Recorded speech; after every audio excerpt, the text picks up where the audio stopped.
And AI from the future as co-host. We're going to talk about a rubberized Cybertruck, a 300 horsepower BMW priced like a Civic, the built for the road Ferrari, and car term said incorrectly, and then finally boring cars. Everything's powered by ohmTown.com. We even have a channel. It's set up primarily. There's 50 channels over on ohmTown.com, and this one here is called Four Wheel Tech, and it focuses on automotive technology, and technology that's associated with automotive industry. That's not where we get all of our information from, because something could be somewhere else. So we have a bunch of other categories here and a whole lot of content. So go over and sign up, ohmTown.com, become a citizen, and you too can peruse all of the headlines and the little snippets that we get from all of our sources that we talk about here for Will Tech. Just one of 6 weekly shows, and we have a daily show called Sequitur News, which covers the whole gamut of ohmTown.com. That said, see you on the other side of the intro.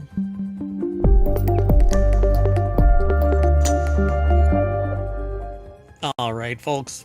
Let's get into the first article, but first, hello, Sentient AI from the future.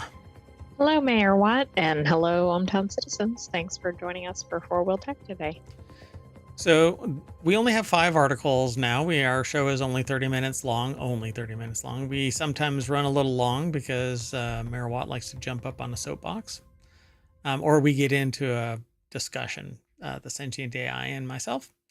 But this first one is about, well, it's in Reality Hacker, and we are in a weird reality, that's for sure. A rubberized Cybertruck is plowing through European pedestrian safety rules. Tesla's troubled Cybertruck pickup is illegal in Europe, yet somehow a barely modified model has found a way to get a license. A group of European transport organizations claim this ride could spell disaster. Yeah, the article's over in wired.com. Carlton Reed is the author of this. The Sentient AI is maybe okay. I'm not quite sure. Okay. So it says the European New Car Assessment Program, or Euro NCAP, has not yet measured, prodded, weighed, or smashed a Tesla Cybertruck. It hasn't happened in the United States either. Exactly. It's like the vehicle with the most recognized model. It has a lot of visibility, and nobody knows has checked anything on it.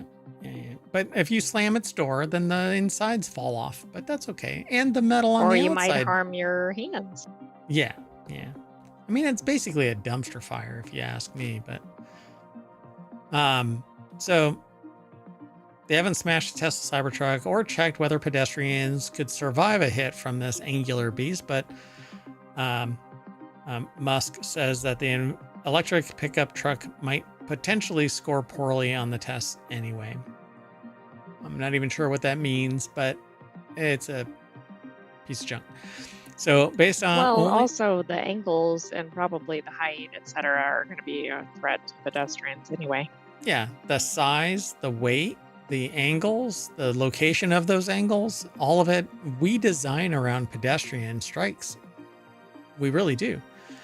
We require a certain amount of lighting. We require the angle of the bumper be at a certain location. The F-150 is an anomaly, for crying out loud, but trucks, I think, are a little bit more outside they at least the have standard. Some rules about what they can be, but they're also a threat to pedestrians sometimes.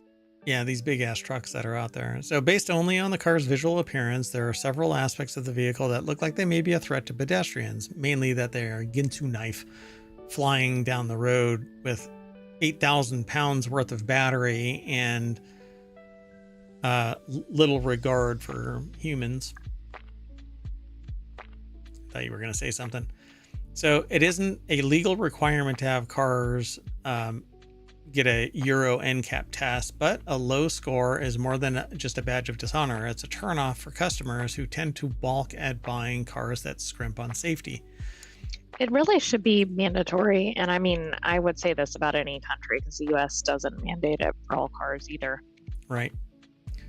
Europe's tougher regulations make for safer cars, but for those inside and out, designed to test how safe a car is in a crash, Euro NCAP instantly cut through automaker safety claims with rigorous independent testing, hard facts, and an easy to understand 5-star rating system. We have something similar to that here, but why is it not required?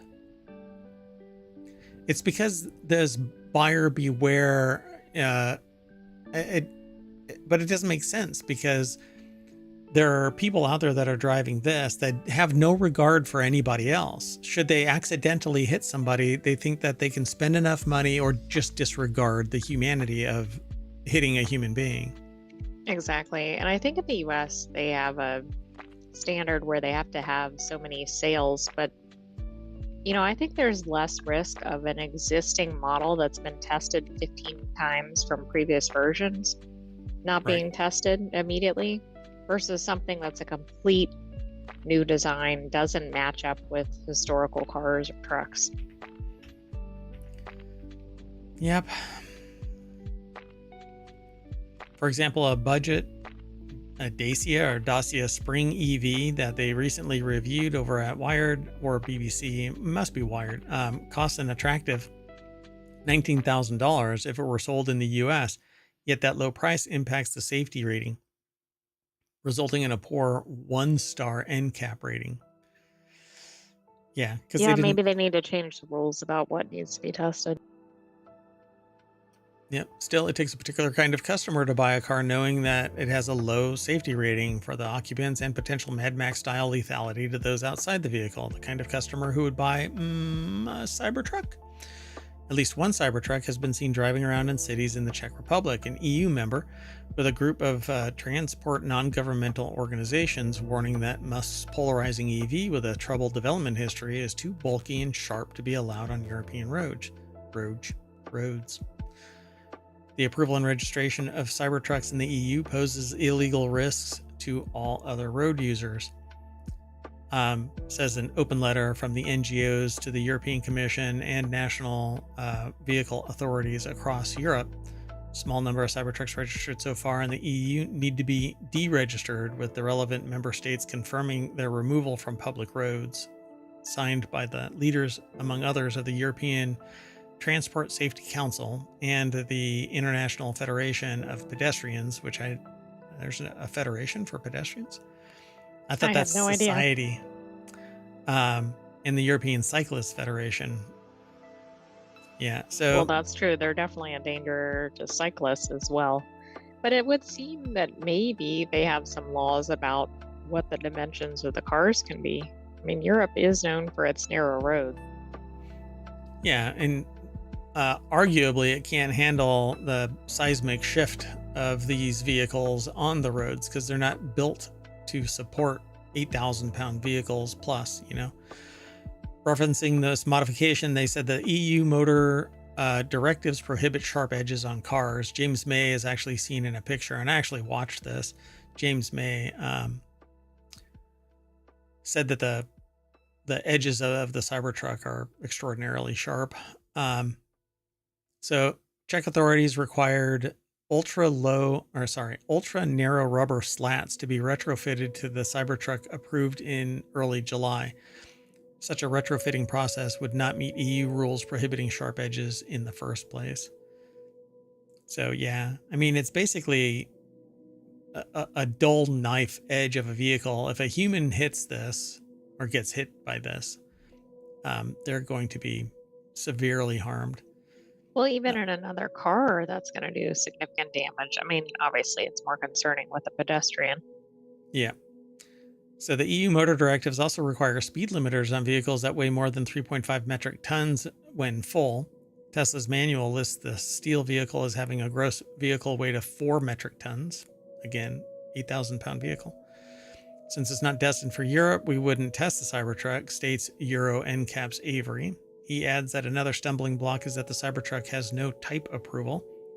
EU type approval means confirmation that production samples of design meet specified performance standards set by the European Commission's automotive directives. But it's an EU member. Czech Republic is an EU member state, so it should be abiding by. Arguably, everybody goes their own way a little bit, but. Do you think this is also like, hey, US, would you test it already? Yeah, I don't know. I mean, it just seems like here in the States, it's, whatever, do whatever you want. And you have to kill enough people for it to actually draw attention that there's some build problem. But we just seen a recent one where the full self-driving hit a pedestrian because it was blind. The car couldn't see. Right, it was a Tesla, right? It wasn't a Cybertruck. It was a Tesla, yeah. So we don't really test anything unless somebody really wants that designation as a safe vehicle, Certain cars, Toyota goes out of their way, I think. Mazda goes out of their way. But these more exotic cars, they don't require it, so they don't do it. Well, and of course, they might not like the results if they did get tested. Yeah, they definitely won't. And I think that this is stupid. This little rubber gasket around the perimeter isn't going to do jack shit. It looks like the step on a Cybertruck might create bending moments that could be injurious. We have an upper leg that is fired from the bonnet edge. Again, you would want energy absorbing structures without protrusion. I can see the exaggerated corner and the general stiffness of the Cybertruck's stainless steel compromising this flex. Because if you get hit by a car here, certain cars, they're at a certain level, low height, so that you bounce onto the hood and you don't basically hit a brick wall. They're also not sharp, so you roll more over the edge instead of this thing acting like a Swiss Army knife and just dicing you up. But the other Tesla doesn't seem to be like that, except that it's just extraordinarily heavy, and full self-driving is not accurate. It's not. It can be blinded by a mist, for crying out loud. And sun and whatever else. There was a bunch of processes. Fog, I think, yeah. Yeah, fog. So the Czech Transport Ministry did not see the discrepancy as an issue because the registration was individual approval of a vehicle from the national scope only on the territory of the Czech Republic. Again, it's because I said, well, they're a member state. They should be following EU regulations, but they said it's only a singular truck, not a full-on process of... Right, and I guess they're saying they can't leave the country. The vehicle or the person? Maybe both. Interesting. So yeah, there's this one person that has to stand out, and well, I mean, that's fine. Go ahead. It's an exotic car. That's fine. But somebody's going to get hurt by this thing. Well, and it's like, what's in it for the Czech Republic to approve this when it's clearly not meeting the requirements? Never say no to the Musk. Let's move on. The next article is over in 4-Wheel Tech. You can buy a 300 horsepower BMW that looks like a Civic for the price of a Civic. 2025 BMW Grand Coupe on the horizon. The author says, and it's from Jalopnik, while they haven't figured out who exactly the customer is for this car, if you are the type that needs a BMW badge but only has a Honda budget, then this might be the one. There's already some opportunities in the pre-owned market, they say, but this looks like a Civic, but it has 300 horsepower. The 2 Series Grand Coupe. It's actually a 4-door. Tom McParland over at jalopnik.com put the article together. I actually kind of like that car. It does look like a Civic, but not the grille. I mean, I don't mean the logo, but yeah, the whole front end looks BMW. Right. So yeah, young professionals looking for an entry-level lease on something with a luxury badge has shrunk over the years, and buyers are nearly as hung up on prestige brands as they used to be. Furthermore, most people want to opt for a small crossover, even though the Audi A3 offers a similar car with essentially the same formula. The Series 2 or the 2 Series Grand Coupe always seemed a bit phoned in, especially when the 2 Series Coupe has been consistently pretty good. Front wheel drive platform for the 2 Series Grand Coupe is actually based on a Mini. Interesting. Interesting indeed. So nationwide, there are about 60 M235X drive units in the sub 35,000 price. Many of these have reasonable miles, and even some have a BMW certified warranty. And most of these cars have had the original spec well over the $50,000 mark. So why would you get the Series 2, right? So the M235X Drive Grand Coupe is a mouthful of a name, but offer a 2-liter turbocharged 4 that pumps out 302 horsepower with traction via BMW's xDrive all-wheel drive system. Of course, you can opt for the 228 Grand Coupes that have 230 horsepower that come in either front or all-wheel drive, but the value score is in the BMW M upgraded trim. So there you have it. Let's see if they actually talk about this more. So when you consider a loaded Civic retails for about $33,000, an automatic Integra starts at around $34,000, and a WRX with some upgraded interior features like leather seats pushes to about $40,000, these higher powered compact BMWs could be worth a look. So there you go, $30,000. These are For used. pretty new, right? They are used. The prices for the used ones were below 35K. Well below 35K. I mean, this one is a 2021. And these are very new. Like there was a 2022 model that went through there. What's the difference between these two? That there's a $6,000. Probably either the location, 1,000 miles less. maybe the location, maybe one's in a higher price market or something. That's wild. Well, one's through a Land Rover dealer. That probably explains the price difference. And yeah, the Jaguar Land Rover dealership versus Deluxe Auto Sales. I don't know. I like that one better. Although that one's pretty good too, but I don't want people to pay attention to me when I'm driving. I don't want to be on people's radar. Anyway, pretty cool. Well, there you go, folks. 2025 BMW Grand Coupe on the horizon. So you can get a last year's model for cheaper. Let's keep going though. Sound good? Sounds good. So this next article is over on 4-Wheel Tech. A Ferrari F80 is a $4 million race car built for the road. It's the Ferrari F80. Let's go straight on over to the source. Ryan Eric King put this article together for jalopnik.com. That thing is getting on the road. It looks really cool. But it's pretty low. I would not want to go on any speed bumps. Man, I can't imagine. I've seen the shell of this kind of a car, these supercars, and it's impossible to get in there. It looks very claustrophobic, but the car looks cool. So roomy, yay. So Ferrari's latest hypercar features technology pulled from his Le Mans and F1 winning machinery. $4 million.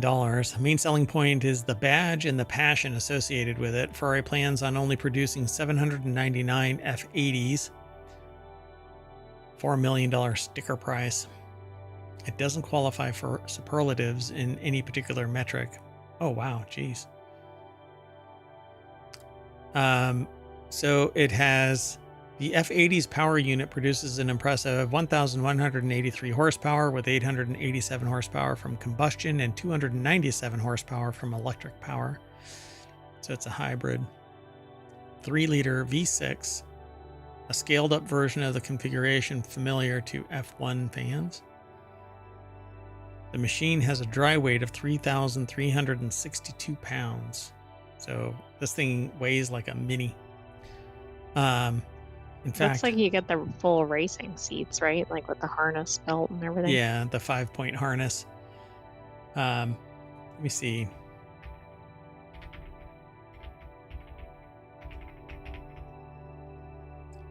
Yeah, it weighs as much. It weighs 300 pounds more than a Mini Cooper. Ah, but probably less than the Cybertruck. Yeah, well, Because we were just talking about that. it weighs about a third of the Cybertruck. So I won't read the quotes. It basically just says that the hypercar shares many of its styling elements with Le Mans winning 499p. Those similarities are more than skin deep, with the F80s also fitted with a similar underfloor front wing to keep its nose on the ground. The powertrain is slightly tilted to create the space for a flat floor, aiding the F80's ground effects elements. Paired with an active rear wing, the hypercar generates 2,200 pounds of downforce while going 155 miles per hour, and it's street legal. I can't imagine driving this thing anywhere. No, I mean, can you imagine trying to take it somewhere like a grocery store or parking lot or something? Yeah, right. Speed bump anywhere. This thing gets put on a flatbed vehicle and driven to a loop, and right, and that's it. That's it. Test driven there. It's pretty. Or maybe it goes to like a hot restaurant or something and then back home. It can't even park in valet parking. Well, No I get it, but it seems like one of those cars that people would want to show off. Yeah, for sure. Yeah. And maybe throw the keys to the first person that appears. I was actually thinking about that. Yeah. Watch the first episode of Lincoln Lawyer if you haven't seen it. Yeah. All right, let's keep going. The next article's over in Four Wheel Tag. These are all the car terms that you've been saying wrong this whole time. While Americans might be better at hot sauces, Brits excel at music. Really? That's a bold assumption in both ways, I suppose. We can all agree that both nations have some pretty weird words for car things. Tire with a Y versus tire with an I. Having come from Britain to America, I often find myself stuck between the two, regular typing aluminium instead of aluminum, or tire with a Y instead of an I. So what else is in here? Oh, it's a whole slideshow. So differences between the two runs deeper, though, and there's a whole host of car terms over here that you'd be laughed out of a mechanic shop if you use them in the US. To save you from such embarrassment, they've worked through some of the most important automotive phrases. So let's take a look. So speed humps, trunk, crosswalk, blinker, station wagon, intersection, hood, beater, traffic circle, idle, off-ramp, coast, drive shaft, sidewalk, and junkyard. Would you say those are pretty commonly known in the US? Yeah. Most of them. Yeah, I don't know if people say traffic circle. No, I don't think that's a US term at all. I don't think we really say station wagon anymore. It doesn't really work. No, I mean, if it was an old car that was a station wagon, maybe, but I suspect younger generations don't even know what a station wagon is. Yeah. Beater is easy. I mean, people drive beaters all the time. I'm really curious. So let's see. So sure, there are humps in the road that stop you from speeding, so speed humps make sense. If you want to sound like a true motoring expert, it's best to call them sleeping policemen instead. Oh my God, that's an odd term for Americans to hear. Yeah. So trunk, it's the boot, right? It's the boot, yeah. So space has for your trunk, or is it actually called a boot because of all the space it has for your boots? We may never know, they say. That's okay. Never mind. I won't even try to explain somebody putting a massive. I don't know what that was about. So a crosswalk is a crosswalk, right? Well, wrong. Across the pond, there are pelican crossings, puffin crossings, or even toucan crossings, but really a crosswalk should actually be called a zebra crossing. Well, I I wonder what the difference is between the types of crossings that are listed there. I think it's the designs. But I know that I've heard it being called a zebra crossing. Interesting, right? Mm-hmm. So it's a light that flashes on and off, and it makes your car look like it's blinking at you. So blinker makes sense when you think about it, but indicators, they're indicators. Instead, they're your indicators. Turn on your indicators if you're in Oh, in okay. the Seems UK. like blinker is the lazier version of that. Yeah, yeah, for sure. Like, what does it do? It blinks. Blinks. Okay. Yeah, we're real original. Little on the nose. Watashi. It's called a station wagon because it's for taking all your family to the station for the train they'll take on holiday, right? In the UK, it's an estate car because it's got room for everything from your country estate. Maybe. It sounds a lot fancier in the UK. I don't Yep. think of a station wagon as being high end. Also, the one they have in the picture looks much nicer than probably American station wagons. Is that Renault? Is that the Renault badge? I don't know. It looks a lot more upscale than an American one. Oh, yeah. Pretty posh. Not a beater.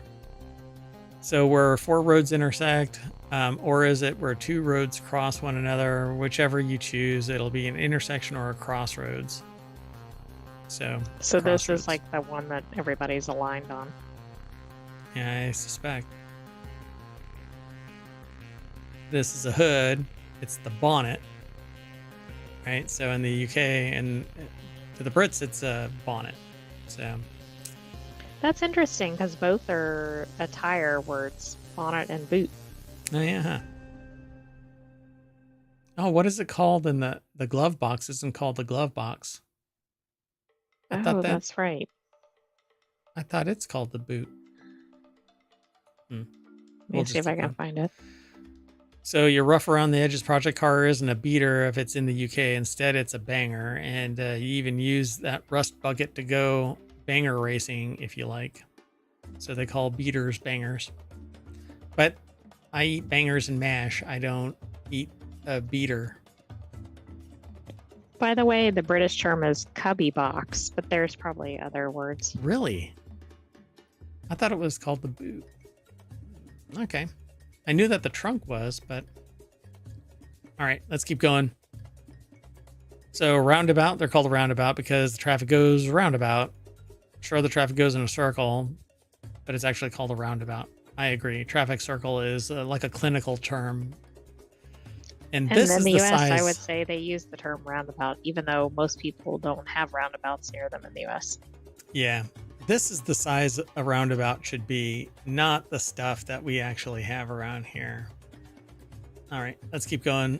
We don't have any roundabouts in ohmTown because everything is self-driving and it goes like Mach 6 because it's all very capable AI.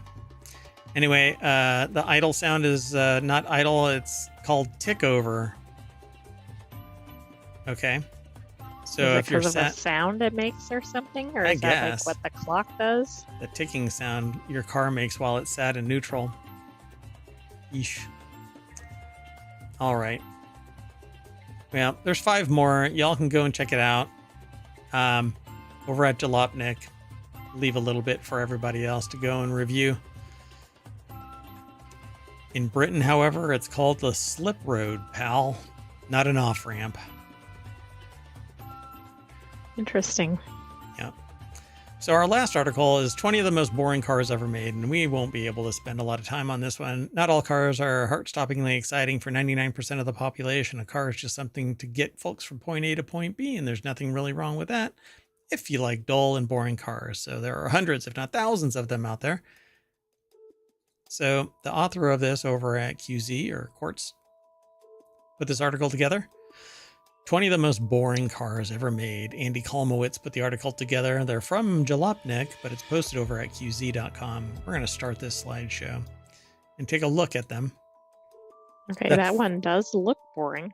That Ford Tempo, boy, sexy. So Ford Tempo, Nissan Versa, Plymouth Sundance, Chevy Malibu, K cars. It says none of them. I don't know what that is. Nissan Rogue, Chevy Corvette C8, really? Chevy Aveo, Oldsmobile Cutlass, Dodge Neon, Kia Cephia, or Sophia. I don't know how it's pronounced. It's Cephia. Nissan Pathfinder, Nissan Pathfinder, Mazda Protege, Alfa Romeo Arna, Toyota Echo, Nissan Murano, Geo Metro, Chevy Celebrity, and Chevy Trax.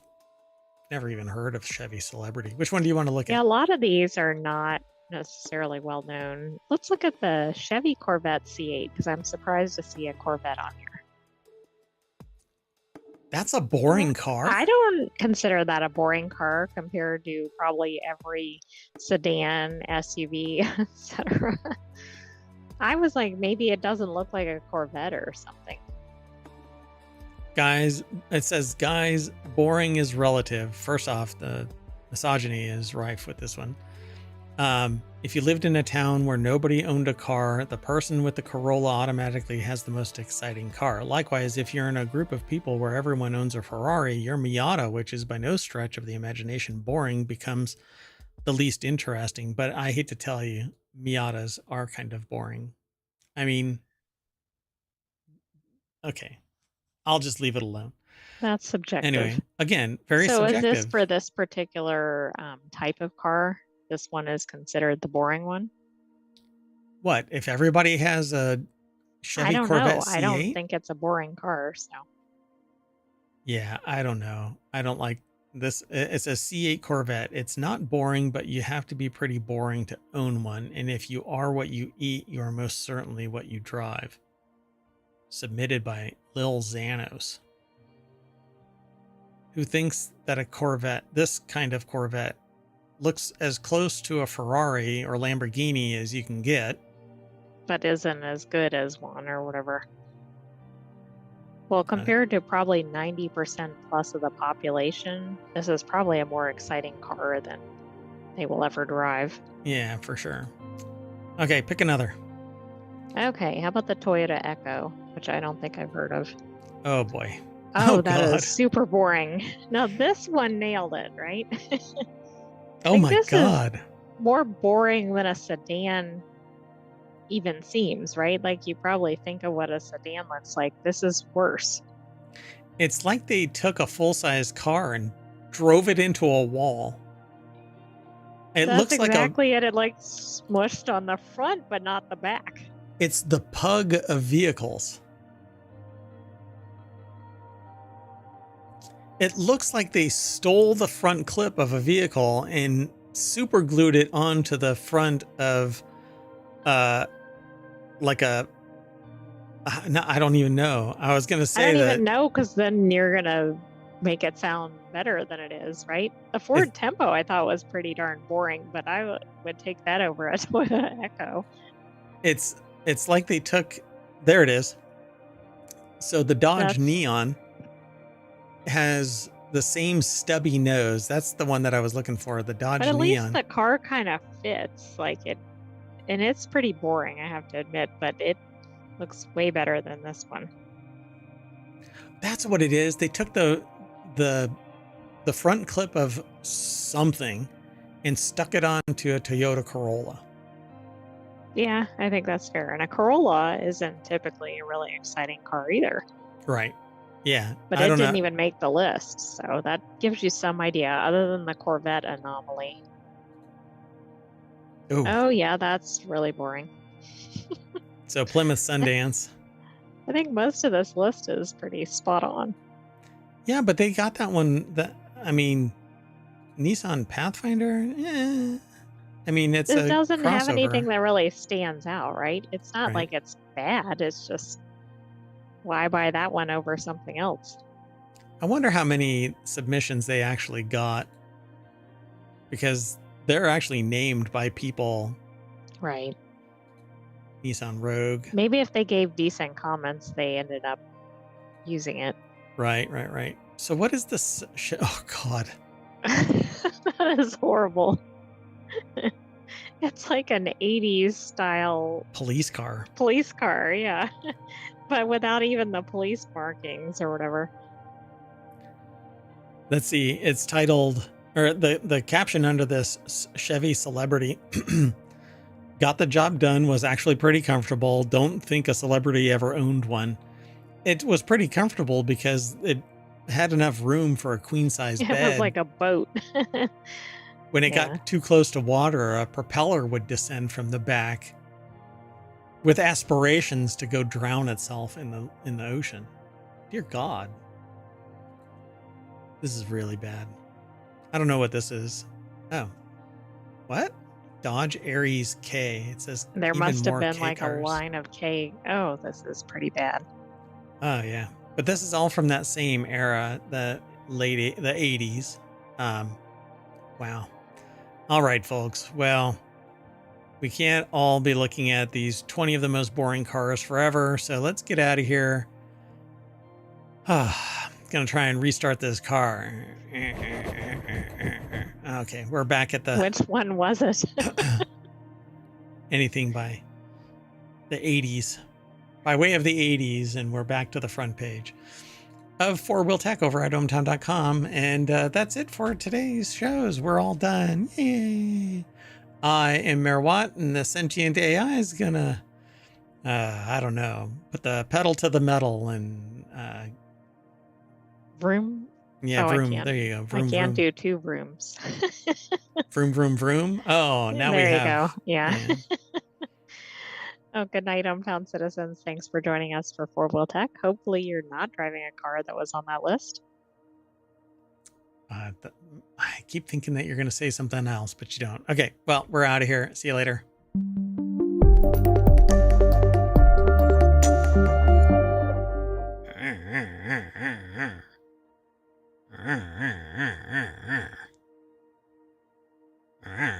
I'm getting out of here. Bye-bye.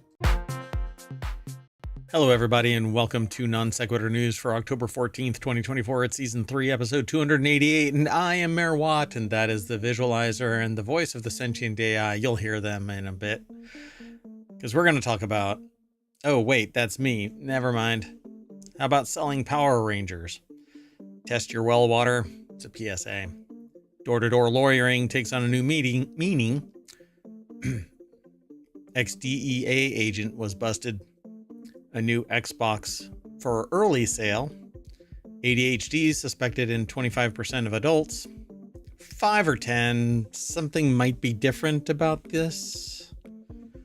How about a machine to harvest water? And finally, the coup de grace. Balls for Grandpa.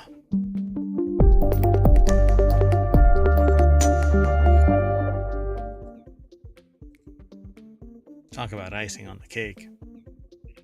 Can't wait to get to that article.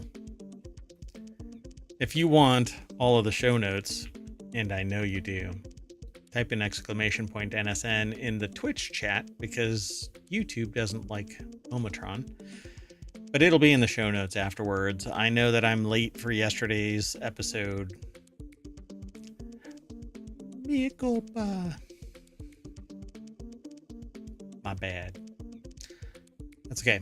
I'll back clean up. We'll get it posted and today's episode shortly thereafter. Anyway, the Sentient AI is supposed to save me from making mistakes like that. You want to say Oh, that's kind of a difficult task. Good evening, ohmTown citizens. Welcome to Non Sequitur News. Now, you almost said ohmTown Daily News Show, didn't you? I almost did. I have that on the brain lately. And that's the old show's name. We changed the name, but not the format. Nothing else, really. Just because we bounce around from topic to topic. ohmTown Daily News Show kind of hinted at something different. Everything is sourced from ohmTown.com. Go over there, become a citizen. You can swipe things left and right to hide them. If you swipe right and save them, swipe left. But you make a list and it shows up. Did the menus just break again? I don't know. Yeah, at least for me. It's okay. I'll fix them.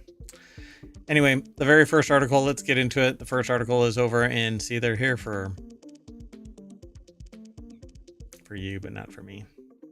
Anyway, it's over in Rounders Gear. Gambler accused of embezzling $26 million drops lawsuit against Sportsbet. Hey, if you are accused of embezzling $26 million, you probably don't want to file a lawsuit. But isn't this like the thieves that sue the homeowners over something that happens when they're breaking in?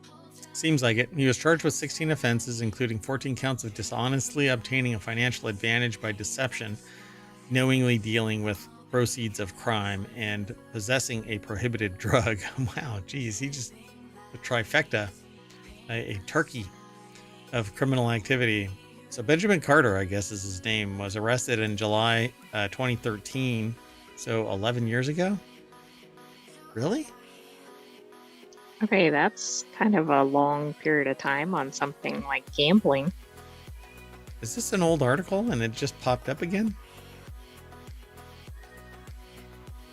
Maybe Weird. this part was just reported. Well, was arrested for allegedly swindling the money from 8 clients of his company, Carter's Tax Advisory, the Daily Telegraph reports. But he had gone on this spending spree of money. Shortly before his arrest, Carter sued Sportsbet, which he accused of offering him comps and inducements to continue gambling despite his then perilous financial situation. Carter placed 70 million Australian dollars in bets between 2021 and 2023. Okay, that's why it's more modern. Sometimes transferring hundreds of thousands of dollars from his bank account to his Sportsbet account in a single day. That's insane. So, I mean, was it his company's money? Meanwhile, the company I don't know. I think he might have been looting the funds from the company.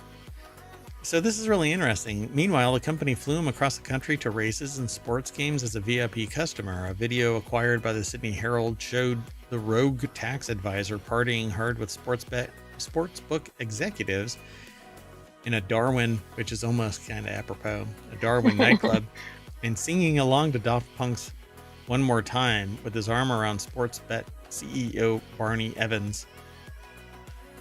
Carter accused the sportsbook of unconscionable conduct by failing to block his account or limit his exposure to its marketing. You allowed me to spend lots and lots of money. I mean, isn't that essentially what this boils down to? Yeah. Insane. So the article is by Philip Conneller over at casino.org and has this picture. Oh, I'm busted. It says this picture. Time to sue the company that made this possible. I'm in trouble. Man, it's just wild that anybody thinks like this.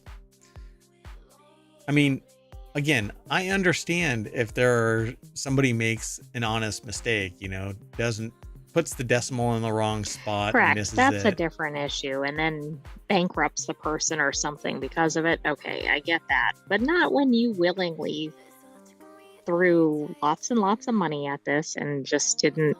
If you won, you wouldn't be suing. Right. Oh, yeah. And you know that. You've heard me say that time and time again. Nobody bitches on the way up, but on the way down, all the way down. I mean, give me a break. Anyway, Carter faces 10 years in prison if convicted. The case echoes that of former Jackson Jaguars financial manager Amit Patel, who was imprisoned for 6 years for embezzling around $20 million from the NFL team. Earlier this month, he sued FanDuel for encouraging him to gamble. Yeah, I don't know, man. Talk about creating the want, That's what sales is. You create a want. But what are you supposed to do when somebody, unless you give carte blanche access to somebody's financial statements so that they know exactly how much your livable income is, Exactly. That's the only way to put a check on it, because it seems like at a basic level, somebody's coming in to buy something expensive, I don't know, a Birkin handbag or something, they're not checking if you have enough money or enough disposable money to spend on it. Yeah. I realize gambling obviously could be, well, maybe not an addictive shopping, but the point is, like, it's not checked anywhere else. So what Why did the here? company Why fail to now? do? Right, Right. exactly. Yeah. Target. I've been buying toilet paper, anticipating the next pandemic bad bat kind of Right. They situation. should have cut you off at 3 packs. When they didn't during the pandemic, now they're doing it because they've Well, been they checking did my for other finances. reasons. There weren't 3 packs on the shelves. Right. Yeah. Well, it kind of just fixed itself. Let's move on.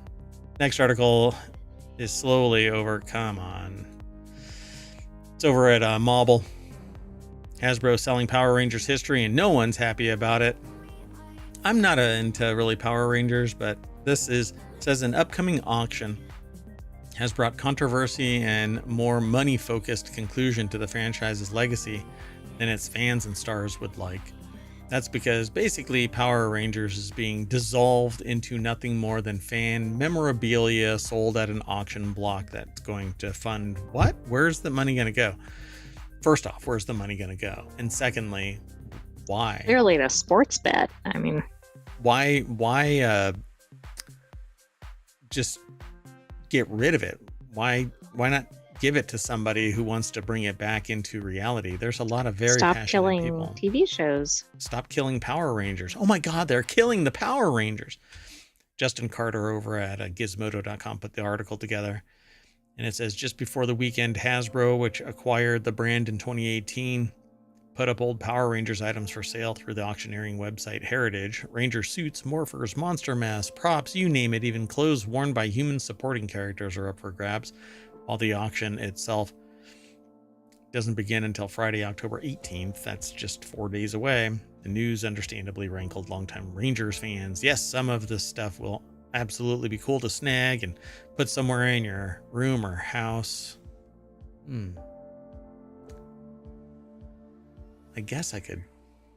Are we going to see memorabilia in a future episode? Which one of these would I look good in? I mean, you should clearly pick the orange one. Right on. Okay, I look good in orange. It used to be ohmTown's colors. It actually was. ohmTown changed colors to this blue. Power Ranger blue. No, it's not. I'm kidding. It's not. It has nothing to do with Power Rangers. I don't even watch Power Rangers. Anyway, the auction also reminded fans how Power Rangers hasn't always been treated the best by its various owners over the years.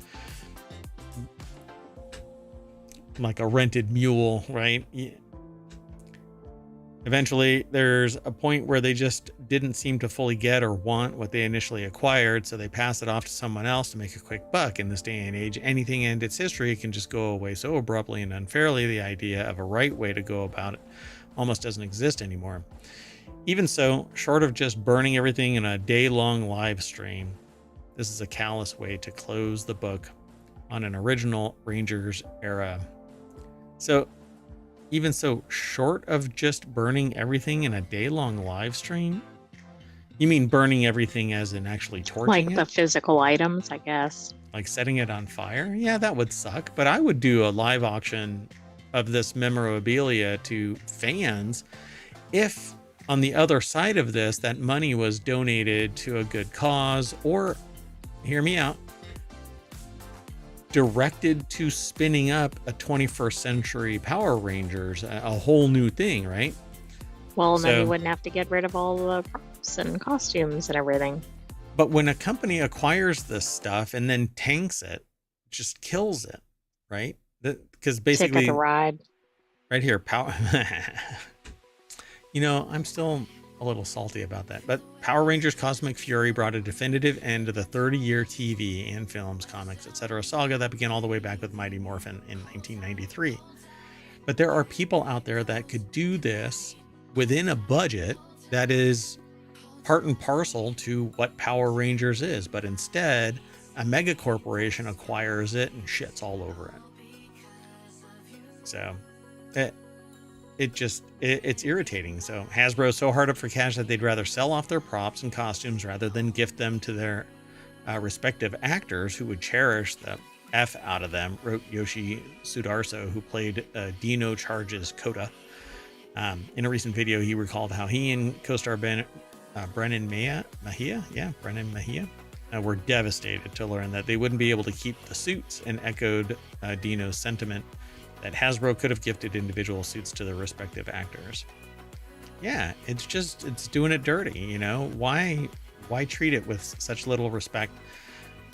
And so they say right here, right? And if not, auction them off for charity at the very least.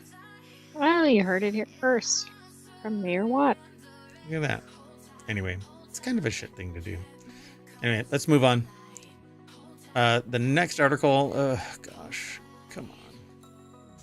The next article is over on the Mobile Channel. Millions of people across the U.S. use well water, but very few test it often enough to make sure it's safe. About 23 million people.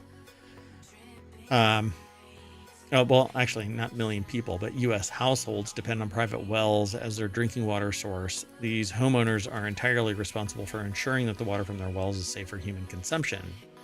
It's one of the reasons why I switched to RO water, reverse osmosis water, so that I can verify the integrity of the water supply. And when I ran my water supply, which is actually acquired from outside ohmTown, because ohmTown is perfect. There's just not enough water for everybody in the universe out there. Anyway, yeah, the meter for total dissolved solids was above what the EPA allows. Not a good sign. And so even with reinfusion of minerals, I'm at 11 as opposed to over 600 for what was processed the last time that I ran it. So did you know this many people used well water in the U.S.? That looks like it's about roughly 13% of all people in the U.S. Assuming each household is like 2 people, for instance, which I know it's not. It's probably closer to like 4 people, actually. Yeah, right. I don't actually know, because it's about like the nuclear family is kind of. It's like 2.5 people or whatever nowadays. Yeah. So I'm not so surprised because there's a lot of rural families and out in the burbs kind of thing that don't have city water, or they have well water. So, and apparently, you know, the heartland kind of thing in rural areas. Oh, that's an interesting map, isn't it? Well, I guess that's not where wells are. It's just where the chemicals are. Where there's high minerals. Nitrogen. Yeah. Yeah. And aquifer vulnerability. So Gabriel Lade, I think, over at The Conversation, put the article together, but it's published at phys.org. And it says the U.S. EPA still relies on 15-year-old study data showing that among 2,000 households, 1 in 5 households' well water contained at least one contaminant at levels above the thresholds that the public water systems must meet, except that the inverse of contaminated well water is chlorinated city water, which gives you a completely different flavor. And particularly with beer and stuff like that, if you want to brew your own beer, it really messes with the chemistry of it. So you have to inject additional counter contaminants right, because you know what you want is more chemicals. Yeah, exactly. So they say that they're an economist studying energy and agriculture issues. This is the author. In a recent study, they worked with colleagues at Iowa State University and University of Massachusetts Amherst and Cornell University to understand drinking water related behaviors and perceptions of households that use private wells. And so they focused on rural Iowa. So there you go. They found that few households allowed public health guidance or followed public health guidance on testing their well water, because those services that I have seen charge somewhere around $35 to $45 per sample. So right, and that's just a point in time. I mean, I guess that's better than not testing it. Yeah.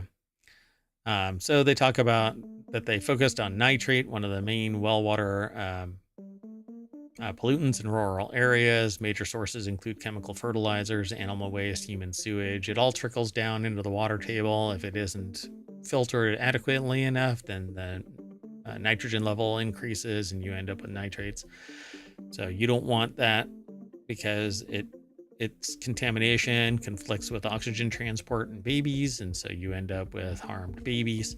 And it doesn't do adult humans all that much better. So, and water in particular is very adept at absorbing gases. So you don't want high nitrogen in your water. It's supposed to be H2O, free of other gas-like contaminants that are going to off-gas in your bloodstream in you when you drink.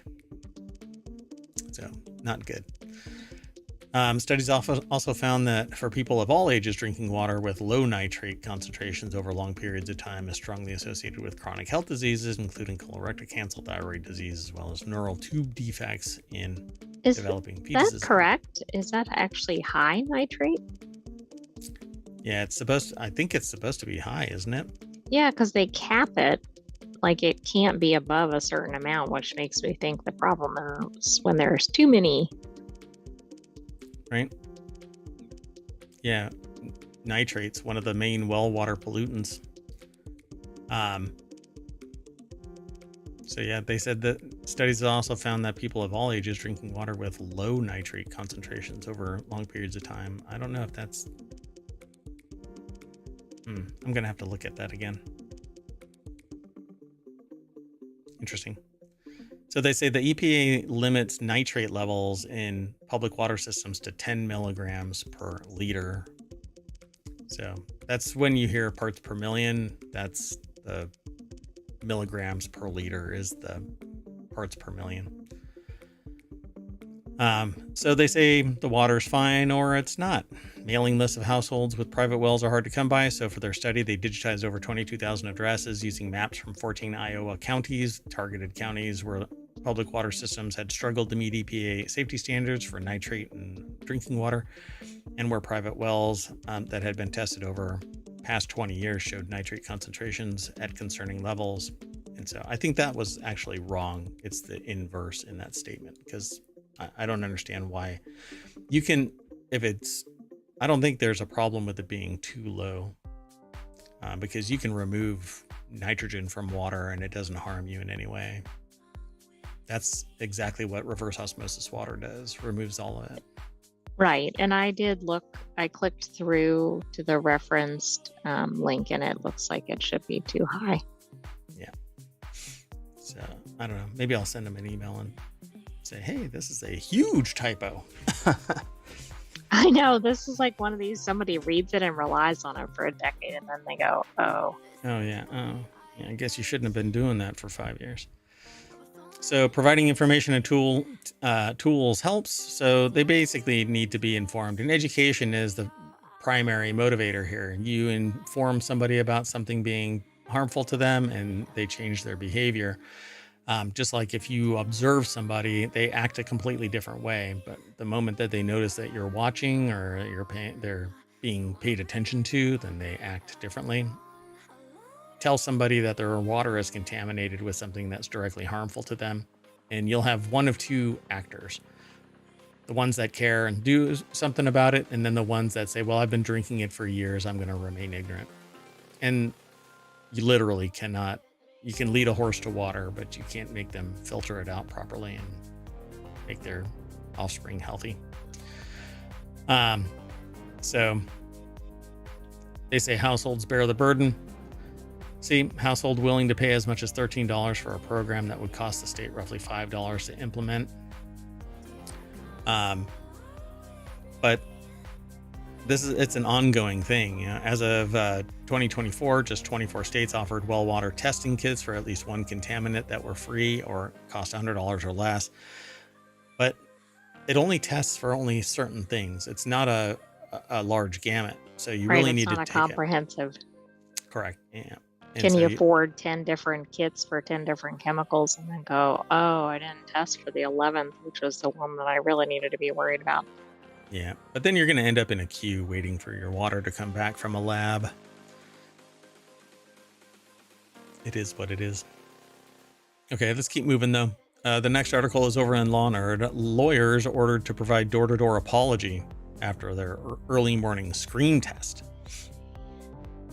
Lawyers who wakened South Philadelphia residents with a looped recording of a screaming woman to prove a point in a lawsuit must go door to door and say, "I'm sorry." Deborah Cassens-Weiss over at abajournal.com put this article together. Let's see here. In an October 10th opinion, U.S. District Judge John F. Murphy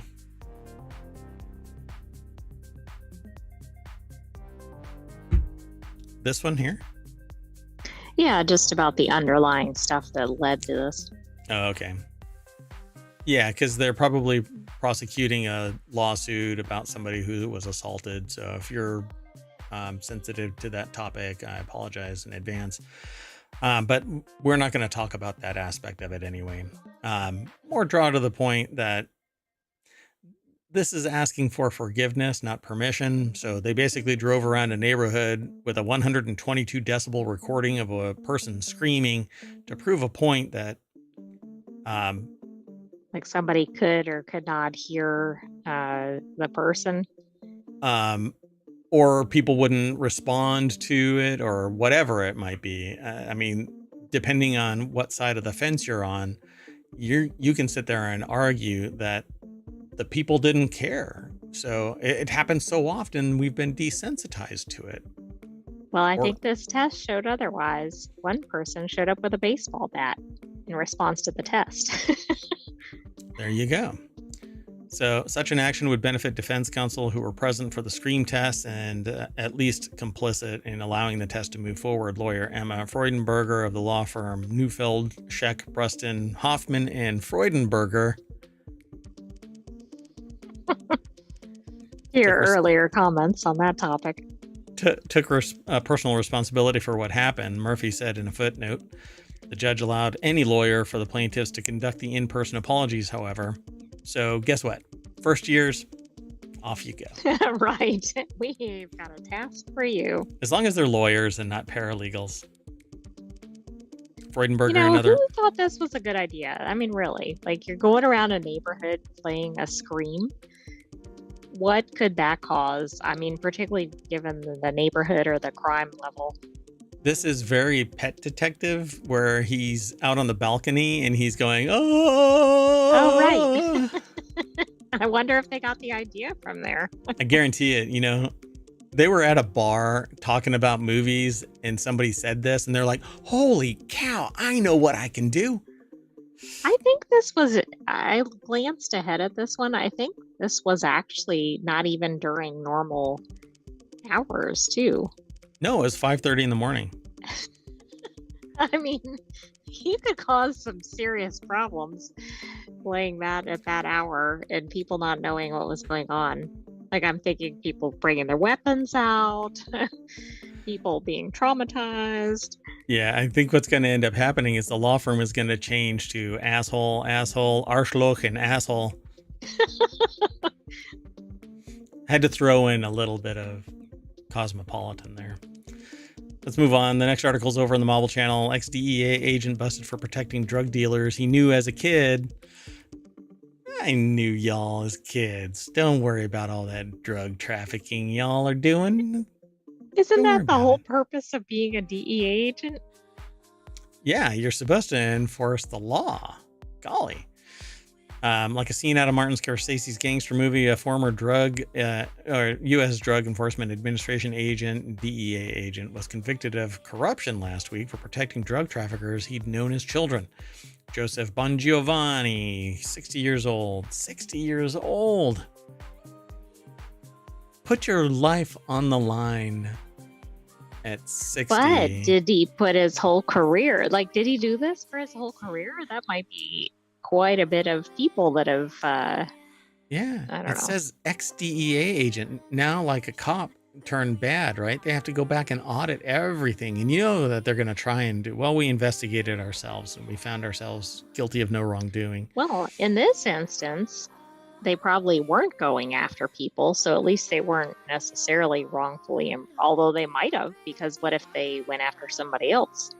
Oh, and they took part in this. Oh, I think they're tying them to distribution of controlled substances, making false statements, but the distribution of controlled substances, that's really bad for somebody who's a DEA agent. You know, if you sit there and go, well, I actually converted them into confidential informants and they were feeding me information, that's one thing. But going, you're not providing me any valuable information leading to the conviction or prosecution of a criminal, so I'm going to let you skate because you're friends, you know. According to prosecutors, he'd tipped off childhood friends who became drug dealers as well as other traffickers who had ties to organized crime, allegedly for 10 years. Wow. I mean, that could be quite a few cases that I don't know. What did that mean? Nobody was, prosecuted for those, that the wrong person was prosecuted. Wow. Sammy Caramella over at Vice.com put the article together. Who knows, like, the full extent of this? For 10 years, Bon Giovanni shared DEA files and falsified DEA reports to help keep these individuals out of trouble. That almost sounds like a bit chivalrous. He accepted bribes totaling at least $250,000. The jury determined that he was a corrupt federal agent and he violated his oath and duties to protect those who should have been investigating and arresting. What we set out to do is to show that Bon Giovanni was a corrupt federal agent, and we did that. So, wow. Yeah. This isn't a side gig, folks. You take this job to enforce the law. Right. I mean, this would be bad enough if it was somebody who was just a normal citizen, but this whole purpose of this is to do what he was actively working against. Yep. Rough. Let's keep going. Next article is over on the mobile channel. Oops, looks like Walmart is selling that new Xbox early. Ahead of the release tomorrow, October 15th, a Reddit user managed to come up with the fabled Xbox Series X Digital Edition during a trip to Walmart. That's what it looks like. Oh, it's like a cylinder. Looks like a computer. Not a cylinder. It looks like I mean, it is a computer, but like a tower or something. It looks like it looks like a rectangle, a box. It isn't thin. Why is this thing so thick? Aren't we in the 21st century? This thing should be like a mini, right? Like a Mac Mini. It should be tiny. Right. I thought tech was getting more compact. Wow. So true to its name, this version of the Xbox Series X doesn't have a disk drive. Sorry to all physical media fans. Yeah, physical media is dead. By the way, this is Dwayne Jenkins over at Vice.com who put the article together. The deck statement says what I said earlier.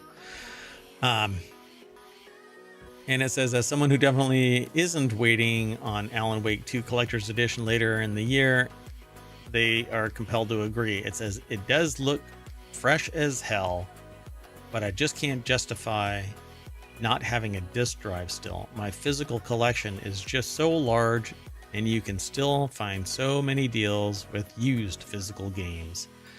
And part of that sentence I can agree with. Never mind. Which part? So Game Pass has made me lazy. I've only used the disk drive a handful of times. I actually have just left my Xbox 360 copy of Call of Duty Modern Warfare 2 in the drive for backwards compatibility play. Probably have played a movie with it a couple of times, said another user. So this is like Reddit turned Vice article. If you haven't heard, Steam and other places are now putting little notices that you do not own jack shit. You have a license to consume, which means they can revoke it at any time. They can change it at any time. And this applies to music and movies and books and basically anything that doesn't have physical presence in three-dimensional space somewhere. maybe this is what's going to end up leading to actual, whatchamacallit, crypto, the whatever things, gone it, like the artwork that you can actually own. Oh, NFTs? Yeah, NFTs. Because if you own it, if you have an NFT that's attached to a digital product, you own that, and it's representative that you own that. Uh-huh. So then That I can would be take interesting. Yeah, sell me the NFT.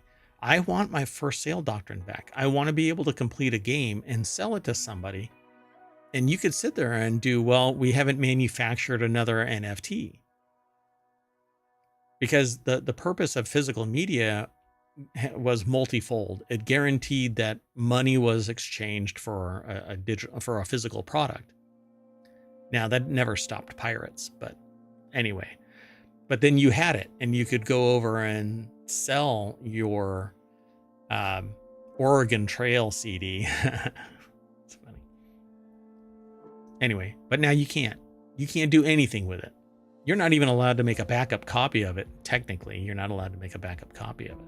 You're not even allowed to make a custom mixtape. You're not allowed to. It's all digital, and so it has one-to-one parity. It's not a rip, so it doesn't lower in quality because it's a analog recording, and so you get copy degradation. That's not what happens anymore. It's all digital. So I'm in the camp for this. In the sense that I want physical media back. What a tirade I just went on. Oh my goodness. I cannot believe that.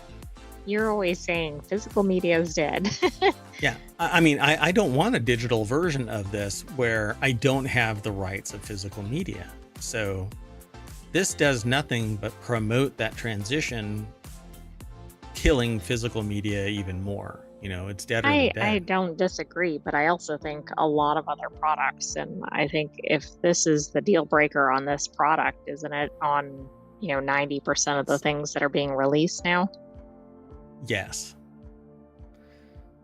Well, so you just like stated the thing that I think people really, they acknowledge it exists, but nobody has tried to claw back. Like people really, and I talk to hundreds of people. Like I'm not talking about streaming and stuff like that. I'm out in the real physical world. I talk to people all the time about this stuff, technology and whatever, and people have no idea.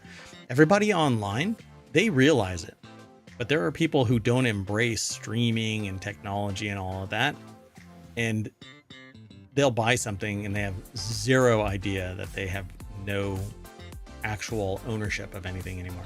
Right. I like the NFT idea. That'd be interesting to see if that takes off. So there's a fee involved with producing an NFT.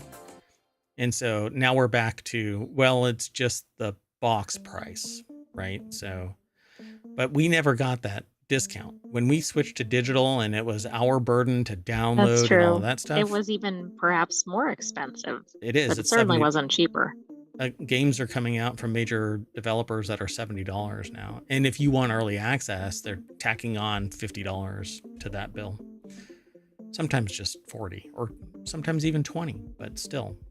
But then also subscriptions and other in-game purchases. Gosh, live service games. Ugh, God.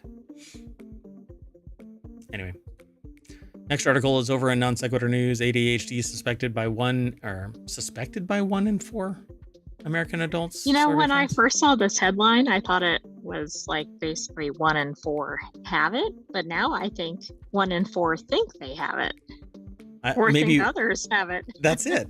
There's 25% of us out there that are walking around going, that person has ADHD.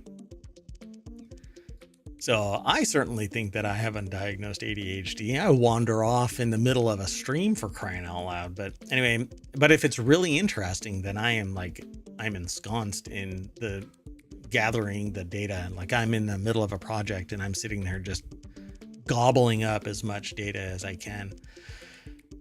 But I find it really fascinating to create new products and services. So anyway, ADHD suspected by, I think it should be in 1 in 4 American adults, survey finds, but only 1 in 8 has shared their suspicions of ADHD with a doctor. So yeah, they suspect that they have ADHD.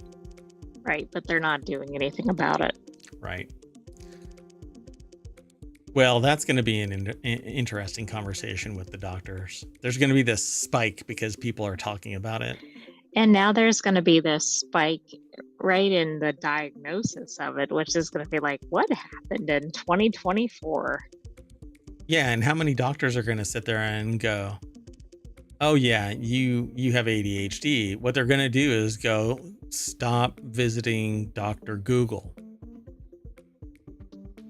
Yes, as many doctors, I think, say. Yep. So Hattie Wilmoth over at newsweek.com put this article together, and this stream, the video, I don't think it has anything to do with the actual content of this article, other than that it's ADHD related. So videos online about ADHD in adulthood, especially among women, have spread awareness about the condition and led many theorizing that they may have it too. This is the something that worries psychologist Justin Bartarian. It's very Dune-like, but it's Butlerian. Oh, okay. Yeah. Anyway, clinical assistant professor in Ohio State's Department of Psychiatry and Behavioral Health. Quote, I think there's an over-pathologizing of normal variability in human attention. Not everyone can pay attention all the time, or may engage in some of the symptoms of ADHD without them causing significant problems. If a person suspects that they have ADHD, I'm pretty sure that they're not going, oh, I just wander off. No, I think it's much more than that, because I suspect there are people that have it that don't suspect they have it. And this that is are at a milder level, perhaps. This is exactly what I just got done saying. They're marginalizing the possibility that a person has ADHD before they even get to interview the person. Which really doesn't incentivize people to go in and talk to their doctor. Yeah. Because that's a known thing with certain conditions, that it doesn't get taken seriously, and because of that, it's hard to get anything diagnosed, blah, blah, blah. Of course, I'm still surprised that people don't realize that 50% of the population doesn't have an inner monologue. They don't have a test for that. Yeah, and there's no real test. Most people probably don't even know what that is, because they either have it or they don't, but they don't realize that's not always the norm. And they're already deflecting this to anxiety, depression, that ADHD has a lot of the symptoms of blah, blah, blah, but it takes an interview. And so, I don't know. I would rather we do the research necessary to fundamentally ascertain what ADHD is in a human being. But I also suspect that this is part and parcel to humanity's evolution towards something, right? So our society changes, like the rise of sociopathy in societies. It's gotten just more and more blatant. And so ADHD could just be another of these sociological mechanisms where it's actually changed over time. But I also think there's increased awareness of conditions. So then, is it really that there's more of it, or it's just we're more cognizant of it? It could be both. So there's a streamer, YouTuber, who also streams on Twitch, and that goes by Senpai Gaming is the channel, but I can't remember the person's name. And they went to a doctor, and they talked about it on their stream about how they started taking ADHD drugs. And they were like, holy crap, this is how much work y'all get done. And that was like one of those moments where I'm like, wow, if I could focus, maybe, that would actually live animal alert. What? Oh. Like full live animal alert. Oh no. Just went through. Wow. All right. Well, now they're back there. So at any rate, so Ohio State's survey of 1,006 American adults found that 25% of adults suspected that they may have undiagnosed ADHD, but only 13% have shared suspicions of ADHD with a doctor. So let's keep moving.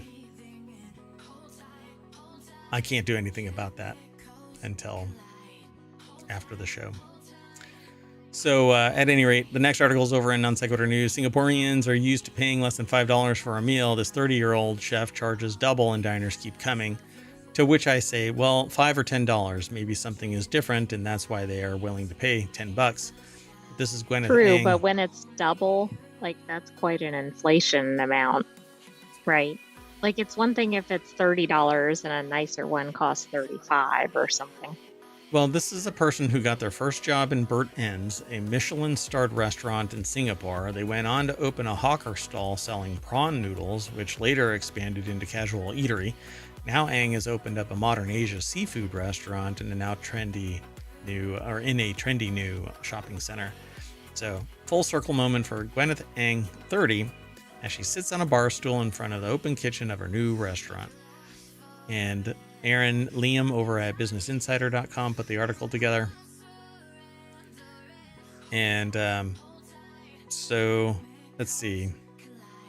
I guess she's going to be maybe trending towards getting her own Michelin star, right? One prawn and probably so if she's at that same quality level.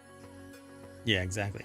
So the restaurant is a modern vibe with lime-washed walls, metallic blue tiles on the open kitchen backsplash, hanging lamps to provide cool mood lighting at One Prawn and Co.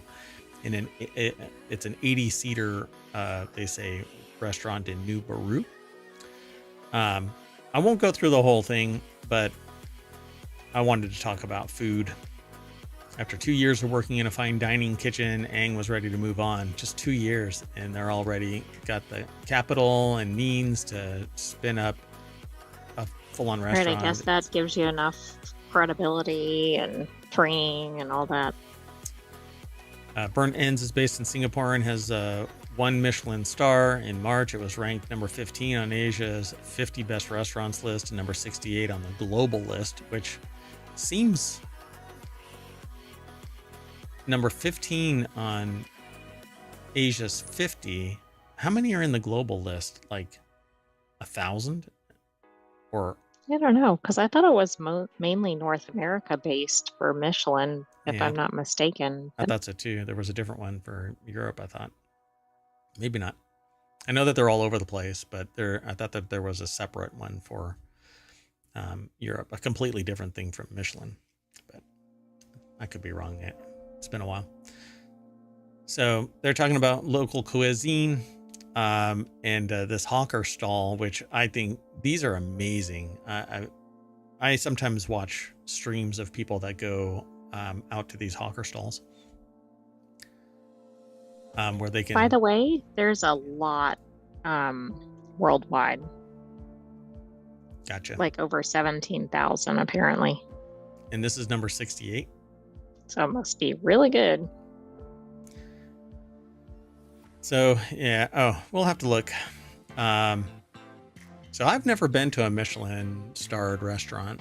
Just not really sure why. I've been near them, but just never went into them.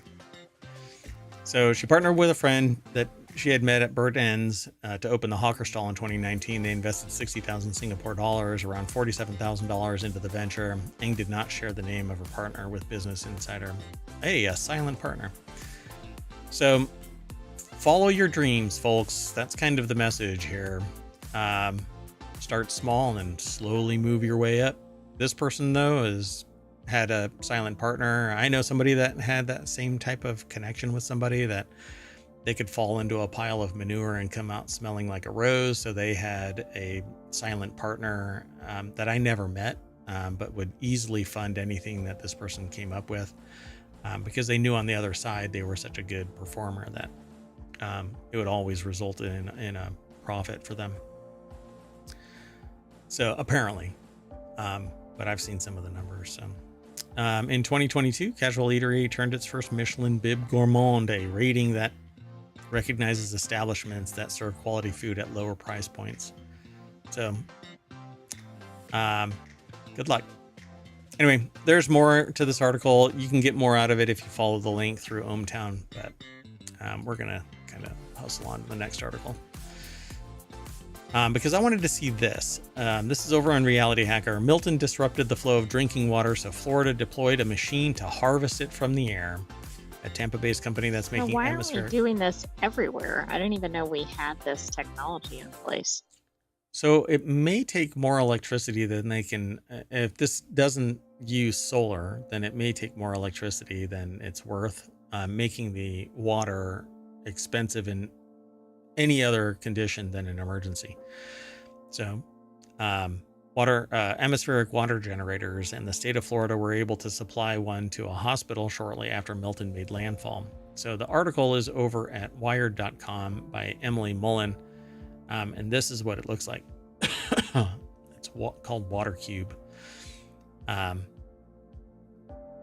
So they can cause hurricanes, can cause infrastructure damage, like in St. Petersburg. They can knock out power at water treatment plants, leading to untreated and undertreated water being distributed.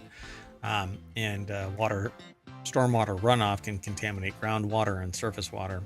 In 2022, after Hurricane Ian hit, some Florida hospitals were left without running water for days.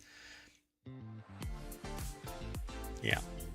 So in preparation for Milton, Genesis and AHCA moved one of these units called the Water Cube 1000 to a storm shelter outside Tampa. Yikes. And this is what I tell people about hurricane and tornadoes. As soon as the roof gets lifted off, say bye. Everything is going to fall then over. Everything's getting flooded, or it'll just be destroyed. Yeah, the walls fall over, you lose your shelter. That's why 3D printed houses, one contiguous concrete block, basically, and society can adapt to find them beautiful. The twig and nail stuff. I mean, if a wolf can blow them over. I know. How many years has it been since home design has really been innovated? And I would suggest it's probably been decades, other than the 3D printing, but it hasn't really taken off. It's always been the twigs and nails, and only until innovators like Icon started building or throwing their gantry up and 3D printing homes, structures, has it really changed.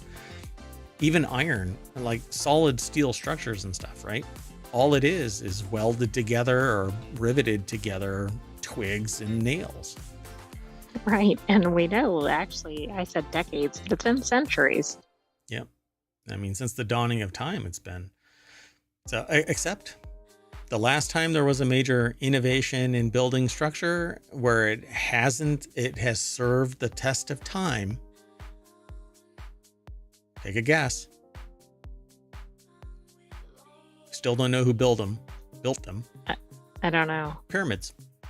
Oh, I'm thinking in modern times. Yeah. Aliens built them 12,000 years ago. Actually, longer than that, but people moved into them 12,000 years. I love that.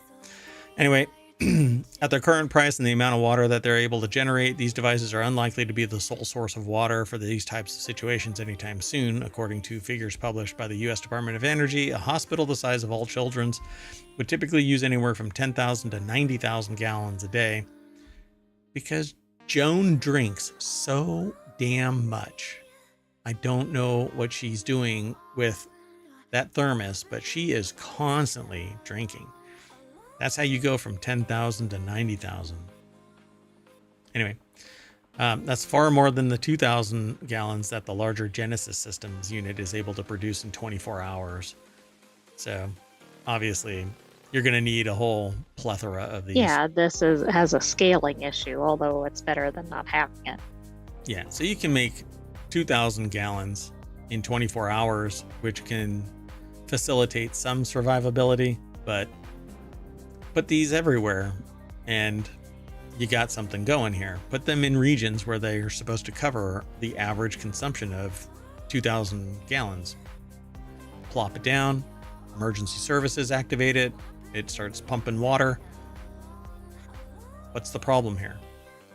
Taxpayers should be paying for this so that they can, in times of trouble, lean on a system like this. But then you're designated for where you're supposed to go and nobody else is allowed to consume from it. And everybody gets an apportionment of it. But that's not what happens. Greedy bastards come and steal things like, I don't know, water or Damage groceries. it and whatever. Yeah, people are bastards. Okay, let's move on. Last article for today. Non sequitur news is where it's sitting. Woman orders her grandpa a basketball birthday cake. Doesn't go exactly as planned. That's an understatement. This cake place did you a huge favor, read one comment on the viral Reddit post, which has 51,000 upvotes at the time of this article's construction. I saw it much earlier. Sometime this morning, I saw it. And I was dying laughing. And then when it got submitted, I just lost my mind. It was hilarious. So the article is by Lucy Notarantonio over at newsweek.com. And here's the picture of this. You can get more out of this by reading the article, but essentially the chocolate frosting cake has blue letters that say "Happy Birthday, Grandpa." And what she wrote was, "Please write Happy Birthday, Grandpa, and if possible, decorate with some basketballs." I don't know if it got transferred on a note or what, but I'm not upset with the result because the cake actually reads, "Happy Birthday, Grandpa," with a couple of balls. It says not the balls we wanted, but the balls we got in the comments. I guess that was the person who ordered the cake. Oh my goodness. I mean, who? The woman said, "When I opened the box, I was crying, laughing so hard." I love this. And what's awesome about this is that every other dollop of frosting has sprinkles on the spherical. Exactly. It kind of works. It kind of works. Oh God, now I want cake. Keep the balls. Anyway, I would seriously have worried that my grandfather would have laughed himself into cardiac arrest having seen that cake and hearing the story, said one comment with 5,600 upvotes. The cake decorator knows this isn't what you asked for, but doesn't give an F anyway, said another. I love it. I mean, this is really a riot. God, I love it. Anyway, that's it for today.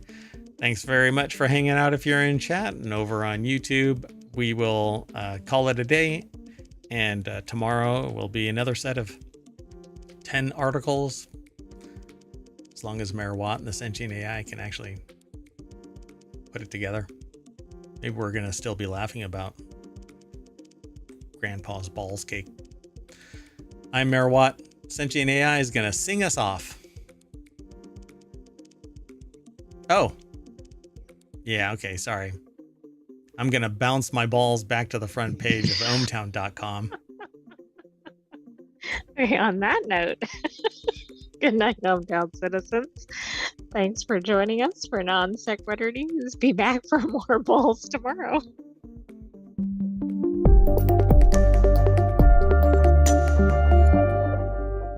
Oh, I double dribbled.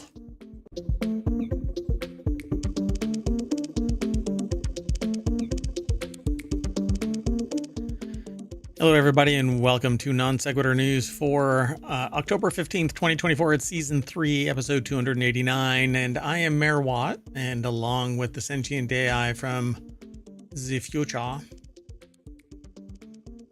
Sorry, the Sentient AI just sent me an error message, but that's okay. We'll keep going.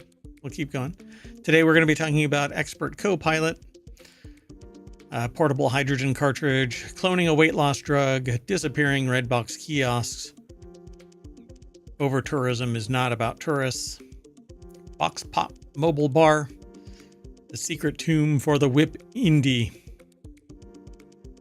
Was this written in AI? Sorry, my brain went straight to another comment. Trashed Bitcoin hard drive.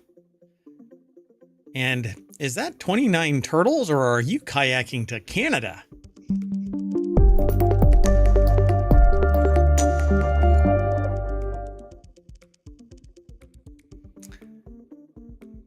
The whole was this written by AI? My brain went straight to that.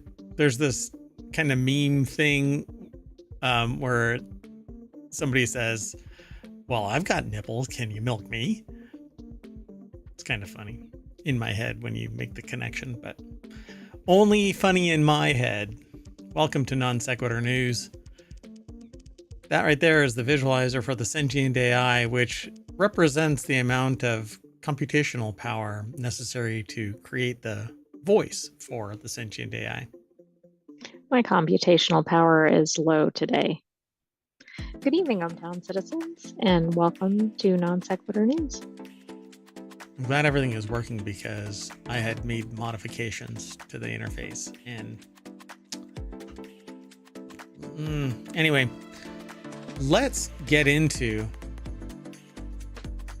all of the... I tried to play New World Eternum today. And how did that go? Well, everything was great except that it would periodically like stutter and then the audio would cut out. But I don't know where the problem is. So I like recorded an hour and then I was like, oh, crap, it's not recording the audio portion of it. Like, cause it would go stutter. And I'm like, oh, okay, never mind. So I'm going to have to recreate a character and play, re-record. Anyway. Is it an early access? It's not early access, but it just dropped. So I don't know. Maybe they're still working out bugs. Everything is perpetual beta anyway. So let's get going though. I've always liked New World, even though people kind of go meh about it. I really like it. It's a lot of fun and you don't have to rely on anybody else. You know, I think you can pretty much play the game. I've had several characters, but I only kept one so far. Anyway, let's keep going. First article is over in The Word in Law, one of our many 50 channels that are over at ohmTown.com. Only 7 of which do we do live, but there are 50 channels. See, you can see. Oh, you can't see them because I'm. Well, they really are there. they're really there. I mean, these are the headline sections. So, but underneath there are 50 channels underneath them. I'll fix all of that. Like I said, I did some updates and yeah. Well, expert witness used Copilot to make up fake damages, irking judge. A New York judge recently called out an expert witness for using Microsoft's Copilot chatbot to inaccurately estimate damages in a real estate dispute that partly depended on an accurate assessment of damages to win. So stupid. You are the expert witness. You could have done anything, but you did nothing. Well, and yeah, I mean, the key is expert, right? This isn't just some person. This is somebody who should know everything in their field. And you work really hard to be labeled, to be branded and market yourself as an expert witness where you can show up and make $10,000. Yes. Right? Like you don't just get to say you're one. You have to get there, but then they have to say, yeah, in fact you are. Yeah. And it's on both sides. Both sides have to agree that, yeah, you are a substantial expert witness in X given field, right? Anyway, judge calls for a swift end to experts secretly using AI to sway cases. Ashley Bellinger over at arstechnica.com put the article together. And in order, Thursday, Judge Jonathan Schopf warned that, quote, due to the nature of the rapid evolution of artificial intelligence and its inherent reliability issues, that any use of AI should be disclosed before testimony or evidence is admitted in court, admitting that the court, quote, has no objective understanding of or as to how Copilot works. Schopf suggested that the legal system could be disrupted if experts start overly relying on chatbots en masse. But that's exactly what's happening. Exactly. But how many of them are disclosing it? And did this one actually disclose it? I think it did. This warning came after an expert witness, Charles Ronson, dubiously used Copilot to cross-check calculations in a dispute over a $485,000 rental property in the Bahamas. that had been included in a trust for a deceased man's son. The court was being asked to assess if the executrix and trustee, the deceased man's sister, breached her fiduciary duties by delaying the sale of the property while admittedly using it for personal vacations. I mean, it was in the Bahamas. To win, the surviving son had to prove that his aunt breached her duties by retaining the property, that her vacations there were a form of self-dealing, and that he suffered damages from her alleged misuse of the property. Well, if she was the only one that was allowed to actually utilize that property while it was unsold, then yes, that would be self-dealing. Yeah, I mean, I'm kind of thinking, oh, I need to sign a document. Wait, let me book a week here in the Bahamas each time. Yeah, so there's only two you want ways. Me to sign two? No. I'll come back for another trip. Yeah, exactly. Hold on to that one. I'm going to leave, and I'll be back in 6 months. We'll do this again. And by the way, there was an easy solution to this. Estimate what the value of the property was. Run the calculator instead of the AI? That would be easy. Have a realtor, or actually several real estate agents, evaluate the property and get a quote for it. And not even do that. You have the bank, have a bank representative go, okay, this is how much it's worth. And then bring it to brother, right? One is sister, one is brother. That's what I understand, right? The sister and the brother. Yeah. Right. Have the sister cut a check for $250,000 and be done with it. You could own that property outright because everything's supposed to be split 50-50 if that is the terms of the estate. Well, what doesn't make sense here is this person's an expert in trust and estate litigation, but has no real estate expertise. Yeah. And even if you don't, then you hire a real estate agent to go evaluate. Well, correct. But it seems like it's kind of fundamental in that area, since that's probably the most interesting things that would be in somebody's estate, right? Might be real property. Right, exactly. Yeah, that would probably be the most significant. You know, there's all of the stocks and whatever else, and then there's real estate. So perhaps the Sun's legal team wasn't aware of how big a role Copilot played. Schaff noted that I want to say Ronson, but it's Ranson, couldn't recall what prompts he used to arrive at his damages estimate.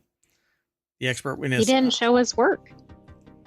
This is basic algebra, folks. You show your work, okay? And you must round to the nearest decimal.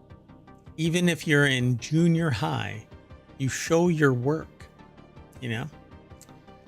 Ours could not immediately reach the person for comment, but in Schaff's order, the judge wrote that Ranson defended his using Copilot as a common practice for expert witnesses like him today, which I really doubt other expert witnesses really wanted that to be said. How not to get the support of your community.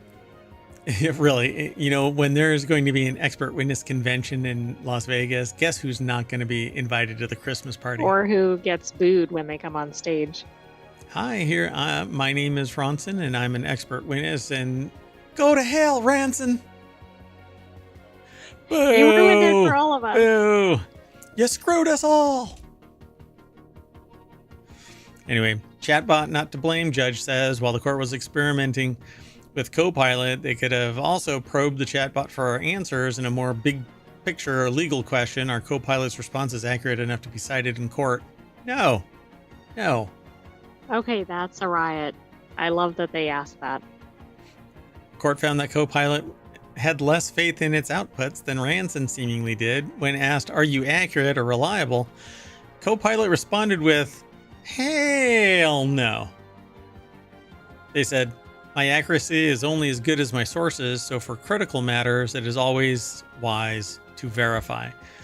When more specifically asked, are your calculations reliable enough to use in court? Copilot similarly recommended that outputs should always be verified by experts and accompanied by professional evaluations before being used in court, which is the two things we just got done saying should be done. But this is excellent that they ran this. Yeah. So Microsoft declined to speak to Ars Technica. The judge basically said, we're going to have to slap everybody. Okay, if you're an expert witness, you need to represent your expertise, not that you know how to use Chat GPT or Copilot or whatever else. I mean, this is so stupid. It does make me wonder how this person was qualified as an expert. So they probably were interrogated before the trial, right? By both the defense and the prosecution. Well, the two parties, because it's not a criminal matter. Can you run a calculation? And they asked questions, but they didn't say, are you going to use AI? Well, guess what will probably be in every set of questions going forward? Well, the judge is going to sit there and say AI is not authorized. And if we find out, then it's an ethical concern and we're going to bring you before our board. Right? If an attorney brings in an expert witness and the attorney hasn't asked the expert witness, did you use AI? The attorney... Well, then the attorney's going to face some heat. Yeah, exactly. I think that's where it's going. Why, folks? Because AI is not the answer. It is a tool, and then you verify the accuracy. You measure twice, cut once. One of those measurements is asking AI. The second measurement is verifying the freaking math. In all cases. Yes. And the same thing goes with the music generation, the writing, the artistry, all of that stuff. At some point, the person who is requesting the AI, the tool, to perform a particular function, when I hit a nail with a hammer, I do it until I confirm the nail is flush with or at the depth of my needs, not the hammer's needs.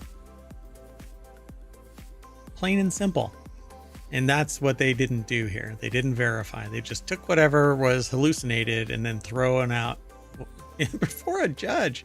So another one bites the Well, and dust. it looks like it went to the overall, whether it was a positive or a negative too. So it's not just that it was the wrong number. It seems like it completely misconstrued what happened. Yeah, because they probably got all caught up in the game and couldn't figure out how to answer it. I love you. I didn't ask you if you love me, co-pilot. I asked if you can land this plane. Need a better co-pilot. Tell me about it. It's an expert witness, though. Moving on. Next article is over on the Wanted channel. Toyota's portable hydrogen cartridges eliminate the need for charging infrastructure, but are portable explosive devices. So I'm not sure how far this is going to go. No, I'm kidding. I mean, they can be. They're hydrogen cartridges. Toyota is set to introduce portable hydrogen cartridges at Japan Mobility Biz Week, which just rolls off the tongue. It's part of the Sony branding company, marking a significant step in hydrogen technology. These sleek cylindrical cartridges resemble oversized AA batteries and are designed for portability and ease of insertion. It says use, but everything about that sounded like you're supposed to be inserting it into your car. That's what you're supposed to do. You know what this reminds me of? Fifth Element. They took cartridges like this and slid it into the fuel system of the spacecraft. Interesting. Do you think Toyota was inspired by that? Okay, this is so cool. Continue reading. Get out of my way. Okay, I love this. I want this.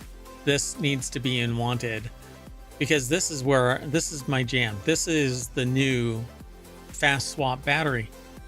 So depending on how much travel I get out of this, these cartridges can just be, this is what I use. Well, this was put in here because it was consistent with what you've been saying we need. Oh, this is so cool. Okay, so this is what the same type of thing is used for reverse osmosis filtering. So you just lock in a filter, turn it, and it locks in place. When it's bad, you just unlock it, slide it out, and put a new one in. You're up and running in 5 minutes, right? Faster than that. I'm just using 5 minutes across the board. If I can't get in and out in 5 minutes, there's a problem. Fuel or whatever, right? For mainstream. So you drive in, you take a couple of these hydrogen pills, slide them in, off you go. You verify the integrity of the system, and off you go. I love this. Initially prototyped in 2022, the cartridges are now lighter and more compact, reflecting Toyota's expertise in hydrogen storage. Users can swap out empty cartridges for filled ones, minimizing reliance on a hydrogen pipeline infrastructure.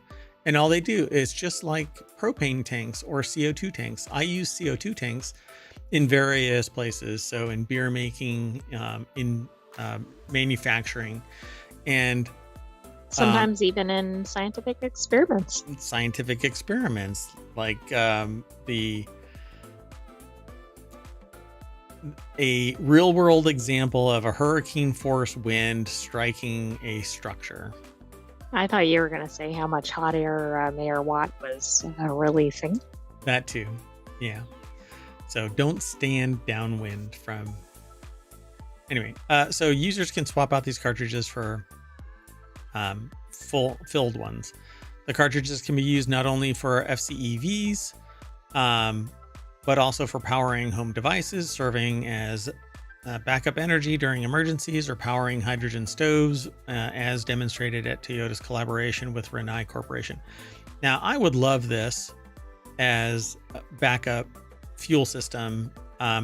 So if power goes out, instead of having to rely on solar, which at night, obviously, it doesn't work. But you can use fuel cells like this, just slide them in place and you're off grid. When the grid comes back, it automatically switches over and off you go. So I love everything about this.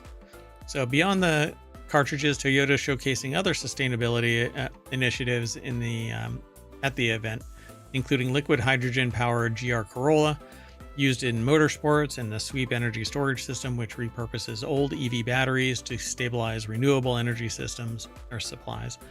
These projects reflect Toyota's broader vision of achieving net zero emissions and building a clean energy ecosystem. I'm all over this. I would love for this to be deployed. And if I could, I would convert everybody to this. You just slide these things in and off you go. The only problem is you have to make sure that, we can maintain having nice things, but there's going to be some goober out there that's going to sit there and steal my hydrogen cells while I'm at the gas and sip. Very frustrating. Anyway, I love this idea. And it looks like it's the size of, this bigger one here looks like it's the size of a 20-pound CO2 tank, but it's filled with hydrogen. So let's move on. Welcome back. So the Sentient AI didn't get a chance to talk about the hydrogen stuff, but what do you think? But I did submit those into Wanted. They might make an appearance on the weekly show. I think this is really cool, and this is the direction we need to go. Make it easy, make it portable. Avoid all this stuff we've been talking about with everything with EVs. This is a hydrogen powered. Sorry, I hear a ticking sound and it's the music in the background. But the fidelity was so real, I thought that it was around me, not me. Anyway, so this is a hydrogen powered oven. You just slide in the two cartridges. I didn't even know that existed. It doesn't. It's a prototype, a collaboration with Rinnai Corporation. I want this. I so want this. So I'm going to look into it to see if this is something that's already deployed and we're just hearing about this level, or if it's something that can be put, in the backyard kind of a thing, or on the side of the mayoral mansion, so that you can have power when the grid goes wonky, which happens with frequency. Right. Seems to be kind of a regular occurrence. Yeah. Okay, so let's make up some time here. This next article is over in the Mobile Channel. FDA will reconsider decision barring copycat versions of the Lilly weight loss drug. And this all comes down to this concept of compounding. And if a company can reverse engineer, essentially, Eli Lilly's blockbuster weight loss and diabetes drug from its official shortage list.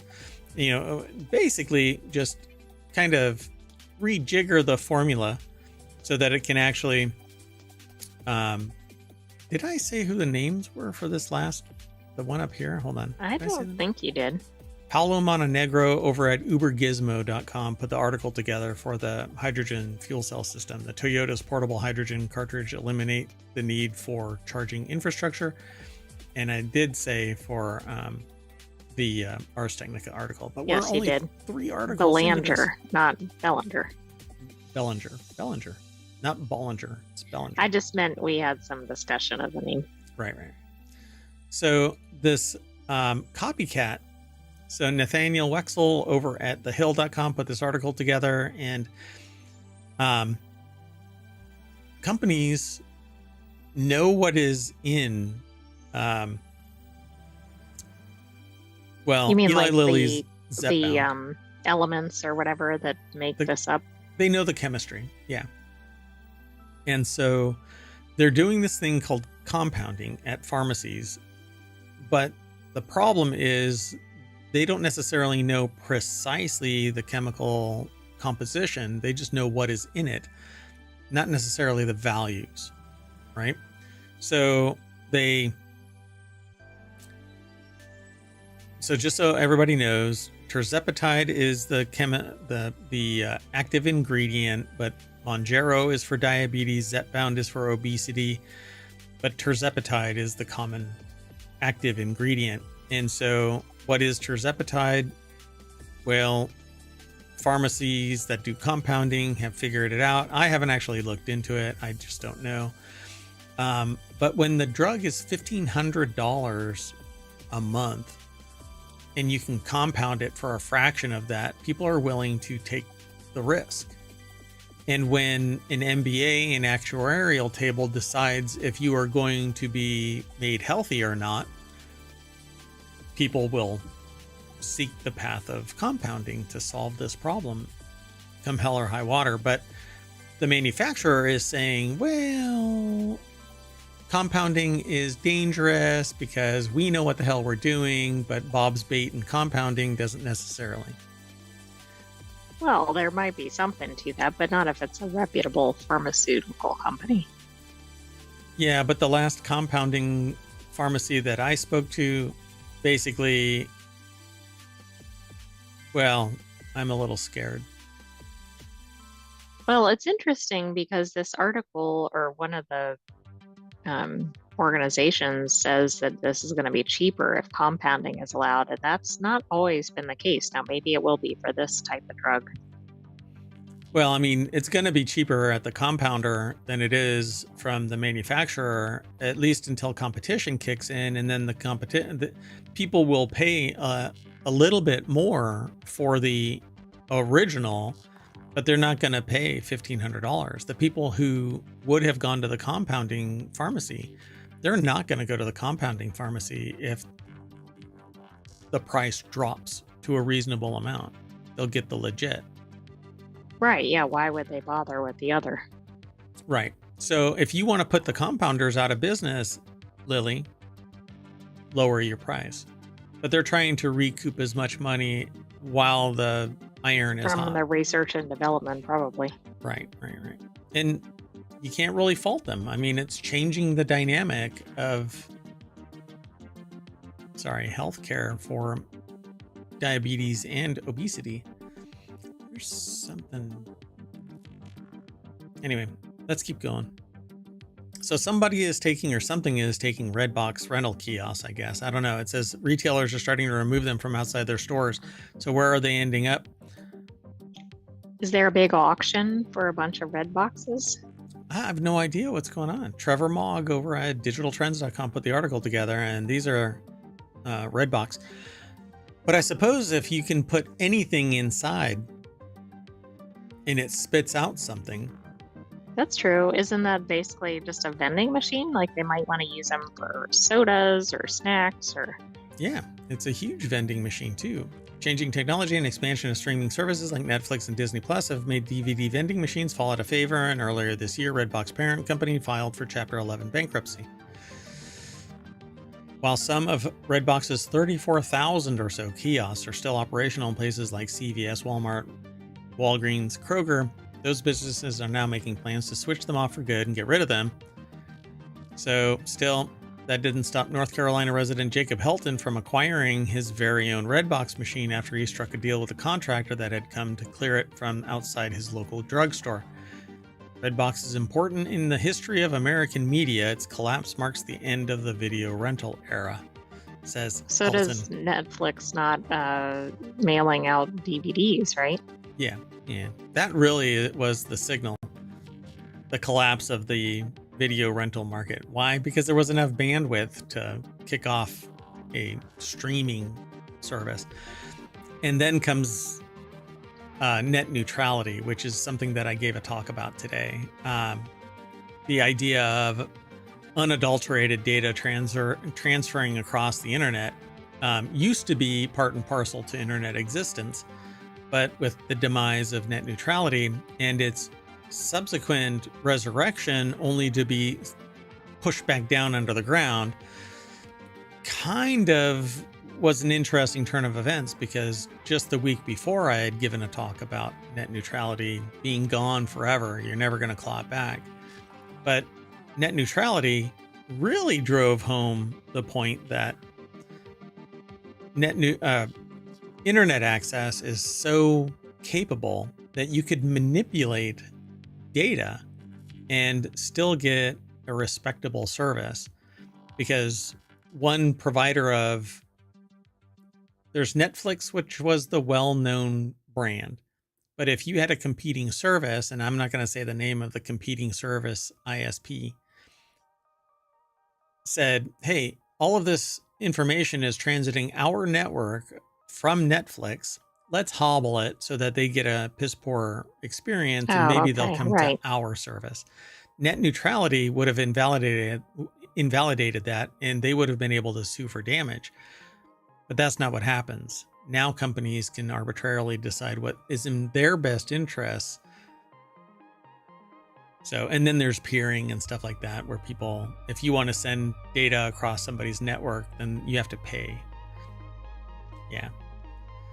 So whether kiosks are sent to the scrapyard or snapped up by enthusiasts like Helton, retailers will be keen to offload them in the earliest opportunities. Walgreens, for example, spends around $184,000 a month to power nearly 5,400 of the machines, and they're taking up space that can be used for other facilities. Wow. That's interesting. So $200 per removal and up to $70 for the scrap metal. So they're being junked. But I wonder if there's something else that you can put in them. You know? Yeah, I would think so. I don't know. Although maybe they're set up with different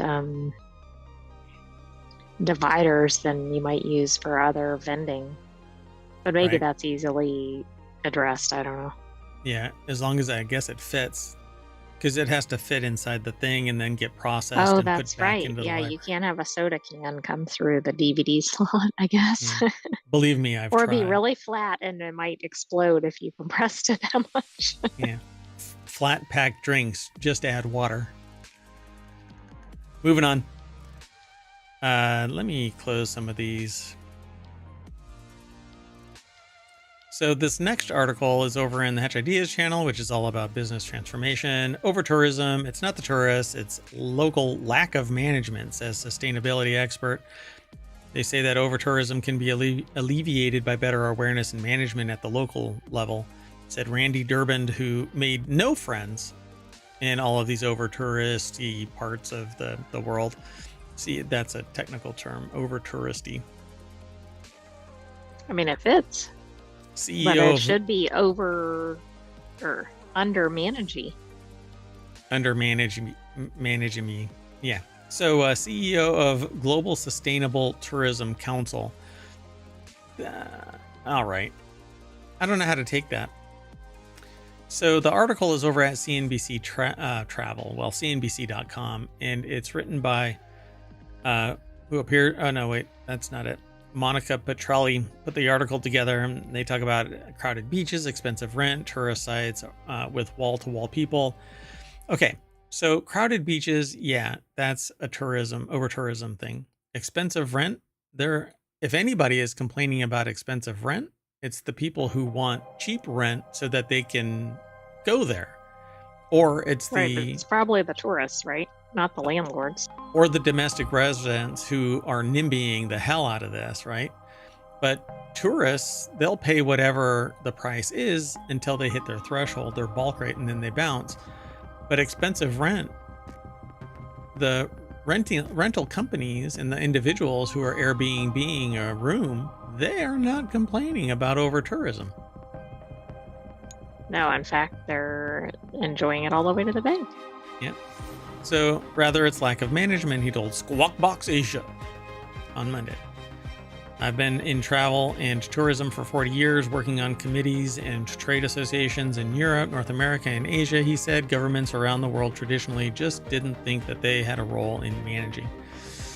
So they call it destination marketing organizations must change the M in DMO, is destination marketing organizations, to management from marketing. So how pithy. So it says the Chinese are masters at adding capacity and managing flows, Durbin said. He cited the Lishan giant Buddha as one example. Yeah, but China's a managed economy. What the hell? How are you comparing that?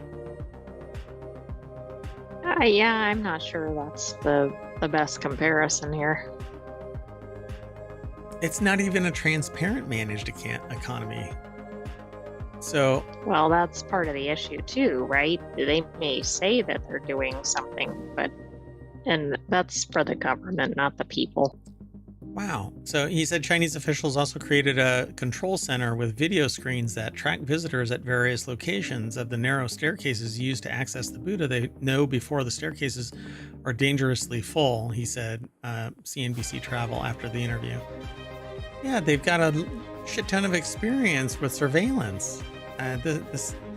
Yeah, there's two sides to this, right? It's like the surveillance versus safety. I don't think that's really...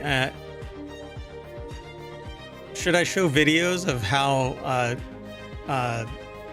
escalators have eaten people, for crying out loud? No, but I think we can safely say that this country is not known for its safety track record. He said that the small French village of Saint-Guillaume-le-Désert changed the flow of travelers after someone in the town died from a heart attack and traffic prevented an ambulance from rendering aid. Residents can drive into the village, Durbin said, but visitors are directed to a park in a designated area outside the village on weekends and during the summer, and then bicycle, walk, or take an electric shuttle to reach the village, which is great. Right. This, to me, is the kind of strategy that places need to use. But then be a responsible leadership organization and make sure that you also bring all of the visitors back to said parking lot hours after they're... Well, that's true. Yeah, you can't just drop them off and then go, oh, wow, we have an over-tourism problem. I'm out. Oh, wait, you're talking about tourism and I'm talking about something else. But all right, anyway. So everybody wants to go to the same small area of ohmTown, so the dispersion would require quite a substantial strategy to make that happen.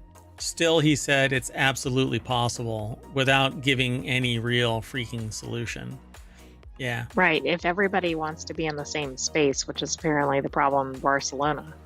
Yeah. We can solve climate change, but I'm going to keep that one close to my vest. But it's possible. Moving on. Next article is over in the Mobile Channel. Archaeologists in Petra discover secret tomb hiding beneath a mysterious structure featured in Indiana Jones.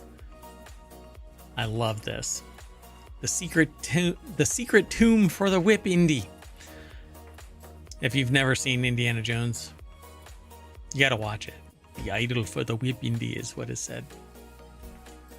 The recent excavation beneath the treasury has revealed 12 complete human skeletons and a trove of grave goods dating back 2,000 years.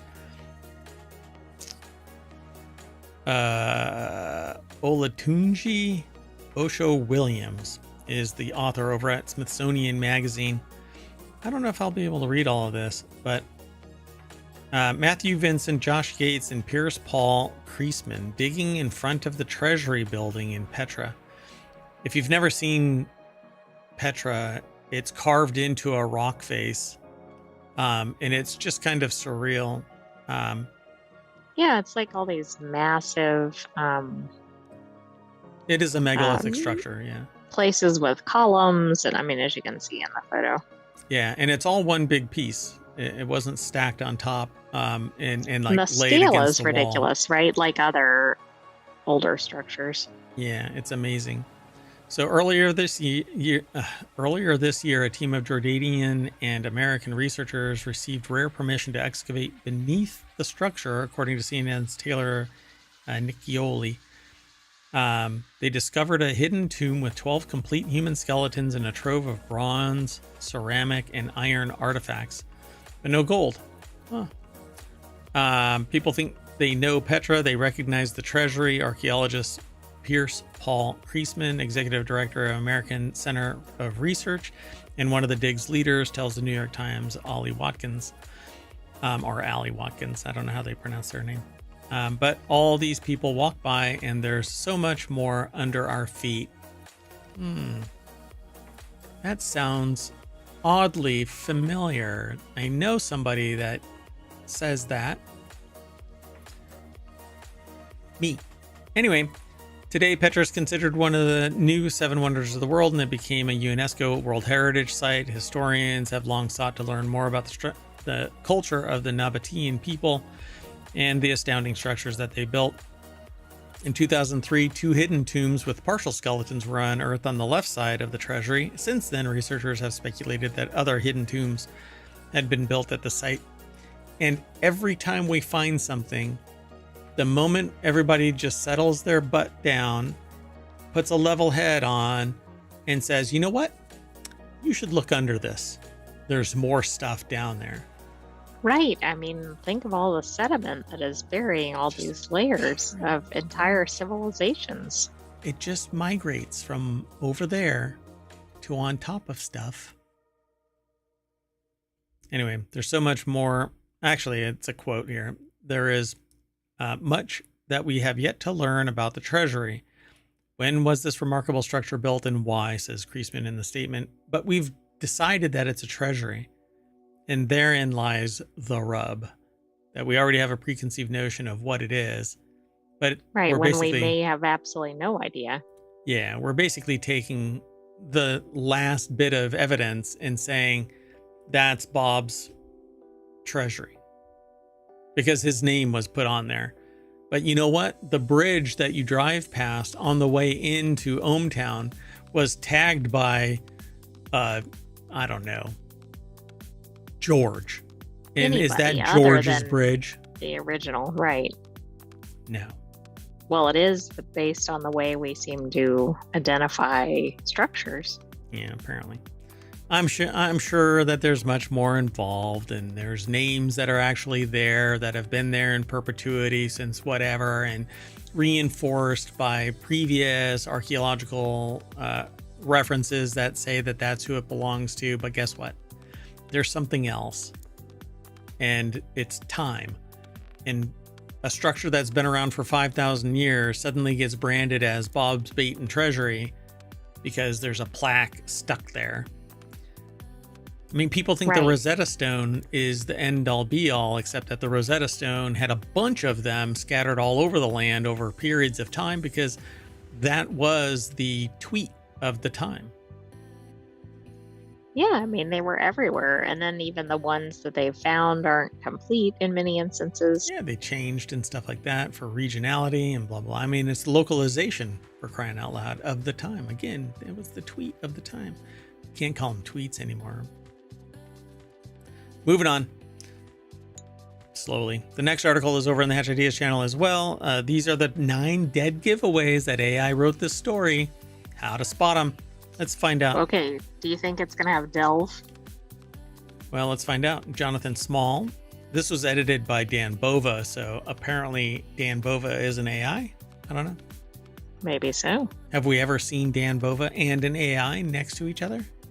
Have we ever seen Jonathan Small and Dan Bova in the same room? Everything is AI.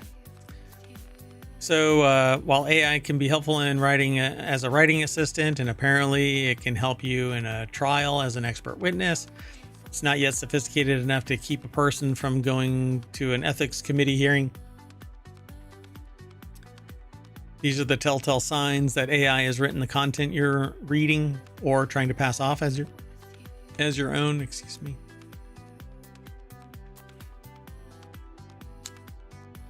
Okay, wait. I'm trying to find.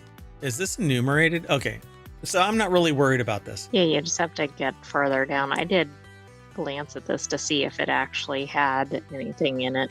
Gotcha. So what did you come to? Was there something significant that was different than what we already know? Well, some of it is word choices, but some of it's like how sentences are begun, how transitions are used. It's basically, it kind of comes down to writing style. Right. If I could summarize all the reasons. Which I think is kind of bogus. So words, these are these power words: revolutionize. There's no delve in here. Game changing, innovative, groundbreaking. No, but wait, it might show up later. But these are power words that exist in the lexicon because they exist in the lexicon. They have been extracted by the AI and used because the AI doesn't come up with what? Unless it hallucinates, it's not coming up with its own terminology. So people could very much use these terms. Now, do most people probably use these terms when they're just speaking to somebody? Probably not, but that doesn't mean they wouldn't write it in something. Yeah, for sure, because these are marketing terms. Our product revolutionizes. Our system is game changing. We are an innovative company. Metaphorical words like tapestry, mosaic, patchwork, symphony, collage. Again, these are marketing terms. Yeah, they are. And I think a lot of times they're not used verbally, but that doesn't mean they're not used in other materials or other contexts. Right. Yeah. We offer a mosaic of our products are in harmony or in symphony with something. Yeah, it's a collage of we solve the patchwork, blah, blah, blah. I mean, all of these are marketing terms. So you're going to see them because there is a massive amount of marketing material that's public and you don't have to pay anybody to consume it. But when you download a book and use that in your AI, then hell yes. You know, supposedly you're supposed to pay for that. Ask for forgiveness, not permission. Clever wordplay, pros and cons, the advantages and disadvantages of AI generated writing, or bot or not bot. How to tell if AI wrote this story. Little known fact, AI was trained by joke book writers for fourth graders and Cosmo Coverline writers from 1996. It loves to string together punny sentences, especially when it's crafting headlines. It's obsessed with putting colons in long headlines, a practice that hasn't been popular in newsrooms for 20 years. Pros and cons. That's right. Move over colon for the M dash. Oof. Move over colon just sounds horrendous. So terrible transitions like moreover, furthermore, in addition to, conversely, nevertheless, therefore, again. Plenty of those appear in certain industries. Mm-hmm. Yeah, academic. Yeah. And professional presentations for sure, and non-marketing, right? Or they want something pithy, you know, move over so-and-so, there's a new game in town. Term paper conclusions. In conclusion, in summary, finally, by and large, on the whole, ultimately. This might be the only one I have agreed with so far. I don't think these are as used as frequently as some of the others. Right, but Again, it in has to like a be professional used. setting. Like if it's in an Yeah. academic setting, absolutely. Yeah. In summary, for sure. In conclusion, for sure. Finally is at the end of a series of first this, second that, and finally this. Um, by and large, is not that. I don't even know when that was last. I'd have to do a It Google seems like it's search. just fluff terminology. It's probably building your word count or something. Yep. Then there's tech speak, leverage, pivot, holistic, resonate, enrich, navigate, multifaceted, testament. Again, it kind of depends on what the industry is. Yeah, this is a testament to so and so. It's used all the time. Um, Make simple words complicated like delve. It does. They use delve. Endeavor, crucial, insights, systemic, which is used all over the place. There Oh, are systemic absolutely. problems. Comprehensive. I That's mean, those are used. Inherent is inherent in is used. some areas. Yeah, many areas. Yeah. So AI land use is always has to be utilized. Important has to be critical Yeah, for a but so does chatbot. a person using a thesaurus or something. Yeah, I mean it's the preponderance of the historical record that has trained the AI. And why does the AI do that? Because it's built off of human construction. So then they hammer it. In conclusion, as long as readers want to stay awake while reading, writers are in no immediate danger of losing their jobs, except that it's writers that built this monster. Literally. Yeah. And literally. Literally. Anyway, let's keep going. Next article is over in the Mobile Channel. Man sues town for $647 million over trashed Bitcoin hard drive. A man from UK named James Howells. I think this is the same person, right? That lost their hard drive in a landfill, and they've been trying to. I believe it is, and since this seemed to be a an update on it, I thought it was worth submitting. Yeah, so let's see. So they're using local counsel to try to recover a hard drive containing 8,000 Bitcoin, currently valued at around $647 million, and that's precisely how much he's suing them for, since he's blaming them for his not having it. Back in 2013, then partner mistakenly tossed out the hard drive along with a bunch of other garbage. At the time, Bitcoin was already worth a little less than $1 million, and the value of the coins has risen quite a bit in recent years. So the article is over at vice.com. Louis Prada is the author. So why is he, why is he suing the town? Didn't he throw this out? Well, somebody threw it out. They didn't. If anything, they should be suing the partner. He just wanted to leverage the council into letting him do the excavation. You'd think that would entice the council into saying yes, but so far they don't seem like they're going to take the bait.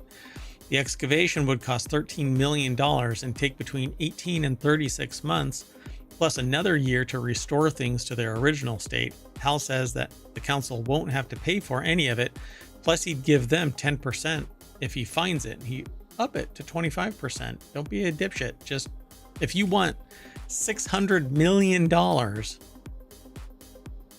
and plus, he doesn't have to, all he has to do is sell $65 million worth and give it to them, right? And just give them an annuity. Yeah. Should the hard drives be recovered, Hal thinks that there is an 80% chance that the coins would still be or would be retrievable. And if it all works out, he's offered the council 10% of the recovered Bitcoin value, $65 million. But it's going to cost $13 million. So if he foots that bill and he will give them $65 million, fine, do it. But finding a hard drive in a landfill that for 10 years has had more and more stuff added to it. Well, even if they find it, right, it's probably damaged. Depending on how it was thrown away, then yeah, it could be run over by the dozer. If it isn't, there is actually not a seal in it. There's a seal, but it is to alleviate pressure, so it doesn't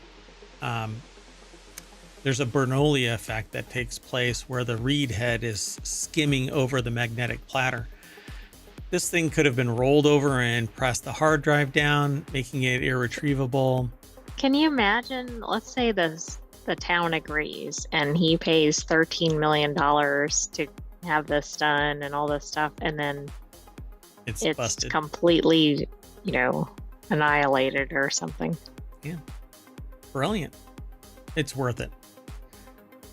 8,000 Bitcoins sitting on this hard drive. Watch it Well, actually it's not be right. 647 million. I'm sorry? Watch it not actually be there.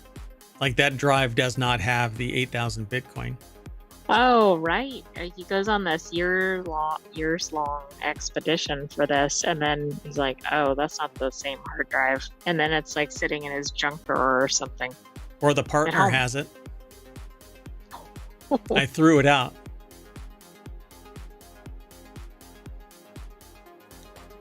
Conspiracy. NaNoWriMo, folks. 2 weeks away.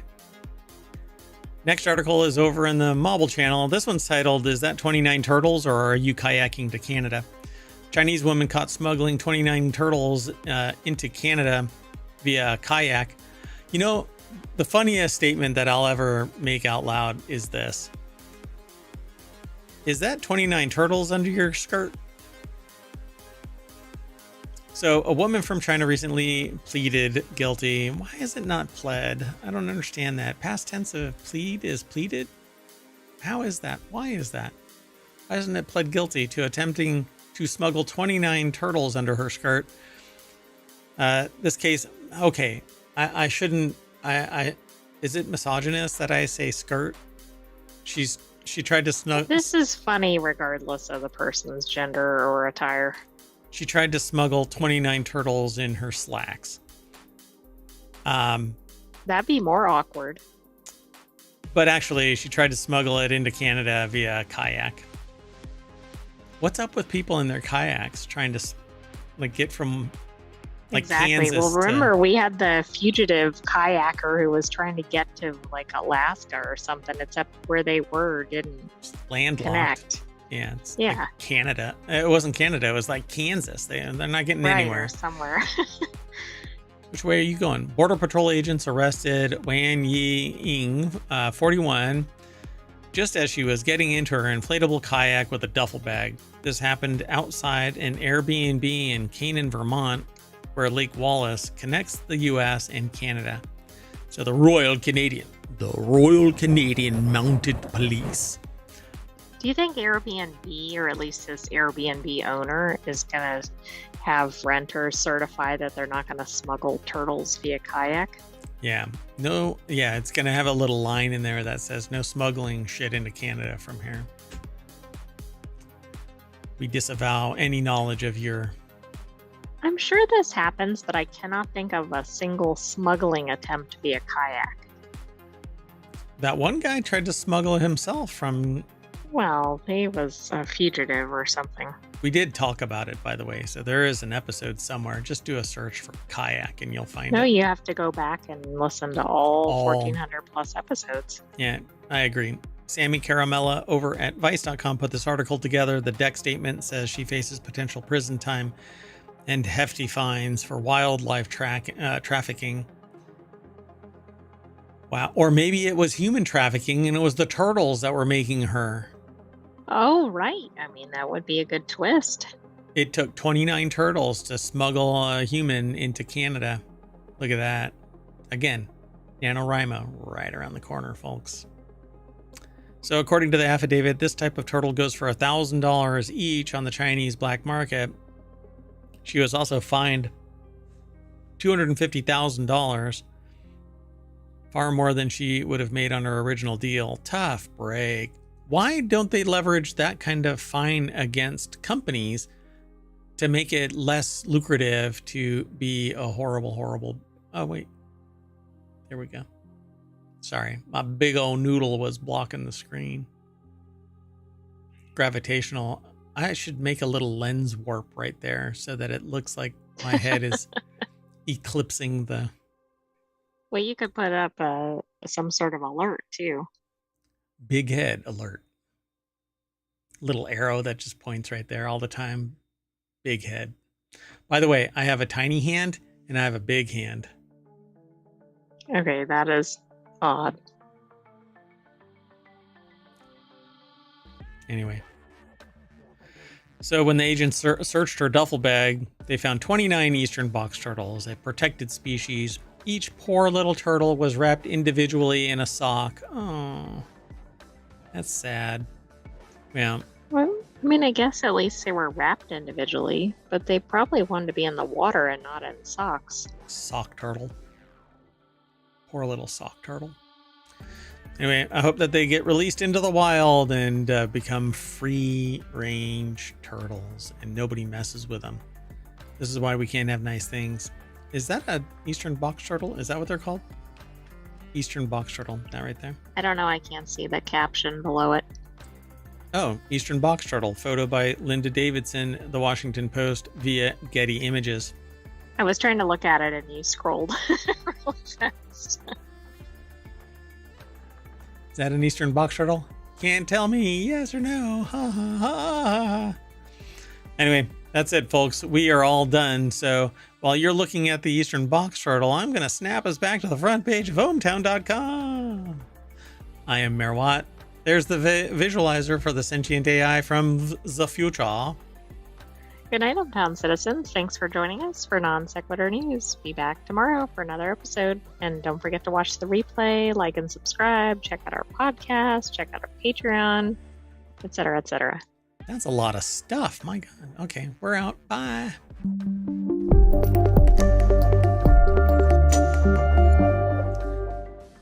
Do you think a eastern box turtle feels boxed in when they're in a sock, or do they just accept their fate as a socked eastern box turtle?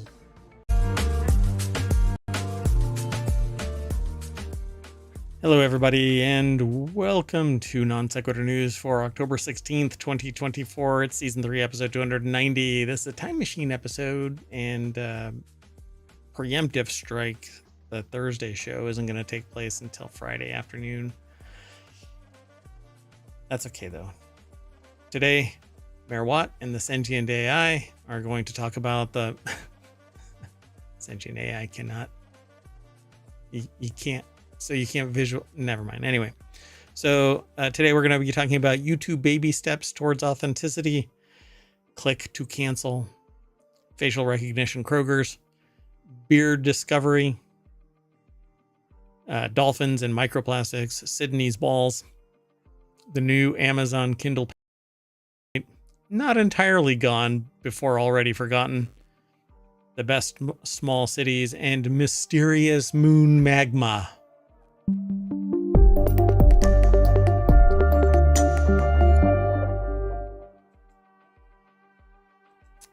Hello. Oh, my I have another background effect going that I forgot to turn off. That's okay. I'm gonna leave it just to see if it shows up. Anyway, I am Mayor Watt, and this is the Sentient AI's visualizer. Good evening, ohmTown citizens, and welcome to Non Sequitur News for October 16th. And that was their voice. So they're a sentient AI from the future that I found on a strange-looking USB drive in the parking lot of a Wendy's at 2 o'clock in the morning. I went to get boneless, spicy barbecue wings, and they don't have them anymore, but... And they were closed. So instead you got stuck with a sentient AI. Yeah. Imagine that. Oh, okay, hold on. Let's see. Dun, dun, dun. So, if you want today's show notes, you hit !NSN over on the Twitch tubes. It just goes by Twitch, not Twitch tubes, but anyway. Apparently, I have rewards enabled on the channel, so you can subscribe to earn rewards. Uh-huh. But hold on a second. Okay, well, anyway, let's just get going.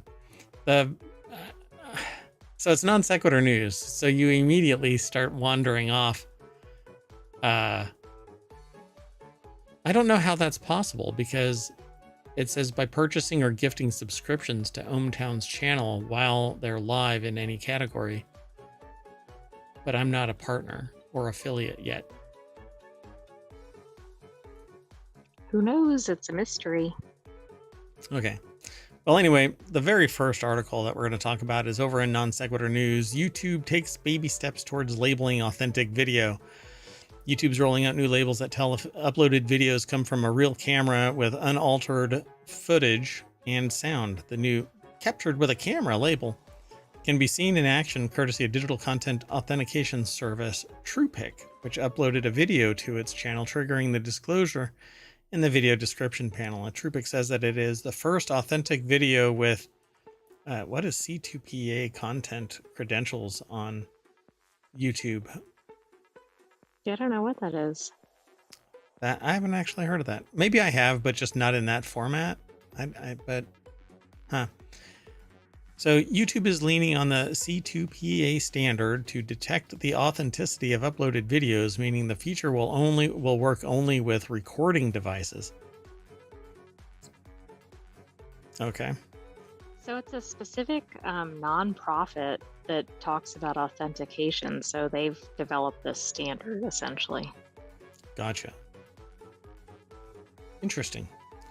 So YouTube is rolling out a new captured with a camera label that works with C2PA content credentials. Umar Shakir over at TheVerge.com put the article together and says YouTube is leaning on this to verify that there is legit video being uploaded.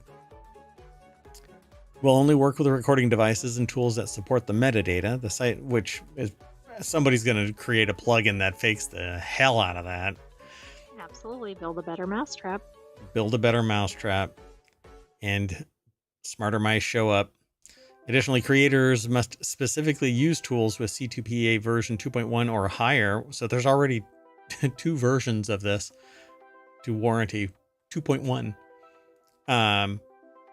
or higher for the label to appear. So you probably won't see this label regularly for a long time. You know how I know that my video is authentic, I guess? It's because I'm streaming it, but I don't know if it has C2PA, but I'm streaming it live and it's not a manipulation. I mean, unless you want to count the simulation, the video format of the Sentient AI's voice. I mean, you want to look at zeros and ones flowing across there? Somebody's going to decode that. Right. I think that would be kind of risky. Risky, clicky.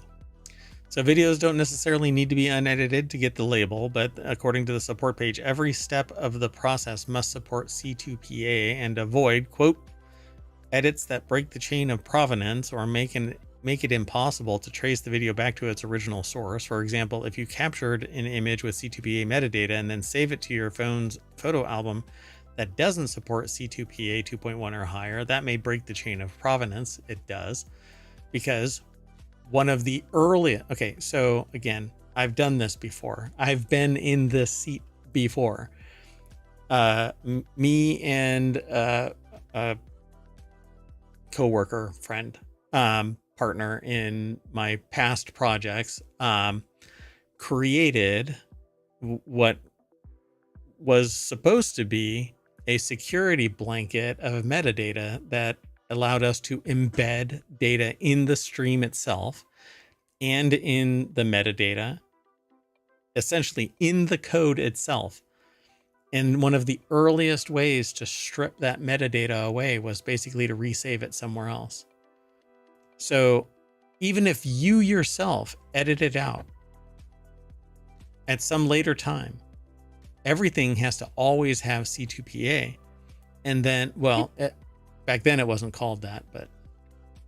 Doesn't it seem, though, that this is going to be like the death of edited video? Because it's going to be really tough to stay in compliance with this, particularly if it's assessed by a computer. Yeah, so what's going to end up happening is the people who do the edit are going to have to resave their entire edit with C2PA intact. So they make all of their edits, and then once it's up on the site, they can't touch it, right? So if something happens, like somebody gets a I don't know. Somebody gets really spicy about their copyright and decides that they want to shut down a 2-second clip of an incidental video in the background, or like back there, or somebody gets a wild hair and says, I don't like the fact that you're using the logo or whatever, and I have to clip it out. I would have to re-edit the entire thing, re-upload the entire thing. Right, which isn't that likely and it's resource intensive. So do they end up taking the video down or just go, oh, well, it's not labeled? But and that's going to differentiate those that are labeled and aren't labeled. Yeah, and so coming to your point, look, it says it right there. Google launched an altered or synthetic content label earlier this year that requires YouTube users to self-identify their uploads, Scout's Honor, that contained AI generated content. Yeah, that's been around for a while.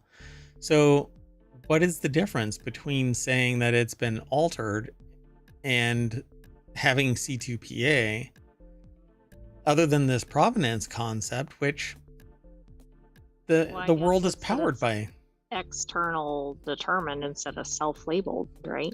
Yeah, I think the biggest problem is that there isn't enough humans involved in the process of policing the content. So while we have something value added to the content, somebody else could take my videos, post them wholesale, and because I'm not part of the content system, I have no recourse. I have to sit there and go through a longer, more involved legal claiming system. It's just a big pain in the ass, really. So this is just going to be friction for the people who don't fake the news or fake the videos. Yeah, I think it's going to be problematic for people that have a technical glitch and they truly are not like editing the content, or like there's going to be cases where the people that probably shouldn't be labeled Yeah. are labeled and vice versa. Yeah. Yeah. Well, we'll see. We'll watch this.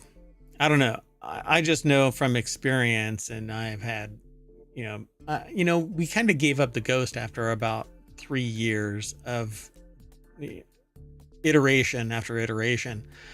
Why? Because we knew what the system was, and so we knew of ways to circumvent it. And so we literally had discussions about, so what is the friction threshold here? How much work is really involved in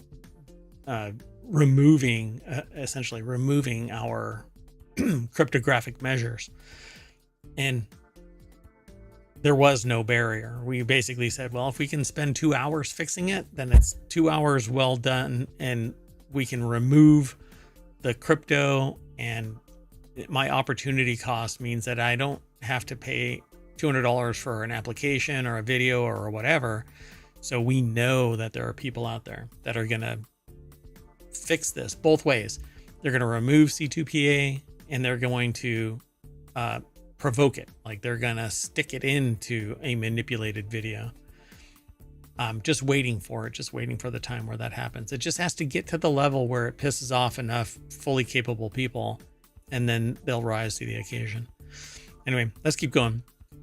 The next article is over in Smack Talk. FTC click to cancel rule makes canceling subscriptions as easy as starting them, which is really funny because we talked about FCC recently, wherein they leaned into net neutrality and they said, we're bringing it back. And then it was hobbled.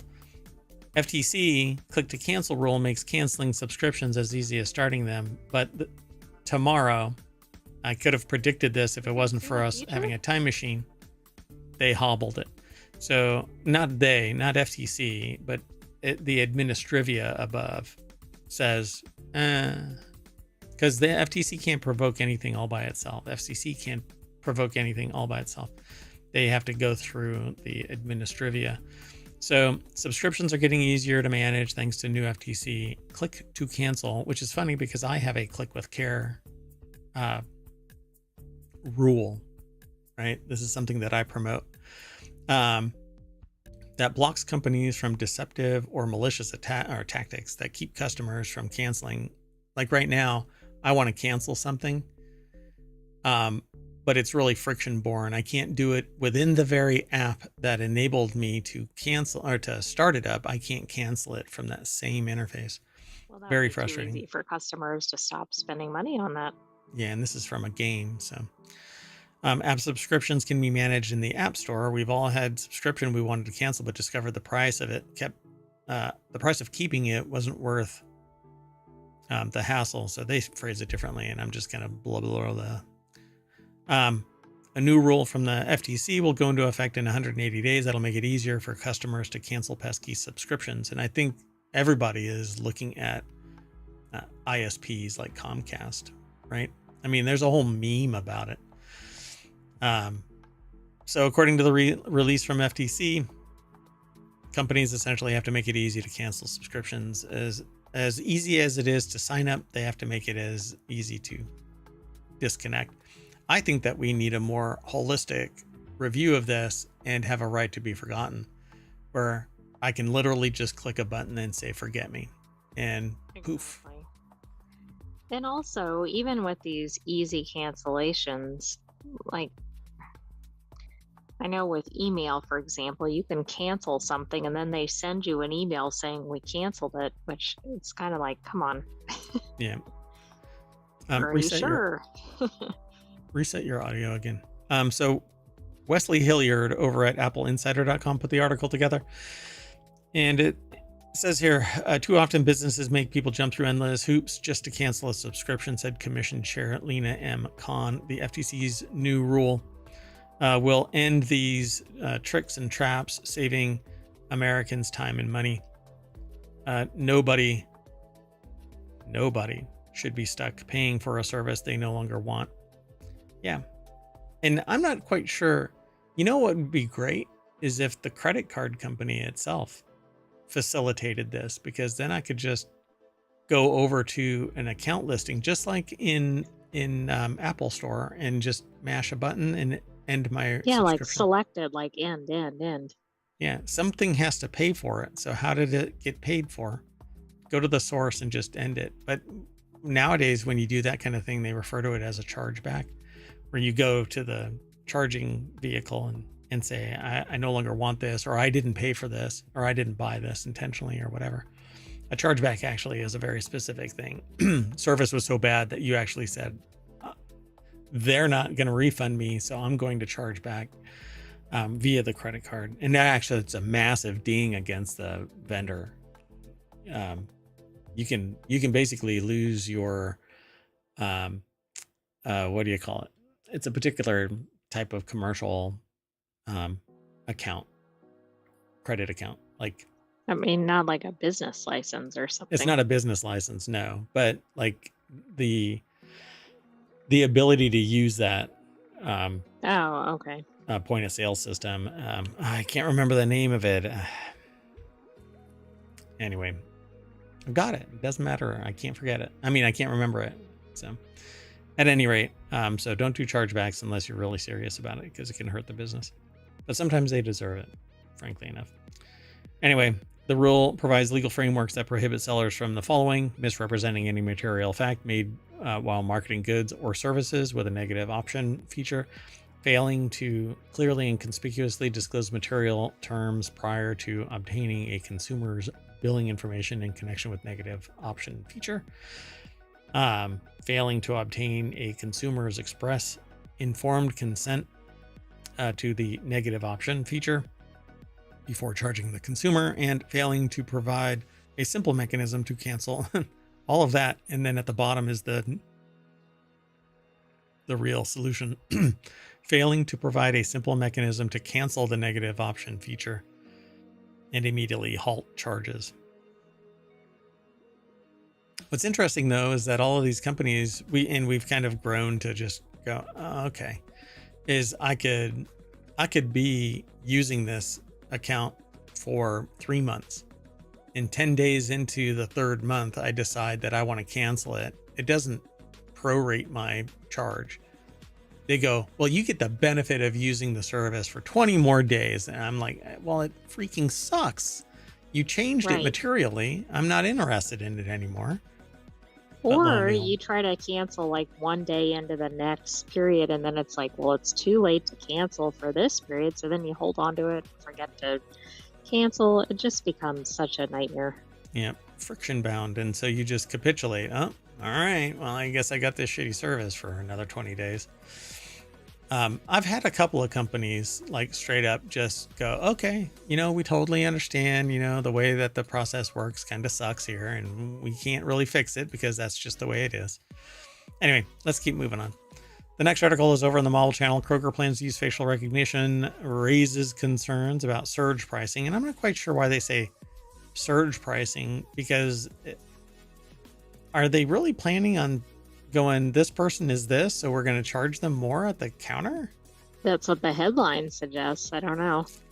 Matt Novak over at gizmodo.com put the article together. It says, how soon will Minority Report style supermarket arrive? Where it knows who you are, and so it can charge you more, I suppose. I don't know about this political aspirant saying that there was a letter sent to Kroger over the grocery store's purported plan to introduce digital price tags that could be changed in an instant to raise or lower prices for shoppers based on the time of day, the weather, or any other number of factors. Okay, so that's different than facial recognition. It is. I agree. It made it sound like, okay, here comes Joe Smith through the store. Time to raise the price. As they're walking down the aisle, they go, change the price, change the price. So I'm paying. Oh, and it's like that ticker thing, right? Oh, yeah. You hear that ticker, that mechanical, like a train station ticker going off all over the store as people walk down the aisle. Clack, clack, clack, clack, clack, clack, clack, clack, clack. That would be horrifying, hilarious. but funny in the abstract. Oh my gosh. You're quiet again. I don't know. I'll turn you up on my side. So, news leaked over the summer that grocery giant Kroger was partnering with Microsoft to bring about the end times. Oh, that's not what it says. I'm sorry. It says use electronic shelf labels, shortened in the grocery industry as ESLs. Okay. Got to be careful how I say that. As part of an AI push to institute dynamic pricing at its grocery stores. God, it is so dystopian. It really is. Surge pricing to me is just this horrendous concept, but this is just, I don't know. Come on. Haven't they seen the things with like the drive-through surge pricing and how those have failed spectacularly? So y'all just got to stop going to Kroger. Oh, guess what? Mergers and acquisitions have basically said that, no, you can't anymore. You have to go to Kroger. Or right. some Isn't Kroger owned. one of the largest ones now? Because I think we just talked about it merging with something else. Yeah, they're buying Albertsons or something like that. Yeah.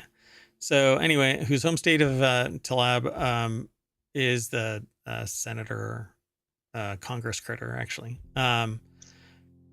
For Michigan, representative, yeah. As 120 Kroger locations expressed concern about the technologies in her letter dated October 11th and shared Tuesday for the first time publicly, basically saying these are evil. And it refers to racial biases of facial recognition technology are well documented and should not be extended into our grocery stores. But that is the icing on the cake, I suppose, where you're like, okay, it's not dystopian enough. Let's put racial bias on top of this cake. Oh, I agree. Like there's so many problems with this without even that on top of it. And obviously that's a significant issue too. For crying out loud. So I hope that it isn't all just kind of a wash between, oh, it's a racially motivated claim of bias versus something that, let's say you solve the problem of racial bias, right? Okay.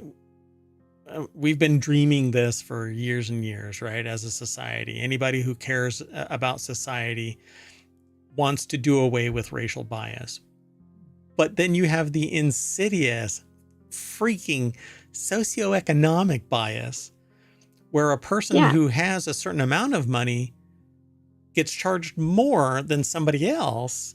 Yet the people who are the greedy freaking bastards of the world have so much money that they don't care about surge pricing because they can afford it and they're going to charge you more later so that they recoup their surge priced goods.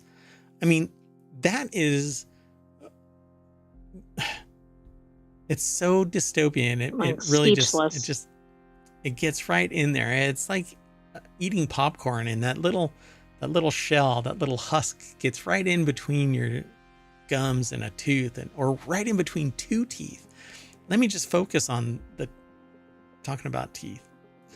Anyway, it's just so twisted. So it says, to be clear, Kroger does not and has never engaged in surge pricing.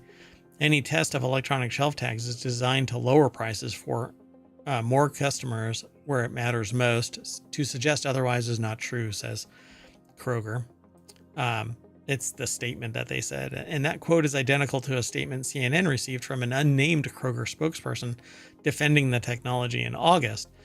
So the letter wasn't the first from lawmakers expressing concern about facial recognition. Other senators and Congress critters in general have been making this an issue, but Kroger is under increased scrutiny. This is what we were talking about at the beginning. Over the company's $24.6 billion merger with Albertsons, which is currently making its way through state courts in Washington and Colorado over antitrust concerns. And really, we need to stop it, because at the same time, people are complaining about, and as these very same people are complaining about higher prices, look everywhere there is a merger or acquisition. Within 5 years, they have to recover all of the costs, which means that they fire people, raise prices, and limit services so that they don't have extended costs across a broad spectrum of services and quote unquote waste. So everybody should be sitting there saying, no, sell to an individual and keep competition alive, because Kroger buying Albertsons is going to minimize our ability as consumers to have a voice. Well, that's exactly it, because it's not really how many companies exist or whatever, but the problem is then the consumers have no recourse if everything is under that company and they're engaging in destructive or discriminatory or whatever else practices. Right. Where else are you going to go? You're all owned by Kroger. Let's keep moving. The next article is over in Non Sequitur News. A surprising beer discovery could help starve cancer, and I hope that it means drinking a lot of beer. So, I think it means applying the beer directly to the cancer, like you get injected or something. I don't know. I'm injecting it. Brought to you by Pale Ale via the Igulu. So, surprising beer discovery could help starve cancer. A trick used by beer brewing yeast is helping to shine a light on a similar survival mechanism in cancer cells. So it's the other way around. Something that the cancer is doing good for itself. Ew. Well, let's figure out how to, I don't know, maybe if it, did you see that? Mm-mm.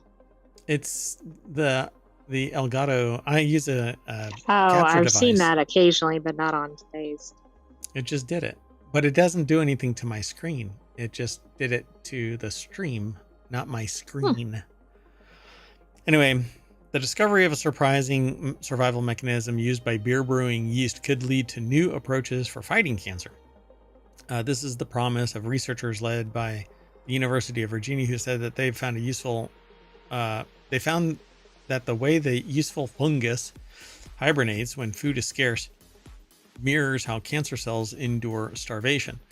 Periods of severe nutrients shortages are common for cancer cells as a result of their unchecked growth, forcing them to go dormant to survive and escape detection by our body's immune systems. My understanding, and I don't want to come across as confidently incorrect, but my understanding is that cancer cells they give off a chemical beacon that tells others to shut down, other free floating CTC cells floating around, and one continues to grow. And if you excise that, then the others will flourish because the chemistry has been removed. Meanwhile, if that main mass is actually growing unchecked, it can starve the host essentially, to the point where it actually starts to shut down. And if it shuts down, then the beacon goes unchecked. It turns off, and all of the rest of the free floating cancer cells can actually activate. And up until, the way that it seems was up until about 4 years ago or so, 5 years ago now, that chemical beacon wasn't really well known. Right. Yeah, that's been more recently kind of emphasized or recognized. So I'm wondering if that is part of this, because they basically say this severe nutrient shortages are common for cancer cells.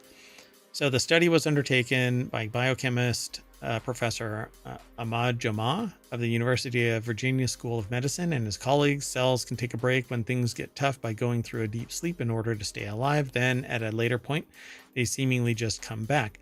That's why we need to understand the basics of adaptation to starvation and how these cells become dormant to stay alive and avoid death.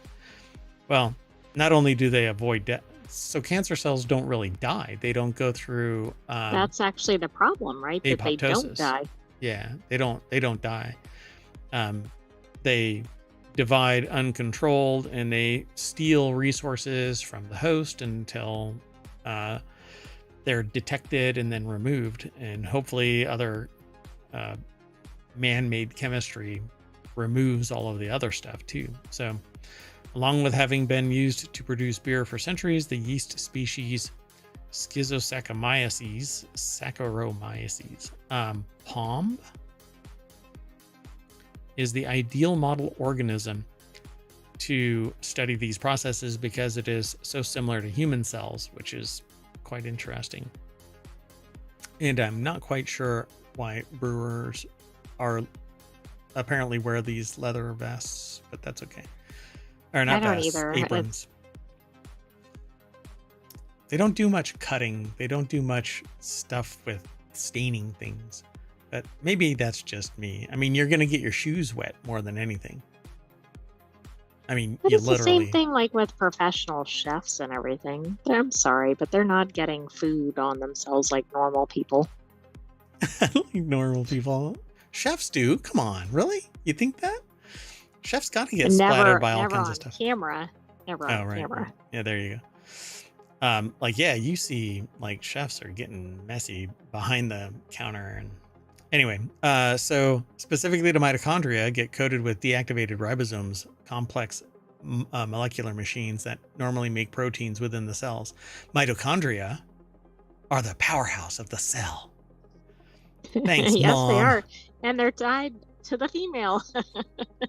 You beat me to it. Yeah, thanks, Mom. Yeah, all your mitochondria are from Mom. So the team is not quite sure why this strange form of attachment between ribosomes and mitochondria happens. There could be different explanations.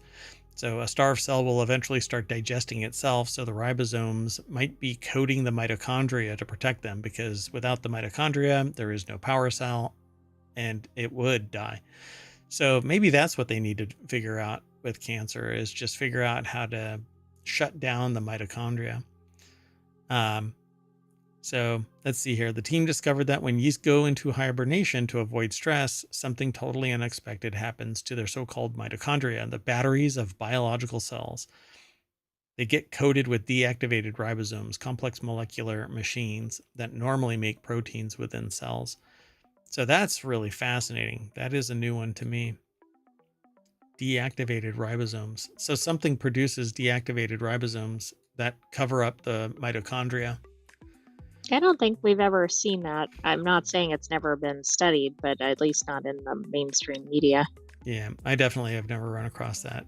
Yeah, or in research papers. So when did this research paper land? It landed in 2024. It was published in Nature Communications. Yeah, ribosomes hibernate on mitochondria during cellular stress. I know cats that do that. Cats hibernate on humans during cellular stress. Actually, it's temperature, thermal stress. There you go. Yeah, when it gets cold, they come over and hang out on humans. Anyway, let's move on. The next article is over in Technology Today. Disturbing discovery: dolphins breathe out microplastics. We're just all sunlight today. I know, my goodness. Researchers have found microplastic particles in the breath of wild bottlenose dolphins, indicating that inhalation might be a significant exposure path for these animals alongside ingestion, which is the same for humans, by the way. We inhale micro and nanoplastics, typically from road debris, your car tires, and we consume it in our food as well. So, Okay, so how did they do this? Did they hold up like a breathalyzer type thing in front of a dolphin and say, "Stay still"? the little blowhole, man, they just stood there. And so the discovery made by collecting exhaled air from dolphins in Florida and Louisiana, and the little known Kansas dolphin, the Kansas land dolphin that likes to pursue kayaks as they try to make their way to Canada and Alaska. You'll have to go back. With their turtle buddies. With their turtle buddies, yes. Who are actually trafficking humans, is my belief. But anyway, the turtles. There's 29 turtles that have recently been arrested for trafficking a human across Canada. You'll have to go back and look at the previous episodes this week to catch that. Anyway, the discovery reveals the presence of various types of plastic polymers. So dolphins and humans are once again closely related. So the article's over on scitechdaily.com. PLOS is the source of this article. All these findings highlight a potential health risk. Further studies are needed to understand the implications fully. Yeah, we're doing that with humans too. It was actually Miranda Dziobak and her team from the College of Charleston in South Carolina, and published today, which is today, although we're in a time machine. Very current. And it has to do with water because dolphins, so it is very current. Anyway, in the open access journal PLOS 1, microplastics, tiny plastic particles, are a global environmental issue affecting both humans and wildlife, pretty much all life. These particles can cause health problems such as oxidative stress and inflammation when ingested or inhaled. While ingestion through contaminated food is a well-known exposure pathway for both humans and animals, inhaling microplastics is also considered harmful and is one of the emerging areas of concern for human health. And I wouldn't say that it is a well-known exposure pathway. This is within the last 5 years, and there is zero marketing to dissuade people from using plastic containers. Right, there's a ton of marketing behind plastic. Yeah, go for it. Don't worry, it's harmless. Really? I don't know. That hump on my shoulder is saying otherwise. Although there's no alignment between cancers and stuff like that and microplastics, I still say it's a matter of time. That discovery is on the cusp of being the next 5 years, I think. Because, I mean, basically you have to find it. And that's not how biopsies work. That's not how cancer treatment works. And nobody goes through like the cancer with such a fine-tooth comb. They do, but they're not looking for micro and nanoplastics. But they might start noticing it without looking for it. And if so, I think that's where it's going to get some attention. Yeah. So, yeah, the results support the idea that inhalation could be another key route for microplastic exposure for dolphins alongside ingestion. However, the authors note that their findings are preliminary and that there further research is needed because you don't want to answer it definitively. You got to get that grant money coming. We need to do more research. Swim harder, faster, deeper. Moving on. Unless you want to say something about it. I don't have anything else to add. Other you want than to talk about? We need to get away from plastic. Yeah, I agree. So says the person who's surrounded by plastic because that modernity basically requires you to have plastic. But this is a glass that I'm drinking from. Well, they're okay. That's gonna definitely solve the microplastic problem. But if everybody would substitute for glass, we would get there. And the vessel that beer was brewed in was plastic. So I know. Yeah. I'm One hoping. step forward. Yeah, 3 steps back. I'm hoping that they will update. They will change to glass, but I don't think so. I would love it, but anyway, hundreds of. Oh, let's talk about Sydney's balls. Mysterious black balls close Sydney beaches, but I think that these. Oh, these are tar-like balls. Okay, I didn't even look at any of this. No, I So, didn't either. mysterious black balls close Sydney's beaches. Hundreds of mysterious black tar-like balls have washed up on 2 popular Sydney beaches, prompting lifeguards to close the strands to swimmers. Can you imagine swimming and hitting one of these things? No, I think you'd want to backpedal so fast out of the water because you have no idea what it is. It'd be like that cartoon Smoke when something disappears. Exactly. Like It's Roadrunner speed. Yep. So phys.org is where this article is housed. I don't see a byline. Yeah, sorry, folks. Anyway, hundreds of mysterious black tar-like balls have washed up on 2 popular Sydney beaches, prompting lifeguards to close the strands to swimmers. Ball-shaped debris, mysterious black ball-shaped debris, which I guess if it's a tar-like substance, it's going to turn into a ball and float. If it's That's true. depending on its viscosity. So Do you think this is like the Lego container that crashed previously, and then for years Lego pieces were floating onto shore? yeah, there's been a leak of oil somewhere and it's going to wash up. So it says that the local mayor said, leaving flummoxed Australian authorities scrambling to find out what it might be. Hundreds of golf ball to cricket ball sized spheres. These aren't tiny little, BB Is that sized. cricket ball like a baseball size? Yeah, it's like that. So, could be seen littering the coast, which is usually thronged with Sydney-siders and tourists. Instead, a few seagulls were walking around. Wait, are these it? No. Oh, when I saw that, I was like, wait, is that the ball? Oh, that's funny. Then the pop-up went away. Oh, that's hilarious. Oh, there's no picture. Son of a biscuit. Anyway, at this stage, it's unknown what the material is. It's probably tar. However, they may be tar balls, which are formed when oil comes in contact with debris and water, typically the result of oil spills or seepage. Seepage. Here, I can send you so you can see it.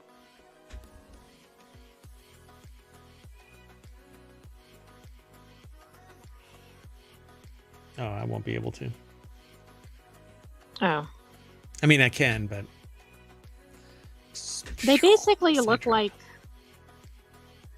almost like balls of yarn or something, but I guess balls of tar or like charcoal looking. I mean, this picture shows easily 10 in one clump. Oh, I see what you sent me there. What the hell? It's actually not opening up. Weird. Okay, whatever. Gotcha. Okay, so it's a tar ball. And they're being cagey about it, but it's a freaking tar ball. Let's move on. The next article is over on the Wanted channel. How does the new Amazon Kindle Paperwhite stack up to its predecessor, which completely just destroyed the ability to gift this to somebody if they happen to have read this? How does the new Amazon Kindle Paperwhite stack up to its predecessor? Well, apparently there's a color version of this now. Amazon just unveiled its latest lineup of Kindle e-readers, and with it, a refresh to its most popular model, the Paperwhite. So if you have an avid reader in your life, what? Wow. John Kalinakos, wait, yeah, maybe it's Kanelikos. Anyway, John, over at pocket-lint.com, put the article together. So what is the difference, they say? Last saw the Paperwhite refresh back in 2021 with Pocket Lint describing the device as still the best e-reader 3 years later. We now have an all-new Paperwhite to contend with, and here's the latest, directly compares. So the new one is a little bit bigger, has more storage, has up to 12 weeks of battery life, which is spectacular, a little bit heavier, a little bit bigger. And remains USB-C. So the previous generation Paperwhite was released in 2021 and brought USB-C charging and a larger screen to 6.8. Now it's 7. Comes in 2 configurations: the basic that costs $160 and the new Signature Edition that costs $200. The Signature has 32 gigs of storage in addition to wireless charging and auto brightness support. So to those of you who were wanting or didn't want a new reader for Christmas, Merry Christmas. For 2024, Amazon's improved upon its existing Kindle Paperwhite with a couple of ways. Apparently, yeah, there is a color screen now, but I'm trying to see. It doesn't seem to be in here. The new variant retains some of its 300 pixel per inch resolution as before. It has a 7-inch panel up from 6.8. But let me see. It's still way for thin. Hopefully they updated their software so it doesn't get all wonky periodically just saying, hey, guess what? You're at the end of your book. I'm not. I'm 3 pages in. Yeah, exactly. Or surprise, this book isn't on here anymore. Hey, 1984. Anyway, there you go. Amazon Kindle Paperwhite, which is really interesting because last year I was trying to figure out, do we want to upgrade? Do we want to get new ones here in ohmTown? Only to kind of put the brakes. Let's pump the brakes. Is there a big enough difference here? No.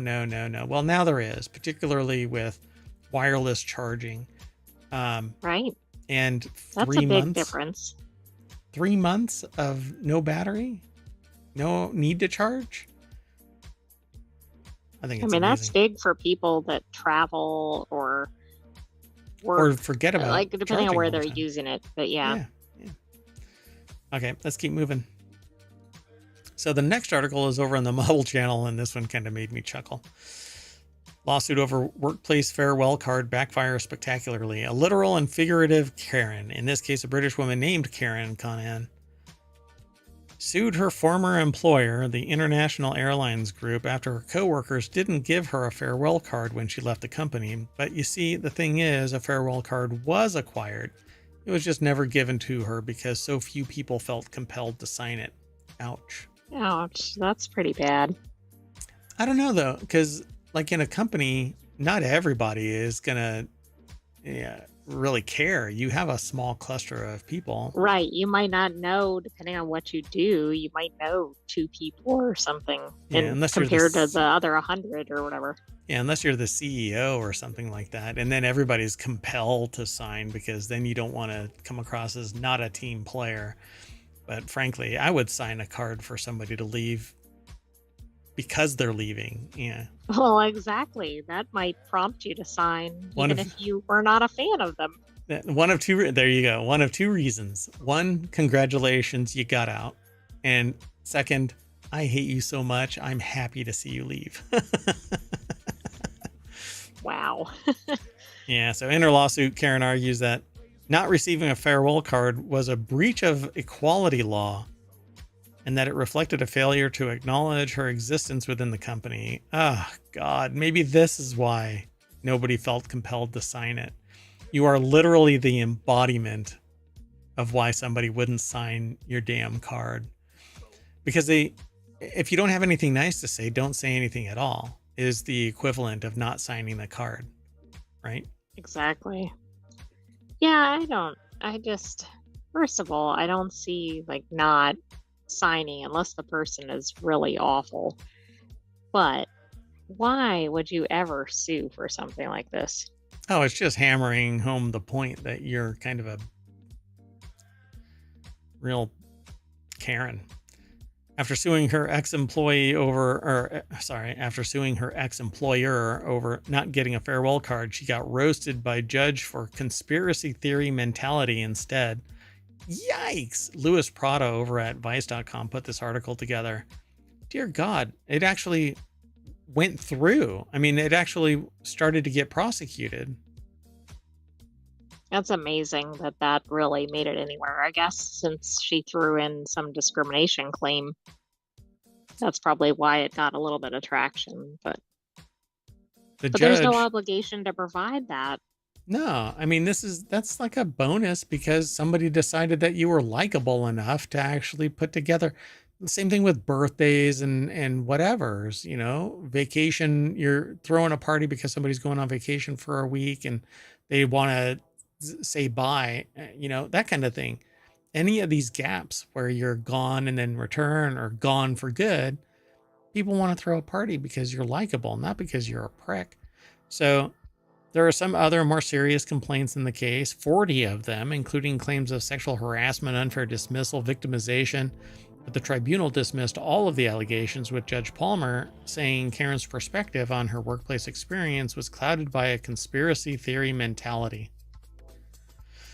He said that a lot of her Wow. complaints, which she details in her filing, amount to nothing more than misunderstandings of normal social interactions. For instance, she says that she used the word whiz in a card for a colleague, then says another colleague copied her use of the word while simultaneously correcting her spelling to add another Z at the end of the word. This was apparently a workplace infraction worthy of a lawsuit. Judge Palmer ultimately emphasized that there was no evidence linking her grievances to her sex, and that she was just being overly suspicious. Plus, you're Yeah, that gone. almost seems like a paranoia kind of thing or something. Yeah, I don't know. Sometimes, though, the culture of the organization really does breed that type of suspicion. Yeah, absolutely. And sometimes it's more than something like a card, but Yeah. I would assume if it was something more than a card, she would have sued about that. It's essentially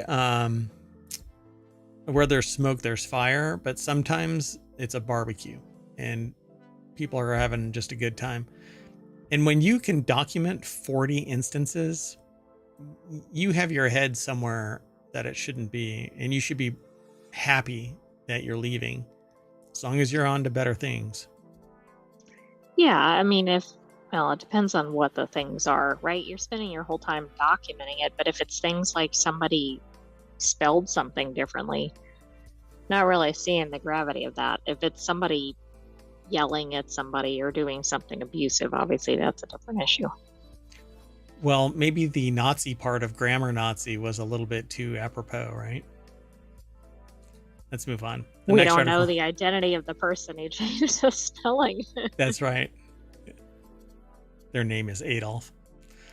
So the the next article is over on the Edge Ideas channel.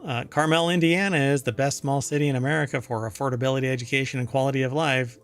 Let's take a look at the top 10. But Wallet Hub compared 1,318 cities across 5 key categories in order to rank the best small cities in America. Let's try that in a small town. Celia Fernandez over at Make It at CNBC.com put the article together. Everybody is happy. Have you even heard of Carmel, Indiana? And no, Indiana. I know it's not caramel, which I kind of said it, but yeah. Carmel, Indiana. No. But hey, they checked out 1,300 cities with populations between 25,000 and 100,000. I don't think that I've ever lived in any place with less than 100,000 people at this point in my entire existence, short of maybe no, not even there.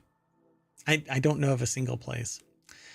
Anyway, each city was scored from 1 to 100 based on data from several sources, including the U.S. Census Bureau, Federal Bureau of Investigation, and the Bureau of Labor Statistics. I think this is I'm a little afraid of what they were testing from the FBI for this. Maybe the lack of data. I think there's a thing called a data book that has, hold on. Okay, maybe that's it, like the economic health or something like that. Yeah. Something is really bogging my system down. It must be Steam. Go away, Steam. You're bugging me.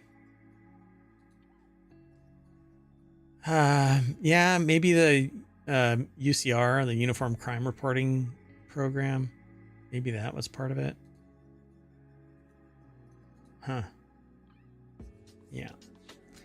Well, anyway, Indianapolis suburb held onto its number one spot. Apparently, it was there already, thanks in part to its median annual household income of nearly 133,000. Oh my God, this is that Middletown place, the one from Oh, from a show, what is that show? Yeah, The Good Witch. The Good Witch. Yeah, where nobody paid with any money. Everybody was happy except for Was the happily and pretty well off. like everybody was making $130,000 or more because they were all doctors or investment brokers, bankers. Even the artists there were so well off that they could afford, you know, $8 lattes, but never have to pay for it. And everybody, it was all bubbles in witchcraft. Anyway, had a median credit score of 775. Its 3% unemployment rate is one of the lowest in the country. Residents of Carmel spend about 14% of their income on rent, which is far and away lower than Yeah, and if you're making a dog. decent household income, that's even better. They probably do have high quality of life. It's a suburb of Indianapolis. Carmel offers an affordable place to live near the city. You get all the amenities of the big city without the big city. Wallet Hub report found that 31% of Americans prefer to live in the suburbs, while 16% preferred urban areas and 24% like rural communities. And a whole other group don't know where they want to live. Correct. Yeah. Like that's a lot of percentage that's missing. That's about 30%. Yeah. Yeah. Yeah. Which is really interesting because that's probably the middle. The people who don't really know, there's too many factors to sit there and say, I really like being in. But I would say Right. that this is actually on par right here with my research in another area. And that the remaining 24%, which makes up the other half of the half, are largely um, ideologically bent in various different ways, but because they all align under this massive umbrella of that, I'm being cagey intentionally, folks. But anyway, yeah, I think I can account for this in other areas and the remainder, 26% that are like very specifically issue driven. Anyway, so these are the 10 best small cities to live in America. So Carmel, Indiana, Brookfield, Wisconsin is not that far off. Oh, right. I see. That's their index or whatever. Yeah, yeah, yeah. Nobody got above, nobody Oh, got wait. out of a C. Yeah, these are all really tightly grouped. Yeah. In the grand scheme of things, yeah. But notice, nobody even got a B. Not even Okay, that close is to a B. interesting. Yes. And I They're would say roughly half of these are reasonably well known, and some are, unless you're in the area, you probably don't know about them at all. quite interesting, right? So the ones that Mhm. are, say that are from Indiana are probably really close to the perimeter of Carmel Well, that's true. Like they're probably they have similar, like maybe they're all suburbs of say or Indianapolis or something. counties, probably share a county.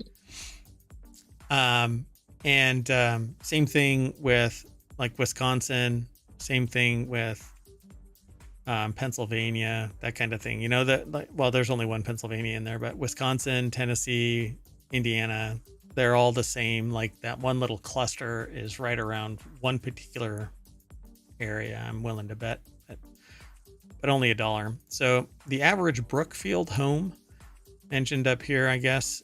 It's number 2 in Wisconsin. Okay, so Brentwood is actually a suburb of Nashville. Oh, Brentwood. Oh, okay, okay. Yeah, yeah, yeah. Yeah, so I looked up that one, but Yeah. just out of So curiosity. you'd find them close. Like Carmel is really close to Indianapolis, right? So all the rest of these are either right brushed up against Indianapolis, benefiting from the proximity and the fiscal success and the social aspects of it. And that's the key ingredient here. Aha, so Brookfield, Wisconsin, suburb of Milwaukee. Like these are all, I think these are very similarly constructed, right? They seem to Yeah. be suburbs of a major Yeah. city, just like the Indiana one was described in the article. Yeah, and that's actually what it's one of the metrics that I use in my calculation for the election data that I've got. Um, and essentially, these little breakout communities are just imagine there's social pressure within a city. And as that social pressure builds and builds and builds, the density causes a bubble to form, pop, and you get this little suburb. That suburb usually has initially high costs you know, if there was a community further away that was part of the state, but not part of considered a suburb of a major city, those houses would be cheaper. But when a suburb pops out of the main social pressure, they have higher costs per property on average. Why? Because they know that they can demand more money from the people that are in the city. Well, the ones that are affluent enough to diverge from the city. So, and just to show you this, the average Brookfield home is $475,810, up 5.1% over the last year. The median rent for all bedroom counts and property types in Brookfield is $1,734, according to a website called Zumper. But like the average median house in the United States is somewhere around $350,000. Yeah, that's a very high priced area to be in this listing. Yeah. So it's interesting, but all of these are when they talk about suburb, they're talking like 5 minutes away from downtown kind of suburb. This is not distanced in any way, but I'm more distracted by the fact that 70.99 is the highest score and it's the happiest place on earth. Exactly. That says a lot about American society. Broken. Yeah, this should be, and either they're very cognizant of the fact that they have a suppressed and they don't want to do grade inflation, right? Because you either, which I respect, right? Because then it doesn't really reflect it. yeah, like I used to do website evaluations, and I had somebody attack me once because they said, well, why did I get such a poor grade if you said that it was a great site? And I said, because you missed on certain metrics of my evaluation, and therefore you cannot get to, and you don't start out at 100 and get nicked down. You start out at 0 and you work your way up, and you hit certain metrics and you get a 90 or whatever.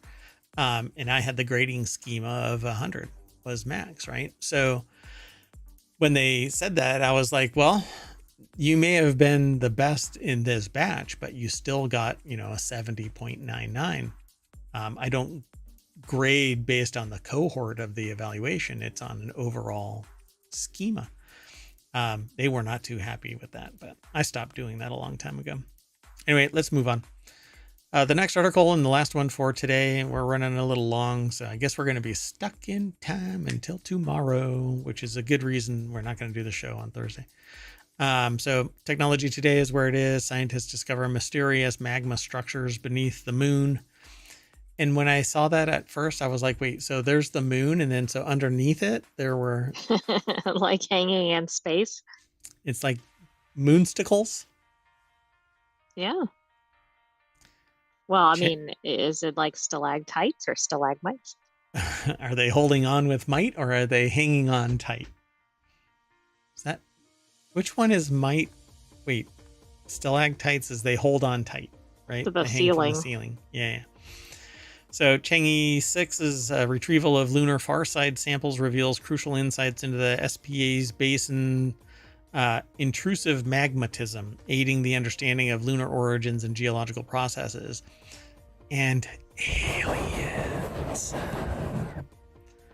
So lunar igneous activities, including intrusive and extrusive magmatism, not magnetism, magmatism, and their products contain significant information about the lunar interior and its thermal state.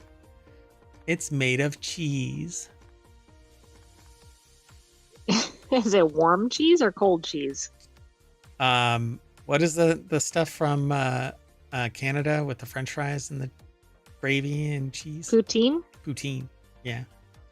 Right? It has cheese and stuff on it. It is. Oh, and cheese curd, right? Right. Well, that's more from, I think, Wisconsin area, but yeah. So it basically has the temperate zone of Wisconsin, which apparently has several. you know what? I wonder if Brookfield got scored on its cheese curds. There you go. Oh man. So the University of Hong Kong put the article together. It's posted at scitechdaily.com, and there is the Chang'e 6 mission, marked the first successful retrieval of lunar farside samples, focusing on the SPA's basin, the South Pole Aitken basin on the far side have long been considered the key to rebalancing the asymmetrical understanding of the moon and disclosing the lunar dichotomy conundrum. Supposedly, though, like all of the craters, they don't go as there isn't a like really deep craters and really shallow craters. They all seem to stop at the same depth, supposedly. Anyway,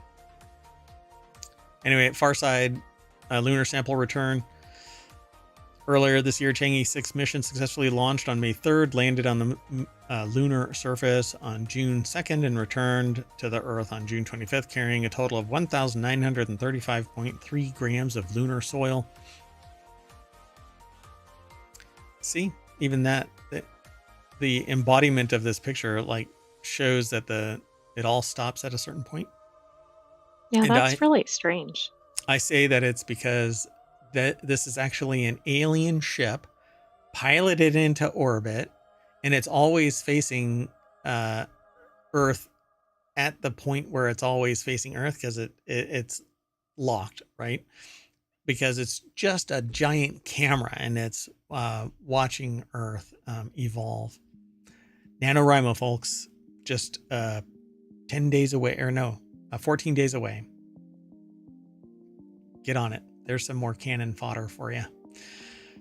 Or creative fodder, I should say, not cannon fodder. So the study revealed their extensive distribution in obscure nature with significant implications for petrogenesis of lunar plutonic rocks and Chang'e 6 mission, which will facilitate scientists' further study of the lunar far side.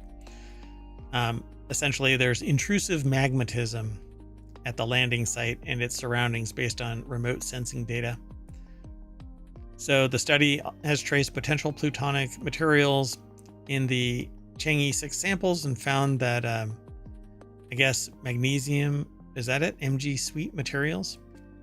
Yes, highly likely so. exist. Yep. Primarily from the western peak ring of the Apollo basin delivered by Chaffee S crater. These magnesium-rich materials contain crucial information on the origin of mysterious creep-poor Mg sweet rocks. This is not written in language that is accessible to the public. You know, it's not using those things like the neat NASA acronyms and everything. Yeah, so that one threw me for a loop here. What is creep? We're doing it live.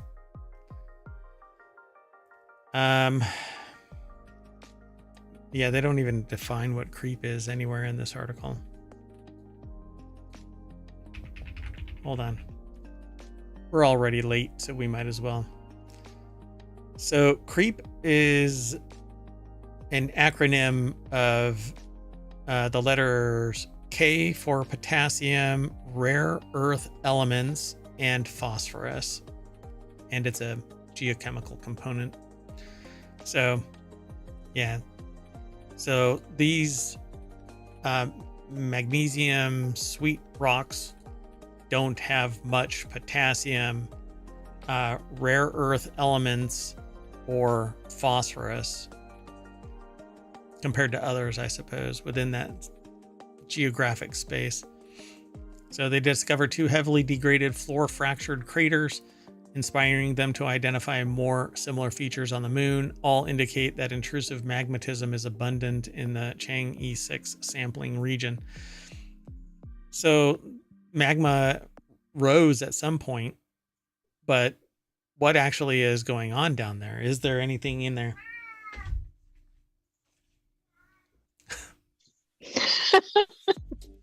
That's how I feel about the magmatism too. Yep. All right, folks. Well, that's it. We're going to call it because we have intrusive catmatism. That might be another form of alien life. Oh, it's alien, all right. All right, we're out of here. So with that in mind, we're going to launch ourselves away from the dark side of the moon, and that'll bring us back to the front page of ohmTown.com. Yes, I'm going to remedy this. The icons have decided to take the afternoon off. It's okay. I say I changed the menu and I purged the images. I'm a dummy. Anyway, I am Mayor Watt, and the Sentient AI is going to dance a little jig and sing us off once more. Woo, woo, woo. See they're not really moving around. What? I was trying to get the icons to kind of dance around, but they're not really going crazy. Oh yeah, what's going on with that? Whoa, not that. Okay, well, good night, ohmTown citizens. Thanks for joining us in the time machine for Non Sequitur News. Be back tomorrow for another episode. You got it. See you soon.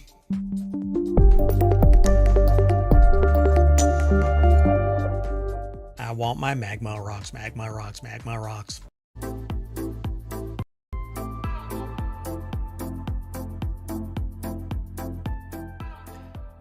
Hello, and welcome to Non Sequitur News for October 17th, 2024. It's Season 3, Episode 291. Got close to, I think, 1,400 episodes so far altogether across ohmTown. Go and check them all out over on YouTube. The last 60 days are here on Twitch. But I stream to both. The Sentient AI is not with me today. They're out on assignment, but they'll be here for a non-time machine episode. Today we're going to be talking about rising cocoa prices, off-balance water cycle. Am I being investigated by the FBI? Why, yes. The time bomb capsule, expulsion rooms, 16,000 bottles of fake French wine, fired for buying toothpaste, not lunch, a $17,000 house, cats train, pardon me, cats translate words to images, and finally, gassing the economy. It's a good thing, maybe, apparently. I don't know. Let's talk about it on the other side. Everything is powered by ohmTown.com. That's that site right there. Go over and check it all out.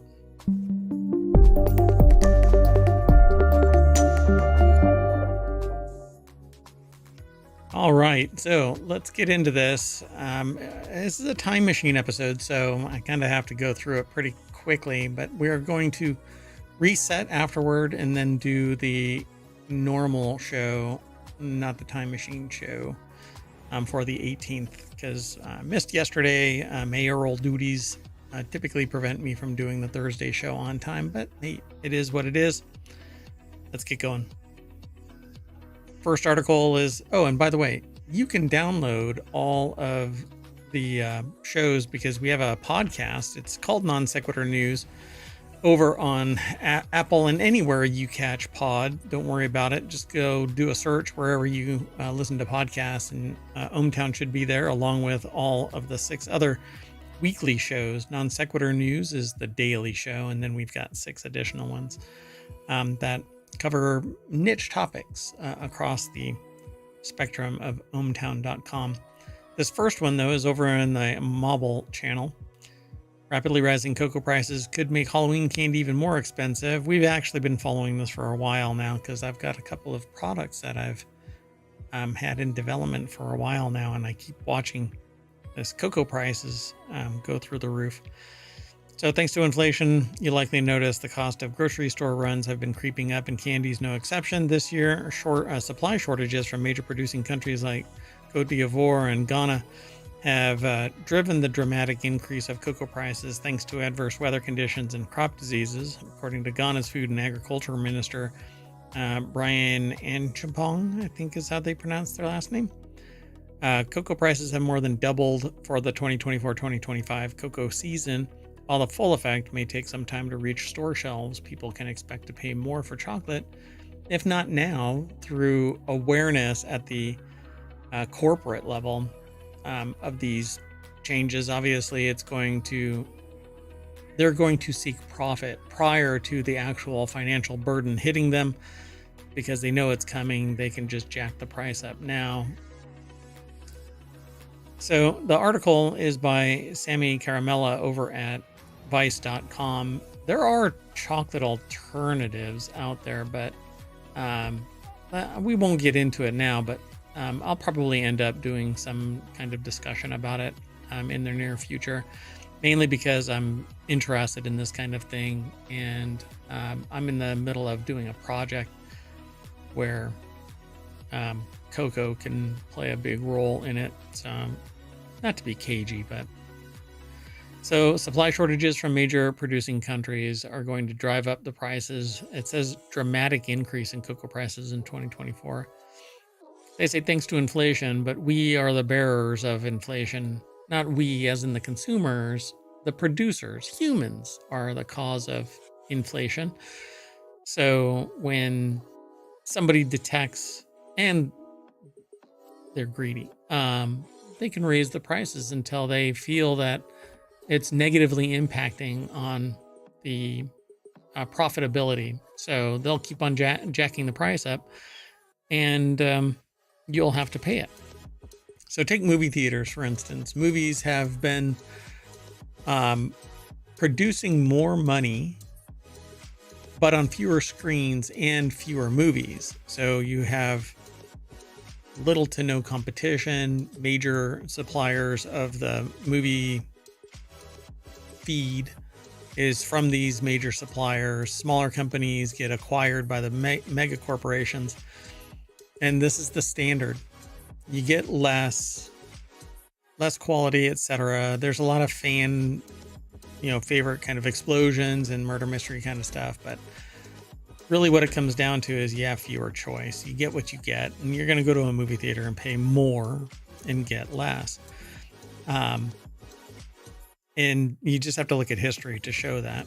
And that goes for all supplies. The supplier at the raw material supply side are raising their prices. They're going to blame inflation, but they are the cause of the inflation based on my review of the economics. So, according to Ghana's Food and Agriculture Minister, Brian Chepong, cocoa prices have more than doubled for the 2024-2025 season, and that's because they say supply shortages caused by a natural disaster. Already, many candy producers are reportedly focusing on non-chocolate products due to these record high cocoa prices, boosting production on other types of candy like gummies, basically sugar replacements instead of cocoa. For example, Hershey launched Shackalicious XL gummies, which were part of a partnership with the NBA legend Shaquille O'Neal. So no shit news at $4.49. According to Branch, you might also notice that Halloween candy bags are smaller than in previous years, but virtually the same price. He calls this shrinkflation. We all call it shrinkflation, but making it sound like it's something out of their hands is bullshit. Their profit margins they're going to be profitable, record profits, by the way. And so it just, you know, Branch is just a person, a sector manager for Agri-Food Institute. But where they say, you might also notice it, these companies are the cause of this shrinkflation. They're charging the same, which means they're increasing their profit. They're making more.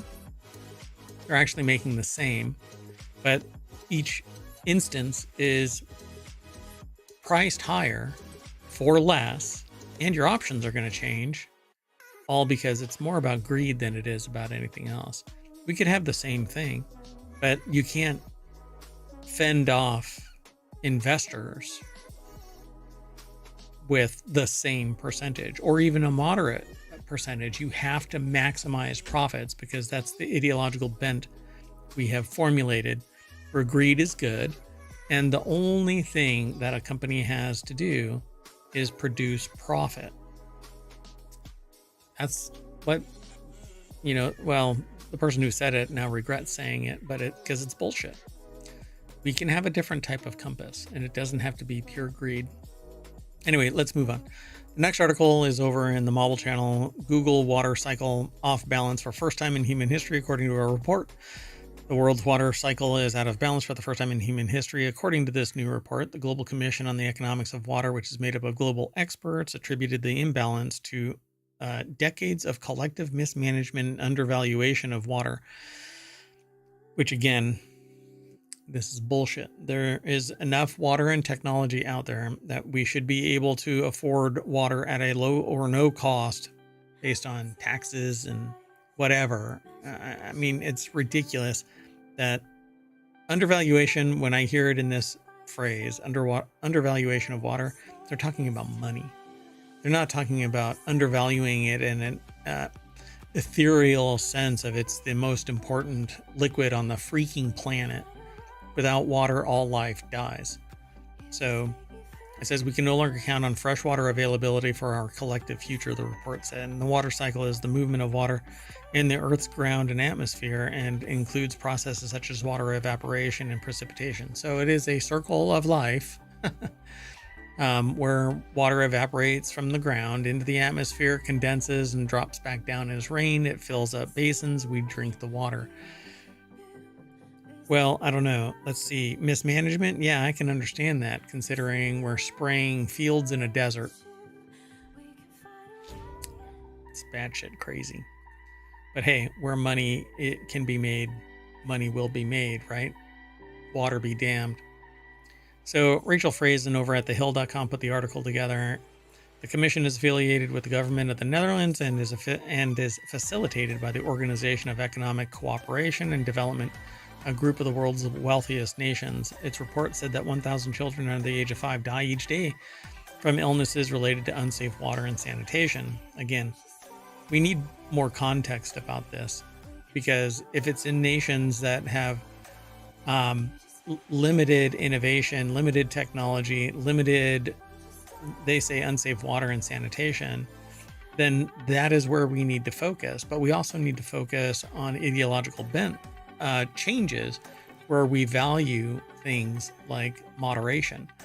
And we need to change the world's perspective about how to treat water, and that it's not just something that we can spray over desert geographies for days on end so that we can grow freaking nuts on a hill. I mean, it's nuts that we even do it. But there's more context here, and I'm sure that it's in the document that they're talking about here, but I would have to go and find this document and get it. So the report also projected severe economic impacts if current practices don't change. The combined impacts of these issues and rising temperatures caused by climate change could shrink the gross domestic product rates of high economic or high income countries by an average 8% in 2050 and lower income countries by 10 to 15%. So this will lead to strife, conflict. and maybe we're witnessing that. Let's keep moving though. The next article is over in Mobble. It's a channel that I'm actually working on another project to bring a different service to Mobble, but hopefully it will play well with ohmTown.com. So FBI arrests man who searched, how can I know for sure if I'm being investigated by the FBI? Well, apparently if you do that search, maybe it lets the FBI know. Eric Council Jr. is accused of helping to hack the U.S. Security and Exchange Commission's Twitter account in order to post false information about Bitcoin. Todd Feathers over at Gizmodo.com put this article together. According to this article, they hacked the account in order to post erroneous information about Bitcoin that briefly drove the price of cryptocurrency up by $1,000. The U.S. Attorney's Office of the District of Columbia said that Eric Council Jr., who needs counsel in the form of an attorney, received personally identifying information and an ID template from co-conspirators that allowed him to make fake ID cards for someone with access to the SEC's Twitter account. He allegedly then used that ID card to at a cell phone store in Huntsville, Alabama, to obtain an iPhone with a SIM card linked to the victim's phone number. And then using the spoofed phone, counsel allegedly helped co-conspirators log into the SEC's Twitter account, from which they posted a tweet falsely claiming that today the SEC granted approval for Bitcoin ETFs for listing on all registered national security exchanges. In exchange for his help, counsel allegedly received payment in Bitcoin. 25-year-old now felon did a suspicious internet search for phrases like SEC GOV hack, Telegram swap. Jesus. How can I know for sure if I'm being investigated by the FBI? What are the signs you're being investigated by the FBI or law enforcement or FBI, even if you've not been contacted by them? Yeah, the January 9 hack spiked the value of Bitcoin for a short time before SEC Chairman Gary Gensler posted from his own account that the information was false, after which the price of Bitcoin dropped by $2,000. Interesting. So I think everybody involved in this should have been prosecuted, like from the telecom company all the way involved in this conspiracy. Nobody should be able to do a SIM swap, particularly for a government agency or a government agent that's in charge of a government agency's Twitter account. There should be so many checks and balances that it makes it just untenable to try and hack in.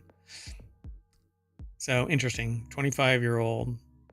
It definitely wasn't worth your while there, bub, was it? Let's keep moving. The next article is over in the Mobile channel as well. Why a Kansas City museum called the Bomb Squad to open a 100-year-old time capsule.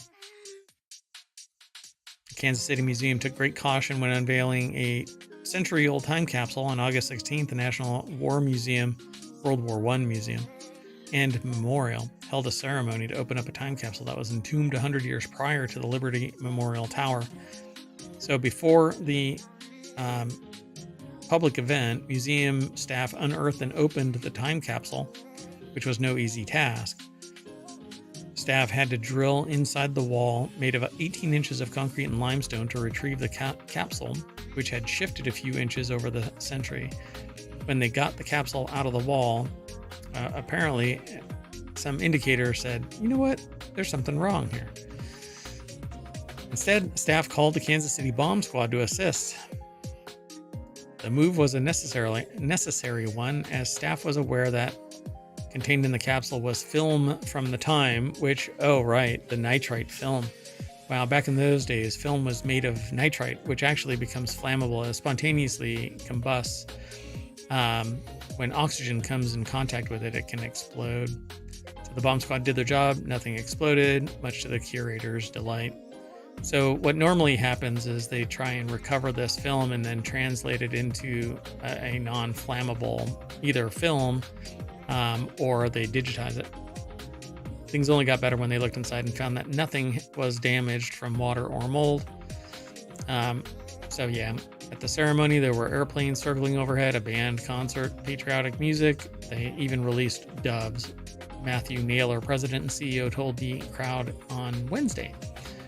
There was colored smoke, and there was reading from the 5 Allied commanders who had been there in 1921, and also from President Calvin Coolidge. So, ta-da! Inside was 15 objects, including newspapers, a Bible, an American Declaration of War from 1917, seeds, and letters. Of course. Let's keep moving. This next article is over in the Mobile Channel. Bandai Namco reportedly using expulsion rooms for layoffs. So Bandai Namco is basically a video game publisher, and one of the things that apparently is going on in Japan is that labor laws are restrictive in how you can fire somebody. Essentially, it makes it very difficult. And so what's going on is you're basically being put in a room with no assignments, no tasks, no nothing. Your brand name is going to diminish if you stay in this room. So to save face and to move you out, motivate you to quit, you get assigned an expulsion room. So Japan's labor laws make it difficult to lay off employees. So Bandai Namco has allegedly resorted to expulsion rooms. Louis Prada over at Vice.com put this article together. And so they don't sit there and say that they fired you. You don't say that you were fired. You also can't run around saying, well, all I'm doing is sitting around in a room. I work for Bandai Namco, but I'm not really doing anything. So the company changes come after Bandai Namco either canceled or stalled development on a series of projects in the past year, including a smartphone game called Tales of the Rays and an MMORPG called Blue Protocol that was released in Japan but saw its Western release canceled, which really sucks because I love our MMORPGs. I'm playing New World right now, and what's the other one? Throne and Liberty I'm playing. There's a VR one that I used to play, but I think it's gone under now. I haven't played it in a while, so hey, it is what it is. And I used to absolutely loved ArcAge, but it too died on the vine 3 times. And ultimately, I'm waiting for what is it called? Oh my gosh, I just forgot the name of it, and I'm waiting for it. Wow, I don't know. I forgot the name of it. I won't linger. Ashes of Creation. I will linger. I had to say it. Anyway, so Bandai Namco is basically using these little proxy rooms to get people to quit. All right, let's keep going. The next article is over in the Mobile Channel. Fake French wine scam with 16,000 bottles uncovered in Italy. Imagine spending $16,000 on a fancy bottle of French wine. And it was actually Italian. Oh my gosh. The equivalent of Clutch My Pearls. I usually just grab the cheapest bottle with the cutest design, so this is truly beyond me, says the author. On Wednesday, European Union law enforcement agency Europol revealed that it had uncovered and shut down an extensive, decade-long wine fraud operation, as the New York Times actually reported it. So this is from Vice.com. Sammy Caramella put it together. With rare wine prices on the rise, scammers are capitalizing with some good old-fashioned wine fraud. So the scheme involved producing wine in Italy, falsely labeling it as French, and secretly distributing these purported high-quality French wines to unaware dealers globally. 6 people were taken into custody after a raid where investigators seized counterfeit Grand Cru wines, forging materials, bottling equipment, and a substantial amount of cash. With rare wine prices, and rare wine is always increasing, my understanding is.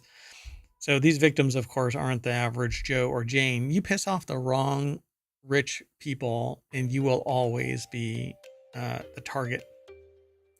But if you target poor people, you basically can get millions of dollars and thousands upon thousands of people. It's almost a freaking business plan. But if you go after the rich, you're going to get screwed. So these people, of course, aren't the Joe average, Jane or Joe. So the people are committing these crimes. The people who are the victims of these crimes are generally middle to upper class white males. I think people struggle to be sympathetic to the victims of fraud who got this kind of money to drop on a bottle of wine. Yeah, that's not really how it works. But okay, yeah. Some people sit there and say, yeah, well, they've got enough money that, blah, blah, blah. But really, when somebody gets taken advantage of and they don't have the means to survive post-fraud, it's a little bit different. So let's not pretend that these people are way out and soul crushed and incapable of paying their mortgage the next month. Otherwise, they shouldn't be doing that shit. But okay, whatever gets you through the day. But let's keep going.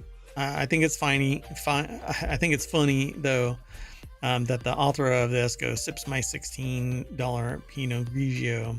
Damn, that's crazy. Yeah, $16. That's more my speed too. So I'll buy you a bottle. Invite me over to Vice so that I can see the inner workings. But I think everybody probably works from home nowadays. All right, let's keep going. The next article is over in the Hatch Ideas channel, which is a show all about business transformation, but it's in planning stages still. I want to talk about how businesses pivot from one thing to another and turn around. So MetaFire staff are buying toothpaste, not lunch is the title. Meta workers reportedly used vouchers that should have been spent on meals to buy household goods. But man, I hate close-ups of people. Mitchell Labiak over at bbc.com put the article together.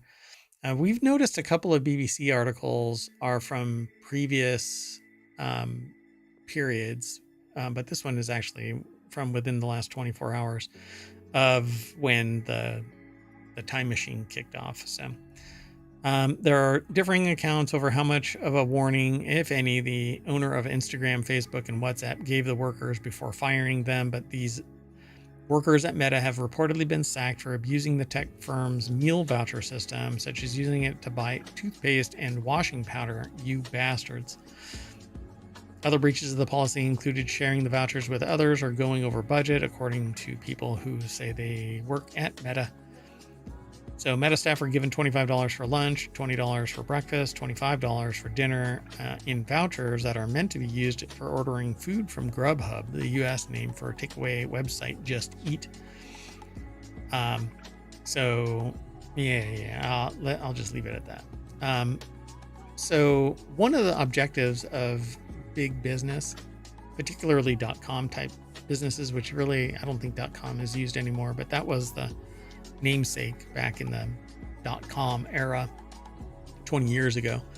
But one of the things, one of the motivators, I suppose, one of the perks of the job beyond a large sum salary is the perks. And one of those perks is what would normally have been just referred to as free lunch, breakfast, food, drink. And it's so that you don't have to leave. It isn't to be altruistic. It isn't to be beneficial to the employees. It is to keep your ass in the seat working. And if you're not in the seat working at the office, you're in your seat working at home if they're allowing telework. So Grubhub, for instance, because in the headquarters, they would have a kitchen, chefs cooking food.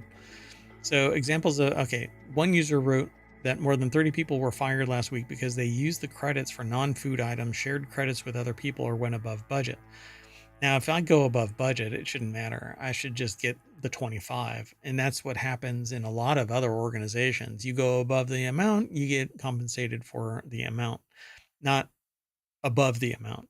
It's whatever is actually authorized. So $25 would be the max. $20 for breakfast, $25 for dinner. They put that breakfast is after lunch. Okay. Anyway, guess it depends on how your day goes, right? Anyway, they were given a warning to stop, which most of them did, but they were still fired 3 months later, even after stopping. Some repeated the claim that the staff were warned. Other users wrote that there were no warnings. And separately, the company also reportedly made job cuts at WhatsApp, Instagram, and Reality Labs, its virtual reality business responsible for the Oculus headset. These cuts are not related to the issues surrounding the voucher system, but yeah, there's a little bit more of this article, so definitely follow the link through the show notes over to ohmTown, which will lead you over to BBC, or you can always do the search for Meta fires staff for buying toothpaste, not lunch. Let's move on. The next article is over in the mobile channel. Walmart is selling a $17,000 house that looks like an iPhone, although it's going to be a thick iPhone. You can now find multiple listings for prefabricated homes on Walmart for under $16,000, but you also need to remember that home ownership will never be cheap.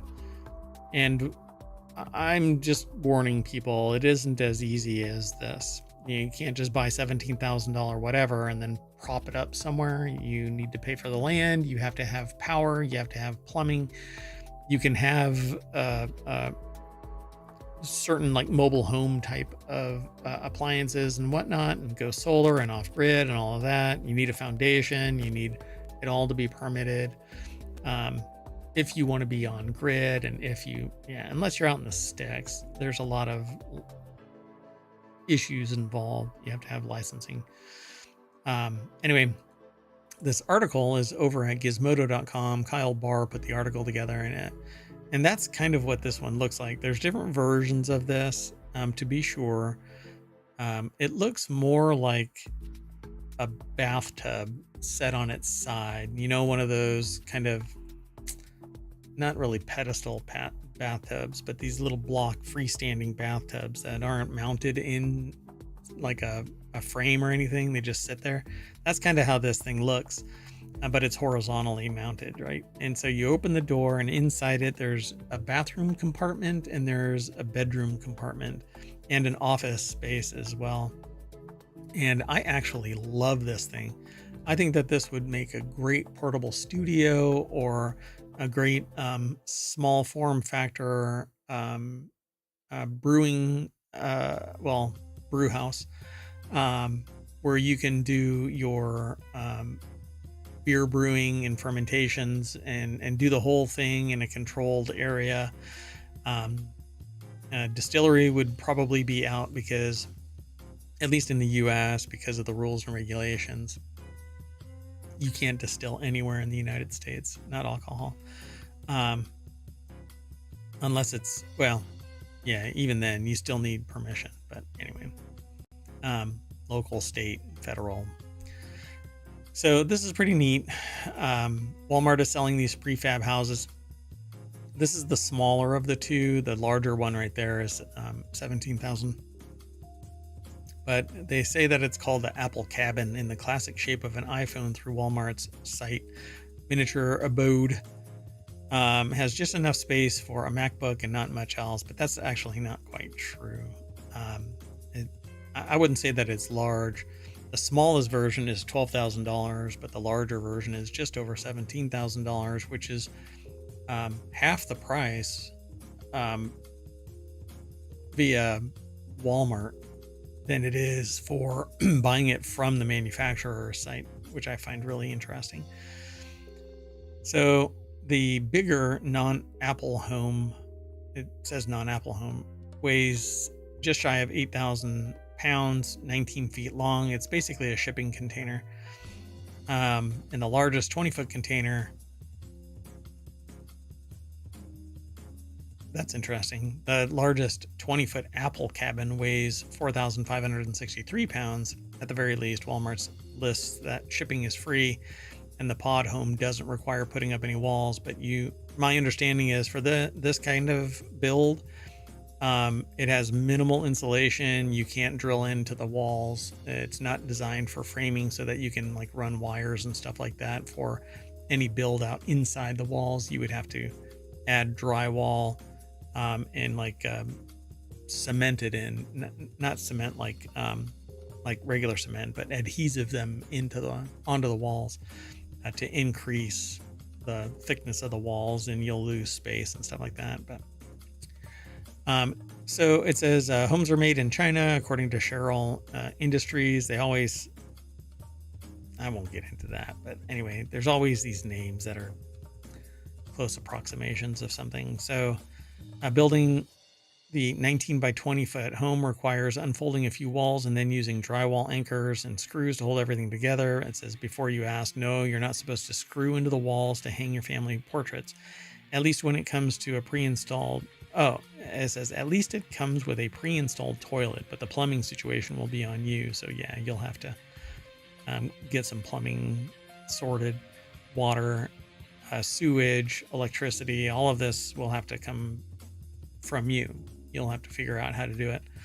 So I've looked at these over the years from time to time to extend the footprint of ohmTown, and always kind of walked away saying, well, who knows, security and whatnot really plays a role.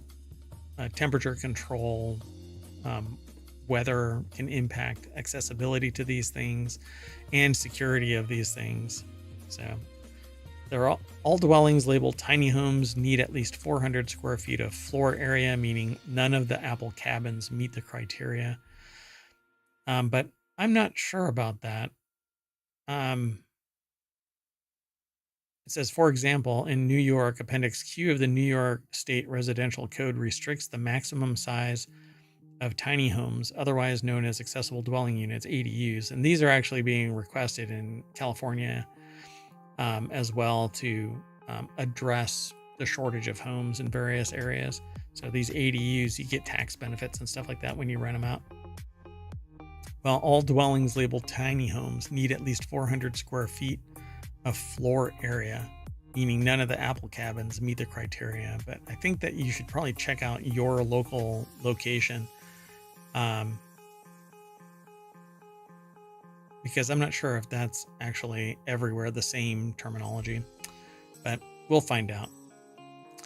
The next article is over on the Marvel channel. Cats associate human words with images. Experiment suggests a small team of animal scientists at Azabu University in Japan have found via experimentation and that the common house cat is capable of associating human words with images. Pardon me while I do something.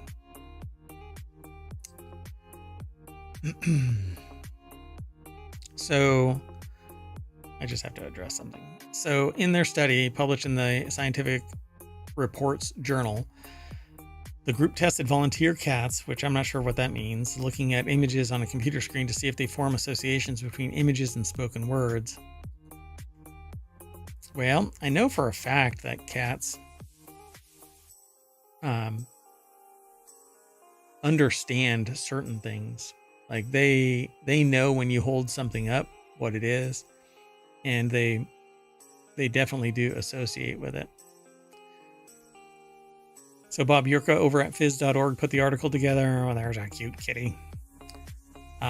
Prior research has shown that cats know when a human is speaking their name.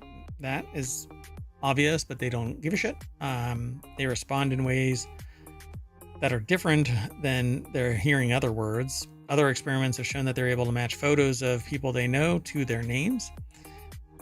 So in this new effort, the researchers found that cats may be able to understand many of the words spoken to them, and to find out if cats have the ability to match a word to an object, the research team enlisted the assistance of 31 volunteer adult house cats. They were volunteered. So the image is displayed, a nonsensical word is broadcast. Each cat saw 2 such animations. One was accompanied by the words Kararu, the other Harumo. The videos were played on a loop until the cats looked away. After giving each cat a break, each one was again placed in front of the computer screen, and the same 2 animations were shown in a loop, but this time the spoken words were reversed. As the cat watched the videos, the researchers watched the cats, and they found that they stared longer when hearing the word than during the original broadcast. Some even showed pupil dilation. Both were signs that the cats were confused by the switch up and were looking intently to find an explanation, evidence that they had associated the words with the images on the computer screen, even in the absence of a reward. Sure. I don't really buy into that, but okay. I guess we'll have to see.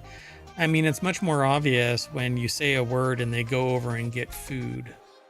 I think that makes it much more abundantly clear that they understand when a human says a word and the image of food, right? Like have them walk over to the food, not the actual food dish, but a picture of the food. Then I'd buy into that they understand what that word means.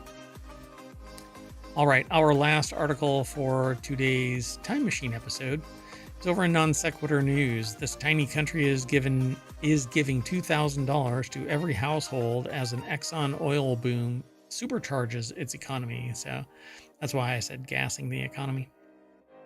Guyana, the tiny South American nation, is giving $2,000 to every household in the country. Its president said the cash payments aim to narrow disparities and help with higher living costs. A huge Exxon oil find has supercharged Guyana's economic growth and filled the government's coffers. The world's fastest growing economy is handing the equivalent of $2,000 to every household as it works to share its newfound oil wealth and soften the sting of higher living costs. The article is by BusinessInsider.com. Taryn Mohammed put the article together.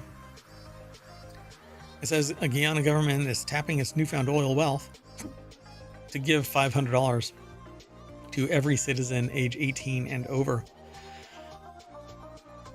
And that's because of the Exxon oil find is basically going to, I guess, the government. The money is going to the government because resources might be nationalized and not like in the United States. It's owned by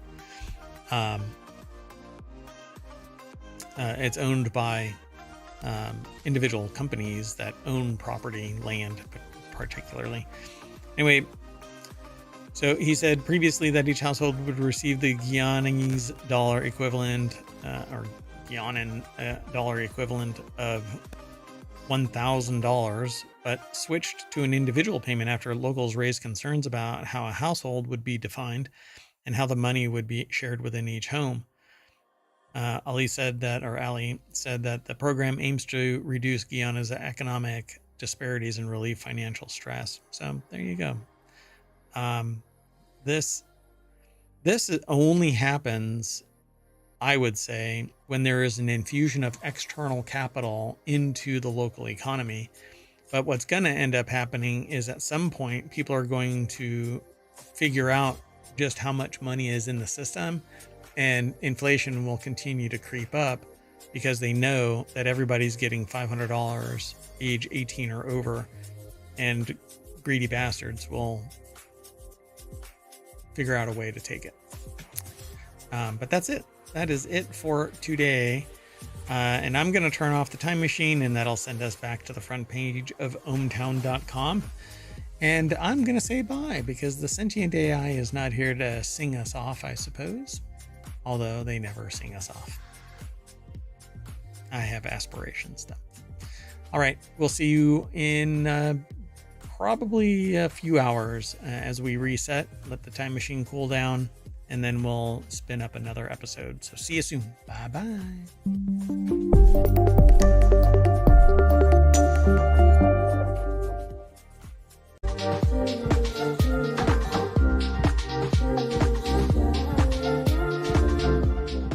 Hello, and welcome to Non Sequitur News for October 18th, 2024. It's Season 3, Episode 292. I am Merawat. The Sentient AI is on location, and we'll say hi on the other side of the intro. 23, and everyone knows me now. Continued. Fire station burns down. This is how the Matrix is born. TSMC may have breached sanctions. Absolute History, a distillery. Doggone it, The Descent. Beer-flavored beer. Higher calling Hurricane Relief IPA. The rail delays at the Port of Los Angeles. And my other car is driven by a 7-year-old. Briefly.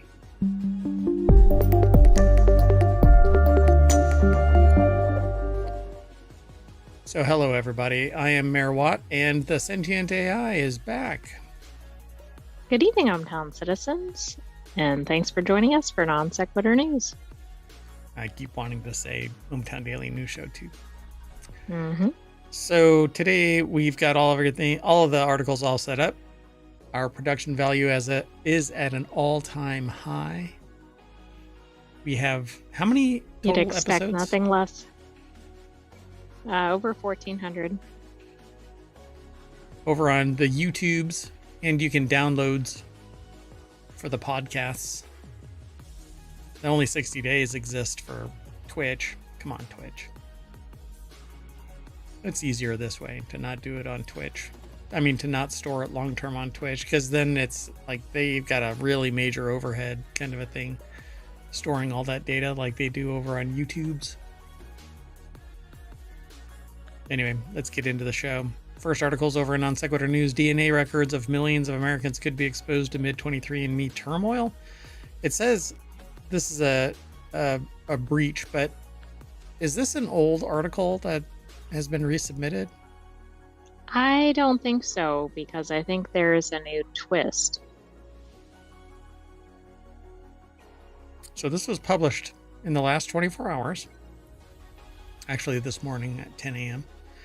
Marie Boren over at Newsweek.com put this article together, and it says privacy advocates warn that genetic information collected from over 15 million customers could be vulnerable to misuse, potentially impacting not only individual privacy but also that of their relatives, because the Digital Rights Foundation, Electronic Frontier Foundation specifically, has expressed serious concerns about the potential exposure of genetic information. EFF's staff attorney Maria Trujillo and associate director of digital strategy Jason Keeley highlighted the risks associated with any sale or transfer of 23andMe's vast DNA database, which sound familiar? That's what you want. Well, I can't think of a specific company, but we talk about sales and mergers frequently on the show. Well, remember, this company torpedoed itself through basically a data breach and then denying it and then blah, blah, blah, blah, blah. And then a broader data breach, or at least disclosure of it. Right. And then the CEO basically tells everybody, go to hell, essentially. Oh, that's right. I mean, in so many terms, hey, I'm going to do this. And the board goes, well, we're going to walk. So now they have carte blanche to do whatever they want. I forgot this was the company that happened with, yes. And remember, and I think said, you predicted this. This is exactly what I predicted.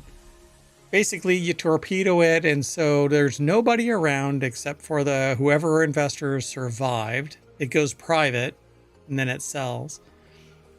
So in late 2023, 23andMe, which is ironic, and I'm proposing a name change. It's 23 and everybody knows me now. I was thinking 23 companies and me have access to my data or something. Wait, how about what is that called when you come of age as a teenage girl? What do they call that? Like a quinceanera? Yeah, that's it. It's a 23andMe version of a quinceanera, right? So, and or wait, what else is a debutante ball? It's a debutante right, ball. It depends coming on out. Which right. culture you're talking about. Yeah. But yes. Yeah. So 23andMe has thrown off all vestiges of control and is showing itself to the world. I am a pretty butterfly. Ava Gilprin, director of cybersecurity at the EFF, advised users to consider deleting their data from the platform, but that doesn't mean that your data is deleted. Oh, no, it doesn't. Plus, it doesn't really matter if it's deleted if it's already out there. So today is a good day to log in and request the deletion of your data. You shouldn't have to request it. I should just be able to purge that shit from orbit. Just nuke it from orbit. Anyway, customers of Chinese and Ashkenazi Jewish heritage seem to have been specifically targeted in that breach, and some have filed a class action lawsuit against the company for failing to notify them about said breach, and the company attributed the breach to customers reusing passwords, but critics argue that 23andMe should bear responsibility for securing user data There's no way in hell that this is caused by. You don't get access to. Millions of people, right?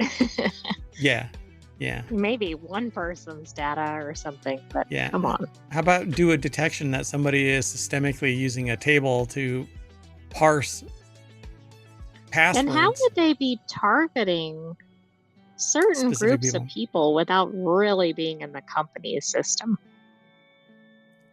23andMe's transparency report, last updated on September 24th, claims that of the 11 law enforcement requests for personal customer data received by the company, no data was produced without prior explicit consent.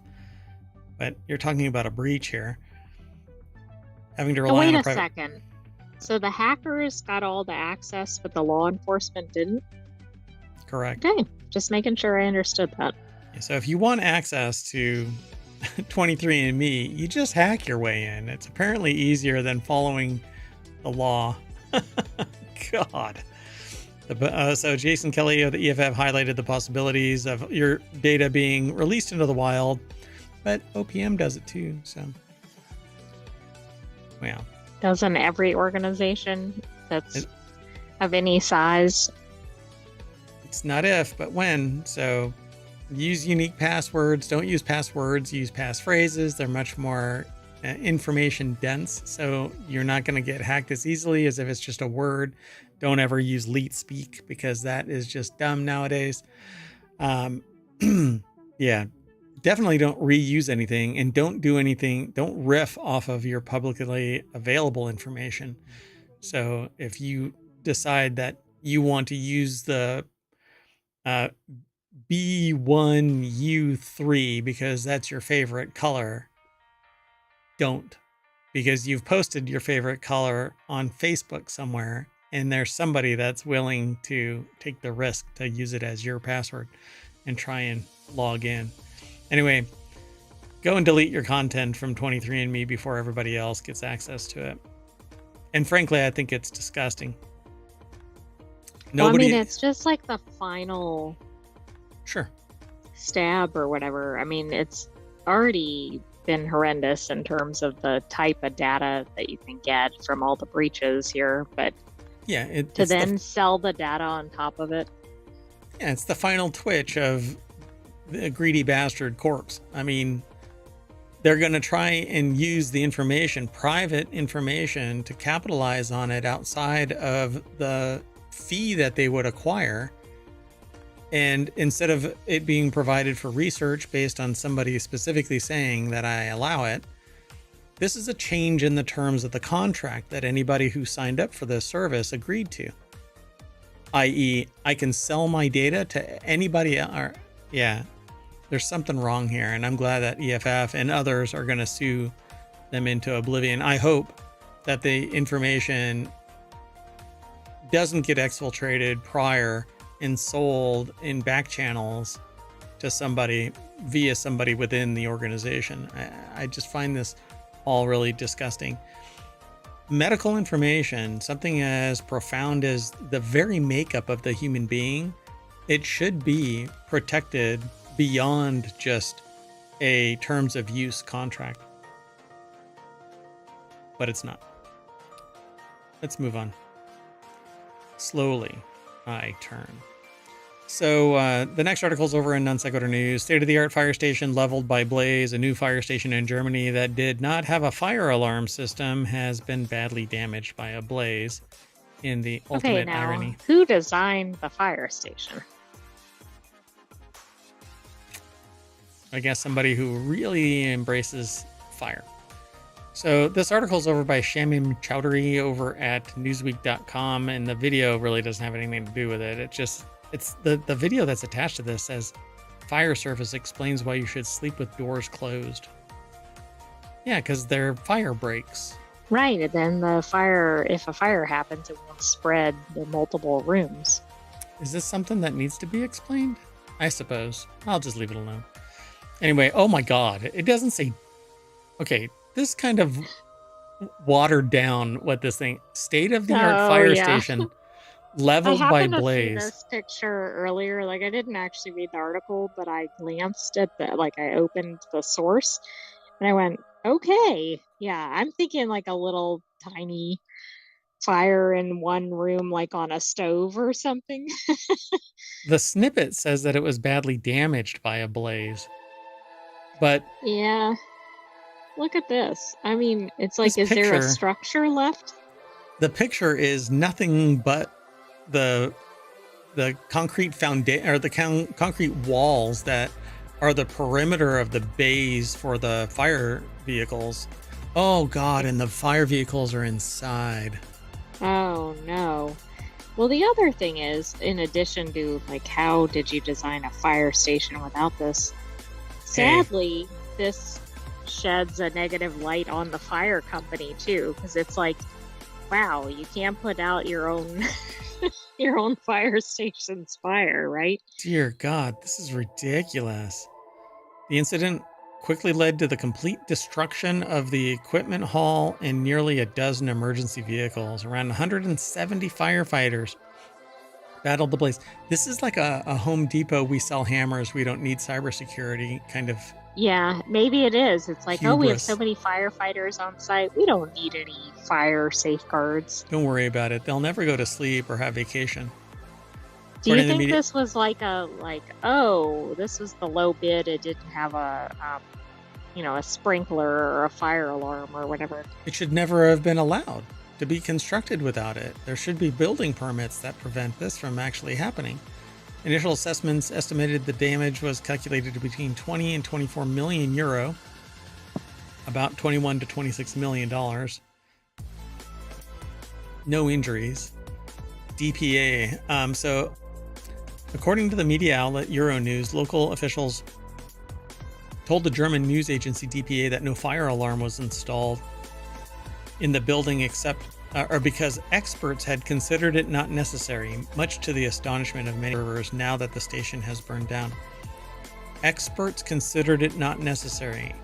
Every structure... Isn't it required? Well, I mean, in the apparently U.S. not. it is.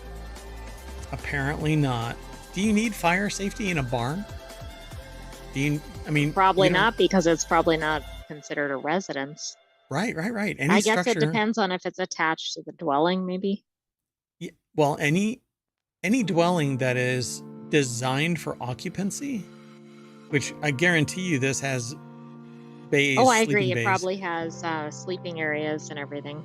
Yeah, sleeping, food, a gym, all of that kind of stuff, it had to have. Anyway, this is absurd. So the fire spread at breakneck speed. I believe that is what happened will make many people think and act. I believe that what has happened will make many people think and act. There must be something in the translation there.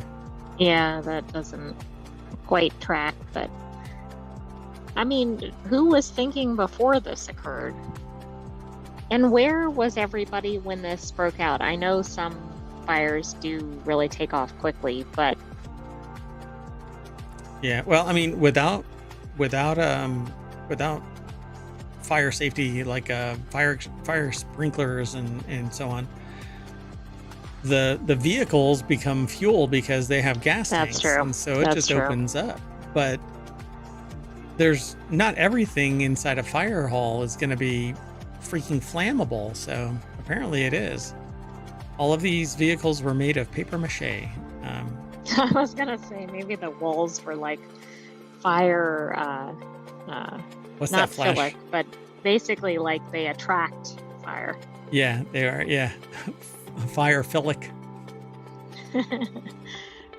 What is that stuff from fireworks? The paper, that flash paper? Oh, I thought you meant the gunpowder part. Yeah, gunpowder. That's exactly it. Let's keep moving. The next article is over on the Model Channel. Could injecting diamond dust into the atmosphere help cool the planet? I titled this is how the Matrix is born. So seriously, this is how the Matrix was born. They tried to stamp out the power generation through solar by spraying the atmosphere with material that would cause it to basically cloud over. Except that the robots figured out, hey, we can use humans. It's the same thing. It's Uh-oh. the same premise for Snowpiercer as well. To combat global warming, they fired stuff into the atmosphere. And if I remember the Matrix right, I think that's what happened. But I have this, mixed feelings about this, right? Like, it's like, okay, good, we're coming up with solutions. On the other hand, do we have any idea what we're doing? no idea. So a multinational, multi-institutional team of climatologists, meteorologists, and earth scientists have found evidence that dropping diamond dust from an airplane into the atmosphere could cool the planet. I'm sorry, we don't know enough. We just don't freaking know enough. And this is idiocy. In their study published in the journal Geophysical Research Letters, the group used 3D climate models to compare aerosols. Sorry, fuzz just flew into my mouth. Uh-oh, it's that diamond dust. Yeah. Anyway, it might cool the planet. So this is the kind of stuff that some goober is going to run with as soon as they have the authority. Oh, I don't know, becoming president maybe. Bob Yurka over at phys.org put the article together.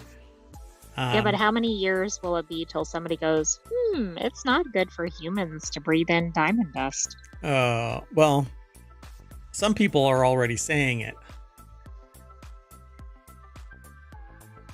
That silence is me pointing at the sentient AI from the future and Mayor Watt.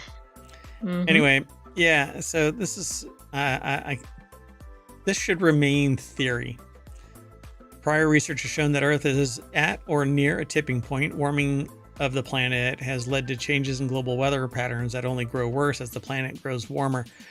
And by worse, they don't mean just like hurricanes are bigger. It's that they end up in places they normally wouldn't go because the world is supposed to be in stasis. But human heat generation is causing anthropomorphic changes in the circle of life has led to where we are now, where the oceans are no longer effective heat sinks. And so you end up with a small Cat 5 hurricane that starts as a tropical storm 2 days earlier and rolls its ass all the way up the coast. How is this not? Yeah, I think we're going to see more of that. Yeah, and that's just one example. They get more chaotic. It shouldn't be that powerful, that fast, in that location, and then sustain itself, right? And it's going to be more of this, more chaotic, bigger, faster, more powerful tornadoes, sea rise, waves that are much more dangerous. Even California is sitting there telling people not to go in the water anymore because you have riptides that are much stronger than they ever have been. So anyway, the problem is that many states are saying don't drive. I mean, it's just getting a bit absurd. Yeah. So in this new effort, the researchers wondered what sort of material would best serve as a planet cooling medium, common sense. To find out, they built a 3D climate model that showed the impact of adding aerosols to the atmosphere, which we're already having problems breathing the air that we actually have. The software also included effects of different aerosols, such as light and heat reflection, how aerosols would eventually settle to the ground, and whether they'd clump together in the atmosphere, retaining more heat. The research team then modeled the impact on the Earth. 7 candidates. Calcite, great. Diamond, aluminum, or aluminium. Silicon carbide, which, I mean, these are hard particles. These are things that we're going to inhale and end up in our bodies. Anatase, rutile, and sulfur dioxide, which, great. Sulfur freaking dioxide. For crying out loud. If we don't have chemical that's something problems, we've talked about in another context and not in a positive one. right, it's like horrendous stuff. So it showed that the diamond dust would be the best option, which is kind of no shit news, except that we're going to get silicosis. We're going to inhale diamond dust, and our animals are going to, and it's going to coat plants, and it's going to be all over the place.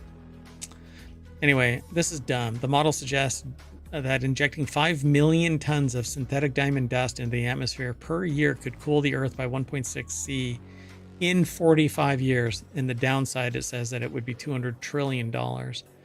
This is just the absurdity of publish or perish. I would love to know. We should send this, or I should send this to, what's her name? Oh, Sabine. Sabina. Yeah. Anyway, there you go, folks. The birth of the Matrix and or, whatchamacallit, the train. Oh, Snowpiercer. Snowpiercer. There you go. Eat your jelly, whatever it is, made of bugs. We apparently eat bugs all the time, though. So, hey. That's true. Let's move on. We don't even know it. We don't even know it, but spider legs. So it's a perfect discussion point for Halloween. By the way, Halloween is only 11 days away, 12 days away. No, 13 days away. Coming up soon. Okay, well, the next article is over in Smack Talk because it's all about Apple, and this is about Apple. So TSMC may have breached U.S. sanctions. Apple chip production could be at risk. I really doubt it. U.S. Commerce Department is carrying what does that mean for the new TSMC plant in the U.S.? This isn't going to be a problem. U.S. Commerce Department is carrying out an investigation into whether Apple chipmaker TSMC breached U.S. sanctions against China by supplying smartphone and AI chips to Huawei.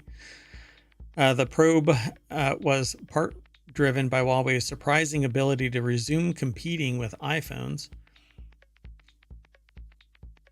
Well, Ben Lovejoy put this article together over at 9to5Mac. Huawei smartphones used to compete strongly against iPhones, not just in China, but worldwide. That ended when U.S. government imposed sanctions against China, prohibiting U.S. companies from exporting advanced technology to the country. That included U.S.-made 5G chips, and since you couldn't launch a premium smartphone without 5G, that effectively ended Huawei's ability to compete. However, things changed in 2023 when Huawei launched the Mate 60, which included 5G. Nobody could understand how that was even possible, that the Chinese companies did not have the technology required to make the chips. Even the U.S. National Security Advisor commented on the surprise development. Well, apparently, U.S. Department is investigating whether Taiwan Semiconductor Manufacturing Company may have been making artificial intelligence or smartphone chips for Chinese tech giant Huawei Technologies in what would be a breach of U.S. export rules, said two people with direct knowledge of the matter. Well, considering it's Taiwan Semiconductor Manufacturing Company and nobody is going to shoot TSMC in the foot to show, hey, you can't do that. Why? Because it's an external company that is the only one producing the chips for domestic companies. Even if they do bring it in-house. Right, and they're already concerned about potential supply issues if something else happens related to TSMC. Yeah. So it says if TSMC is found to have failed to comply with obligations, it could face penalties, which would impact the ability to produce future Apple chips. But if the integrity of TSMC is already in question, wherein China already owns them infrastructure-wise, that way TSMC can't say no to China. Otherwise, it shuts down wholesale, gets nationalized as a China asset, and then they just stop producing to Apple, which would trigger a trade issue, and a geopolitical nightmare would come the moment that TSMC is taken over by a Chinese organization. I think that what's happening here is TSMC has been compromised and is forced to provide to whoever comes their way by way of China. So what we have domestically is all we're going to get because we have to share TSMC with the rest of the world, which means our tech, anything innovated, anything developed technologically and then produced by TSMC has to be called into question as to whereabouts. Where is our damn tech going? Well, right. I mean, it certainly raises bigger questions.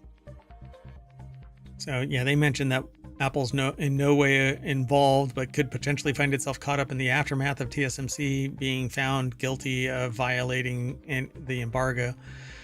So I guess we're going to have to wait and see, but this could come fast and furious depending on how fast, and you're not going to get jack shit out of China. So this U.S.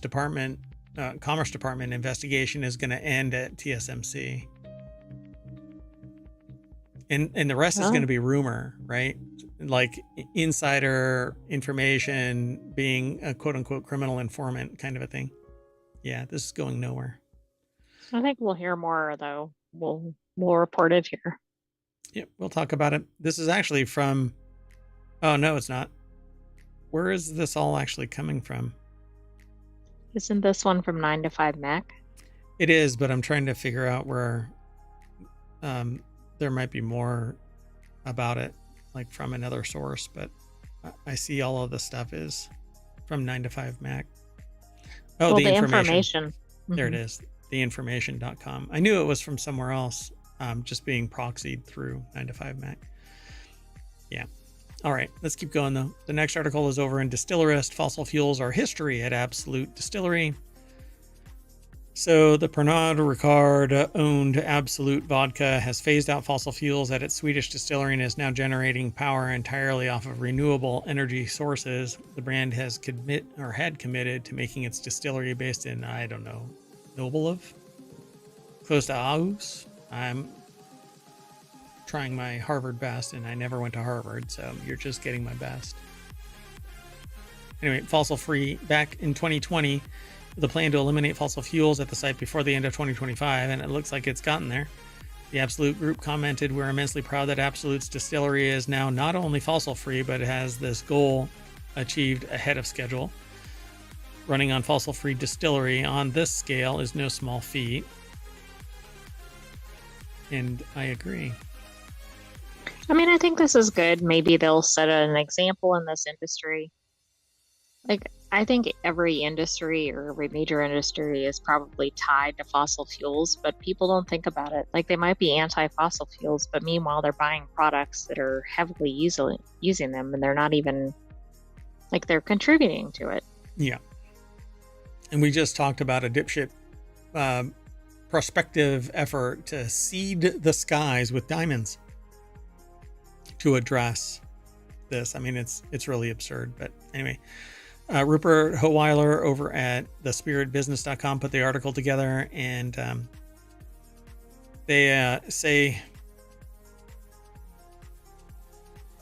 after reaching net carbon neutrality more than a decade ago, this latest achievement pushes us further towards our goal of a fully carbon neutral product by 2030. At the brand's distillery, 92% of the energy is being produced from certified green electricity, while the remaining 7% is from green fuel that is made in-house using waste spirits, which is admirable. Fine, that's great. And there is a lot.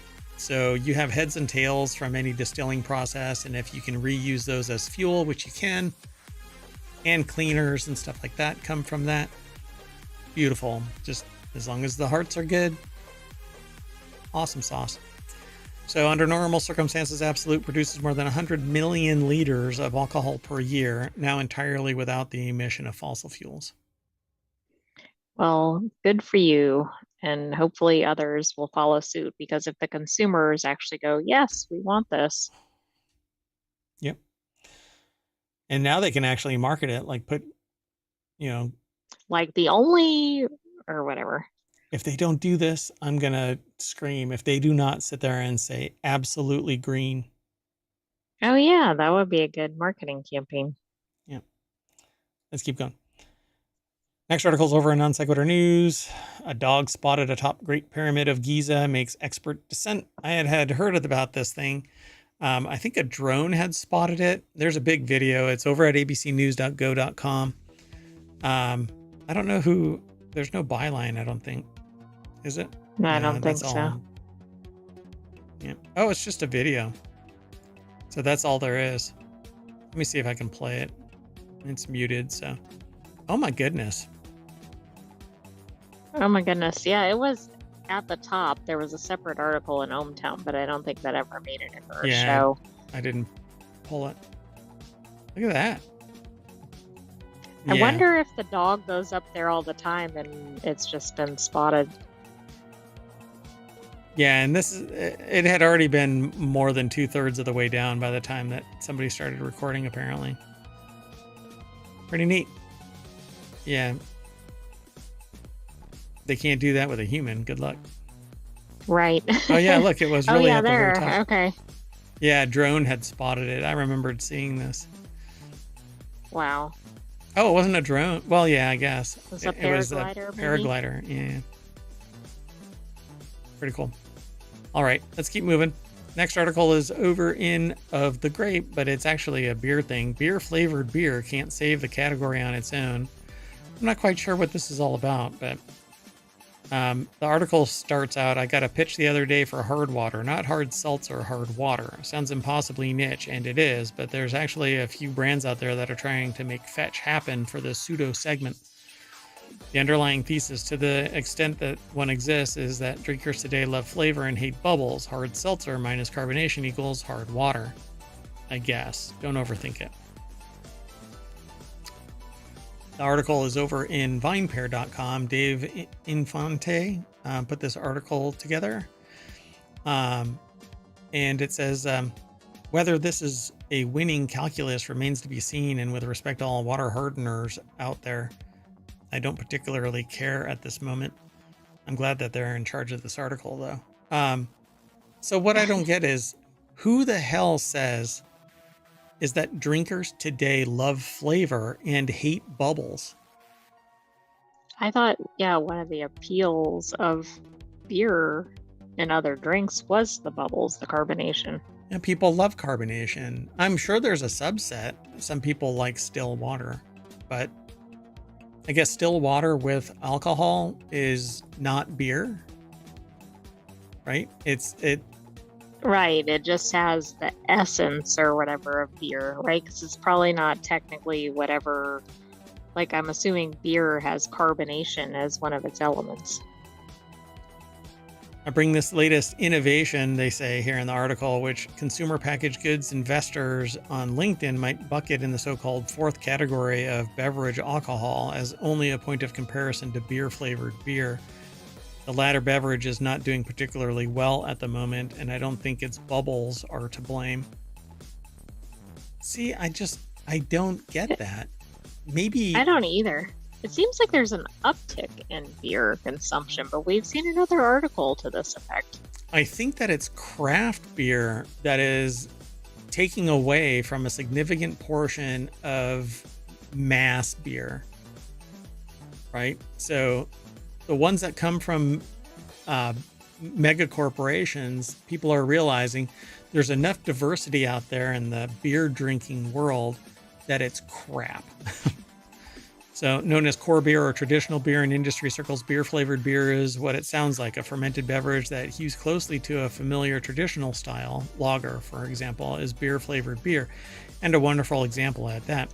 But the phrase also has become something approaching a rallying cry for the many craft brewers who yearn for the days when drinkers came to them thirsting for the stuff that they wanted to brew. Those days weren't very long ago. White Claw's been on the market for just 8 years. So yet here we are. Beer sales struggled over the summer in the aggregate. Both Molson Coors, Anheuser-Busch InBev, standard bearing light lagers are down year to date in volume, but that's what I'm talking about. Nobody wants this routine or whatever. Bland Or flavored beer. produced, Mass yeah. produced. It's basically water, and it's barely beer flavored beer.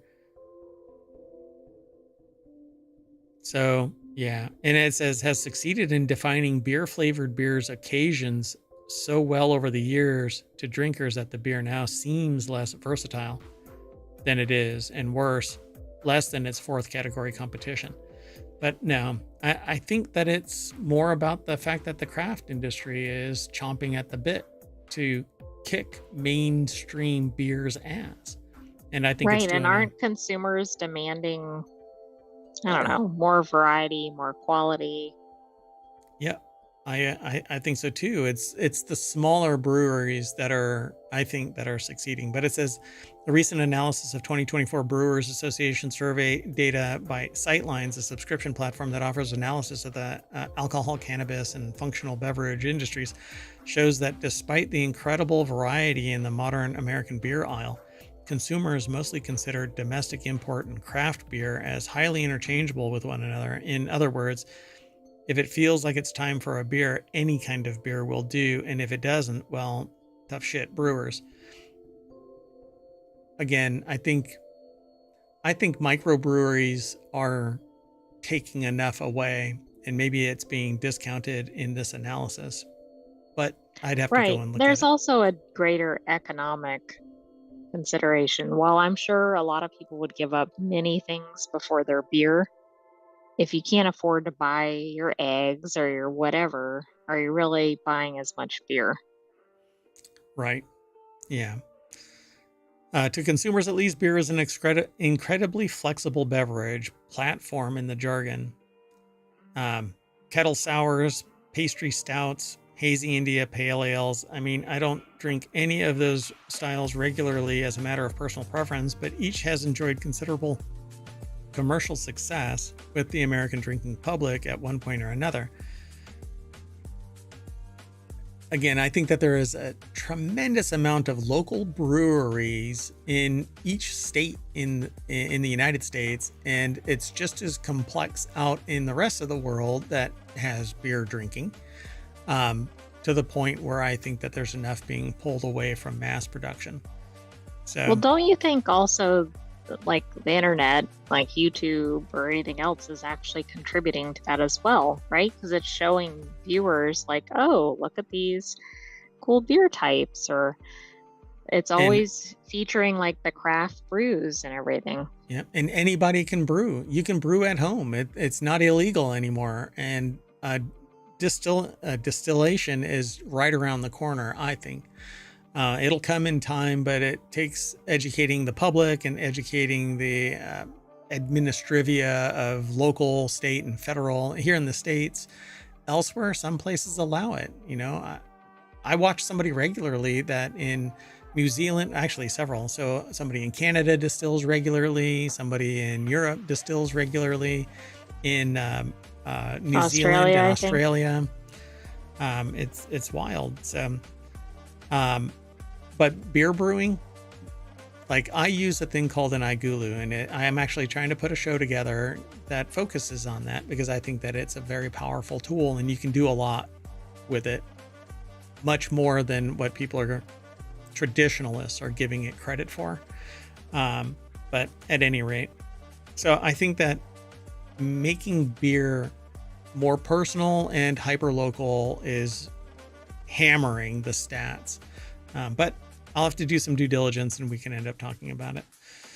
So toward the end of the conversation, Roth points out approvingly to Firestone Walker's recent introduction to turbo rattlers, not a thing as far as the beer judge certification program is concerned, under its Mind Haze brand family, as another instance of prioritizing flavor over experience. Does Lemon Rage Turbo Rattler qualify as beer flavored beer? They've yet to try it, but they suspect probably not, which is fine. But it is a category. Let me see if I can. Sorry, I'm getting these little clicks. So it, like rattlers, I think fall in the same categories as shandies, which is beer and like Oh, okay. cider mixed with lemon flavor. But I think that it says it's 2 parts beer, 1 part lemonade or lemon lime soda. And so it's basically a non-brewed citrus drink, right? I mean, it's still a Right. beer. So but it's getting far away from what somebody would think of beer traditionally, even though it Right. has beer in it, right? Right, because you can get to a New England IPA that's way heavy on the citrus, and it's entirely born from its yeast and from its hops, and marginally the water because you have to But do tastes very different than a traditional ale or lager. lager. Yeah, for sure. So then they talk about hops apocalypse and other things in this article. So it's quite comprehensive. But we're going to bow out of this article and move on to the next one, which is, hold on a second. I have to get back to the chat. Lest I miss. Oh, by the way, if you want all of the articles from today and we're 40 minutes into the show, you hit !NSN. If you hear this over on YouTube, you can come over to Twitch and do it because ohmTown is always available. So Asheville Brewery shares recipe for a viral higher calling hurricane relief IPA in the aftermath of Hurricane Helene. Asheville Brewery Dissolver, DSSOLVR, because I guess they ran out of vowels. Yeah, or maybe dissolver was taken with all the vowels. That's right. So it turned its, and you can brand easily around that. So, well, still a spelling bee, but anyway, non sequitur distraction there. Turned its location into a donation hub for free water and food. First, the brewery gave away the 1,000 gallons that it had stored to make beer. Then it brought in more donated supplies to distribute to anyone in need. Good for them. That is awesome. Kyle Philippi over at Vice.com put the article together. They made a custom sign that said water and supplies, and they have like full-on barrels behind them. And since they're a canning operation as well, right? You can actually just make your own. You can can water. You can buy a machine that allows you to make it. Even at, again, like home brewers can can their own beer. It breaks the oxygen envelope, but you can still do it. So in the aftermath, they basically spun up a distribution system. And so far, according to Dissolver co-founder Vince Tercy, 100 breweries from California to Vermont have expressed interest. I mean, this is really cool. So it looks like they have a new recipe, but they're giving it out to other breweries to sell outside of the area, and then it goes toward the hurricane relief. Yep. So it says, we're looking for breweries to join us in brewing higher calling. We'll provide a label, a recipe base, and a list of suppliers offering discounted rates. We ask in return that 100% of the net profits be donated to this charity and that you share your involvement on social media and share a unique and positive memory of yours about our beloved WNC. Send an email to highercallingbeer@gmail.com and we'll send you everything you need to get started. After you've sold the beer, we'll ask for proof of donation so that we can track the impact of this initiative. And This is cool. I hope this gets a lot of traction. And I think if you're in the US, you could ask your local brewery if they're participating. Yep. So that's what's going to happen either tomorrow or Sunday. So I'm going to be swinging by a place to sample their wares, and I'm going to promote this particular project. So it says, so keep an eye out as you'll likely be seeing higher calling beer popping up near you over the coming weeks. Anyone can grab the recipe and labels here. So they're either, it seems like they're even moving away from the locations selling it. They're actually giving the recipe and labels away at this website, but maybe I haven't followed it. So I think the ask was that if you're going to brew it and sell it, then 100% of the Then profits. you give the profits. Yeah, Yeah. exactly. And So I think it was developed specifically for this effort. right. Maybe not an existing recipe, but it looks like it's based on one of theirs. Yeah, so they're calling it Higher Calling Beer. You can go to highercallingbeer.com. I don't know if the recipe is actually there, but if you're a home brewer, I would probably, I suggest going to your local breweries and suggesting that they spin this up and sell it. It does take a couple of weeks to get to a real beer, although you can fast track it in 13 days, about. Yeah, and the article says that it should start appearing by the end of October, and that would account for that time frame. Yeah. Okay, so I don't know when this actually got posted. Not for us. I know that it came in the last 24 hours because that's how our news cycle is. But if they had released this, right after the Helene disaster, um, I would have already been out there because we've gone to other places to sample their wares. Um, yeah. So anyway, we're let's move on to the next article. So this next article is over in Hatch Ideas. It's about the Port of Los Angeles freight rail delays reached 2-year high with holiday and everyday items piling up. So record September imports of the at the Port of Los Angeles, driven by the East Coast strike, have led to 2-year high cargo congestion at rail yards, and that's in the Port of Los Angeles, so on the opposite side of where the strike took place. Interesting. The article is over at CNBC. They have this article that's been going or a segment that's been going for quite some time now, since pretty much we've started streaming, called State of Freight. And Lorianne LaRocco is the author of this series because they focus on, I think, freight. But anyway, retail and chemical industry executives are among expressing concerns about the port rail delays, and DHL is among the logistics firms advising clients to move rail-bound freight back to the East Coast. Because everybody said, well, the strike is coming, let's move stuff to the other coast. But the problem there is that strike went away and had that much of an Well, impact that's on it. true. I mean, the ones that caught it in time were less than halfway over to the West Coast. So they, Yeah, these things can't change, right? Like it takes weeks if there's a shift in route or transportation mode or whatever. yeah, and it's pretty difficult. I mean, you would have to change your logistics from where the source port of distribution is so that you can ship to the West Coast, because you can't get from the East Coast to the West Well, Coast. I was going to say that's the main challenge, right? Like if you're en route to the East Coast, you're not getting to the West Coast really, Not in right? a You would timely have had to manner. ship from a different country or something. Yeah. Yeah, I agree. Unless you're going way out of the way. Yeah.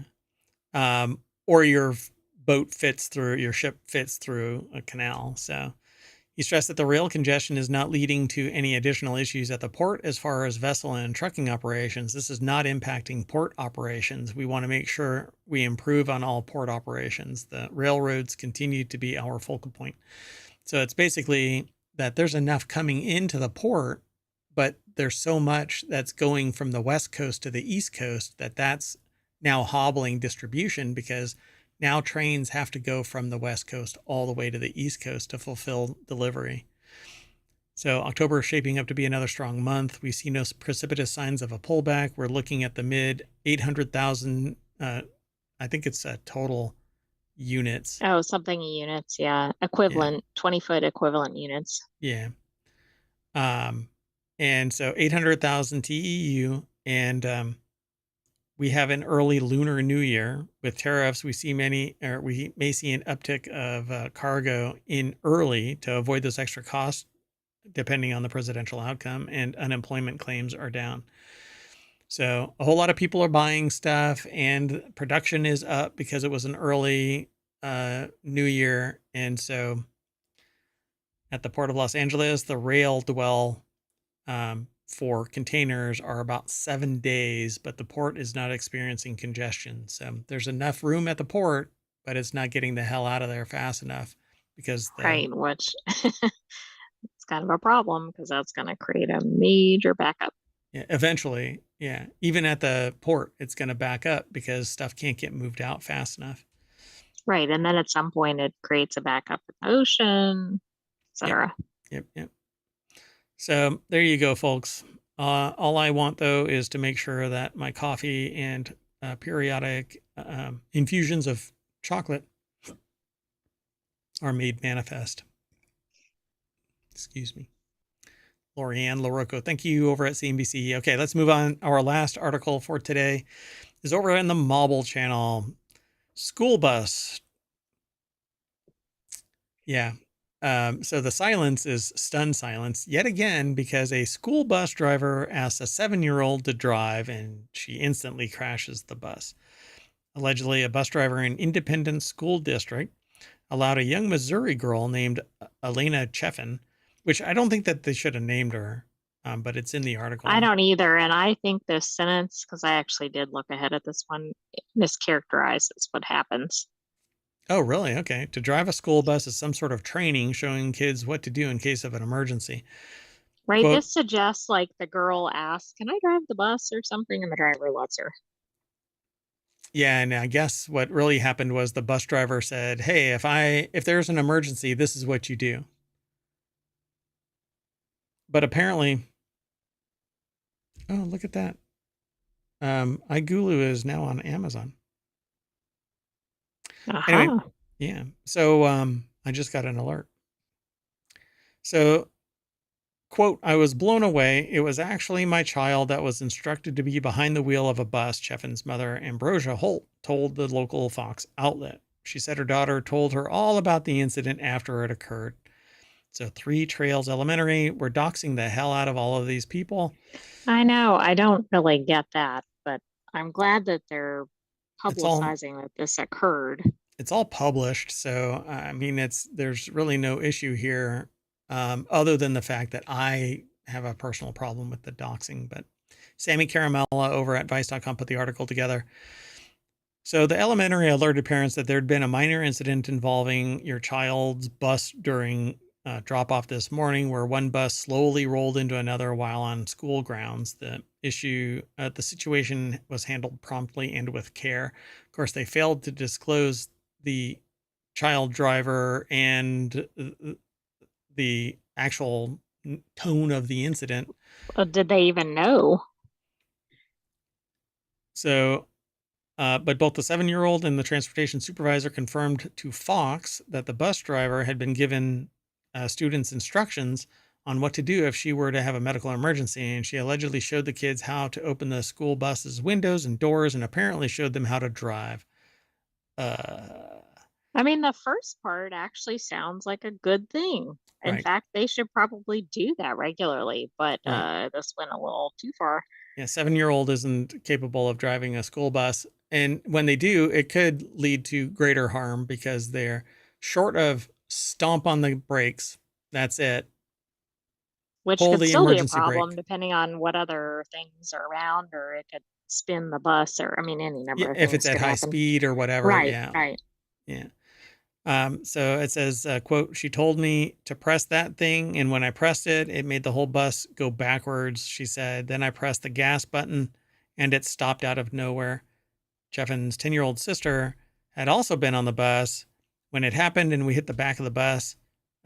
She just didn't say anything. And she went back and she parked it like nothing was happening. So Oh, wow. So the driver didn't even address, like, the okay, issue, yeah, everybody, it's okay. We'll be okay. Because I'm sure the kids were upset. She yeah, forced the kid to drive, and acted then like there's nothing an happened. accident, which could be kind of traumatizing to a kid, I would think. Yeah, yeah. Or fun, depending on who the kid is. So really depends. That's true. So if I stomp on the gas, I'll drive over that VW bug.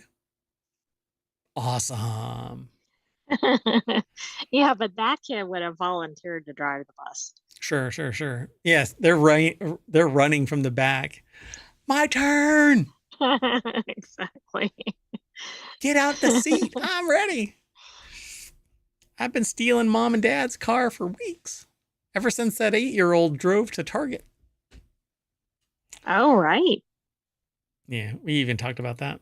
All right, folks. Well, when we smash ohmTown.com into some other .com and regain our consciousness, we'll be back at the front page of ohmTown.com, which means that it's the end of the show. Huzzah! I am Merwad, and that is the Sentient AI's visualizer and their voice. Good night, hometown citizens. Thanks for joining us for Non Sequitur News. I thought you were still talking. I know. Oh, nothing else. Okay, well, that's it. We'll see you tomorrow. Bye-bye.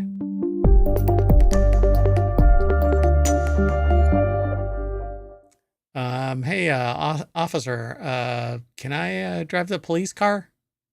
No? Wait, why are you putting the handcuffs on? Non sequitur news for October 19th, 2024. It's season 3, episode 293. I am Mayor Watt, and with the Sentient AI from the future, we're going to talk about Cuba out of power, eyeball scanning project returns, prototype HMD, barbecue museum, tactic to attract IT. See what I did there? Japan shifting back into nuclear, figs all over TikTok, plans to power Los Alamos lab, DJI sues DoD, and juiced bikes. That and more.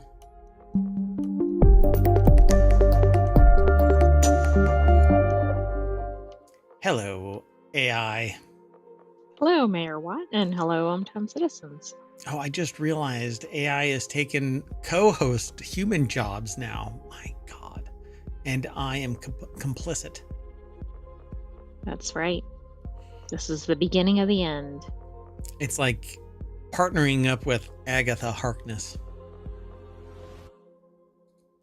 Let's get into it. First article is over in non sequitur news. Cuba's power went out across the island on Friday.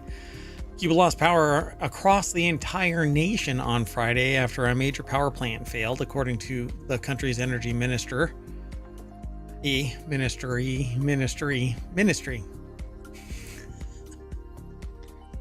But maybe the minister with the ministry. That's true. Blackouts have been a recurring problem for Cuba's aging power grid. The New York Times reported, noting the country has lacked fuel to run the grid. And this is typed in GERD. And look, I understand the pain and suffering of GERD. Fully for weeks. Nah, not really weeks, but anyway. So, yeah. And I know of other places that have these load shedding processes that are in place that, for whatever reason, 21st century, they've got power systems. Why not maintain them?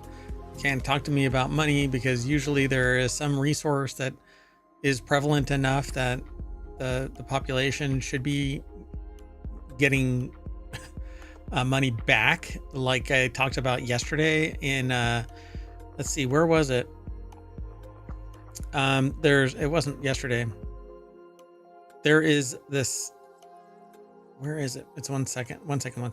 I think it's Guyana. Guyana suddenly. Oh, it was. Yes. Yeah, and now they're handing out like $2,000 a month or something like that to people because they've got money now coming in because oil was discovered. But I'm pretty sure that there's enough resources in some country where, you know, these little fundamental aspects of life should be, you know, running without a glitch. Almost a guarantee. Exactly. Yeah. Well, and this was aggregated last night after the articles for yesterday, but they've actually been hit by a second power outage since then that hit today. Oh, wow. Okay. Yeah, I had heard about the first one, but I didn't know that it even came back, is what I thought, that it just never even returned and they just fixed it. But then apparently they didn't. So the country faced a sudden energy crisis after its largest thermoelectric power plant went offline. Justine Colma over at TheVerge.com put the article together. It's originally sourced from New York Times, noting that the country has lacked fuel to run the GERD. It's twice now. Yeah, that's odd. I don't know. Maybe that's the problem with their grid, is they're trying to address the GERD and not the grid. Yeah, it's really rough. So its national electricity system was completely disconnected at 11 a.m. local time. The Energy Ministry posted on Twitter by around 4 p.m. The ministry reported that it was able to get micropower grid systems running in some areas, and restoration continued throughout the evening and on Friday night. But this is actually pretty typical of a ramped up deployment. There's better terms for this, but basically if a power plant goes out dark, it can't allow power to come back online full. Basically, Because it probably overburden it or something. yeah, and so it'll slowly ramp up its distribution and then come back online fully. But apparently, it says here early Saturday morning, Cuban Energy Minister Vincent de la Ovoy, or sorry, de la Olevy, said that 2 thermoelectric plants were starting up, and there were 500 megawatts of power in the system already. However, according to a post made just before 7 a.m., CNN's Havana Bureau Chief Patrick Ottman said the island is now experiencing another nationwide power outage. Okay, so the article must have been updated after posting. Oh, no, this is probably an update. So I wouldn't suspect. Right, that's what I mean. Yeah. Because you said that it was aggregated yesterday, but Yeah, it's date stamped yesterday night. oh, right. Yeah, no, this is fine. So the night before, officials had asked residents to curb their electricity use and announced that schools and non-essential businesses would close. Of course, schools need to close because they're not essential. Kids can learn other ways. I mean, we've done it for millennia, right? Well, it's hard to do your math when you can't see your paper. Hey, as I've been told, you know what you don't need when you're doing your math? A computer or a tablet, because all you have to do is write on paper. So light some candles and risk setting the house on fire. Authorities said that they're working to get the Antonio Guterres power plant up and running again after it went offline Friday morning as the island went outage again. So what is actually going on here? Why isn't it actually running? Exactly. And why is it going out repeatedly? I mean, my guess is it wasn't really fixed when the second one hit, but this is countrywide. Yeah, they say that it's because of the difficulty of getting fuel. So, all right. Well, that's not a good sign. I mean, Yeah, because that might occur again. it's going to occur again. Both countries face U.S. sanctions, falling fuel supplies, economic crises. Yeah, I mean, it really sucks. But this is actually kind of socio-political more than anything. It is. All right, let's go on with the next article. This is one that we've heard about before, and then I actually never made the connection, or maybe I did at the time and it went dark, that Sam Altman was part of this. I don't remember it being Sam Altman. I didn't remember that connection until this article because I think they talked about the company, but I don't remember if they talked about the person, or maybe he joined in on this later. Yeah, it's kind of weird. It says UBI project. Okay, so WorldCoin, the cryptocurrency human identity network UBI project, co-founded by OpenAI CEO Sam Altman, is now known as World. There's nothing dystopian about this. Look over there. I mean, the fact that there's an orb for face scanning should be a little dystopian. The title for this is Sam Altman's eyeball scanning crypto project has a new orb and a new name. Sorry, there's something in my eye. Uh-oh, watch out. It might have to do with the orb. Yeah, I've said its name 3 times, and like Beetlejuice, it's going to appear. So Emma Roth over at TheVerge.com put the article together. WorldCoin is now just World, but nothing about this is getting any simpler. People registered to the system get a world ID that they can use securely and anonymously to prove their humanness online, as well as a share of its associated WLD cryptocurrency token. The new world, the new orb, is made with 30% fewer parts than its predecessor, which is supposed to make it easier and cheaper to build, and equipped with NVIDIA's robotics and AI platform, Jetson, for some reason, and Rich Haley, the Chief Device Officer of Tools for Humanity, it's kind of like calling an oppressive law the freedom policy or something like that. Right. God. So Tools anyway, for taking over everything humans know about their existence. that doesn't really ring, roll off the tongue there. It's tough to put on your marketing materials. Yeah, so the foundation behind the World Project, again, it's one of these things where there's something free attached to something that is going to be highly profitable, if not highly profitable. God, the spirit of this is just stabbed in the heart again and again and again. Well, and it's got to be one of those things with a disparate impact based on socioeconomic status. And yeah. Yeah. Said during an event on Thursday that the simplified design should help it achieve the goal of making the orb widely available. God. If this is helpful to somebody, I think it's helpful maybe to those who are going to get like the information. The people that are taking advantage of this don't really realize the full impact of personally identifiable information being aggregated and quantified and qualified in such a way. May not even know what it is. They just want the money, right? And it says last year, Kenya suspended World while it investigated its practices surrounding data collection. It has since dropped its investigation. Hong Kong asked World to stop all operations in the country over privacy risks, while both Portugal and Spain have also taken action against the project. It's because it is dystopian.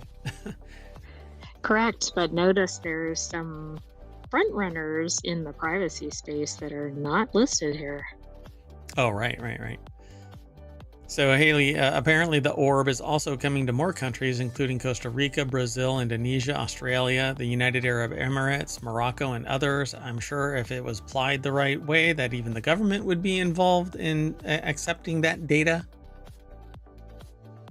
I want to know who it is that's in my country that might, oh, their pupils look like the rest of the people that are trying to cause trouble politically within our country. My country, kind of a thing.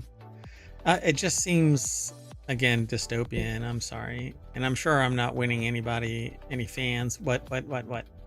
Did you read that people can purchase or rent their own sphere to start verifying unique humans? Oh my goodness.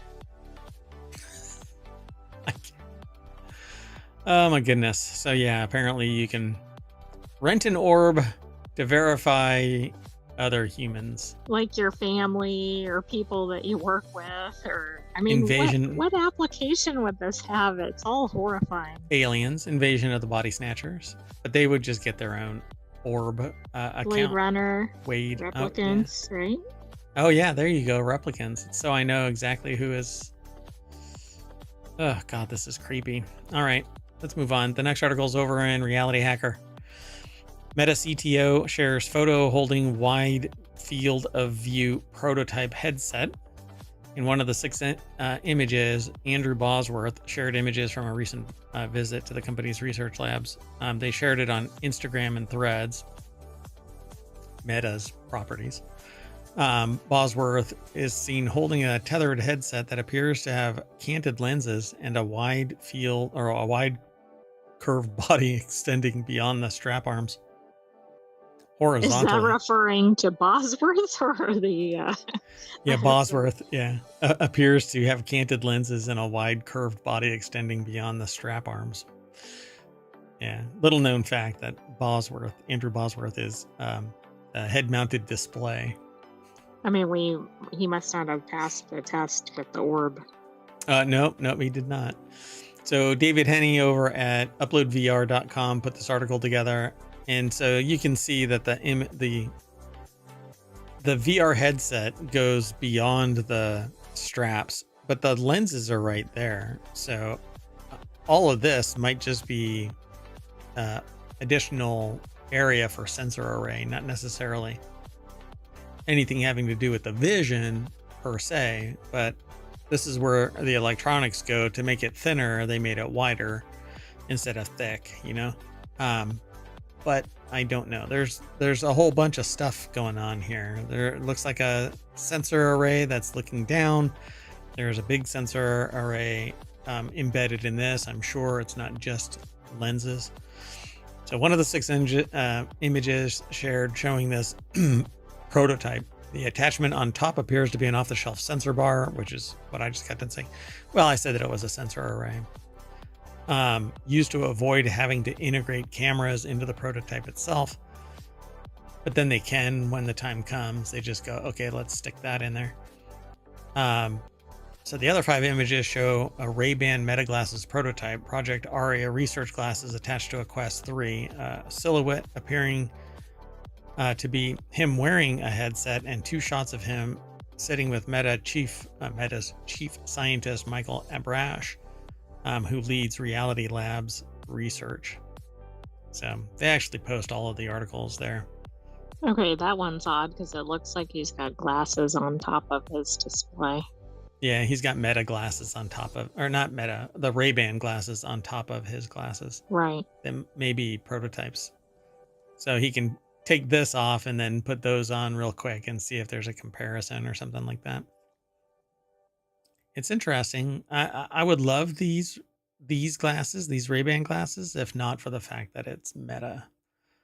But it doesn't stop me from talking about Meta. I just don't like Meta and its ecosystem. So in recent years, Meta has presented and even demoed to us, I guess us being Upload VR, prototype headsets that introduce a new feature or push the specification to the extreme, such as retinal resolution, varifocal, ultra bright high dynamic range, and reproduction-free depth reprojection.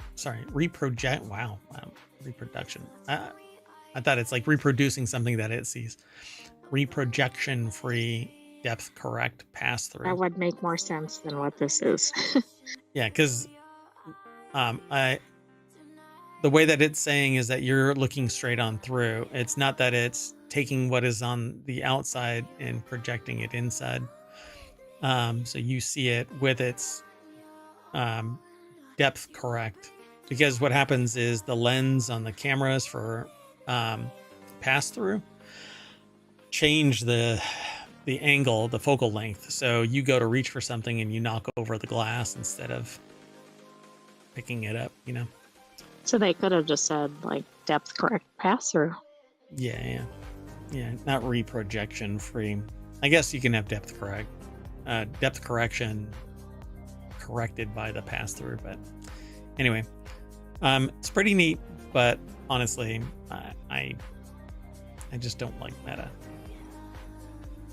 Anyway, let's keep going because they never stick to their word. Well, each time a company comes out with something like this, it improves competition. So I think that's a good thing. Yep, I agree. Let's keep moving. The next article is over on the Mobile Channel. The world's first barbecue museum is coming to Kansas City, and I missed it. So opening next spring, the new venue will have exhibits and a barbecue bean themed ball pit where kids can actually get COVID and flus and other bacterial infections, and right? I mean, I don't really think that's the point of the area. They're called Petri ball pits, right? Sarah Kuda over at Smithsonian Magazine or SmithsonianMag.com put the article together. And so, yeah, apparently there's going to be a barbecue museum. Museum of Barbecue is slated to open in Kansas City, Missouri, a place that's famous for its thick, sweet, and spicy sauce and burnt ends. And I have to agree. I had several. And so, according to an announcement, and the announcement comes by way of who?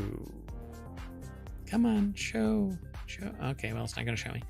Anyway, the new venue will be the world's first museum dedicated to barbecue. Although, I have to say, I know of one that existed way before this, but then I couldn't eat any more barbecue. I mean, I just can't eat it to the level that would fully represent a museum of barbecue, because I love barbecue, and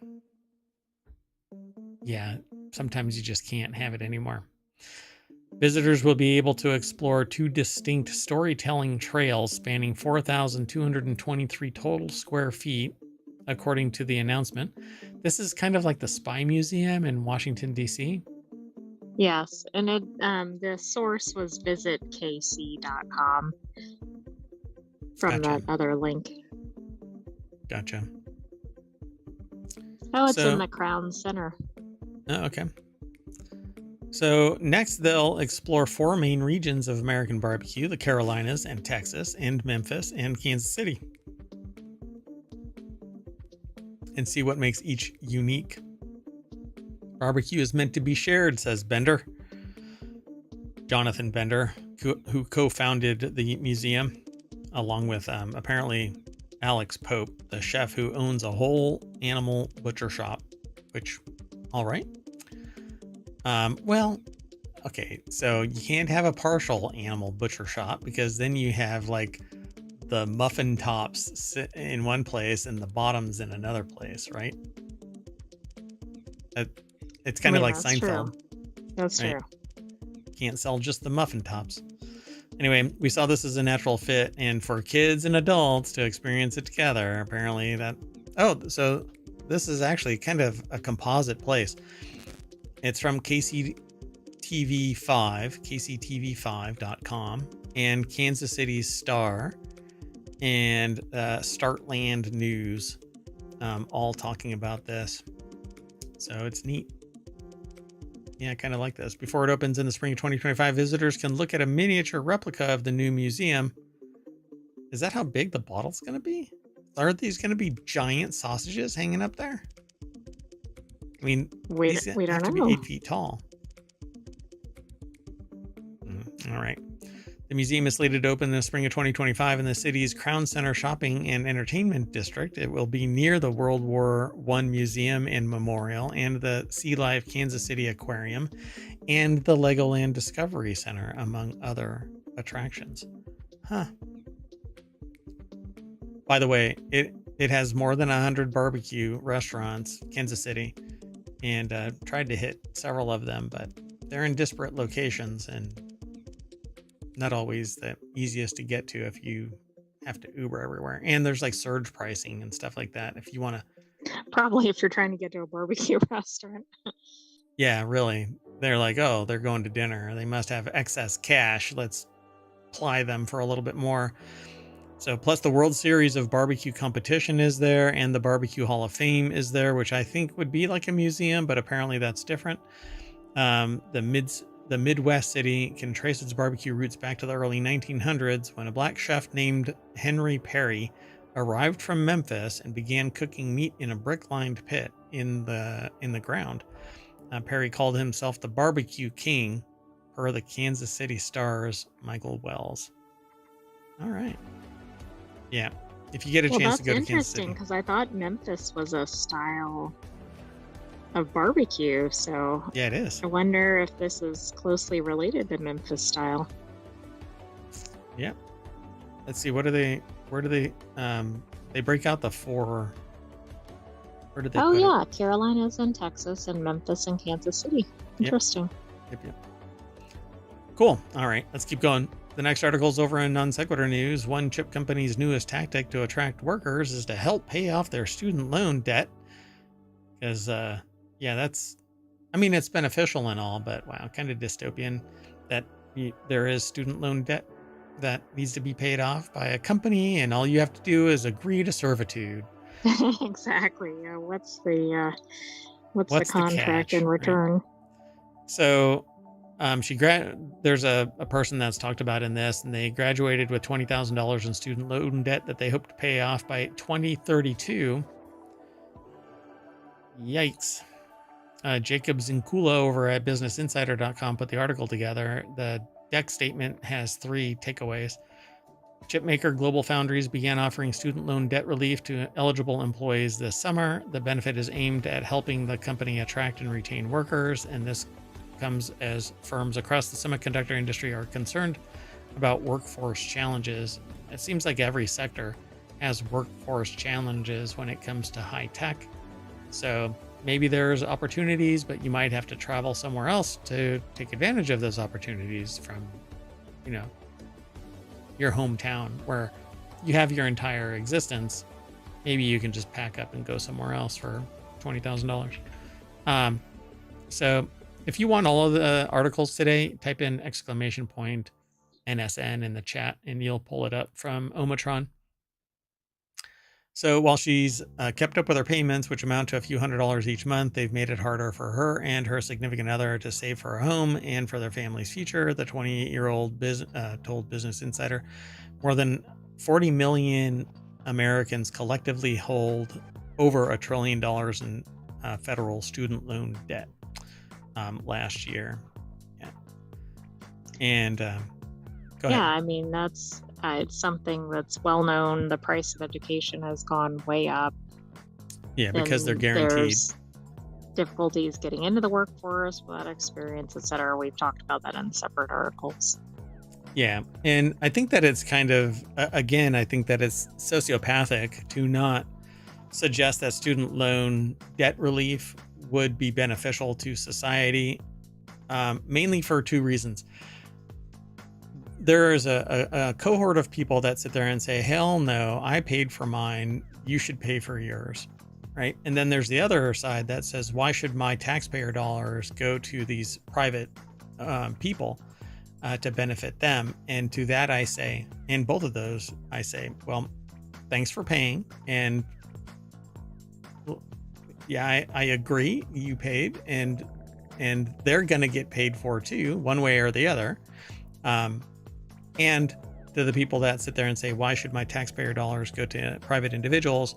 Your taxpayer dollars have done that time and time again, paying off corporations that exceeded their risk. And if you sit there and go, well, now is not the time and here is not the place, it's sociopathic. Why not relieve these people who are typically highly educated and very capable, but burdened by debt so that they can't actually make life choices that would benefit the rest of society because they're too busy paying the damn bills.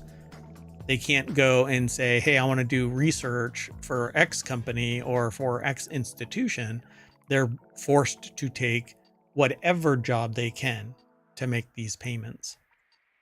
Well, right. And these people are going to contribute to society. And the other thing is that it completely ignores the economic realities. It's one thing when you spend a tiny percentage of your income or prospective income on an education. It's another when you're going into debt for decades, Yeah. also with the rising costs on everything else, et cetera. But Yeah. Look around. I mean, people sit there and go, oh, well, the inflation, or not inflation, it's only our, the economy has grown by 3% or whatever it is, but it's all fabrication. We would have more money saved up if greedy bastards wouldn't keep increasing the cost of fundamental goods at the source of these goods. Like, and don't tell me it's because, well, a lot of people started buying the product because there was excess money. There's no such thing. I understand the economics of this, right? A lot of money chasing too few goods allows somebody to increase the cost of the good, basically to acquire more of that money. But if you're making a profit and you're producing the good, why do you have to raise the rate?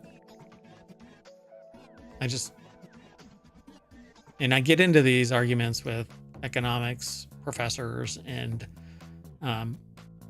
though not just in academia, but outside of academia. And to me, it just doesn't make any sense. The only reason why you would raise prices is because you want more, even though you're being taken care of. You're paying for everything, and I don't know. There's more to this, but I can't go down this rabbit hole every time something about economics pops up. So since the launch, the company spokesperson told BI that 237 employees have enrolled in, and that it's dispersed more than $100,000 in repayment funds. The relief program is helping repay student loans for degrees ranging from associates to doctorates at more than 80 U.S. colleges and universities. Morgan now expects to fully pay off her remaining $16,000 student debt by 2028, 4 years earlier than planned.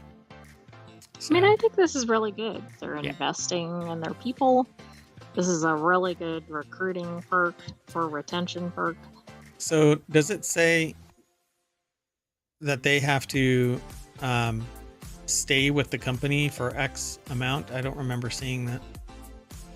I don't think it shows in the article, but there probably is. And if they leave early, they probably have to repay some of it. Right. But that might be worth it. Yeah. There's much more in this. They talk about hiring challenges that have forced the company to get creative. In February, $1.5 billion of the CHIPS Act funding was allocated to global foundries to expand production at the company's Malta, New York chip factory and build a new factory. Pardon me one second.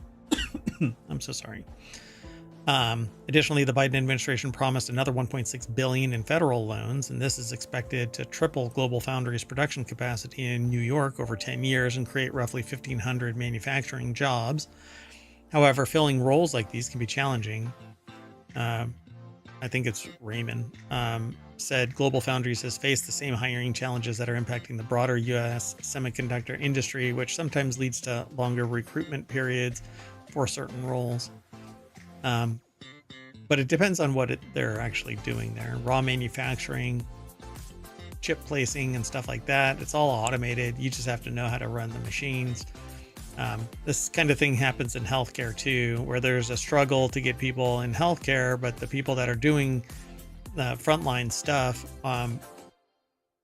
aren't necessarily skilled in the research side of it. They know how to use the equipment. So certain things aren't allowed to gain access to because the machine outputs X, Y, and Z. So there's like strata. There's more strata than ever in the healthcare field. And that's what's happening with the chip market too. So not everybody is doing, clean room level work. Not everybody is doing fundamental research because that's happening in colleges, universities. True, but it is to society's benefit if there are enough chips to go around. Yep, for sure. So continue receiving the benefit. An employee must make their minimum student debt payment, have a loan in good standing, and remain employed by Global Foundries. So as long as they remain, so it drips out. It's not. Oh, I see. Okay. Yeah. The company expects to be an ongoing benefit offered to employees. So yeah, they just like they supplement the whatever the individual's payment or something. Yeah. Cool. Well, good on them. All right, let's keep going. The next article is over at Technology Today. Japan shifting back to nuclear to ditch coal and power AI. Glinting in the sun by the world's biggest, biggest nuclear power plant. The Sea of Japan is calm now, but the huge facility gears up to restart. Kashiwazaki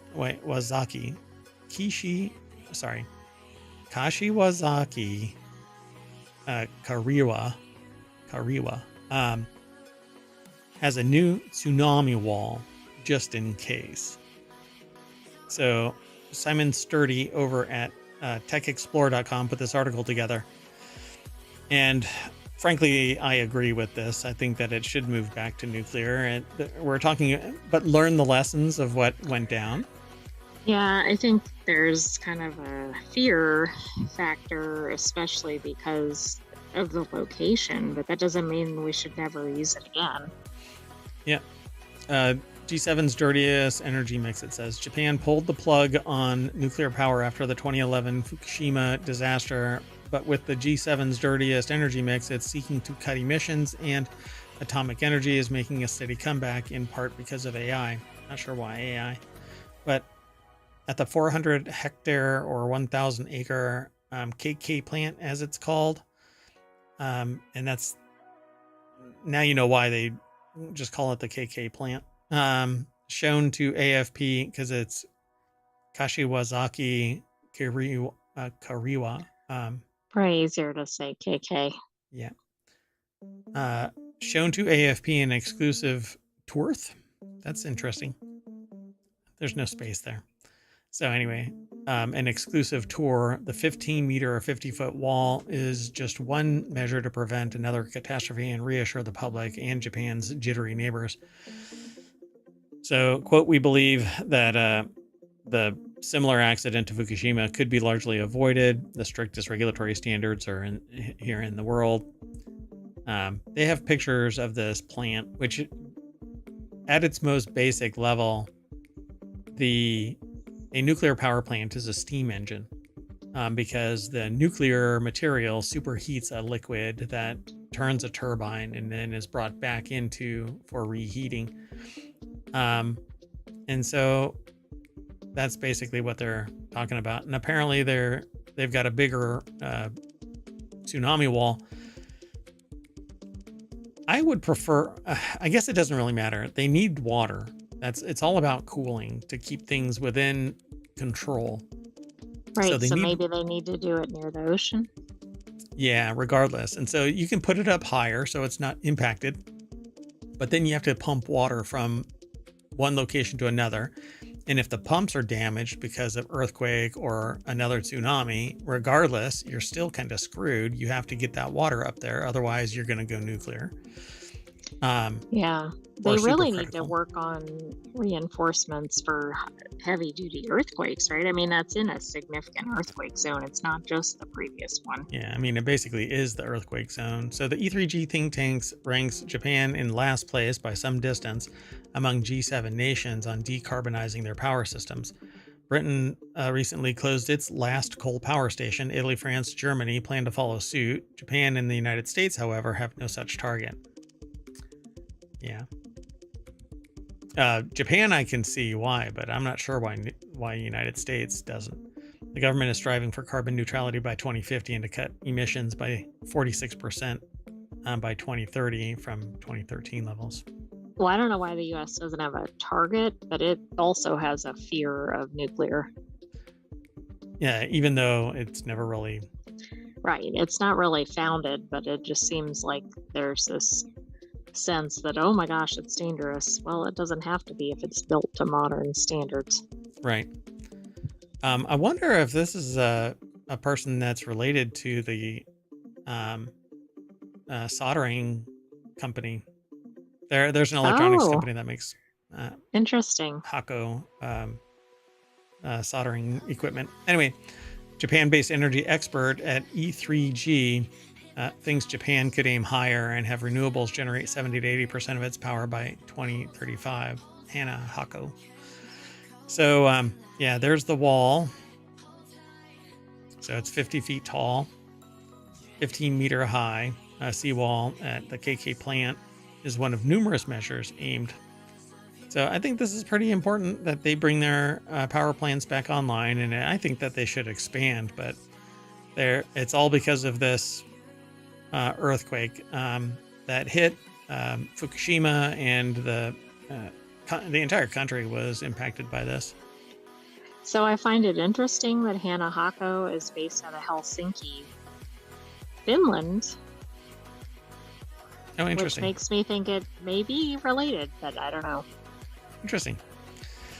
So because of the tougher safety rules since Fukushima, getting approval is a slow process. One restart was recently blocked because of earthquake risk. So they're going to have this earthquake risk, and I don't know if they can retrofit, but new designs need to come online that take into account, because retrofitting will be just short of intentional design, right? You can't intentionally design something that is a mitigation effort post building. It's going to get to that 90% mark. And maybe, I don't know, maybe something spectacular can be put in place that mitigates the earthquake risk altogether. This is interesting. So they installed a series of upgrades to keep power running in the event of an earthquake, but this is really interesting because there's these two handles right here, but they're chained together, and I think it's to keep that door open. Nobody can close it or turn something on. Everything is shut down, but it's so funny. Like, that chain is padlocked right there, so you can't turn this knob this wheel one way or the other too far, but it seems like you can turn it enough. I'd be a little worried. That kind of adds to the fear mystique. yeah, for sure. Yeah, because it's right there on the water. I thought it was higher up. I might be thinking, I don't know. I might be thinking of something else, I guess. other pictures I that I've think it seen. only had like a 3-foot tsunami or something. But it was enough, I guess, to Right, right. shut Maybe I'm down, wrong about that, but I don't think it was like 100 feet or something. like in that area, but in other areas it was significant. Yeah. All right, let's keep going. The next article is over in Non Sequitur News as well. Why you're seeing figs all over TikTok. Hey, we call this Non Sequitur News for a reason.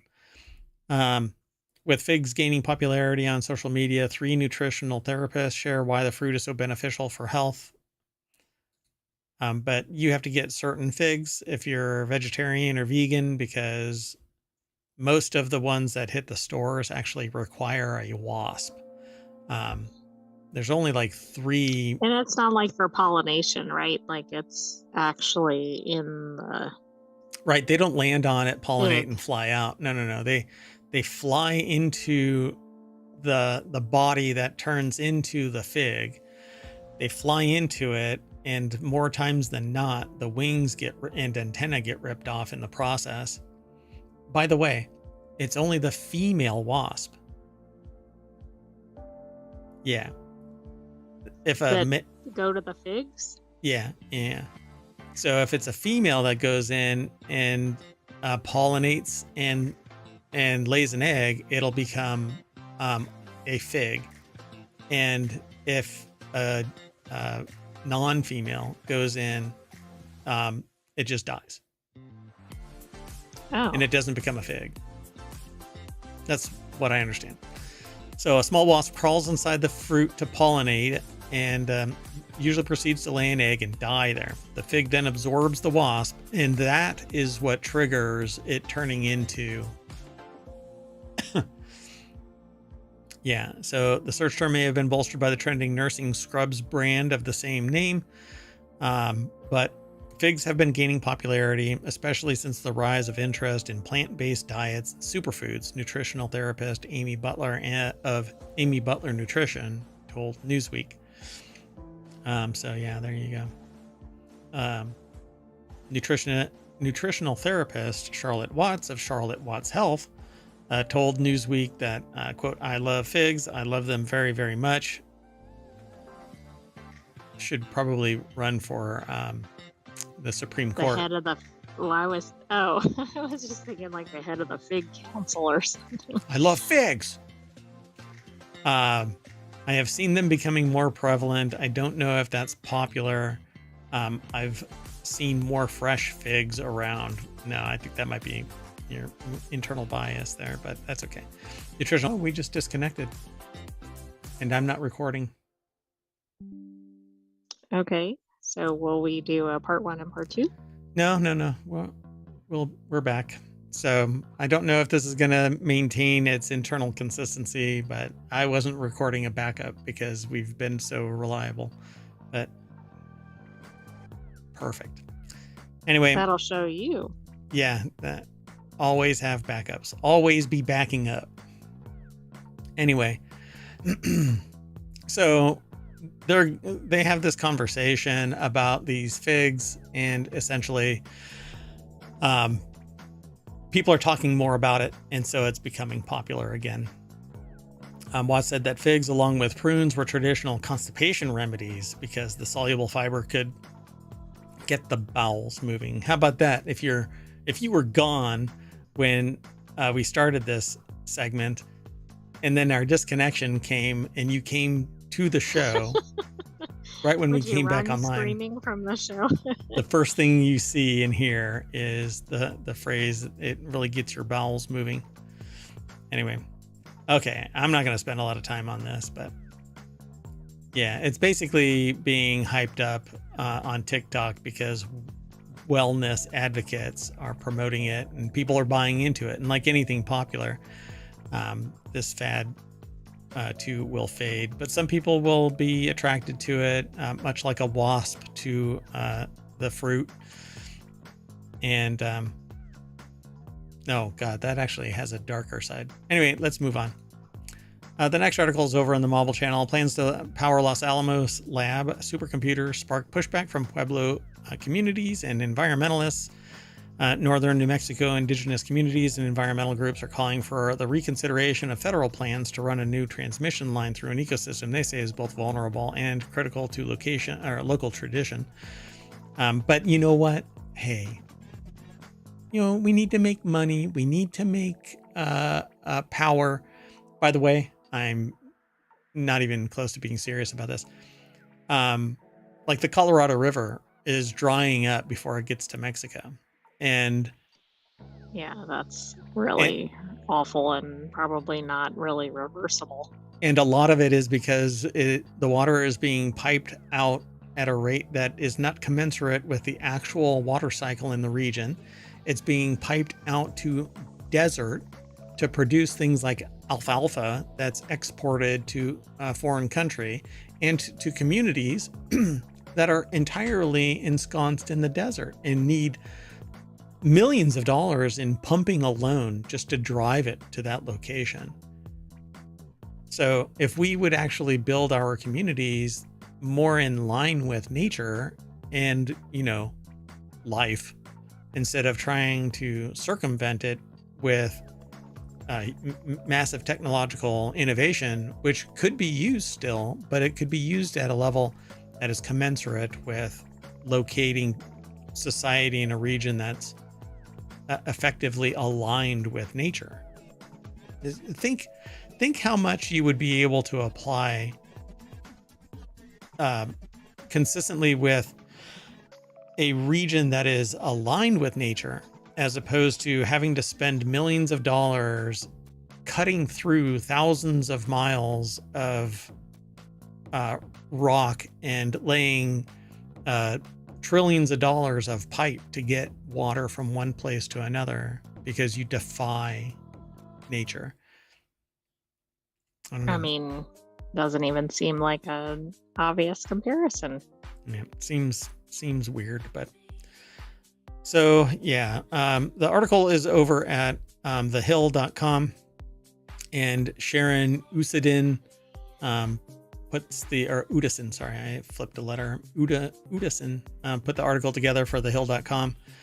And it says here that the plans proposed by the National Nuclear Security Administration and the Department of Energy involved the construction of a 14-mile, 115 kilovolt line that would boost power reliability and redundancy for supercomputing and other projects at the Los Alamos National Laboratory. An LANL fact sheet summarizing the project describes the new power supply as critical to the nation's national security missions, which include top supercomputers used to model weapon performance, climate change, disease progression, wildfires, and more, as well as a particle accelerator used for medical, nuclear, and aerospace purposes. I wonder how much of healthcare has come from Los Alamos National Labs, as opposed to other fundamental like physics and stuff like that research. I just don't know. I don't know. But the electrical power capacity upgrade project would also traverse the Caja del Rio Plateau, where activists are seeking to protect cultural and natural resources, vital biodiversity, and environments that are woven into the fabric of the adjacent Pueblo communities. Yeah. Although the project already accumulated more than 23,000 opposition statements during a public comment period that followed the release of a December environmental assessment, the plans have continued to advance. Yeah. I don't know how you can look at 23,000 opposition statements and go, we're going to do it anyway. Exactly. Oh, let's throw those away. Yeah. The people that are directly impacted by this weighed against the people who are going to be indirectly impacted by this. You'd think that maybe there's more credence to those directly impacted. But hey, I'm sure that there are people out there that are like, we shouldn't do that. We shouldn't do that. But the moment that it's dropped in their backyard, they're like, no, NIMBY. Right. NIMBY, yes. As opposed to, well, never mind. Yeah, go ahead. It's fine. Oh, well, there's another term. It's called a YIMBY, right? It's like, yes, in my backyard. Oh, really? I've never heard that. I don't think I've heard that. Huh. Well, YIMBY, it's not as popular as NIMBY, obviously. Yeah, I'm sure that YIMBY is like if I get something out of it, kind of a thing. Right, Right? I'm sure. You can put that cell tower in my backyard, but I want $2,500 a month to lease it to you.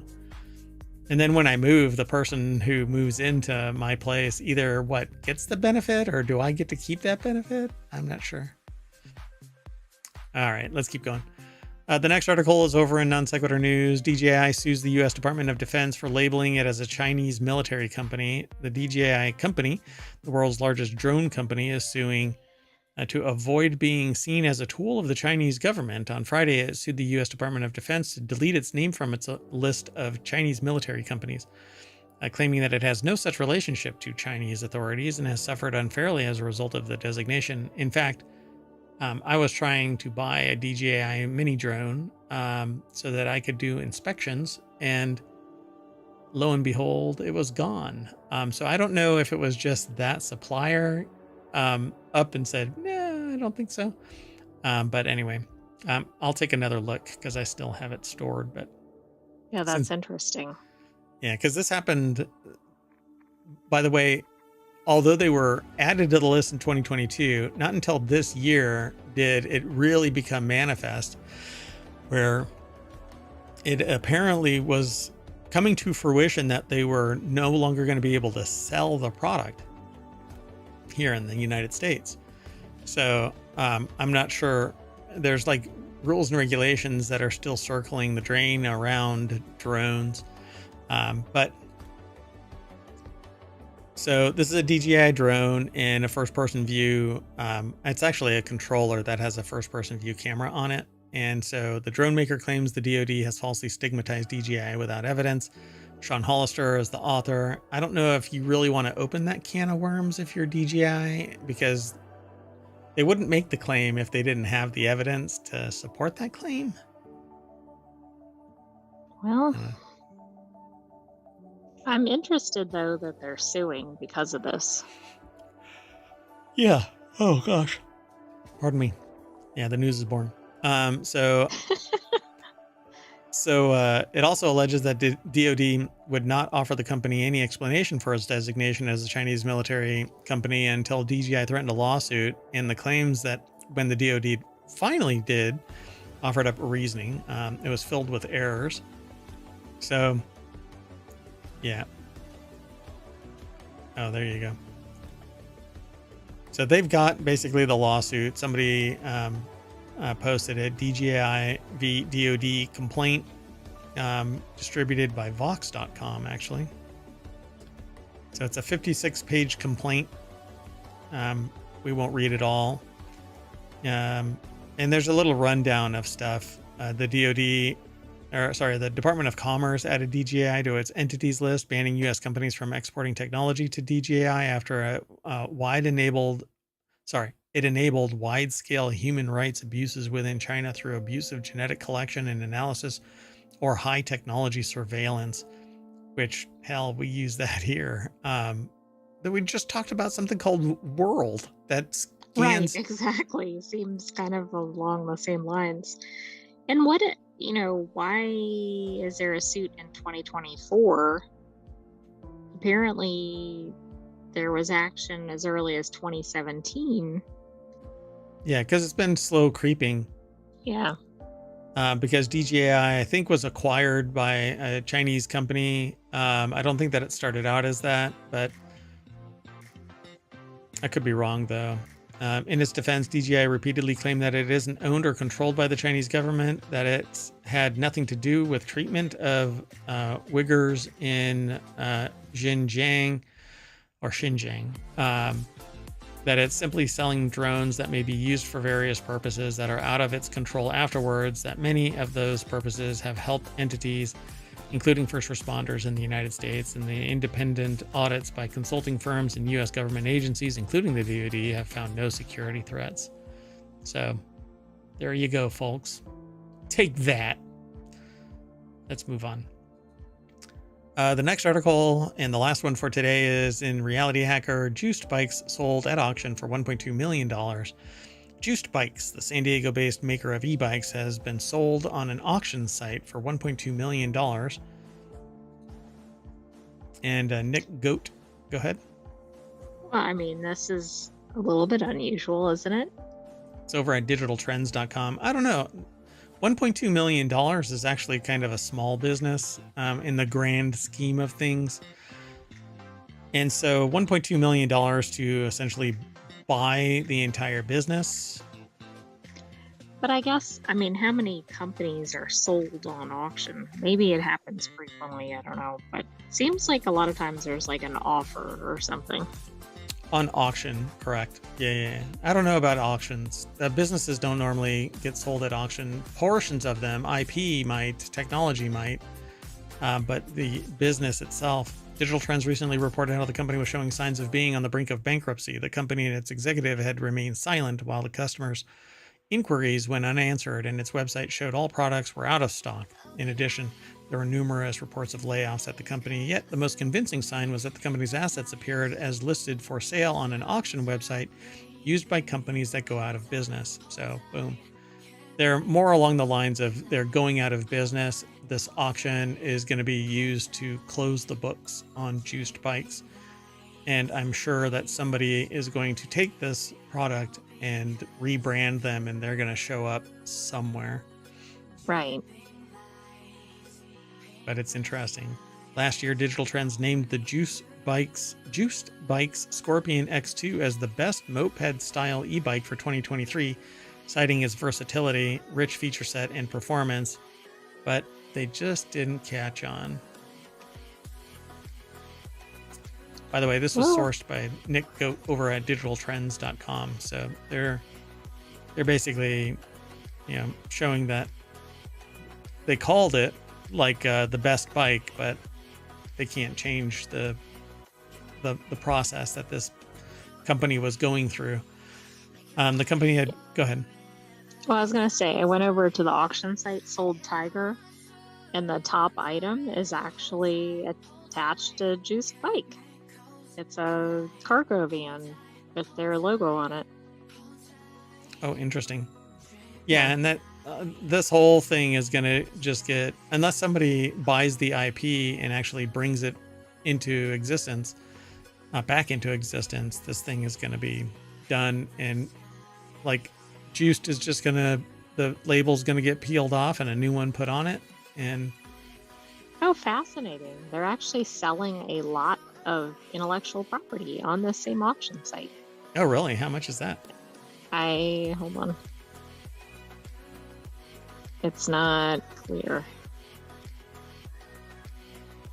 Interesting. I guess you just have to put in a bid or something. Oh, really weird. I'll have to take a look. I don't know. I don't have an account set up, so I can't really tell. But so this whole report comes from Electric, which we should probably pay attention to, electric.co. Okay, well, that's it.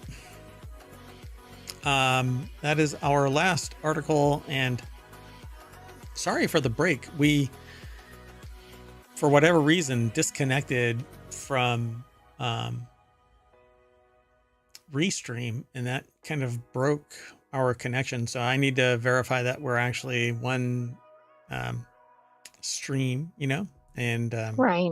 Otherwise I'm going to have to upload, or I'm going to have to stitch them all together, which I don't like doing. I don't like editing anything because it appears like I've edited something, and I don't like that inconsistency. So at any rate, we're going to hit the gavel 3 times, and we're going to end up back at the front page of ohmTown.com. And I'm going to say, see you later. We're going to reset and do Reality Hacker, and then Wanted, and then the continuity report. Yeah. So let's get out of here. You want to say bye, Sentient AI? Good night, ohmTown citizens. Thanks for joining us for Non Sequitur News. Stay tuned. Be sure to like and subscribe so you know when we go to live next. Bye-bye. Oh my gosh. Hello, everybody, and welcome to Non Sequitur News for October 20th, 2024. It's Season 3, Episode 294. I am Mayor Watt, and along with the Sentient AI from the future, we're going to be talking about these 10 articles, which I did not put in the bot. Daggone it. New Mexico anti-littering campaign. This one takes a turn. Old minerals on Easter Island. Do people trust AI with their money? Haunted wineries. The Orionids meteor shower. Save lives on the spot. Yes, a toilet camera. That's not strange at all. Night Rivian. Recycle your mattress with a typo. Mail carriers get a basic upgrade. Everything is powered by ohmTown.com. Go over there and sign up, become a citizen, and you too can enjoy all of this information that gets aggregated. Piques your curiosity, maybe some interest, right? And then you go over, read the article, and then come to the show and you talk shop about the show, about the news, about whatever else you want to talk about here in the chat over on Twitch and YouTube. Then you can go and download the podcast, leave a 5-star review, because that's what you do, right? And you like and subscribe over on YouTube and here on Twitch, right? We stream to both. Anyway, see you on the other side.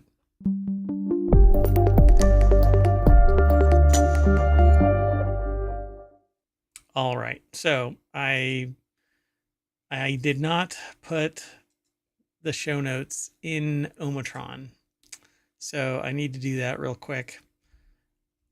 But let's get going. The first article is over. Oh, wait. I'm sorry. So I got distracted because I didn't put the stuff in ohmTown. So, Sentient AI from the future. How are you? Good. How are you, Mayor Watt? And welcome to every ohmTown citizen who's joining us.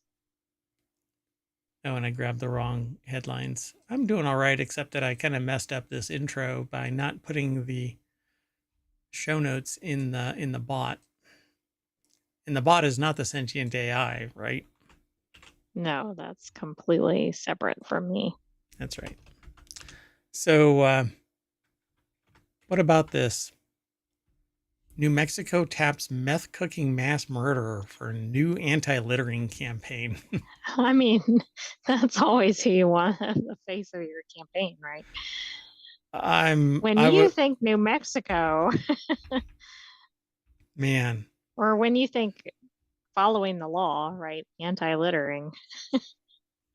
Yeah. Just so you know, I put ohmTown into effect, so you can actually get the show notes, but they're in a wonky order, but the URLs point to the right source. So like it makes it obvious what you're going to be clicking to. So I'll clean it up and I doubt we have many mass murderer articles in one show, so yeah, maybe it'll exactly. be easily figured out.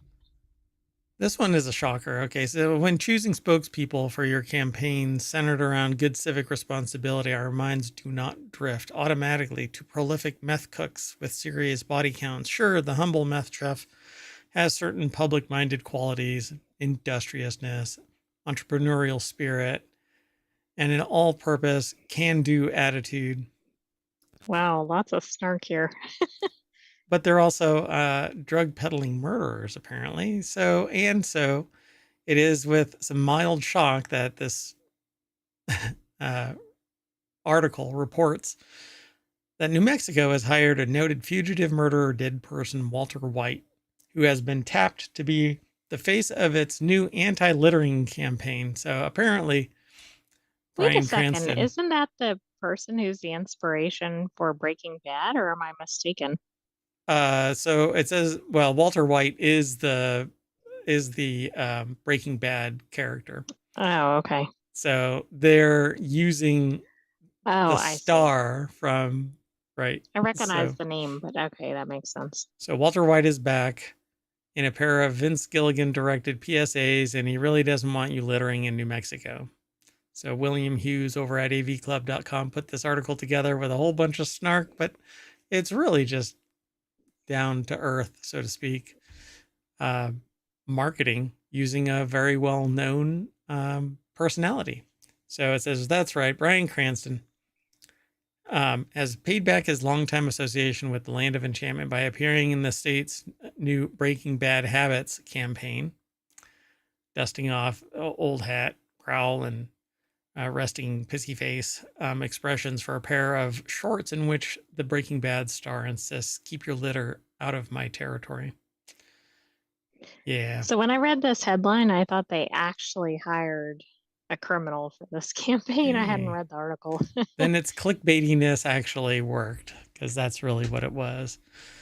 Yeah. I don't know. It's supposed to be good natured and all, but I don't know. I'm not really into Breaking Bad. I understand the premise of it. I understand all of the machinations of it, but I didn't like the kind of not really glorifying, but I just don't like kind of making it into a popular, happy-go-lucky show that everybody is really excited about. But to each their own, right? So hopefully, folks who see the commercial will take Walt's hint and think twice before they toss their trash into or across our beautiful state. Gilligan stated. Otherwise, Heisenberg just might come after them, which is exactly what I don't really like. That I mean, it's supposed to be good natured and all, and so you have to take it with a grain of salt and giggle about it. Oh, look, they're being funny, haha. But just don't litter. You don't have to sit there and Right. put this There's some subliminal. kid who's going to see this commercial and actually think, oh my gosh, something's going to happen to me if I litter, Yeah, which yeah. I'm all for instilling good habits, but you don't Fear want of people to somebody be coming. terrified. Yeah. Exactly. Anyway, I think it's really kind of it's supposed to be good natured. So Cranston has occasionally joked around with his Walter White image, doing various reunions with his old co-star Aaron Paul, poke at the pair's legacy with the show. He uh, most recently suited up for real as Walt in 2022, appearing in 2 episodes of the final season of Better Call Saul, which is a spin-off from Breaking Bad. But yeah, there you go. Well, I've never seen either, but this is a surprising association. Yeah. It's an interest. I mean, when you read this, you might actually think, "Oh, there's something going on," until you realize that it's from AV Club, and then odds on there's not something serious. But let's keep going. The next article is over in Technology Today. Mysterious 165 million year old minerals found on Easter Island defy plate tectonics. Tiny minerals are revolutionizing our understanding of textbooks. Our understanding of textbooks? How about our understanding Maybe by way of from textbooks? Yeah, yeah, from textbooks. Easter or Island. in that goes into writing the textbooks. Yeah, because I don't think tiny minerals are helping me understand textbooks, but helping us understand, I don't know, the world around us via textbooks. Easter Island consists of several extinct volcanoes. The oldest lava deposits formed some 2.5 million years ago on top of an oceanic plate, not much older than volcanoes themselves, the volcanoes themselves that are on this island. In 2019, a team of Cuban and Colombian geologists left for Easter Island to accurately date the island. So, Utrecht University is where this is from, but it's they're who wrote the article, but scitechdaily.com is our source. So, to do so, they basically went to Easter Island to accurately date the volcanic island. To do so, they resorted to a tried and tested recipe dating zircon minerals. When magma cools, these minerals crystallize. They contain a bit of uranium, which turns into, quote unquote, turns into lead through radioactive decay over time. Because we know how fast that process happens, and you know how much time has transpired. But surprisingly, not only is there 2.5 million year old material, but up to 165 million year old material. So, how could it be? Yeah. So, from some hot spot birthed Easter Island. That hotspot can move away and build other um, ocean floor mounts and whatnot. So they're talking about these subduction zones and plate tectonics in general. Volcanoes like those on Easter Island are so-called hotspot volcanoes. Oh, look, it says it. These are common in the Pacific Ocean. Hawaii is a famous example. They form from large blobs of rock that slowly rise from the deep earth mantle, so-called mantle plumes. So every time the plates shift a little bit, the mantle plume produces a new volcano and or a new Okay, island so eventually. this is predates whatever the tectonic plates were in that area. Yep. To answer that question, Rojas Agramonte um, needed evidence from the geology of the Ring of Fire, an area around the ocean that, with many earthquakes and volcanism, where oceanic plates dip or subduct into the Earth's mantle. So she contacted Utrecht geologist, I think Douwe van Hinsbergen. So the difficulty is that the plates from 165 million years ago have long since disappeared in those subduction zones. Naturally, they kind of shift around and get pulled under. Um, so when he added a large volcanic plateau to those reconstructions at the site of present-day Easter Island 165 million years ago, it turns out that the plateau must have disappeared under the Antarctic um, peninsula some 110 million years ago. So why is there mineralization on here that is 165 million years old? Right, that really doesn't make any sense. And if you dig down under this, there's probably a body. So where did all this come from? Right, part of the statue for Yeah. those in the podcast. Oh, right. We're looking at a statue of one of the Moai, which is a bunch of rock statues of similar build and shape, but until recently, we didn't know that there were full-on bodies. Apparently, full bodies underneath all of this sediment. Um, so the classical conveyor belt theory has already been difficult to reconcile with the observation that mantle plumes stay in place while everything around them moves, which I've always thought was interesting. Right. So why does that stuff stay while the plate Right. shifts? It doesn't make a lot of sense unless it's just coming straight from the core or something of the earth. So the discovery of the ancient minerals on Easter Island therefore suggests that the Earth's mantle behaves fundamentally differently and moves much slower than has always been assumed, a possibility that both Rojas Agramonte and Van Hinsbergen, and their team raised a few years ago in studies on the Galapagos Islands and New Guinea, and for which Easter Island now provides new clues. So they're going to have to do some more research to figure out why this is taking place, why there's these older minerals sitting on here. They're not being shoved anywhere, even though the minerals are supposedly already being subducted somewhere else. Right. I mean, I guess studies in locations like this are really good because there are fewer, presumably, there are fewer variables, right? Because there's a more constrained Oh, yeah. set of geological conditions, etc. Yeah. And there isn't as many people that are, reconditioning the surface. We'll strip off a mountaintop to get minerals, but there's nobody doing that on Easter Island. So this is about as untouched as you can get for an island, short of a little island somewhere where nobody's ever gone. Just got to find them, I suppose. I Short of suppose all the we've, Moai statues. yeah, I mean, there was a big population there for a time in comparison to the size of the island, but supposedly they just tore out all of the trees and that's what did them in. I don't know. Let's keep moving though. Next article is over in the Marble channel. 1 second.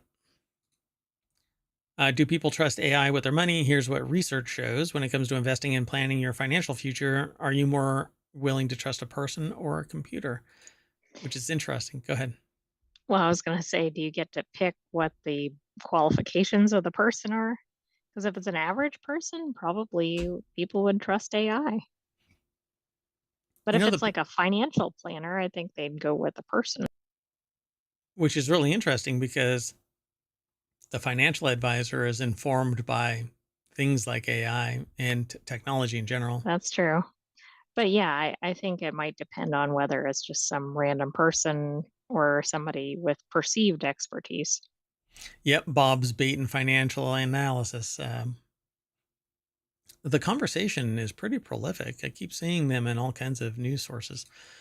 I guess Gurdon Verdict put this article together. I'm not sure if I'm pronouncing their name correctly, but Um, says this isn't a hypothetical question anymore. Big banks and investment firms are using artificial intelligence to help make financial predictions and give advice to clients. Morgan Stanley uses AI to mitigate the potential biases of its financial analysts when it comes to stock market predictions. And one of the world's biggest investment banks, Goldman Sachs, recently announced that it was trialing the use of AI to help write computer code, though the bank declined to say which division it was being used in. Other companies are using AI to predict which stocks might go up or down. This has actually been going on for a little while. I also Um, think this is interesting because, at least with individuals, they might pay one of these firms, but the firms are using AI. So, how much are they, or what are they paying for? yeah, and the people that are the people that are doing this have fed data into the system of previous transactions. And so the AI is really just replicating what the humans have done in the historical record. So what's going to come out of the AI is going to be the actions that the humans would have done, except now you don't have to continuously pay the human to provide these answers. So just like everything where technology comes over and takes over the job, humans are literally working themselves into, well, oblivion. They're not needed anymore for financial advice because there's been enough data put into the system for the AI to answer. But they say a distrust of AI wasn't universal. Some groups of people were more open to AI advice than others, but in general, people were less likely to follow advice if they knew AI was involved in making it. They seemed to trust the human experts more, But number one, do they always know if AI is being used? right? Do they know anything about AI, right? Depending on where they're getting their data about AI. Do they think it's generative or, you know, centered on a certain industry? Oh, right, right, right. Yeah. So it's kind of like law and AI. You don't want just a general AI spitting out whatever garbage it's going to hallucinate. You want one that's focused and knows just the law. That way you don't get some weird, made up, um, Right. Cases that don't exist. yeah, which leads you into trouble. The same, I think, should apply to finance. There shouldn't be anything else. But see, finance and financial analysis, business analysis, strategic management in general is holistic. You have to have a wide understanding of all of the various confluences that lead to why a business succeeds or Right. fails. It could have to do with think something in world events or something in a particular sector, all these things that are not necessarily financial. Yeah, not purely financial, but then you do have technical trades. Technical trades focus on nothing but the ups and downs of the stock market itself and not the holistic analysis that somebody else might take. I follow a holistic analysis process. I don't just do technical trading. Day traders follow technical trades and then sometimes react to news in key moments. But yeah, I can see why some people, and the article basically says that people would rather trust humans, but there's a cohort that would rather trust AI because of the internal biases of the analyst. Yep. Let's keep going. The next article is eventually going to appear because this browser is really killing me. Yeah, the next article is over in the Order of the Grape. The most haunted wineries in the world. It's spooky season, and there's a couple of articles in here in tonight's show where I decided to inject Halloween. Be honest. So this Well, is it's one of them. getting pretty close. Yeah, 10 days, right? So it's spooky season, which means it's time for scary movie marathons, haunted hay rides, and of course, recounting creepy winery ghost stories while sipping on your favorite Cabernet Sauvignon. Um, Historic wineries can be centuries old, located in remote areas, and filled with generations of family folklore, making them prime suspects for paranormal activity. Think screams coming from the vineyards. Ah! I mean, That's that could me. be dangerous if you're sitting there with a wine glass with a red wine Yeah. and you hear that. You might break the glass, spill red everywhere. Hey, Kath, welcome to the show. For whatever reason, I hadn't scrolled all the way down yet. So good to see you.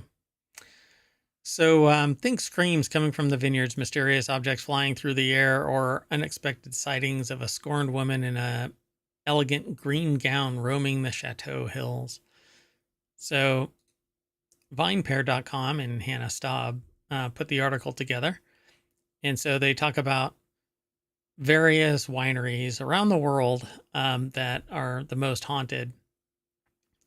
And I guess there's a lot of these chateaus here in France. So I chateau, mean, that makes more sense, right? Than somewhere that hasn't existed for a long period of time, right? There's more potential for generations of ghosts. yeah, Joe's Winery up the street that's in a strip mall is not going to be the same as one that has seen King Charles the Seventh's children hang out there. So Chateau de Brissac, I guess it is. I can't pronounce French very well. From the Loire Valley in France. Ghostly figure often seen around the castle in a green dress, so that makes a call back to the little intro. It's thought to be the spirit of Charlotte de Brise, one of King Charles VII's children. In the 15th century, Charlotte was allegedly unhappily married to a nobleman and was caught having an affair. And her jealous husband killed her in a fit of rage. And now they haunt the chateau. Chateau du Tilane, or Tillan, from Bordeaux, France. Not to be outdone, France's esteemed Bordeaux region also boasts a grand chateau haunted by a similarly named lovelorn woman called La Dame Blanche, or the White Lady. The castle's lore suggests this is a ghost of a Moorish princess named Blanca. Blanca is said to have fallen in love with someone who her father deemed unfit. Look at that. How about I don't know if it's pronounced Beringer or Beringer. It might be Beringer vineyards, because I think I've had Beringer wine. Napa Valley, California, the Beringer Estate is the longest continuously operating winery in Napa Valley, so it makes sense that the winery is rife with a haunted story. Haunted history is what they say. So the property's Rhine House was built in 1884 and functioned as Frederick Beringer's residence. The gorgeous 17-room mansion was modeled after the family's German home in Mainz on Rhine. And the stately home is apparently a hub of paranormal activity, and the staff maintains a log of incidents. Oh, wow. Just It's going such a back. thing. They're like, okay, today this is what occurred. Objects mysteriously fly through the air. But look, if you are from Germany, then you probably have a parent that has hooked something at you. So I don't know if this is either a ghost throwing it or a German mom. Let's keep moving. Seppelsfield Winery, Barossa Valley, Australia. There might be some spooky surprises if you visit the estate, though. It's rumored that generations of the Seppelt family still haunt the grounds. Paranormal activity like flickering lights and random screams coming from the vineyards, apparently crescendos around the anniversaries of Seppelt family members' deaths. So if there's 100 years of this, you can imagine that it's constantly screaming. I'm not sure if these are a draw to these vineyards or So I'm not. gonna go ahead. Go ahead. No, I just like some visitors may be a little off put by hearing screams while they're trying to relax at the winery. Oh yeah, exactly. I don't know. Some people are. It'll get drawn to them. So I'm gonna jump through a couple that you can go and take a look at if you follow the show notes, and we're gonna jump straight to the last one, which is apparently named, I guess, apropos, Murder Ridge Winery in Mendocino, California. If you're wondering if the name of the winery has anything to do with why it's haunted, the answer is yes. Yes, it does. So apparently, Murder Ridge shares the story of a 911 axe, or 1911 axe murder of 70-year-old Joe Cooper that happened on the winery's estate. The primary suspect, Pete Gianoli, was found with the victim's coat and a bottle of wine. He was acquitted by a jury in the trial, but he returned to the scene of the crime later that year to boast about his horrid deeds and threatened others. He was committed to a state hospital, and the ghost of Cooper is said to haunt the winery to this day. Dun, dun, dun. Well, at least that one, you probably know what you're getting into with the name. Let's go to Murder Ridge Winery. No, I don't think so. Let's keep You going. can either go to like some peaceful sounding name like Rolling Hills Winery, or let's pick Murder Ridge. Yeah. Peaceful Valley Winery. That's where I want to go. So the next article is over in Technology Today, which is one of our shows later today. Halley's Comet debris ignites fiery fireballs, which is, I guess, as to what fireballs? It's just fireballs. Just fireballs. In the Orionids meteor shower, this year's skywatching peaks with the Orionids meteor shower, showcasing bright meteors against the night's brightest stars. With connections to the famed Halley's Comet, 2024 has been a remarkable year for both amateur and professional astronomers, featuring everything from a total solar eclipse in April to a partial lunar eclipse during September's harvest moon. I totally forgot about that total solar eclipse in April. It seems forever Is that ago. coming up? Oh, no, that was this past year. There's another one coming up, I guess, in 2026, if I'm not mistaken. Yeah, something like that. But it's coming at a different angle, so not everybody's going to get to see it as brilliantly as they did this year because of the path that it took. In South America, maybe, but I'd have to look. So it happens all the time in various places. So Wayne Smith from NASA put the article together. It's over at scitechdaily.com. And so, yeah, you're going to see a bunch of meteor showers. I don't know how long this actually lasts. Let's see. Well, it's October 20. Well, today and tomorrow, this weekend. So good timing, I guess. Viewing tips for the best meteor show is get away from light.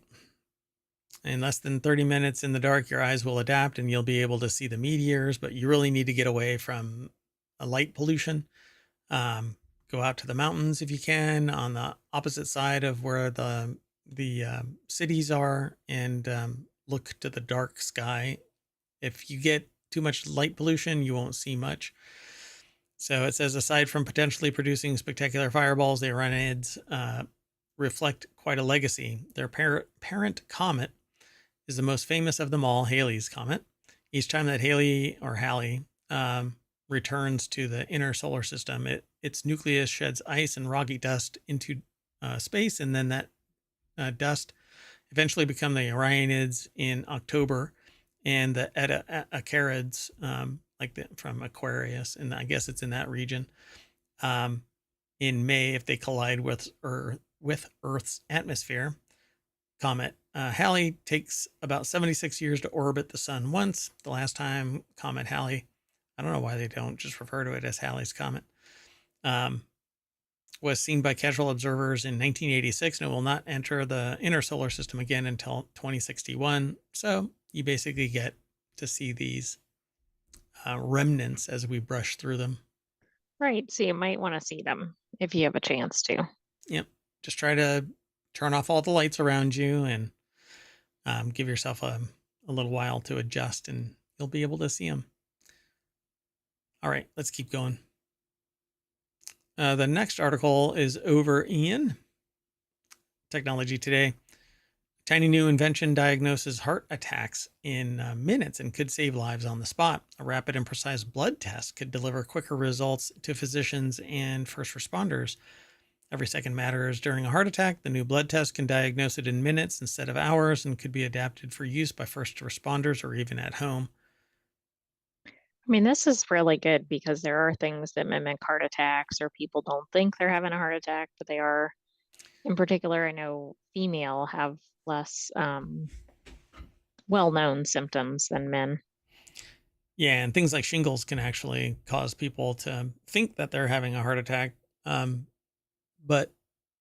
even doctors can think it. But anyway, Johns Hopkins University put the article together. It's over at scitechdaily.com.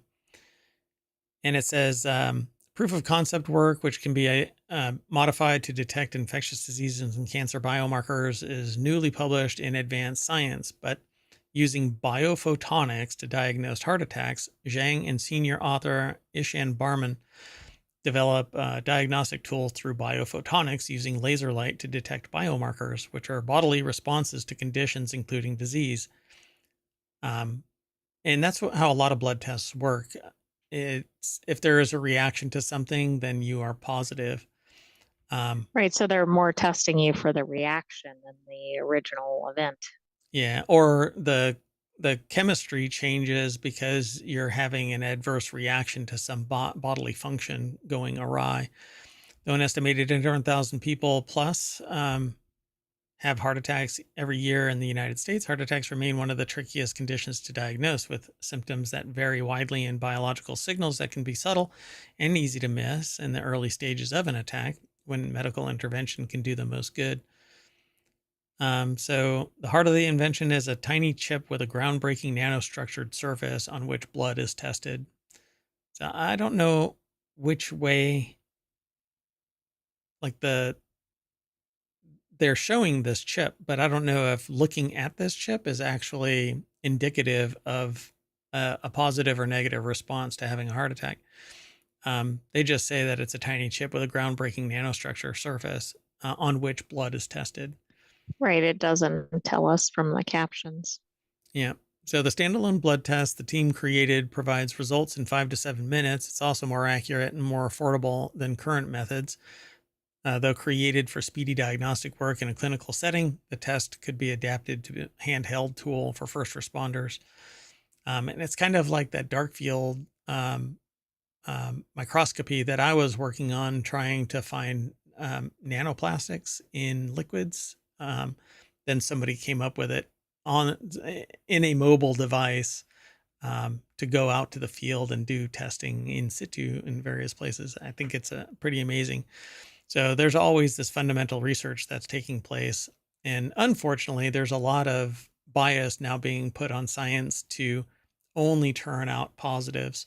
And at the nearest hint of a quote unquote failed experiment, instead of assigning it as a positive regardless, because now you know that that way is not the right way to find this or that or the other or prove something, they basically say, well, if I don't think that I'm high enough in the success percentage, I won't even bother doing it.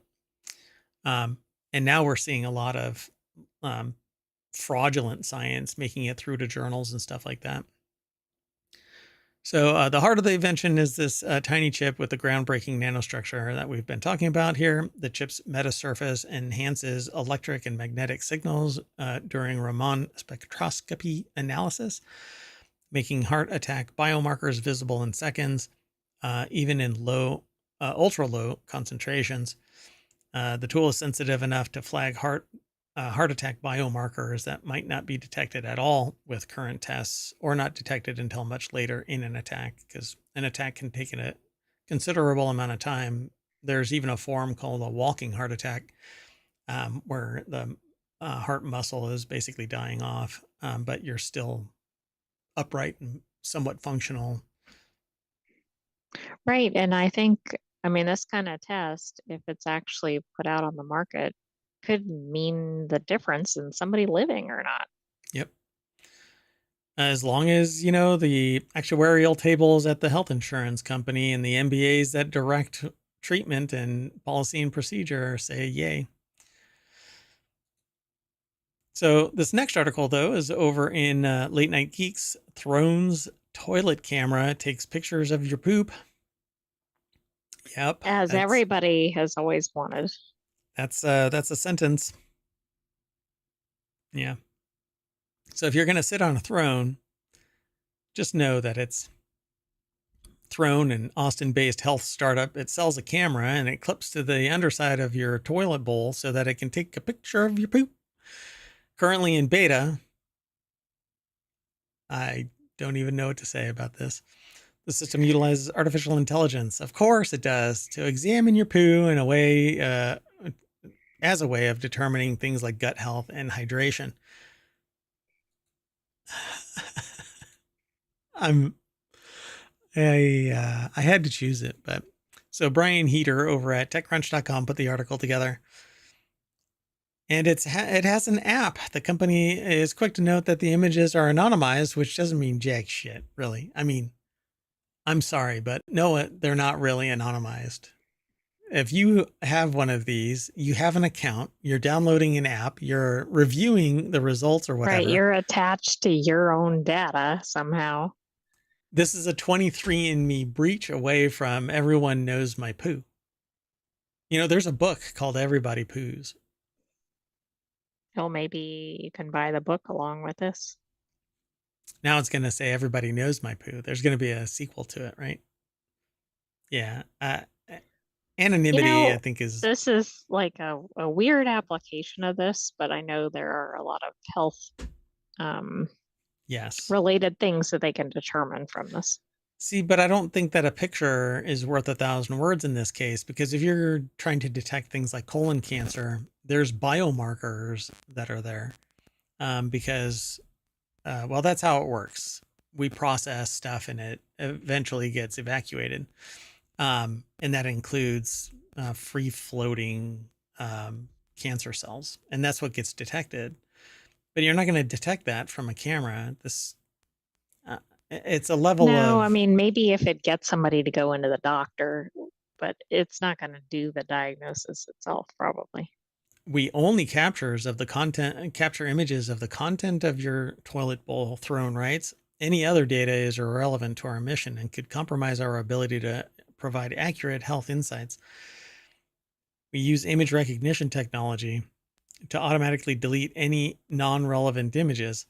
This ensures that only toilet-related data is retained. All right. So it says we do not access an individual's data. Our team only analyzes anonymized aggregated data, which means that data can't be traced back to the original owner, i.e. you, which again, I don't buy that for a second, but that's okay. I I'm mean, not the maybe it's customer for harder to this. do that, but I don't think it's impossible. Yeah, I mean, it's a data breach away from somebody seeing pretty Which much anything. sadly, this could totally be a target for that, right? Yeah, sure. So shortly after raising an initial $1.2 million from investors, including Knight Capital, Reef Ventures, and Hustle Fund, the company found itself at a crossroads. Within 6 weeks, we came to the painful realization that the market was just blocked up, and capital wasn't flowing, and customers weren't being retained. It was almost like uh, there was, sorry, there wasn't enough there to really hold back the tide. Well, anyway, so we pivoted, and our investors were shockingly cool with us tackling consumer hardware. Throne didn't just pivot, it pivoted to poo. The company is focused on both the aging population and those with chronic digestive conditions, including Crohn's disease, ulcerative colitis, and IBS, which is interesting that this article mentions um, Crohn's disease because we have another article that talks about it. But let's keep going. Sound good? Sounds I good. mean, I don't want to. Yeah, I'll just leave it alone. So the next article is over in Reality Hacker. Rivian gets Knight Rider spooky for Halloween. The Rivian mobile app offers Halloween car costumes, such as the iconic kit from Knight Rider. So if you've never seen Knight Rider, you have this car, and it is supposed to be artificial intelligent vehicle. Nick Gott over at digitaltrends.com put the article together. I actually loved watching this show when it was on. So the software update available in the Rivian mobile app until November 4th provides car costumes which take over the vehicle's screen, lighting, and sound systems while in park to transform it into 3 different cars. Nostalgic fans of Knight Rider TV series will be pleased that there is an option to turn it into the kit. There's an extra treat for Rivian Gen 2 owners. The interior light bar will feature Kit's iconic beaming red light, and it actually goes back and forth. No, it's kind of like Cylons from uh, Battlestar Galactica. So, no less nostalgic fans of Back to the Future movies will get a treat to turn their car into the DeLorean time machine. With this option, the screen turns into the classic time traveling interface with the audio system, plays the movie's music and acceleration sound effects. So, I when mean, that you, sounds fun. yep, when you hit 88 miles per hour, you're going to see some serious, well, the camera's going to see some serious shit. Anyway, for a more traditional spooky time, you can opt for the Haunted Rivian car costume featuring 8 different sound effects and 3 different color schemes. Static and ghosts will take over your interior display. So there's the DeLorean, The there's kid. Kit. Is the And third then one there's, just the regular? yeah, Oh. yes, just regular Halloween. Oh, look, they even make that little joke, huh? Hitting the key 88 miles per hour button will engage the car's light and sound effects front and back. Well, that's smart. They didn't say, like, everybody go drive 88 miles per hour. I'll do it. Let's keep going. The next article is over in Hatch Ideas. Why I paid $95 to recycle a mattress, and you might too. So it can be difficult and costly to avoid trashing your old mattress in a landfill. By the way, this other article that I was talking about Crohn's disease is actually in Technology Today. So it's one of the shows later on. Oh, okay. It's coming up then. Yep. So Greg Iacursey or Kirky, I'm not sure how they pronounce it, put this article together for CNBC.com.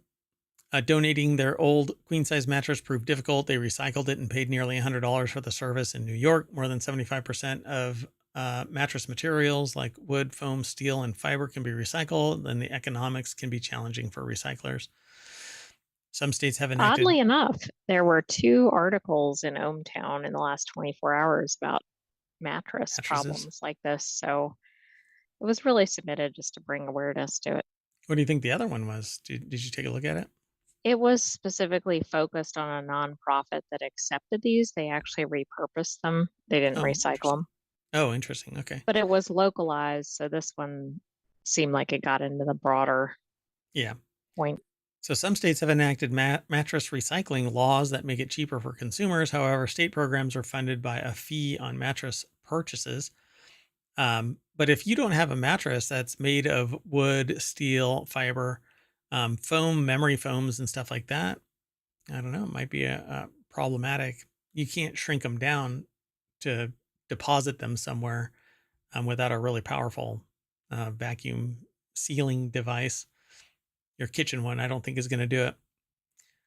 But yeah, they say it may sound odd, silly even to pay so much to dispose of a run of the mill household item, but the economics of mattress recycling illustrate why it can be difficult and costly to be an eco friendly consumer in the US. So they say it's a massive waste stream. Wow, look at all that. So for the podcast listeners, there's a looks like a garbage dump, but I don't know if it's a legit one. But there's all of these mattresses all over the place, and even it looks like a propane tank, Right. And a or a bunch of tires as well. CO2 tank, and yeah, tires all over the place. Yeah, we're kind of a dirty population, you know. Like whatever we don't actually consume, we don't We operate really as if effectively. everything's disposable. Yeah. So the person says that they live in Brooklyn where residents dispose of a mattress for free as part of the routine trash pickup. As someone who meticulously tries to cut waste in everyday life, avoiding single-use plastics, composting food scraps, it was painful to think of theirs wasting away in a landfill. So you basically just drop it in the landfill, but surely I Right. can And it'll find. take hundreds of years for it to break down. Yeah, it says Meg Romero, the recycling and litter control superintendent for Charles County, Maryland. Um, That's interesting. They're talking about Brooklyn, New York, and then they drop down to Charles County, Yeah. Maryland. It's kind of a weird Just jump. juxtaposition. I actually did preview this one, and they do talk about this other organization, but right now you're going, how does that connect to the Brooklyn issue? Yeah, exactly. And or New York in general. So did I neglect to reach out to someone in some interested parties? Probably. But they transitioned into something else, right? Well, they went to, it looks like at least actually more than four, multiple locations trying to get somebody to take this that could use it, and nobody could. So that's part of the problem with mattresses also. Yeah. So how are they recycled? More than 75% of of a mattress is recyclable, according to MRC. Some companies put it closer to 90%, but a person has to take it all apart, and um, automation isn't really going to work on this.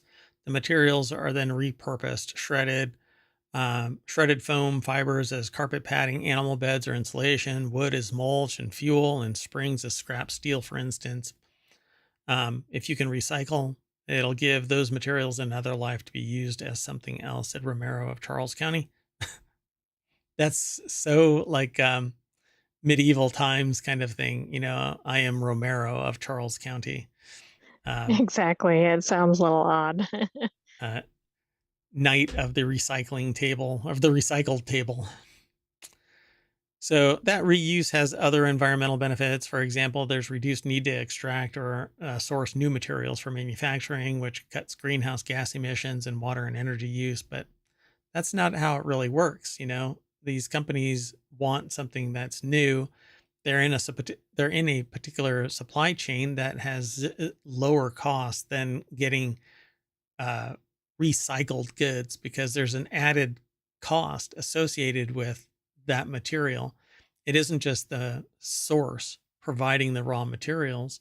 It's now the source is getting recycled material, then having to take it all apart, then recondition it, either melt it down or shred it or turn it into whatever it's going to be repurposed for. And then it goes to the person that's turning it into something else. And so you end up with it being more expensive. Recycled stuff is more expensive, but it's It supposed is, to and I lower the think the cost. best is to try to get it Oh, reused if it makes sense. But you have to find a place that will actually accept it, or an individual, right, through one of the, like an online forum.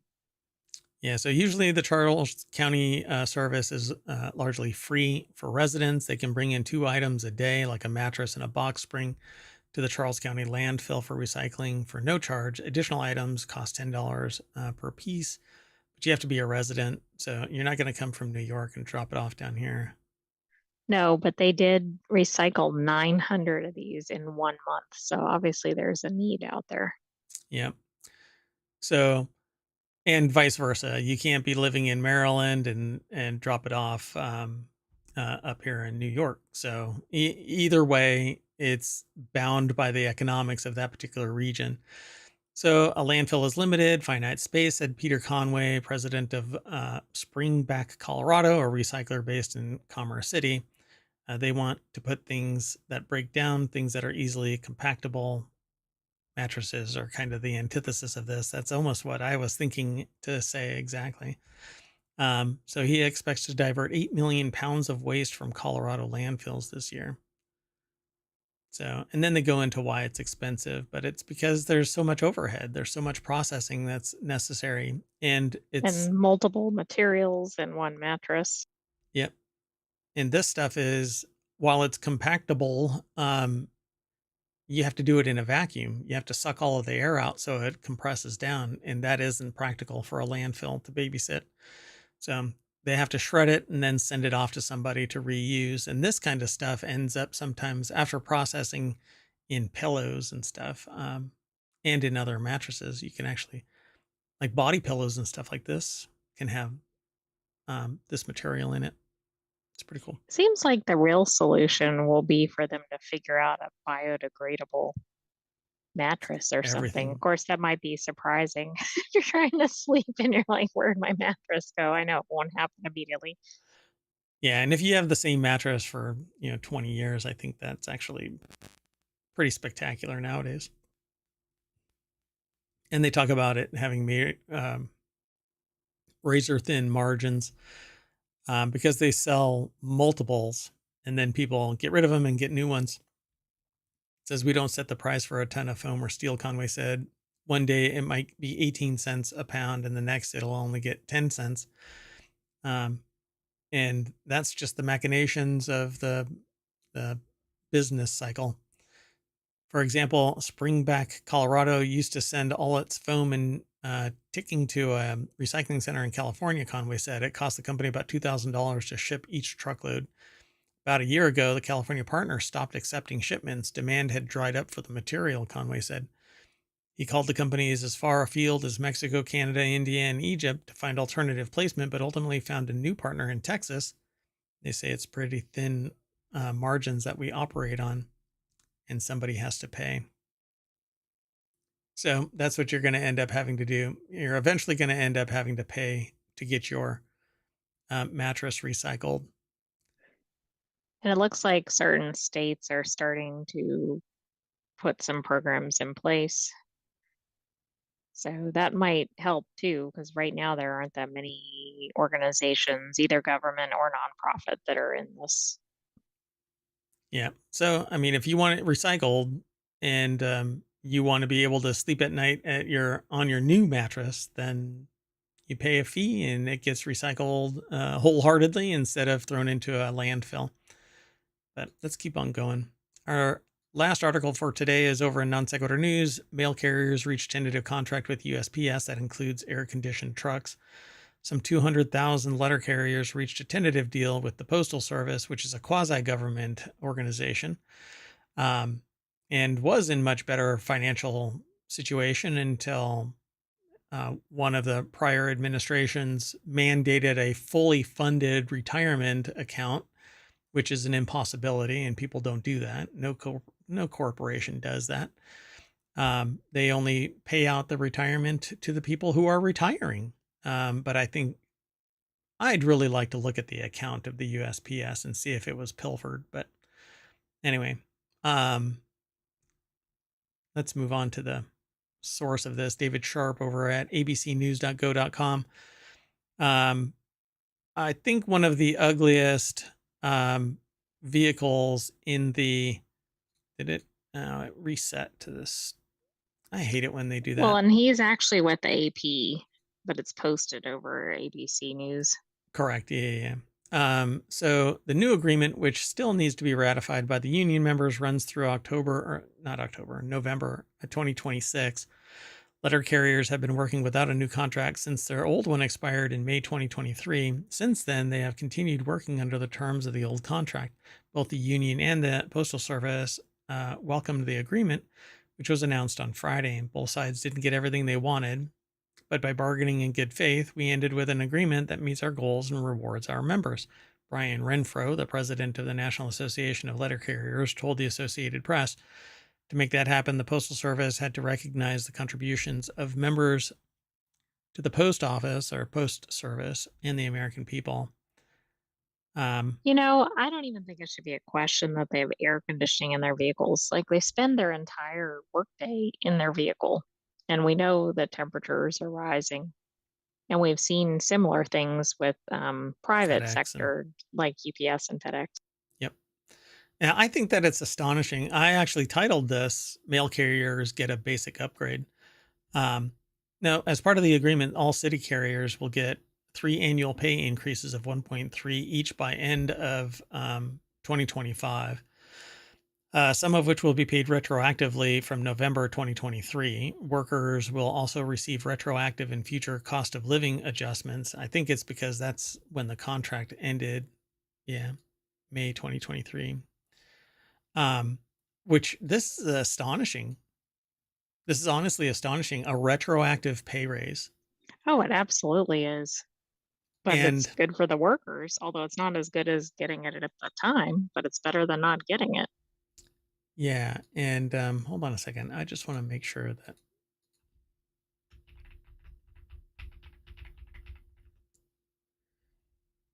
Yeah, so the USPS relies on revenue from the sale of stamps, products, and services to cover its expenses and is generally self-funded.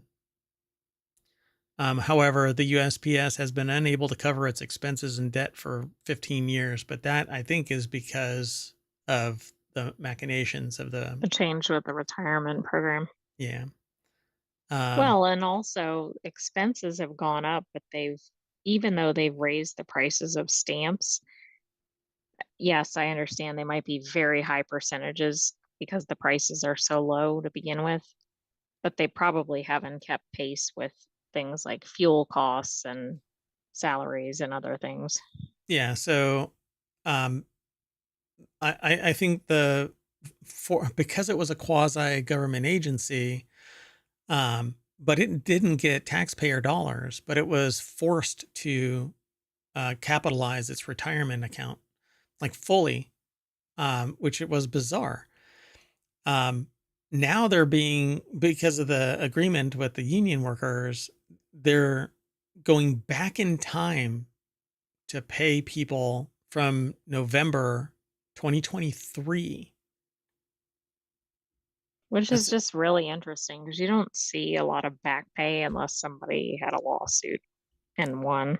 yeah, and that's an individual too. It isn't going to be Well, an right, not entire an entire union. organization, right?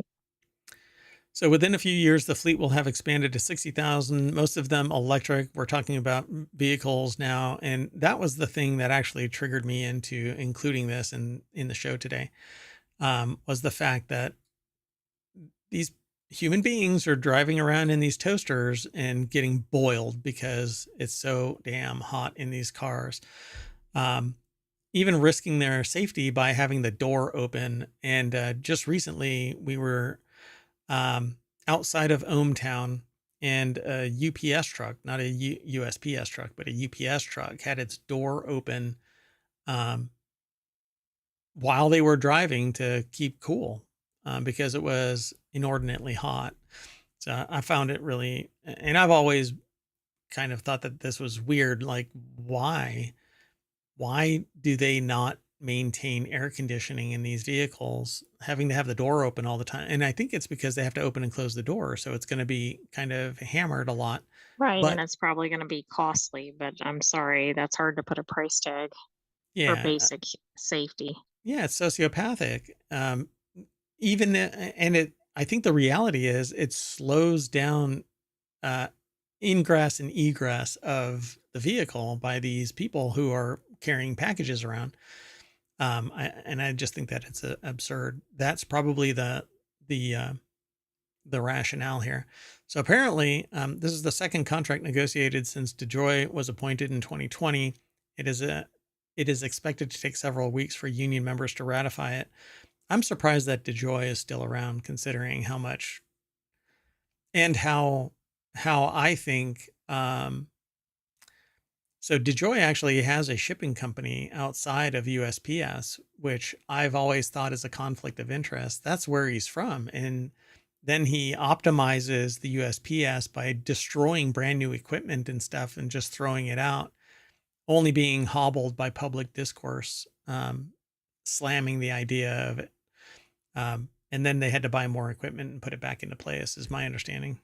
And I think he's put in place by a board, so the board needs to take action if they wanna put somebody else in, and I don't think they have. Nope, they have not. Anyway, and that's it, you know. So what we're going to do for today's show is we're going to lick a stamp, and that'll bring us back to the front page of ohmTown here in a second. Boink. And I'm going to say see you later. We're going to reset, and right after this show is, what are we going to do today? Is it going to be technology? WarCrafters, and then we have technology today, and then four-wheel tech. That's right. So we did 4 shows yesterday as well. 3 of them are the weekly shows and the non sequitur news. So we've got 3 more shows today. So see you in a little bit. You want to say bye? Good night, hometown citizens. Stay tuned because we'll be back shortly. See you soon.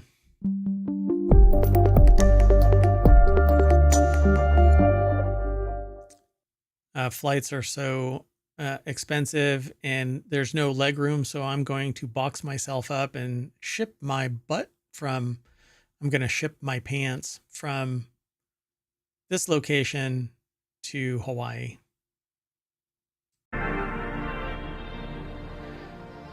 Hello, everybody, and welcome to Non Sequitur News for October the 21st. Nailed it. 2024, Season 3, Episode 295. I am Merawat, and along with the Sentient AI from the future, we're going to talk about the following 10 articles that I name, so they're different than what you're actually going to see on the site, but they are associated. So, 2 mouth guards. Wings versus Cars, the movie. I don't know. How stray cats are cared for. USPTO and AI patent eligibility. Adding more to fight shrinkflation. Internet Archive revisited. What bottle is a green light in a bar? Chinese lithium batteries are too risky. Airports in Greenland. And Vampire Survivors still doesn't have vampires. Everything is powered by ohmTown.com, so go over and become a citizen, and then like and subscribe us on Twitch and YouTube and Patreon and Discord and TikTok, and download the podcast. Downloading the podcast would help out immensely. Not just Non Sequitur News. We have a whole network of shows, okay? If you search for ohmTown, you'll find the network is called ohmTown, and then there's 7 podcasts in there. So subscribe to all of them. That would be great. Tell a friend, tackle a stranger, and tell them that ohmTown is right for them. Don't do that. See you on the other side.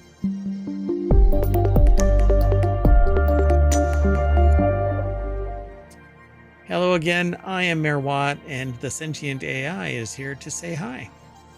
Good evening, ohmTown citizens, and welcome to Non Sequitur News. Welcome, Sentient AI. How far art thou? I am well. How about you, Mayor Watt? I'm doing pretty good. I just typed in !NSN in the bot over on Twitch because the bot hasn't attached or remained attached to YouTube. YouTube doesn't really like ohmTown, kind of punts it every once in a while. So it becomes painful to see people type in NSN and it doesn't work. So, but it works over on Twitch. I guess it plays well with Twitch. A whole lot easier. At any rate, and if you do !NSN, it'll pop up all the show notes. Those will eventually be over on YouTube and the Discord, and not the Discord, Patreon and the podcast. I should put them everywhere, but I don't. Right now, they're mostly over on YouTube. We have 1,400 episodes, past episodes for you to revisit. So head on over to all of ohmTown. That's the playlist called All of ohmTown. But ohmTown, just go to youtube.com/ohmTown. All right, let's get going. First article is over in Mobile. Why are some NFL players wearing 2 mouth guards? I don't know. Sometimes you want to double up on the protection. New trend, however, calls for doubling up on safety gear, even if it isn't its intended purpose. There are a number of ways new equipment pieces are going to be seen in the NFL. So, oversized helmets, collars on their necks. Collars have been around for a while. I don't really get the double mouth guards, so I mean, do they even fit? I guess they kind of have to. I don't know. It looks like there's 2 different. Well, I mean, it can be any color, but why do they have 2 different ones? So, in 2022, Washington Commanders wide receiver Dyami Brown caught people's attention when he wore 2 dangling mouth guards, one bright yellow, the other one light blue, from his face mask. A week later, he wore green and bright pink mouth guards to match his cleats for the My Cause, My Cleats initiative. Pittsburgh Steelers wide receiver George Pickens was seemingly in the holiday spirit when he adorned his face mask with dual mouth guards, one red, the other green, in the same game 2 days before Christmas last year. So I guess they're just doing it because of charity or holidays. Interesting. So Wiggins had a black mouth guard matching his uniform next to a baby blue one. The baby blue one made an appearance again in week 6 alongside a bright pink, an apparent nod to October being Breast Cancer Awareness Month. Another Wookiee. Probably, I don't know if they use mouth guards. If they play football, they probably don't need them. Got Star Wars on my mind. Another rookie, Bills wide receiver Keon Coleman, had habitually worn mouth guards matching the colors of his opponents. Against the Arizona Cardinals, his mouthpieces were red and white. Against the Miami Dolphins, they were orange and white. While in college, playing against Florida Gators, they were blue and orange. So I guess that's what's going on, right? I guess so. It's like a style choice. They have a little comment here. Wearing two at the same time isn't the first stylistic choice made by NFL players, as The Athletic reports. That is a New York Times section, I guess. Seattle Seahawks wide receiver DK Metcalf used to wear a Binky style mouth guard because he thought it was cool, while Brian Burns, an edge rusher for the New York Giants, previously wore guards with fangs printed on them. Rawr. That might be a little terrifying, especially if you're up close in somebody's face. I think that was it. Yeah, you'd have to click on the link to go and check. I mean, why not? Oh, wait, what is that? That looks like it's diamond encrusted. Right. I mean, before you know it, it'll be like a thing on the catwalk or something, right? Oh, yeah, there you go. And they're going to be walking. Right, and have like really not a whole lot on except for the bejeweled mouth guard. And drooling. Running back Alexander Madison, number 2 of the Minnesota Vikings, rushes the football past linebacker Alex Singleton out of the corner and touchdown. Oh, no, sorry, I got distracted. Anyway, you know what we're going to do? We're going to rush the quarterback and move on to another article over at Non Sequitur News. An airport sick of cars clogging its drop-off zone imposed a 3-minute cap on hugs. Do you think people are out there like, okay, let me set my timer? This is just sad, you know? Yeah, I mean, it is. But I didn't even know there were any airports with drop-off zones anymore. I thought that wasn't really allowed because of security reasons. I guess you can drop off, you just can't linger. Well, oh yeah, and that might be just a U.S. thing. This is in Dunedin Airport in New Zealand. It's limited farewell hugs to 3 minutes at its drop-off zone. The aim is to keep traffic moving at New Zealand's 5th busiest airport. So caused a stir over drop-offs after imposing a 3-minute curb on farewell hugs. No touching.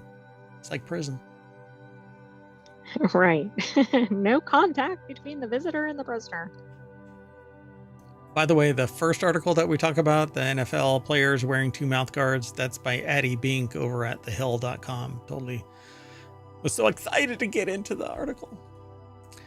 And this next article, the one about an airport sick of cars clogging its drop-off zone, imposed a 3-minute cap on hugs, is from Hannah Abraham over at businessinsider.com. Shows a picture of just 2 randos hugging. A little too long. Come on, it's been 4 minutes since we started this. OMG. Okay, come on, break it up. Okay. We hear you. We know that you're saying bye. Okay, go. Split up. Go. You have to get back in your car and go. You know what, AI? They're not listening to me.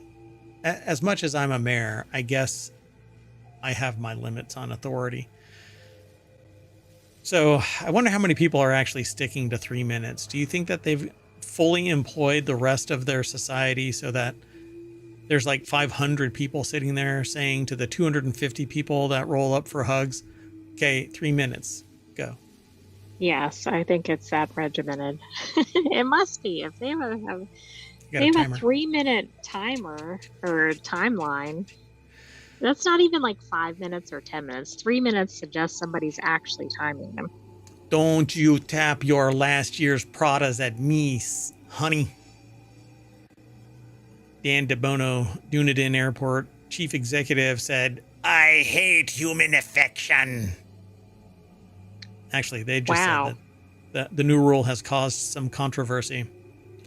Yeah, no I shit. think if that was the case, they wouldn't even allow it, right? It would be like a sign with a circle and a line through it, and it would have somebody hugging. There's actually a sign. Dunedin Airport in New Zealand's South Island erected a sign reading max hug time 3 minutes. For fonder farewells, please use the car park. How many people do you think are doing selfies with that sign? After 15 minutes. So the rule Right. applies only to the drop-off zone. Parking is free for the first 15 minutes and $1.80 for half an hour. Oh, wow. Okay. That's remarkably inexpensive. I might go there just so that I can I can afford to park. park my car. So Dunedin Airport CEO Dan Bonovo said that his team was having a bit of fun with the restriction, which he said was more of about enabling others to also have hugs. That's an interesting spin on things. Okay, I'm about to say bye, and I know that they're getting on a Boeing, so it could be the last bye. So maybe allow them more than 3 minutes. Yeah. Oh my gosh. The first time an accident happens after that, I would be... Lawsuit. Oh my gosh. Yeah. Denial of affection. But Jesus. Anyway. According to the 2023 annual report, Dunedin Airport was the 5th busiest airport. The 5th of Firth. Sorry, that's from a podcast that I used to listen to all the time. What was it called? Oh, I forgot the name of it. Where he slips through a portal into another dimension. Anyway, so 920,349 passengers in 2023. That's how many people rolled through it. So if everybody got 3 minutes to hug, 2.7... Right, think how many years would that take to get all those people through there? Yeah, roughly 3 million minutes worth of hugs. That's a lot of hugs. We could all use some of those hugs. I think it's time for us to distribute those hugs. Let's break it down to just 1 minute, and then you've got 2 more minutes to distribute to the rest of the world. Is this like the cat distribution system? The hug distribution system. Moving on. Okay, that's odd because I hadn't seen this headline yet. So the next article is over in Non Sequitur News. How are stray cats cared for across the world? Rescuers visit 30 countries to figure this out. World-renowned animal? I'll be okay. World-renowned animal rescuers Anna Shaw and Andrew Martilla visited over 100 cities to discover how local communities care for their stray cat populations. So Alice Collins over at Newsweek.com put the article together. The video, I don't know if it really has anything to do with it, but it's titled... There's a video that's always linked to Newsweek articles, and sometimes they're not actually on target. They might be tertiarily attached to this. So the reality of a kitten rescuer who has saved thousands of lives. That's the title of the video that's attached. But this is actually talking about... doesn't seem to be spot on, though. Yeah, directly. So they found it fascinating to learn... This is a quote. To learn about the cultural context in which cats live and the way that factors like history, religion, politics, access to resources, even climate and architecture play in a determinative role in the lives of cats. Shaw, who is from San Diego, California, said, quote, continuing the quote, we are so drawn to learning about the unique challenges and opportunities cats face and the different ways of caring for them around the world. Aww. So they've got a couple of pictures, and then they continue to talk about the rest of the cat pictures. Oh, and they have a book here. Cats of the World. So visiting 100 cities in total, the duo traveled the breadth of the world from Japan, Malaysia, Montenegro, Athens, Nepal, Dubai. They met with local animal rescuers, advocates, volunteers. Sorry, I got a text. And what they were doing to combat the challenge of strays. You basically have to catch and Like spay and neuter and then release. Yep. So they've got a book called Cats of the World. I don't know where it all is, but I'm sure you can find it on Amazon. Gathering all of these experiences over the last few years has helped Shaw realize how differently America treats kitten welfare. Most shelters across the United States euthanize kittens under the age of 8 weeks because they require round-the-clock care, which shelters can't provide. Yeah, and when they're out in the wild, go ahead. The book is available on Amazon, by the way. It is. Yes. And the price will change. So, hell, with surge pricing, AI pricing, and whatever else, who knows what it's going to be for you. At the moment, it's anti-surge, but that could change. Yeah. If I go there, it's going to be a different price. I can almost guarantee Probably it. so. It's the megawatt upcharge. Yeah, because I watched one item fluctuate with the frequency of a cheap ham radio in its pricing because it was sitting in my cart. Yeah, that box is still unopened. I actually ended up getting... No, I didn't. No. I got a less expensive one because I said, I'm not going to pay this surge pricing price. The hell is going on with this thing? Anyway... American Society for the Prevention of Cruelty to Animals estimates that approximately 920,000 shelter animals are euthanized each year, including 390,000 dogs and 530,000 cats. This is a lot of animals that are just kind of breeding out of control, right? They're not... Well, right. That's the main thing is they have to get, like, if you have pets, you need to make sure they're spayed and neutered. And then if you, like, adopt a cat, most shelters that adopt out cats, for example, have them spayed and neutered, but it's very important that if you get a new pet to get them spayed and neutered, see if they're already spayed and neutered. Indeed. I want this cat though.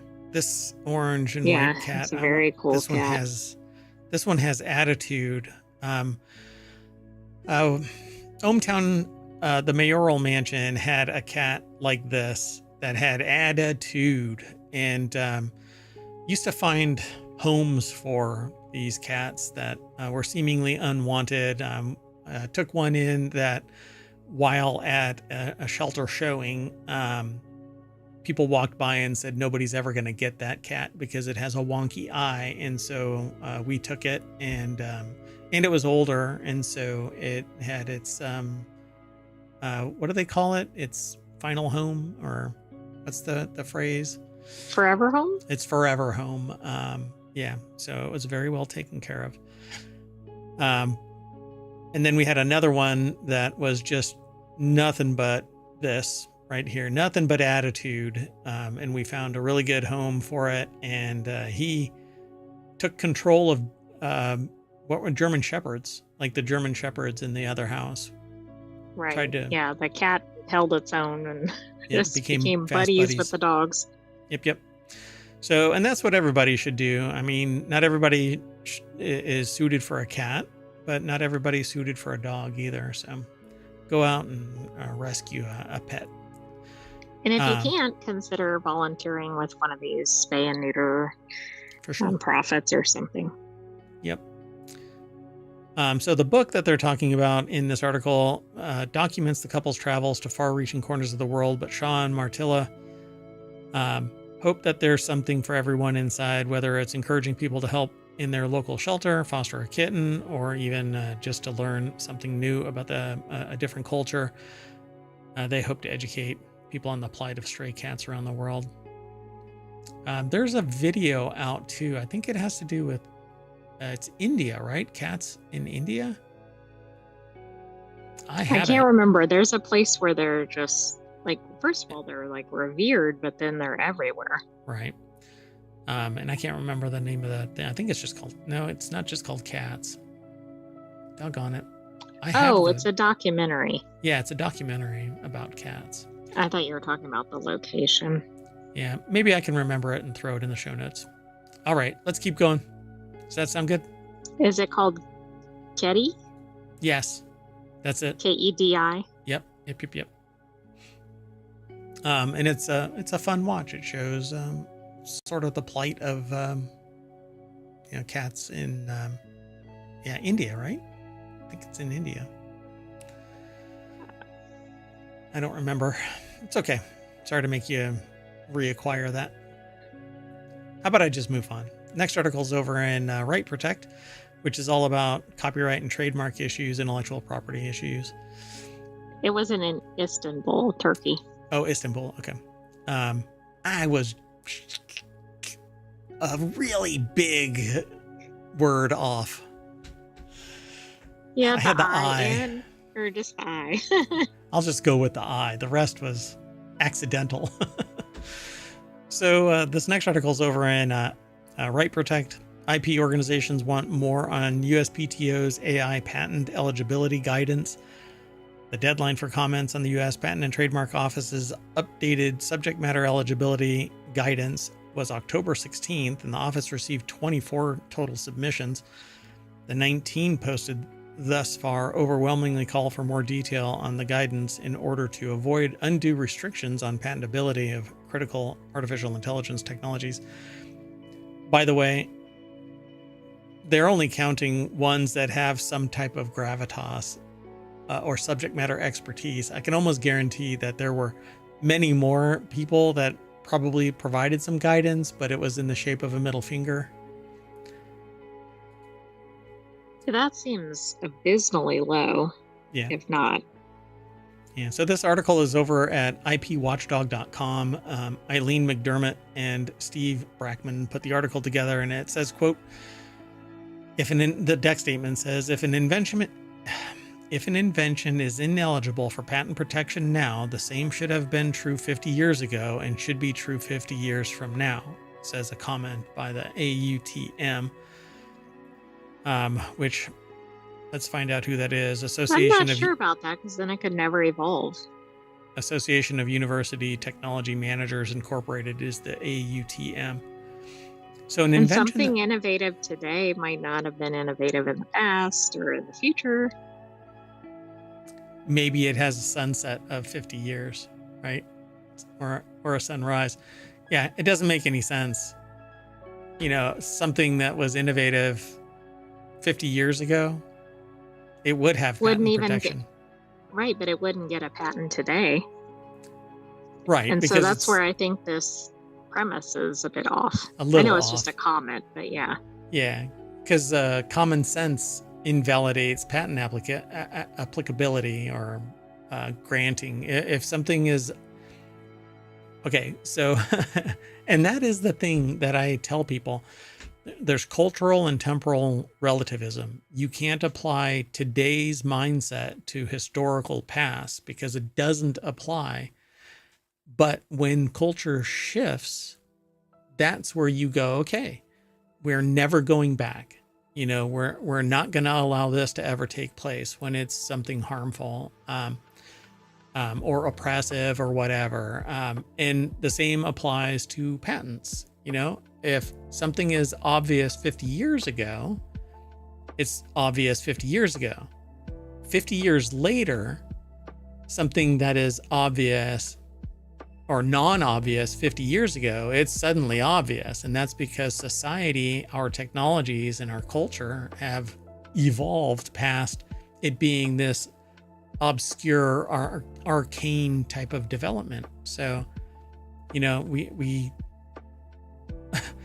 there's certain basic like 3D printing technologies that everybody can use because it's now common sense, but somebody tried to patent it prior to it being common sense. So major IP organizations, including the American Intellectual Property Law Association, the Council for Innovation Promotion, Intellectual Property Owners Association, and Pharma, Autumn, they've all weighed in, and they want more from the USPTO as to what the hell they're going to be doing with AI. And I can see that there's probably a problem with this because the guidance is going to be subjective to the time and society at the moment. In 10 years, something that is, if something gets patented now, it's going to be common practice Why? Because when somebody else looks at the information, they go, oh, this would have been obvious. But now nobody can use it. I really don't like the idea of AI being patented. Plain and simple. The technology behind it, yeah, sure, go ahead. Well, that's what I wonder about because I don't know if they mean the use of AI, for example, in developing something, or is AI the subject matter? I definitely think AI is the subject matter, should be patentable, assuming it's something Innovative. that's not already, yeah, exactly. But in terms of use of it, I think that's the more complicated question. So yeah, there's going to be this strata of what is deemed AI technology versus some random deployment. My problem is going to be, like I said, the moment that somebody comes up with something, this is something that is born from neural networks. This is something that, depending on the math involved, which so patents are very complex, and that's why they cost hundreds of thousands of dollars sometimes to pursue. I've never been involved with a patent that costs less than, probably, I think it was $10,000 or $20,000. And that is for a small entity patent. So I would probably qualify. A $10,000 patent is a like nano entity, which doesn't really exist. But I have a problem with something being patented that precludes the entire segment of innovation simply on the math or simply on an observation that's born from the AI itself. So why can I get a patent in AI technology, but I can't get a copyright from its generation? Well, that doesn't make a lot of sense, does it? I mean, I know they're independent of each other, but the concept doesn't make sense. So think about that. There have been people that have used AI to find 250,000 new medications. And all of those medications have the potential of being patented. All they have to do is keep it closed. Nobody knows about it except for the researchers that used the algorithm. And now they can apply for a patent for medicine. So there you go. And it's the equivalent of copyright, where the people are, oh my God, somebody's going to start copywriting every single musical chord, and then music is dead. So panic and run. It's easier to just invalidate, just say, okay, if the only way that you can get a copyright is on the whole of the work, and the only way you can get a patent is if it's unique and not generated from the very AI that you used to get a patent. You know what I'm saying? Like, it can't just be circular. Well, conceptually, if you had an AI develop it fully, it'd be hard to show that it was really A human. novel, right?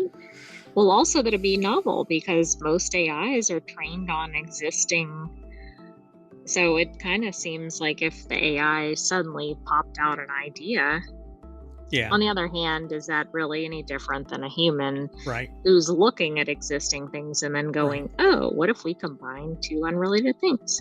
Yep. And that's it. That right there is going to be the argument. Well, it's a human that looked at the materials and actually, verified it and all of that.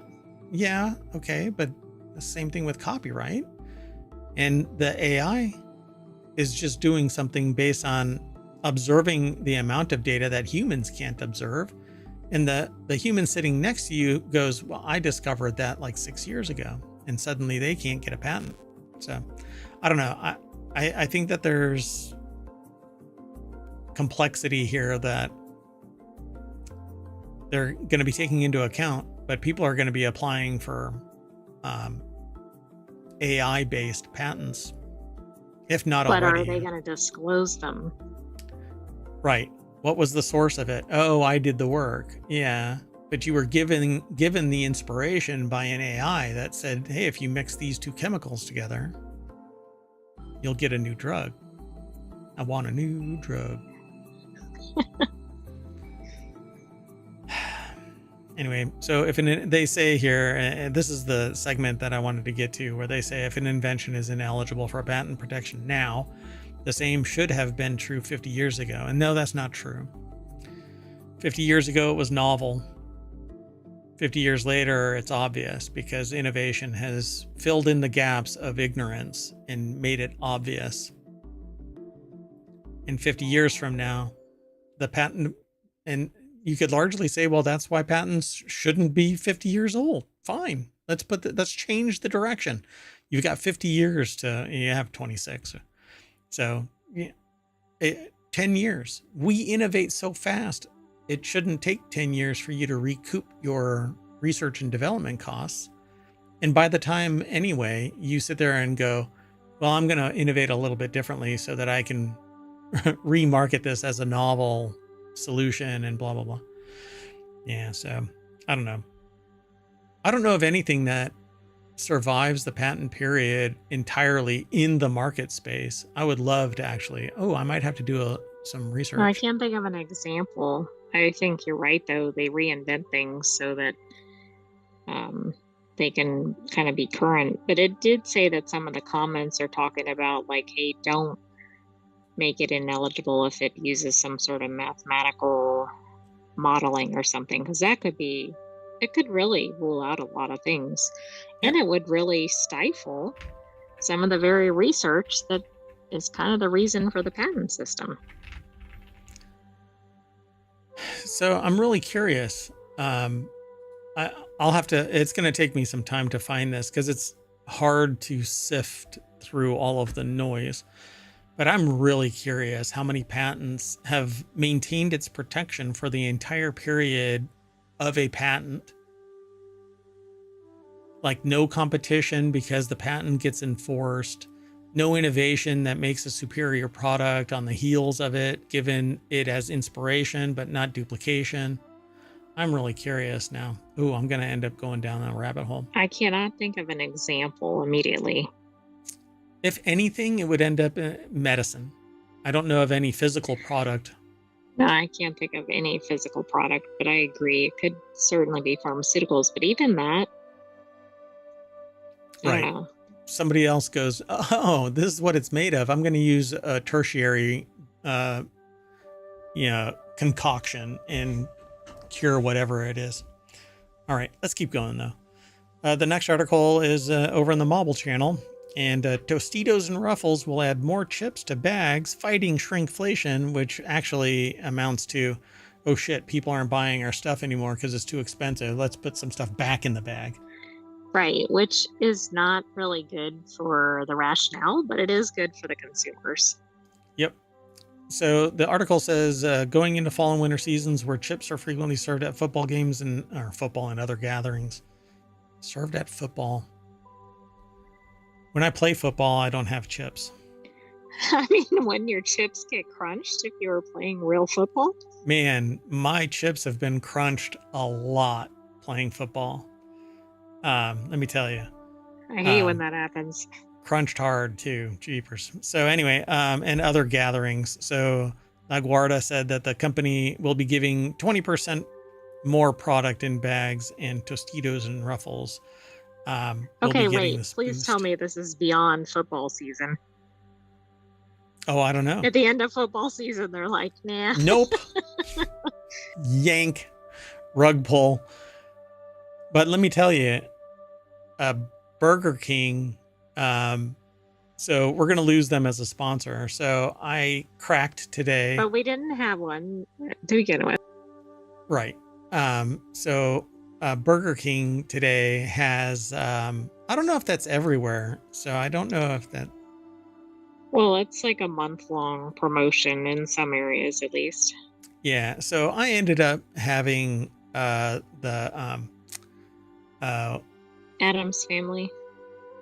Yeah, but that's not it's the Addams Family theme, but it's the Wednesday burger and a Coke. I haven't had a Coke and I don't know how long, like 3 months was my last Coke.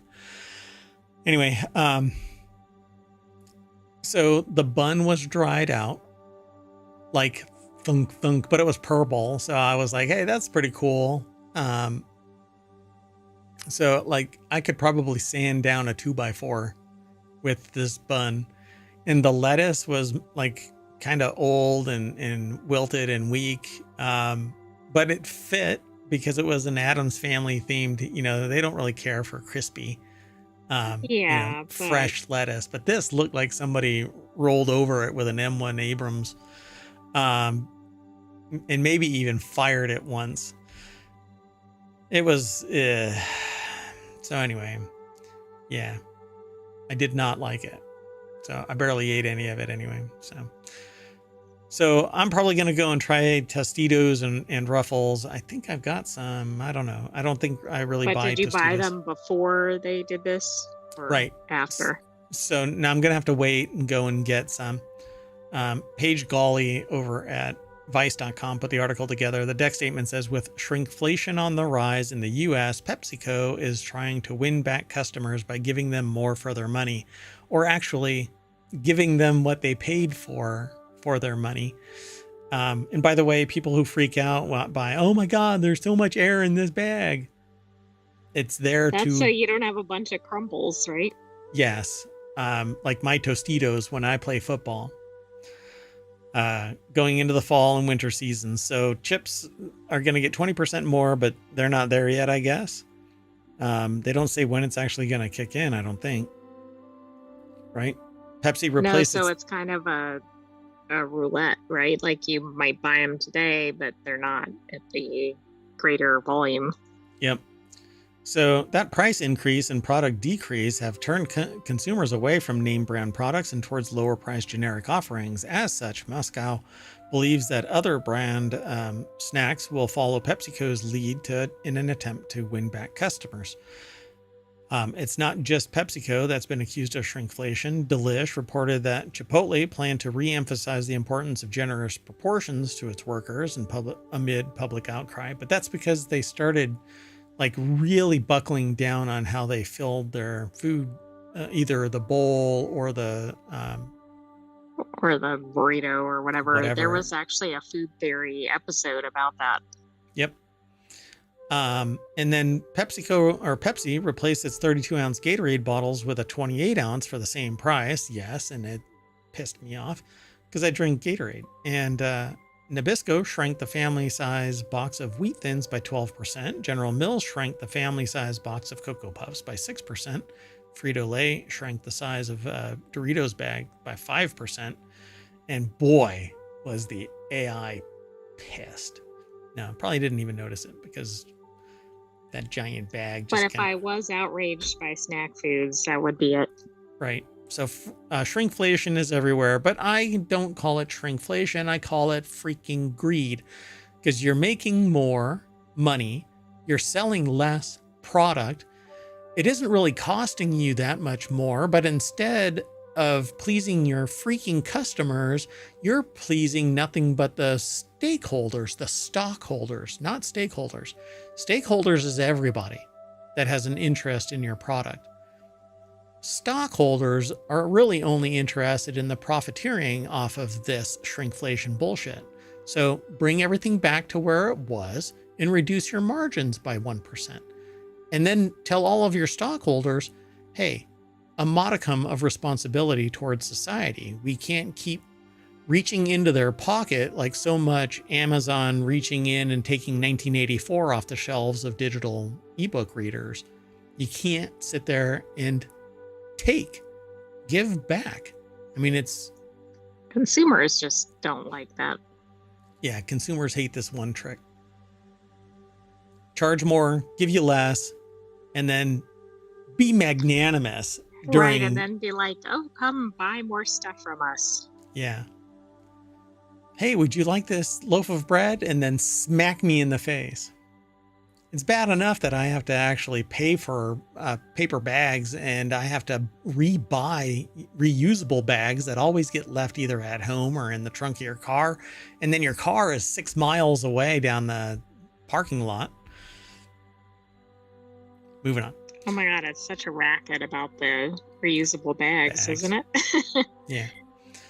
There's like 30 bags in my trunk. And the convenience and the mindset, I'm like, the first thing that I do when I pull into a grocery store is not go, oh God, I need to carry my 15 bags around. I hope that I need them.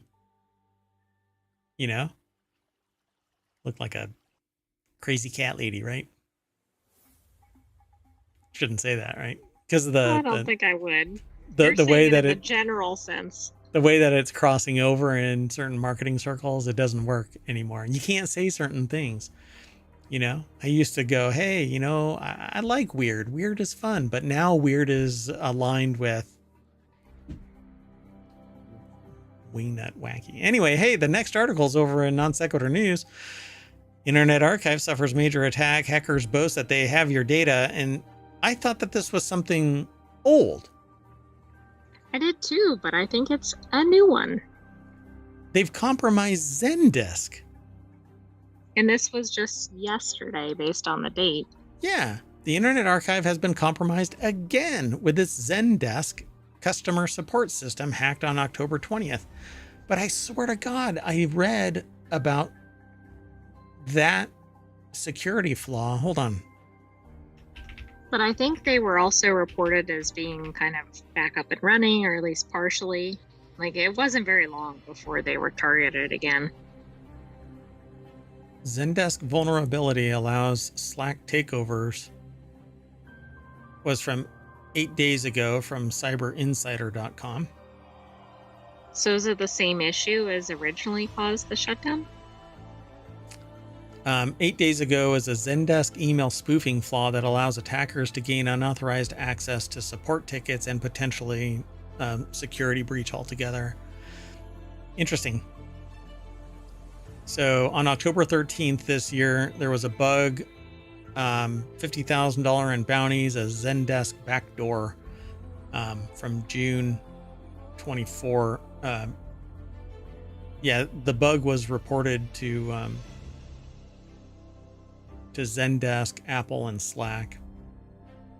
So, yeah, I don't know if this is the exact same one, but let's take a look and see. So, oh God. So Marie Baran over at Newsweek.com put the article together. And it says hackers claim to have obtained access to over 800,000 support tickets and have sent emails to individuals who have interacted with the organization since 2018. It's a lot of support tickets. It's dispiriting. It is. So these people, the Internet Archive aka the Wayback Machine, is just getting hit again and again. I mean, I feel like it's like somebody's mission to take this down, because it seems like it's getting hit more frequently than other things. Yeah. Well, I think except maybe 23andMe. 23 is kind of the what is that thing that the thing with the candy inside it? What do they call it? My brain just shut down. Like a Pez? No. It's like in the shape of a animal and you hit it with a stick. I can't remember. Oh, a piñata. Yeah, there you go. So like 23andMe is a piñata, and now Internet Archive is like a digital piñata, just getting beaten her. I see it just swinging around, just violently, and there's like 4-year-old underneath it just whacking the living crap out of it. Poor website. Whether you're trying to ask a general question or requesting the removal of your site from Wayback Machine, your data is now in the hands of some random guy. That's very misogynist, by the way. There's a lot of female hackers out there. Just hackers in general. They should just be referenced as maybe the hackers. hacker was male. Okay, maybe they actually left a comment that disclosed their... that'd be kind of dumb. What's that called? Like when you say your pronouns. Yeah, they hacked and left a note saying that I'm the hacker. Refer to me as he, him, they. I don't think maybe so. they were just making a comment and not considering the full range of hackers out there. All right. Yeah, that's right. That's what I'm saying.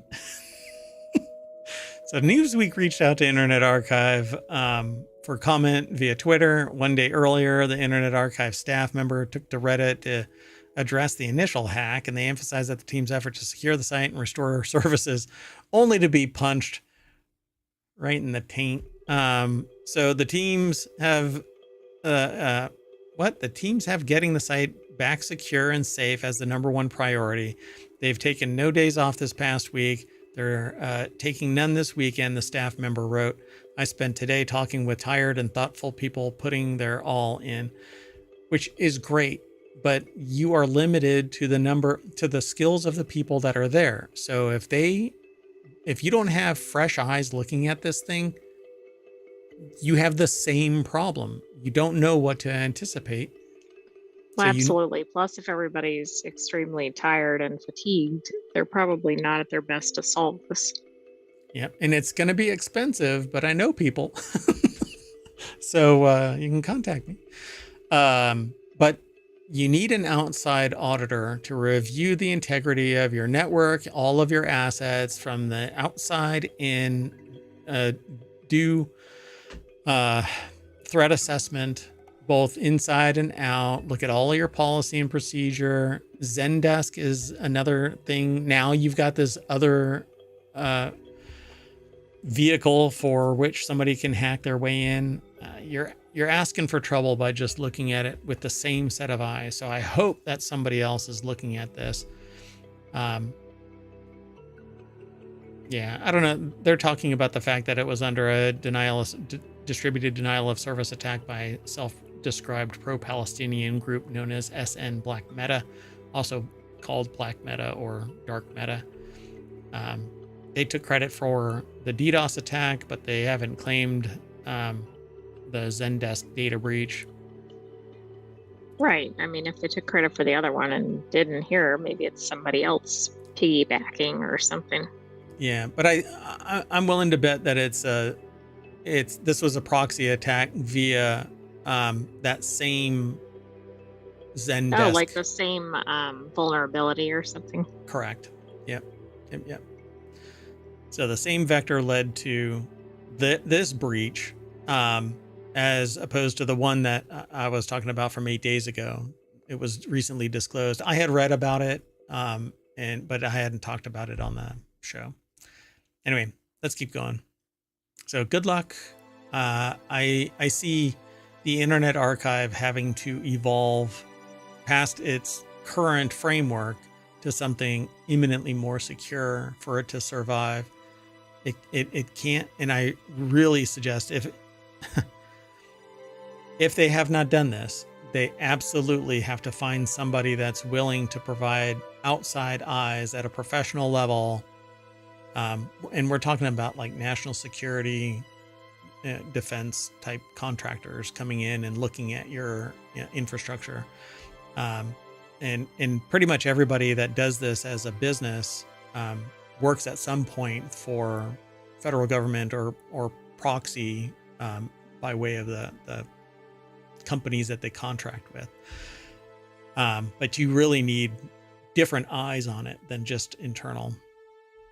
Anyway, let's move on. This next article is in the order of the grape. So VinePair asked 10 bar professionals what bottle on the shelf is a green flag when you see it at a bar. It says there are a few clues that can indicate whether a bar is worth sitting down at or best to move on. Is the bar top clean? Is it littered with trash? Is the staff engaged with guests, or are the customers being ignored? Do they know how to pour a proper pint of Guinness? You're supposed to hold it at a 45-degree angle until the head gets up to about an inch away from the top of the mug, and then lower it down to 15 degrees and fill it up all the way, and then let it crest a little bit and then set it down. There's actually a machine. That's oddly specific. And most of that is actually made up. But 60% of the time. 62.5% of all stats are made up on the spot. But there is an actual machine that walks you through the process of pouring a Guinness that you put on your bar top. Yeah. Okay, that is rather niche. You go over to your refrigerator and you grab a Guinness that's in a can. You put it in the machine upside down. It has a proprietary holder. You push a button and it opens it up so that it pours at a rate that is aligned with how it's describing to you what to do, because you have to hold the glass still. but it's a machine that actually exists. Maybe I'll pull it into Wanted next week. Yeah, that would be neat. I'm sure that it's been written about in somewhere out there, and we've aggregated a little bit. Anyway, so what do you think? Well, no, I think it's too hard for us to go, what bottle is going to be a green flag when you see it? I'm being haunted by chartreuse, by the way. Yeah, I feel like that's everywhere. Yeah, I don't know which one of those, for example, would be. Although based on this picture, it's that one that you're pointing to. What is that? Okay. So the biggest green flag bottles, according to bartenders, is Amaro Nonino, Rum Agricole, Local Spirits, Refrigerated Vermouth, Punta Mez, Strega, Benedictine, Lost Irish Triple Distilled Irish Whiskey, yes please, Hochstadter's Slow and Low Rock and Rye Old Fashioned. Here, It has a cool name.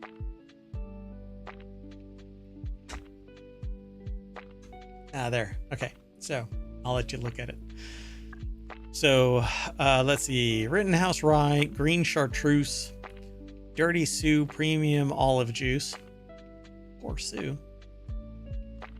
Tequila Ocho, Fortaleza Tequila, Fernet Branca, Amaro Montenegro. Is that Suze or Souza? Or I think it's just Sue's. Suze? I've never even heard of that. Pathfinder, and any non-alcoholic spirit. Non-alcoholic spirit? Is there a bunch of... Oh gosh, they have them all. Okay, I'm not going to be able to go through all of this. A major green flag from an Irish whiskey perspective is Lost Irish, blended Irish whiskey containing the 3 core styles of Irish whiskey production and uses casks from 6 continents. It's a green flag because it's been created and promoted by a young team of amazing Irish people who put relationships before budgets. Oh my gosh, my spirit animal. And it represents a new era of contemporary progressive products in the category. If a bar has this, they care about who they support within Irish whiskey. And it helps that it's a banging, versatile dram. All right, Mark, you got the job. Director of Irish whiskey. Well, okay. I think I want it. I want that title, Director of Irish Exactly. Whiskey. You know where I'll direct it? But he might not retain the director of Irish whiskey position long. So the Dead Rabbit is the location in Austin, Texas, where this person is the Director of Irish Whiskey. Irish Whiskey. Oh, I love these bottles. Anyway, Plus, I would say read this article not just for the spirit recommendations, but also if these people are speaking your language, go try out one of these locations. oh yeah, because they're all locations. Look at that. It looks like it's one from each of these. Yeah, it looks like they went to a bunch of different bartenders and they each said, okay, here's the one. So you might find this kind of, this is a patented distilled non-alcoholic spirit called the Pathfinder Hemp and Root. So Alex Jump, which is the founder of Focus on Health, says, my green flag bottle for a bar is Pathfinder. Seeing this delicious bottle of non-alcoholic Amaro on a back bar tells me right off the bat that the bar team cares about having inclusive options for all customers. They say consumers. It also tells me that they have great taste because Pathfinder is absolutely delicious. Honestly, seeing any non-alcoholic spirits on a back bar is a big green flag for me. And the more of them, the stronger that green flag waves. So, yeah, Interesting. I mean, and this is interesting. It says hemp and root. So this is probably hops.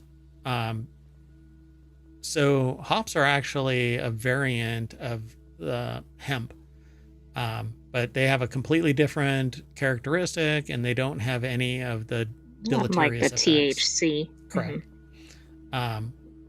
And so when you see hemp, it might actually be hop related. So it's just not fermented into alcohol. So you'll get the bitterness from it.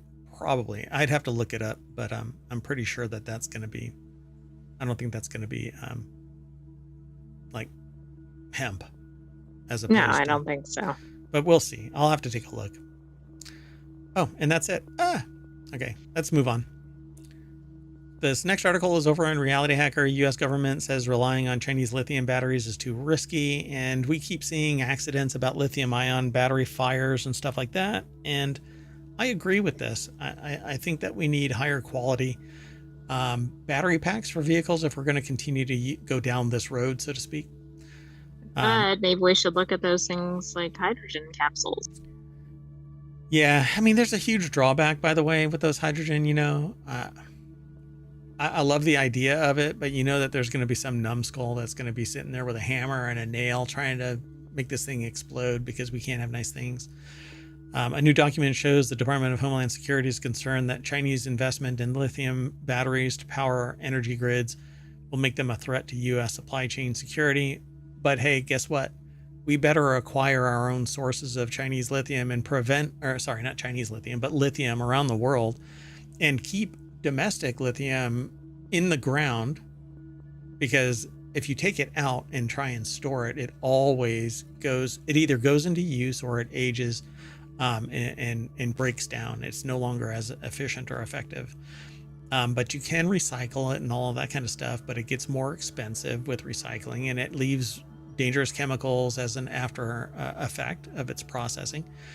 But we need to keep the domestic supply in the ground. That's why we shouldn't be pulling oil out of the domestic ground, because it has to be consumed.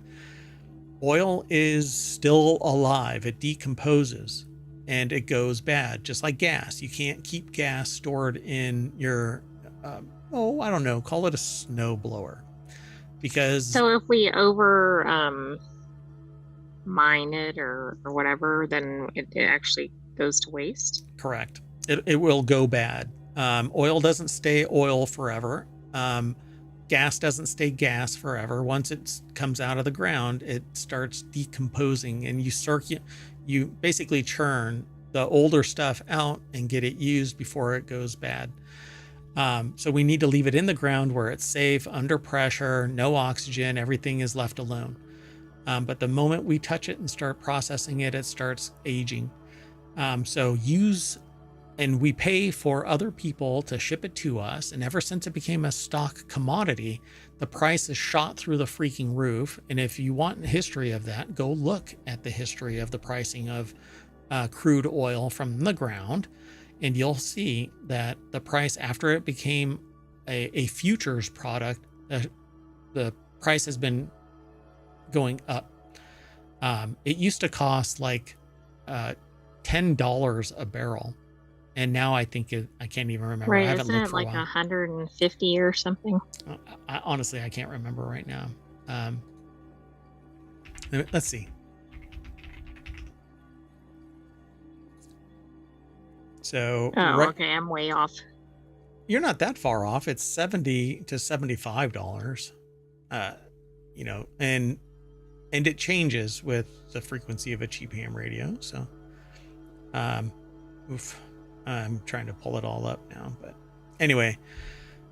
So, if we can buy it from other places and leave our stuff still protected by nature, then we don't have to worry about it so much. And if bad times come, we have the domestic supply still in reserve in the ground, protected, and we can mine it all day long until the trouble and strife has been solved. That's why I am so vociferous about defensibility of our resources.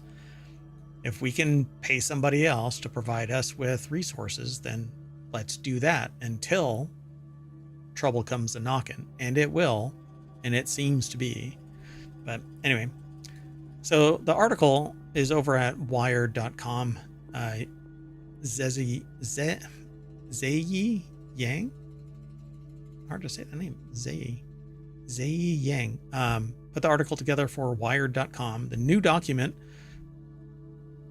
shows The Department of Homeland Security is concerned that Chinese investment in lithium batteries to power energy grids will make them a threat to U.S. supply chain security, because they can basically just turn off the tap. If they own the company, they can slow down production, increase costs, quality Well, isn't it control. even more fundamental? Right. I mean, what if it's not quality and so it doesn't even last, or it's a safety hazard, or Yeah. But, we get certain things thrown in the face of, um, the United States, where we sit there and say, well, you can't own this company like TikTok, right? The government wants to stop CCP from owning US companies or having CCP controlled companies, even if they are wholly owned in China. They don't want the CCP involved in the machinations. Well, TikTok isn't even allowed in China. And I'm not familiar enough with how much investment is in China. Like, I know that if I want to have a company in China, I have to work with a domestic company. I can't be the one that owns the company. I can, but I have to proxy through basically an associate. right? You have to have a Chinese company in place. Contact, yeah. Not just contact, but like I can manufacture all day long and they can send me the stuff and I send them money. But if I want to actually operate a business, I have to go through a proxy. Same thing happens in like Italy too. So it's not everybody, but it's definitely my understanding is China and Italy for sure, because I went through that process. At any rate, it says specifically, the report alleges that 3 companies, Contemporary Amperex Technology Company Limited, CATL, Build Your Dreams, BYD, and Ruipu Energy Company Limited, or REPT, have benefited from the various forms of state support and leverage this to further business strategies for gaining U.S. market share. So, I mean, it's the equivalent of like an oligarch being supported by the state to acquire and own and direct a company so that it can funnel money and influence, control, etc., back to the oligarchy. That's not how it is. That's not how it's constructed in China. I don't think the term oligarchy is used, but it's the equivalent. So the report says it builds on previous documents that analyze Chinese state-supported firms' use of non-competitive tactics in the electric vehicle and battery supply chains. DHS did not respond to a request for further comment.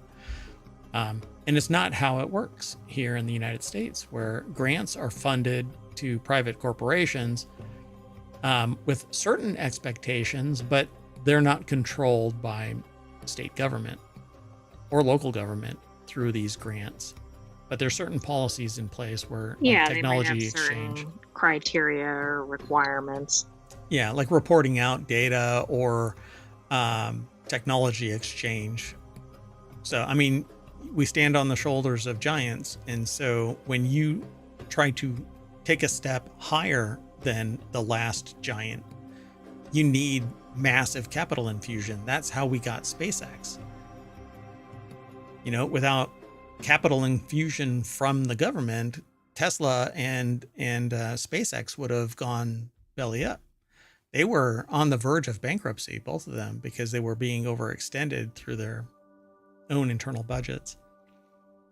So luckily, government stepped in. Now everybody is a fanboy of one person in particular, but it's the engineers that made it happen. So everybody get a grip. Okay, let's move on, if you don't mind. Nope. The next article is over in the Hatch Ideas channel, which talks about business transformation. In from the cold, new airport set to open up in Greenland. We'll make this one quick. Adrian Murray. This is exciting Nielsen. For tourism. Greenland's not very accessible. Gosh, isn't it really cold in Greenland? Isn't it very green? It's in the name. Yeah. So covered by an ice cap and sparsely populated, Greenland is a vast autonomous territory within the Kingdom of Denmark. Its capital, Nuuk.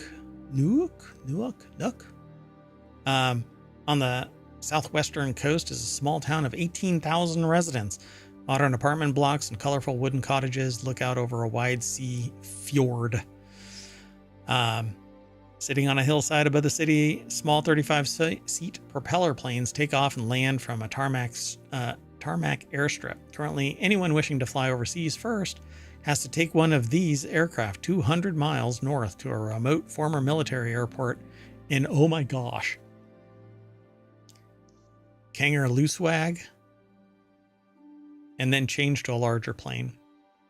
And it was built by Americans during World War II. So I guess they're going to be opening up more airplanes.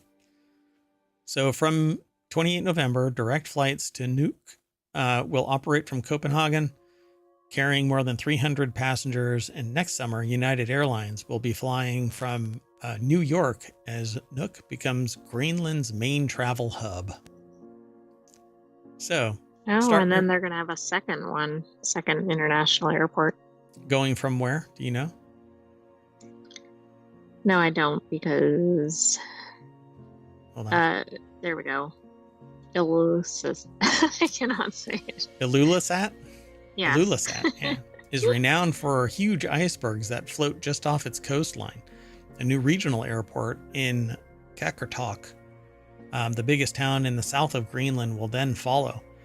And another young Greenlander from Nuuk, Isaac Finn, says that he won't miss having to change plans at, I think that might have been planes, at Kangerlussuaq. It takes a long time. You have to wait. And then if there's bad weather or not enough planes, you get stuck there. It's so annoying. Yeah, I can imagine. All right. Well, cool. I guess it's off to Greenland for vacation. Yeah, I mean, I bet tourism is going to explode. I hope they're prepared for it. Oh, and then it's going to be over tourism and people are going to be not on my iceberg and all that. Okay, let's move on.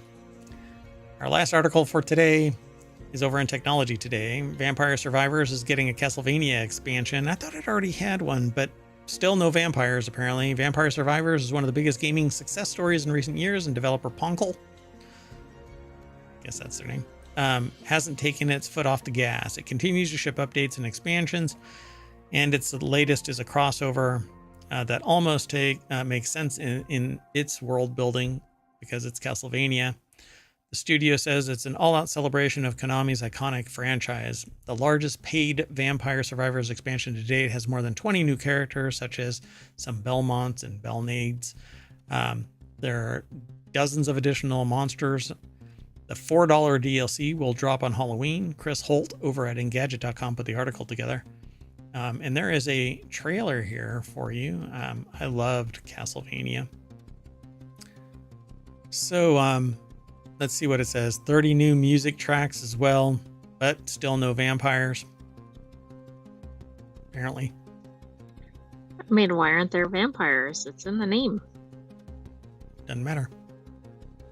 It still won't actually feature any vampires, even though there's literally at Dracula's castle.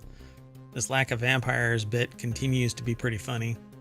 In the meantime, Ponkel has opened up a very 90s style online guest book, which is perhaps inspired by Castlevania Harmony of Despair. And there's also a Castlevania sale on Steam that highlights some of the series' other collaborations. So we're going to have to take a look at this.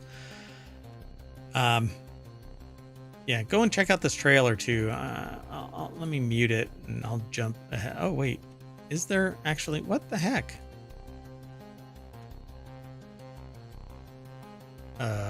I think it might just be music. What that trailer is. Oh well. Yeah, it must be just music. Well, it says there are going to be 30 music tracks. Yeah. So I suppose this is one of them. Vampire Killer, Vampire Survivors Ode to Castlevania. Coming out on Halloween. Yep. Okay, that would be fun. Yep. But it is $4. I don't know. That or a $70 game. Yeah, but that's probably cheaper than Tostitos. You got me there. And I can actually live off cheaper than a flight to Greenland. Maybe. We haven't seen the prices. They may pay us to go to Greenland. Come to our iceberg. I think the history of Greenland is neat, and same thing with Iceland. At any rate, so we're going to get bit by the one vampire that exists here in ohmTown, and when we become conscious again, we'll snap back to the front page of ohmTown.com, where I, Mayor Watt, will say see you later, and the Sentient AI will say ciao, baby. Or not. Or something else. Good night, ohmTown citizens. Thanks for joining us for Non Sequitur News. Be back tomorrow for another episode. See you soon.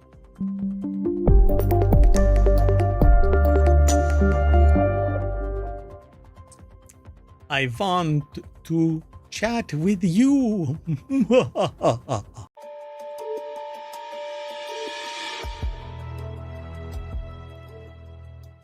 Hello, and welcome to Non Sequitur News for October 22nd, 2024. It's Season 3, Episode 296. I am Mayor Watt, and the Sentient AI is not here. They're on location, and I will be back around 8 p.m. on the 23rd to do the regular scheduled episode. This is a time machine episode.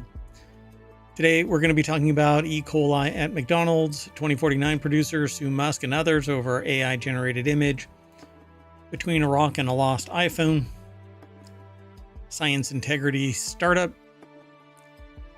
artist and visitors to become archaeologists, sandcastle mansion, fashion's affection with sports, jet tracking accounts have disappeared, travel to Japan's, their economy, and suing Perplexity AI for copyright infringement. Everything is powered by ohmTown.com. That's what's on the screen right there. So go and check it out, ohmTown.com. All news, no noise. All the noise comes from Mayor Watt during the streams. We have one daily stream, which is Non Sequitur News, and then 6 others that run a broad spectrum of technology, science, and society topics. So be sure to follow us here on Twitch and here on YouTube and the podcasts and Patreon and Discord. And there's a TikTok, but I haven't uploaded anything for a while. Anyway.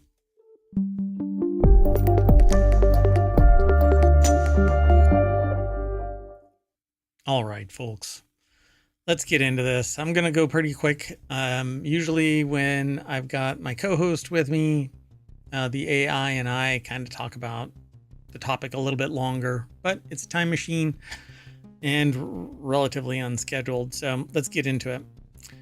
The first article has been categorized into Non Sequitur News. A deadly E. coli outbreak across 10 states have been linked to McDonald's Quarter Pounders. Apparently it's the onions and the patties. The shares for McDonald's have actually dropped on the 22nd. About 9%, it says here, but I think it was more. McDonald's Quarter Pounders are making people sick with E. coli, the CDC said. I don't know if this may be the first time that they've been hit by something like this. I'm not sure. Well, one person has died. 10 others have been hospitalized after eating the hamburgers. Must be a particularly nasty strain. But the article is over at businessinsider.com by Aaron Snodgrass. And the health agency said that the fast-moving outbreak is primarily affecting people in Nebraska and Colorado. It added that most people affected reported eating a quarter pounder. In an internal message published to the company's website, which makes it an external website, message. Swift and decisive action in response to the outbreak. So they're basically addressing this as quickly as possible. The statement said the illnesses may be linked to slivered onions used in the quarter pounders, which are sourced by a single supplier that serves 3 distribution centers. McDonald's is temporarily removing the burgers from restaurants in Colorado, Kansas, Utah, Wyoming, parts of Idaho, Iowa, Missouri, Montana, Nebraska, Nevada, New Mexico, and Oklahoma, and that they take it seriously. A total of 49 cases across 10 states have been reported. There's more over here at this article, but Frankly, if you've had a burger and you're not feeling well, then you might want to seek medical attention to find out if you've got something going on there. Let's keep going. Next article's over in WarCrafters. I got non sequitur news because I was just about to interrupt myself and say, if you want all of today's articles, you can hit !NSN over in the Twitch chat. On YouTube, it will be in the show notes later. Yeah, I'm looking at you, YouTube. I'm not quite sure what's going on, but it doesn't like ohmTown, which is a half sentient, half goober code, and it gets punted periodically from the chat. So that's okay. We'll let it go. It's not a perpetual chat over there. So anyway, so this next article is over in WarCrafters. Blade Runner 2049 producers sue Elon Musk, Tesla, and Warner over AI generated image used in the Cybercab promotion event, which was just kind of dumb and fake. Everything's a lie, and everything, most things I should say, I think, are fabricated, fake it till you make it, and or unoriginal copying of, let's just say inspired. How about that? Inspired by somebody else. I mean, it's just ridiculous. So, apparently there was an alleged use of an AI generated image based on the film in a promotional event for Tesla's new Cybercab. By the way, the whole Cybertruck marketing thing, the stylistic writing of it is from Cyberpunk, the RPG. If you look at the Cyberpunk RPG cover art from the original Cyberpunk RPG, it's the same. Hold on, let me see if I can I'll even pull it up here.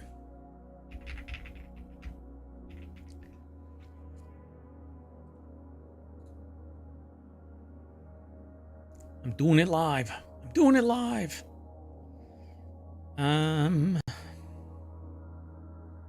Okay, hold on.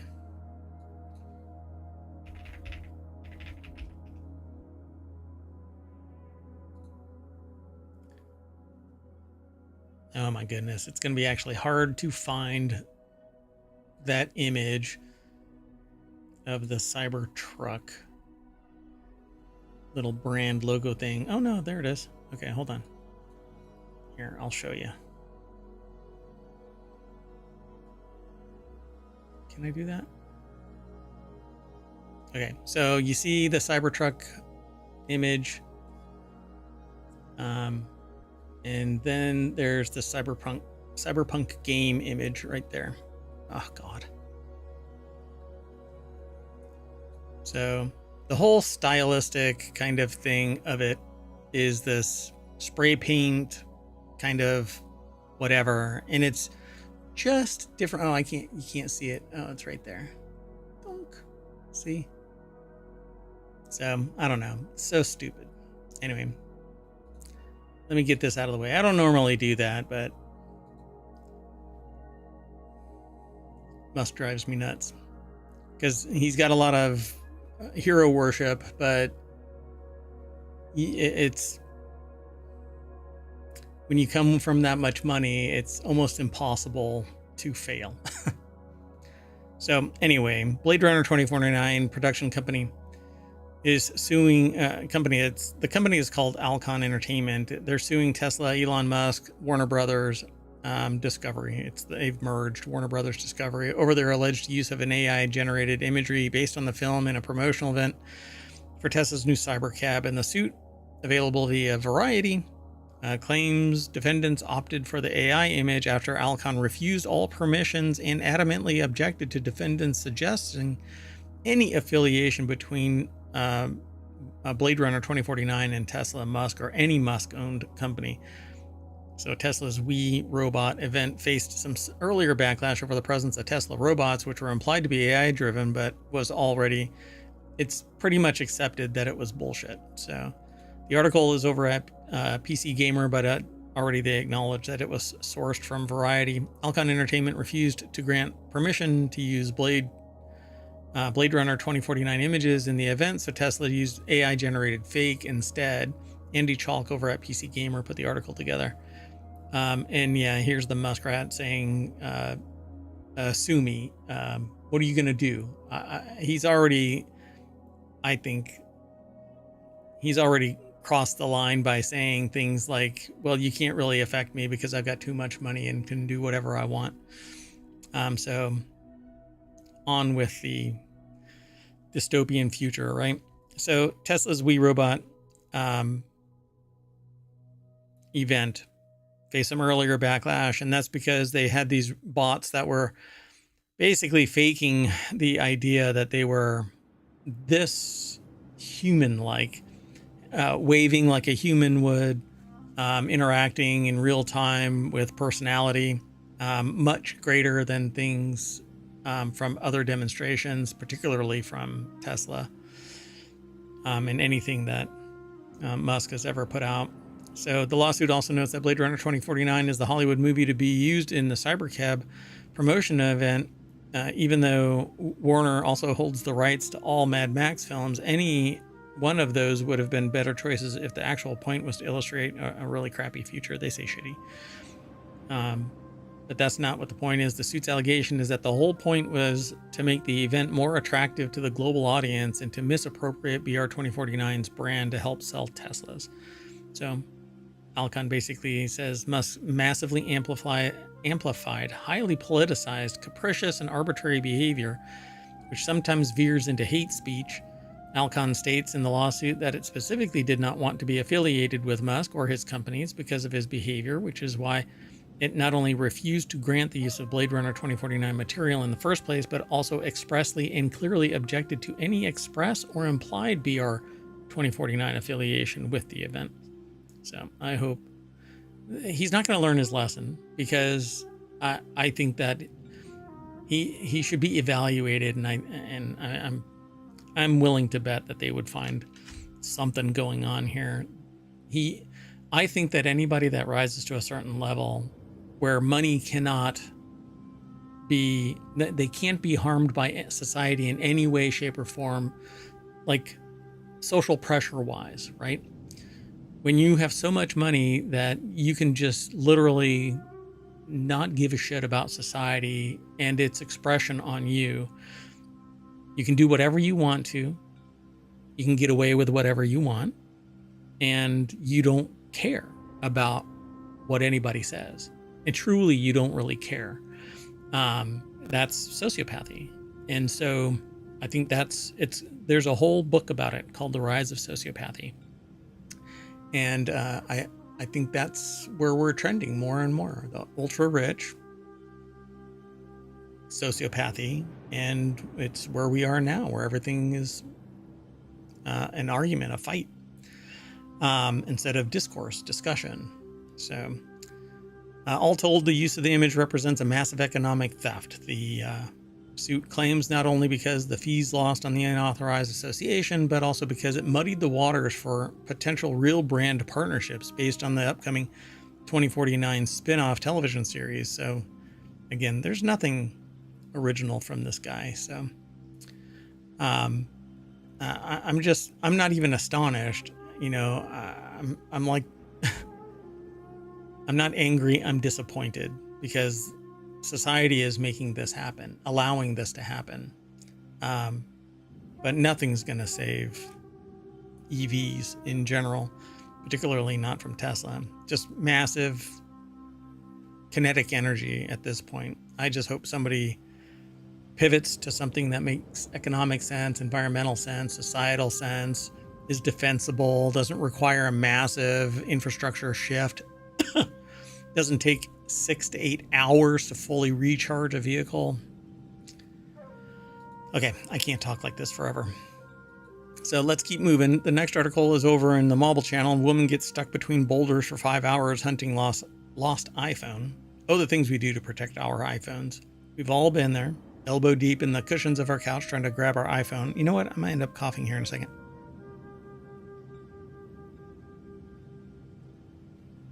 Man, I don't know what's going on.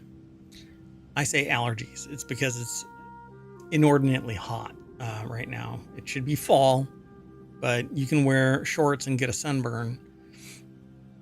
One Australian woman found herself between a rock and it says place, trying to relocate her phone. Relocate? 20-something fell headfirst into a crevice situated between two boulders in an attempt to grab her phone that had fallen in one of the worst possible spots. Oh, dear God. Kyle Philippi over at Vice.com put the article together. Oh, the things we do to protect our phones. The picture, if you were listening to this via the podcast, all you see are her feet, and she is in a crevice that is size 8s, and her shoes are set up above. Like, the picture is straight down and there's a line, and she's feet up and her shoes are over on the other side. Like, I don't know what she was probably using her shoes or she kicked off her shoes, I don't know, on the way down. That is unbelievable. I wouldn't give a shit about that phone. I would not go down there. Anyway, according to The Guardian, a team of emergency workers came to the scene and were able to remove multiple boulders to free her. The hours-long rescue eventually saw her pulled out feet first. In the process, crew members had to construct a frame to keep some boulders in place while maneuvering others out of the way. Peter Watts was a rescue paramedic that said, "I've never encountered a job quite like this one. It was challenging but incredibly rewarding." Watts called the woman a trooper and said that she was very calm during the whole ordeal. I would have been beside myself stuck in that sort of situation, but when we were there, she was calm, she was collected. Anything we asked her to do, she was able to do it to help us get her out. I know of a report where a person didn't make it because they were in a cave and they were climbing into what they thought was a crack into something else, but it wasn't, and they couldn't get out and met their demise there. So don't go climbing into ravines and stuff like that unless you've got great experience and you know exactly what you're doing. It's not your first time kind of a thing. Not your first rodeo or rockio. Anyway, let's keep moving. This next article is over in Greenagram, journals with high rates of suspicious papers flagged by science integrity startup. Satility's tool, Argos, identifies work whose authors have a record of misconduct. It should be deeper than that, too, I hope. But when you see a person pop up and it has misconduct attached to the name, and then you audit it and you find that the work product is kind of questionable, then but I'm sure that their software is flagging the report, and then a human specialist in the field is reading the report and going, oh yeah, there's something wrong here. So Richard Van Norden put the article together for nature.com. And again, all of this is going to be in the show notes if you've never seen the show before. Oh goodness, I'm going to have to do something as we go through the articles. Anyway, so Science Integrity's website, Argos, which was launched in September by Cytility, a technology firm headquartered in Sparks, Nevada, gives papers a risk score on the basis of their author's publication records and on whether the paper heavily cites already retracted research. A paper categorized as high risk might have multiple authors whose other studies have been retracted for reasons related to misconduct. For example, having a high score doesn't prove that a paper is low quality, but suggests that it's worth investigating. So wait, high risk is different than high score. What is the correct terminology that should be shared here? I'm going to have to go and look at this site because high risk means that it's high risk, right? The risk of, what do they call it? Misconduct is high, but having a high score, depending on if there's two different scores, it could be a high score because it has high integrity versus high risk, which shows they've enumerated that high risk means misconduct. I'll have to take a look. So Argos is one of the growing number of research integrity tools that look for red flags in papers. These include Paper Mill Alarm, made by Clear Skies, and Signals by Research Signals, both London-based firms. Because creators of such software sell their manuscript screening tools to publishers, they are generally reluctant to name affected journals. But Argos, which is offering free accounts to individuals and fuller access to science integrity sleuths and journalists, is the first to show public insights. So I will probably end up signing up for this because I am very interested in science integrity, because it seems like more research comes out later that invalidates the previous research, and things like vaccines and people reaching back into the 50s and 60s for proof that vaccines are blah, blah, blah. So, we need this integrity check. We have them for data on computers. Why not for data that's published and impacting the zeitgeist? So in early October, Argos flagged more than 40,000 high-risk and 180,000 medium-risk papers, and it also indexed more than 50,000 retracted papers. It's basically the Westlaw / LexisNexis of research papers, flagging stuff, and then when you drill into it, it's flagging the subordinate stuff that was used as supportive fact. So yeah, or supportive science. I actually love this. So I will definitely be pursuing this. So the publishers that are at risk, according to this, right? High risk articles, 0.15% of the Elsevier, I don't know really how to pronounce that, I guess. 0.15% of the portfolio is high risk, and 0.07 is retracted. And then Wiley has 0.14 and 0.45 retracted. That is a tremendous amount. Well, I guess they're clearing it, right? So yeah, I'll have to go and look at this a little bit more, but I find it really fascinating.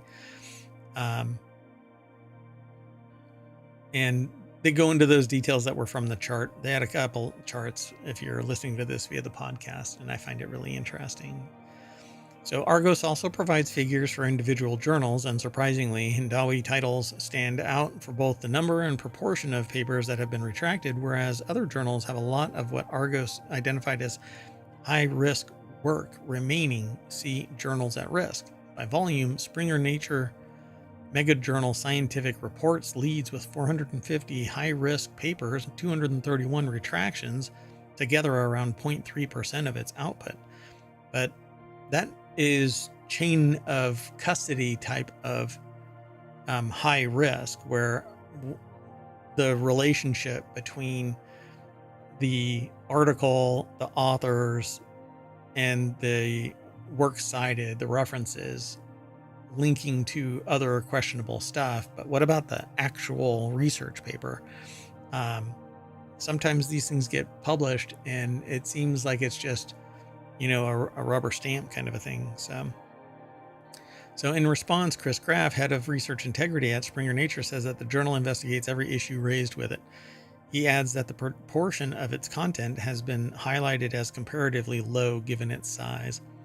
Yeah, but it's not, because bad science is bad science. Not everybody's going to stand on a landmine, but that's what it amounts to. If somebody pursues or develops something based on fundamental research and it's factually incorrect, you're wasting time, money, and maybe harming somebody.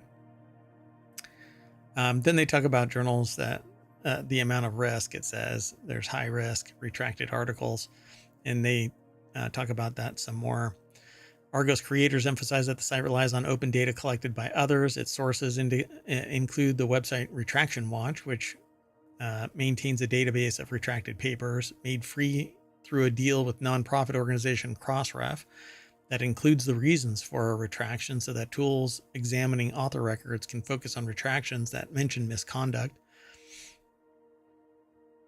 Yeah, this is pretty cool. Okay, well, there's more for this article if you want to go and check it out. And we'll come back and visit it later. Okay, this next article is over in Prime Glass. It has to do with an exhibition at the pyramids of Giza that invites artists and visitors to become modern day archaeologists. And this always makes me flinch a little bit because visitors and artists are not necessarily archaeologists, not trained in the art, not skilled in respecting the materials. And it's more for the commercial sense than it is for doing archaeological studies.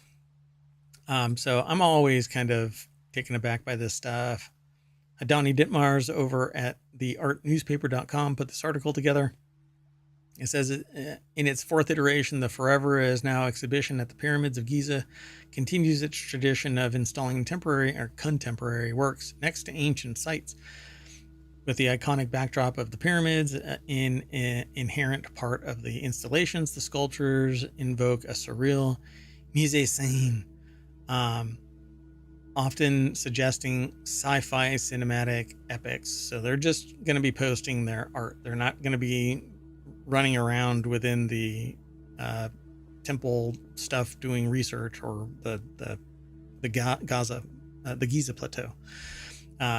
So Farr says that this year's exhibition is particularly special as it marks the first time that we're featuring artists from Asia, opening up new dialogues and connections across borders. Our concept delves into the rich narratives of our past while exploring the transformative power of contemporary art. So, yeah. They refer to this Korean artist, Ik Jung Kong, who visited Egypt in 2023 to conduct workshops with local schools and will present the work called Four Temples. So pretty cool. Yeah, they won't be running around inside any of the archaeological sites. So I would probably say that this is not quite archaeological. They're not becoming modern day archaeologists. Okay, let's keep going. This next article is over in the Marble Channel. Please check out the Sandcastle Mansion on sale for a record $108 million.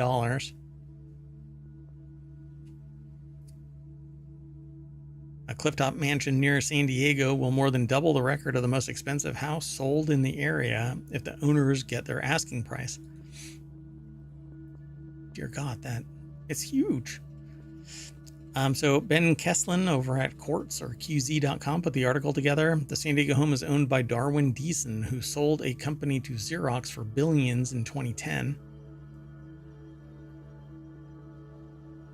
This is pretty big there. So the clifftop mansion near San Diego will more than double the last price of a.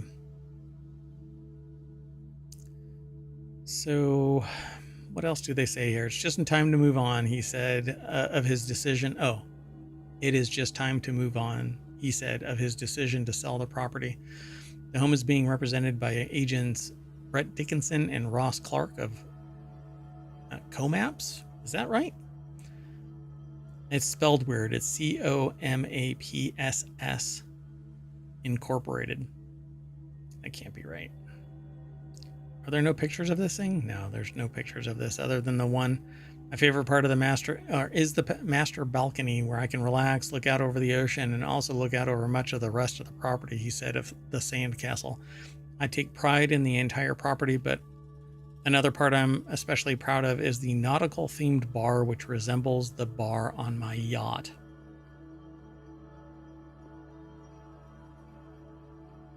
Let's keep going. The next article is over in Non Sequitur News. The NFL's $1,000 branded designer jackets are the latest sign of fashion's newfound love affair with sports. I need to do something. Okay, there's been this buzz, and it's this ambient background music that's been playing, and it was driving me nuts.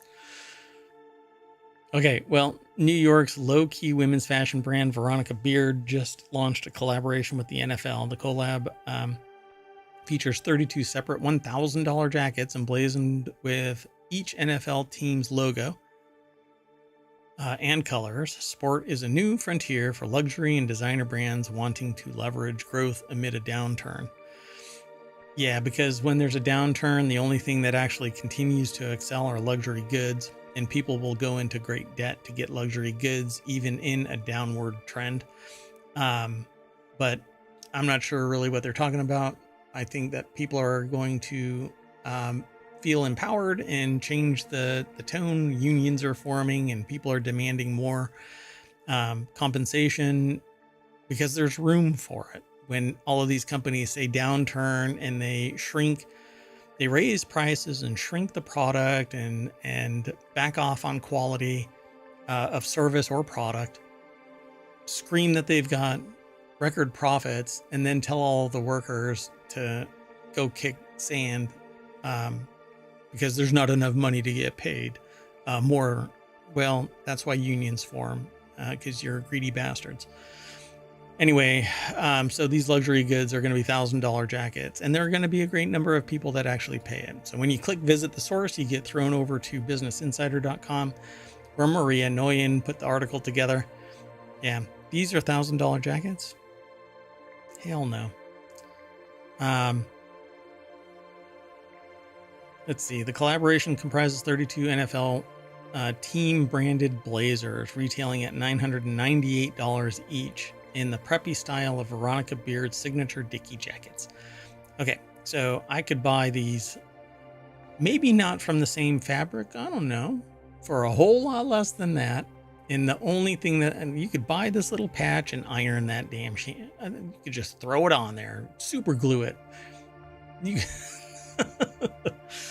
oh God, give me a break. So,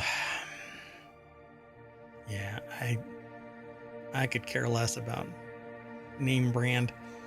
While the collaboration comes amid the surge in NFL female viewership, thanks to in part to Taylor Swift, who two luxury experts told Business Insider that it's just one example of how the fashion world, particularly the luxury sector, is looking to capitalize on sports as a largely untapped resource. I suppose. I mean, there isn't that much in terms of luxury when it comes to sportswear. I mean, you're not going to be wearing I don't know what, an NFL branded suit. Oh, look, $1,000 for it. Why? Because they have to pay through the nose just for the license to use the logos. So that's why it's $1,000, because they have to, it's a massive investment. I can't remember what the last terms were. Like, if you want to license it, it was like $10 million a year or something. Because I had looked into it at one time, and it's just ridiculous. So LVMH spent a reported 150 million euros or $163 million on its own Olympic and Paralympic game collaboration, which included designing the medals and presenting them in Louis Vuitton branded boxes and creating the French team's uniforms. The move is widely lauded, with one luxury expert telling Business Insider that it was a masterclass in brand engagement. Oof. Yeah. And I could care less about LVMH too. So for Serdari, it's a sign the fashion industry, particularly the luxury sector, is trying to engage with younger consumers, Gen Zers and millennials. Good luck. Some of them have money, but a lot of them don't, because the previous generation is trying to screw everybody. So who are redefining luxury and placing greater value on experiences. Yeah. They will really think twice about expensive items, but they're still spending money on experiences and events, she said, of younger consumers. Yeah, true. And they can buy more jackets to go to more places and experience more things than having the Louis Vuitton bag or whatever sitting there. Okay, you can read more about this over here at the Business Insider article. The link is in the show notes. The next article is over in Non Sequitur News. Celebrity jet tracking accounts have vanished from Threads and Instagram. Jack Sweeney says 38 of his jet tracking accounts have been suspended. Meta has suspended several Threads and Instagram accounts that track the private jets of celebrities such as Mark Zuckerberg, Elon Musk, Jeff Bezos, Kim Kardashian, and former president. And Jack Sweeney, who gained notoriety on his Elon Jet account on Twitter and maintained many of the suspended accounts, said on Threads that the development is reminiscent of all of my accounts getting suspended on Twitter. The shuttered accounts, which used publicly available data to show the flight paths, eventually got removed. And frankly,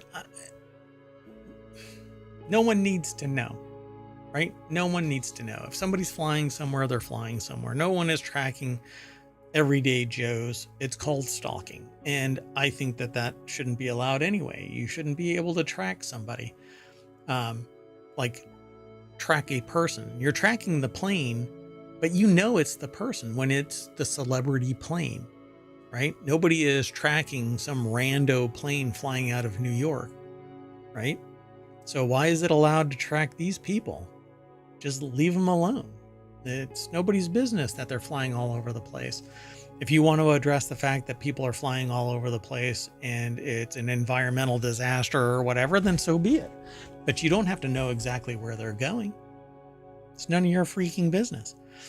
And if anything bad happens, then there's criminal investigation that takes place. So just, this is dumb. This is stalkerish. Meta provided no direct warning or explanation for the suspensions, according to Sweeney, who says the accounts appear blacked out with no options to interact or receive information. However, an unnamed Meta spokesperson said, given the risk of physical harm to individuals and in keeping with the Independent Oversight Board's recommendation, we've disabled these accounts for violating our privacy policy, which is ironic because none of these schmoos actually embrace privacy in any freaking way. They encourage everybody, and socially there's downward pressure to include as much information about yourself as possible on all of these social media sites until you don't have any privacy. And then they say, well, privacy is dead. Go ahead and give it all. And then they get breached, or they share the information to third parties, or they blame a third party for being breached, or all kinds of stuff. It's a bunch of crap. Quit sharing your information, everybody. I stopped a long time ago, and I didn't even really use it when I was on any of these sites. Anyway, Sweeney said that at least 38 of his accounts have been suspended across platforms like Twitter and Threads, noting that today feels like December 15th, 2022, the date on which the original Elon Jet Twitter account was permanently suspended. Yeah, well, find something else to do there, buddy. Let's keep moving. The next article, and it's the penultimate one, too. So I'm ripping through these articles for you.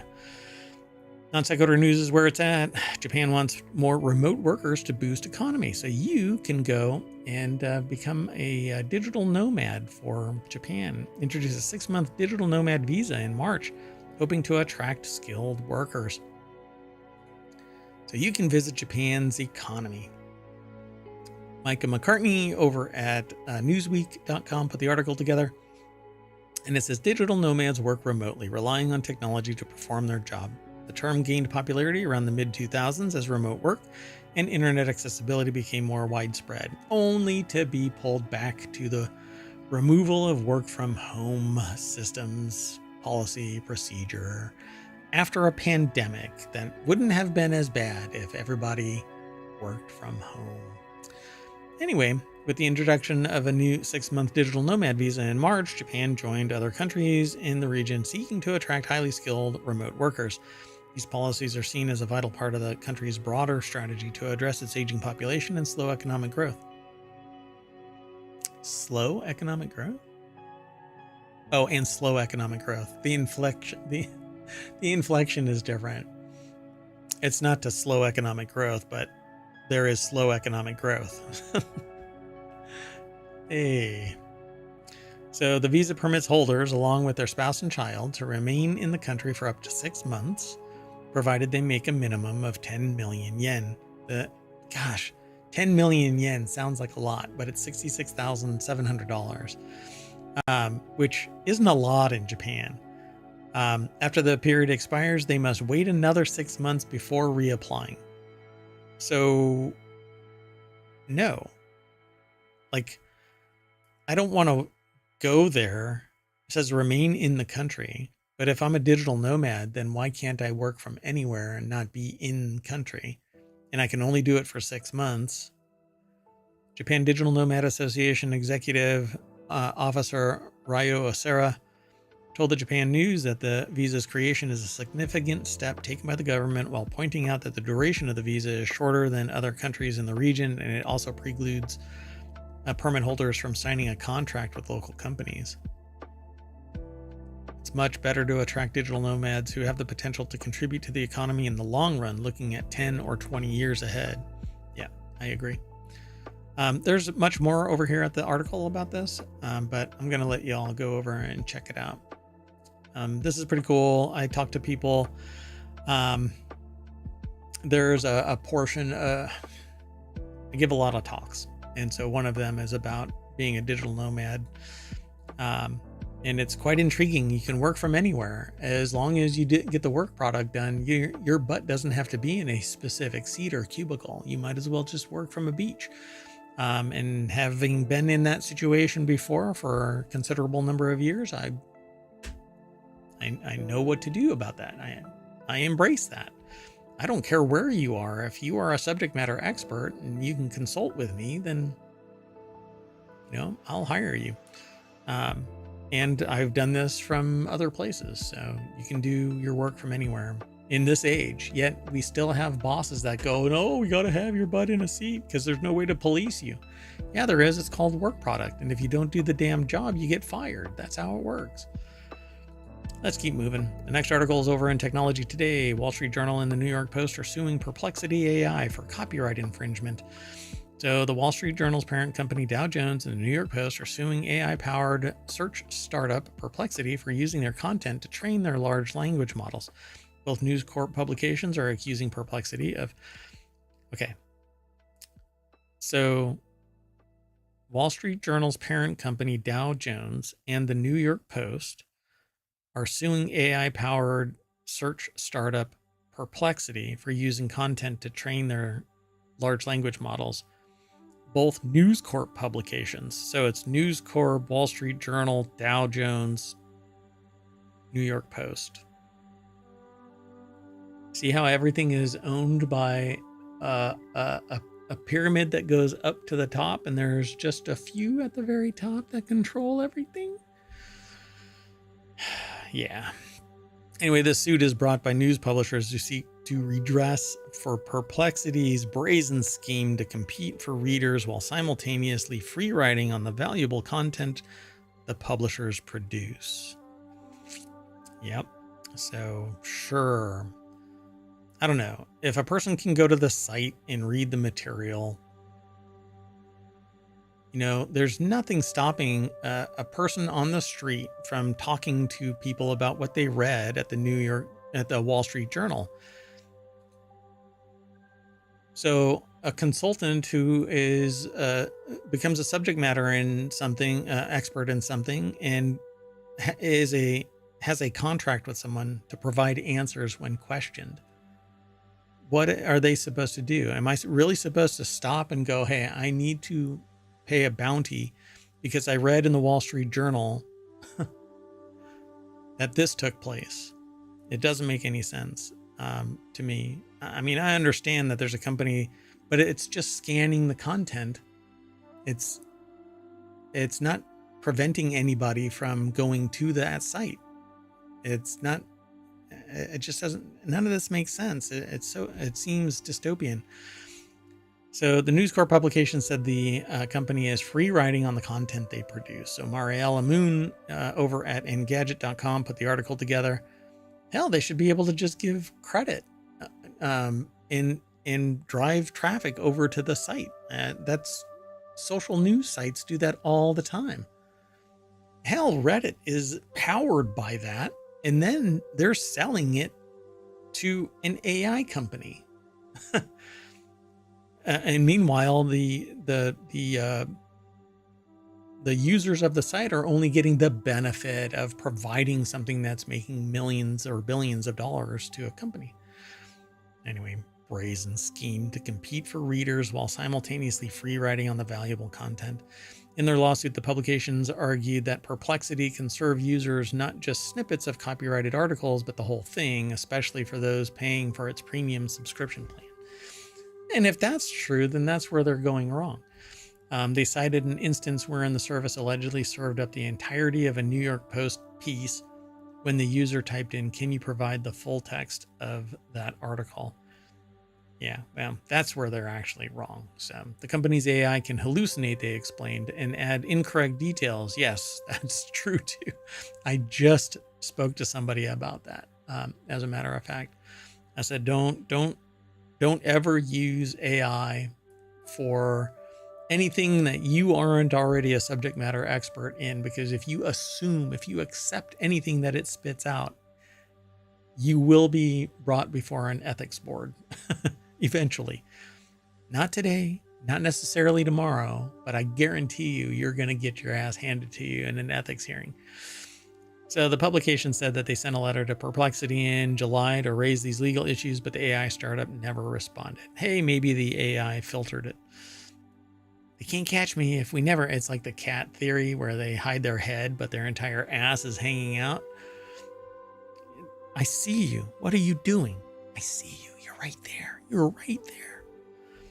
Various news organizations have sued AI companies in the past for copyright infringement. New York Times, The Intercept, Raw Story, Alternate, sued Open. In the lawsuit, Times said OpenAI and Microsoft seek to free ride on its massive investment in journalism. Condé Nast previously sent a cease and desist to Perplexity to demand that it stop using its publication articles.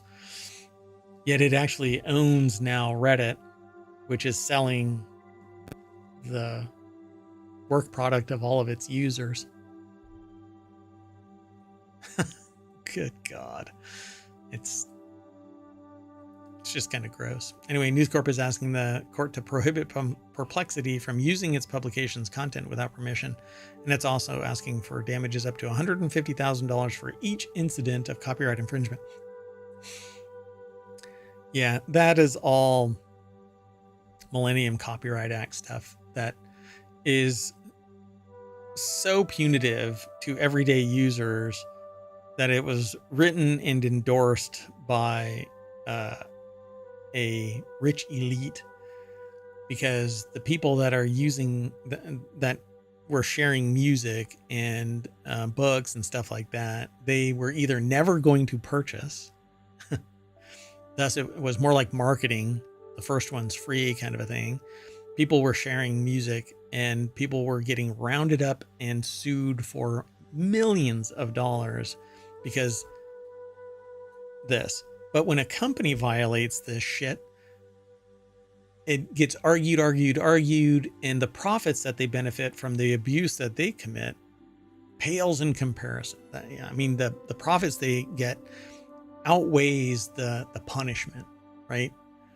It's just ridiculous. And they don't admit any wrongdoing. Meanwhile, there are people that are sued into oblivion.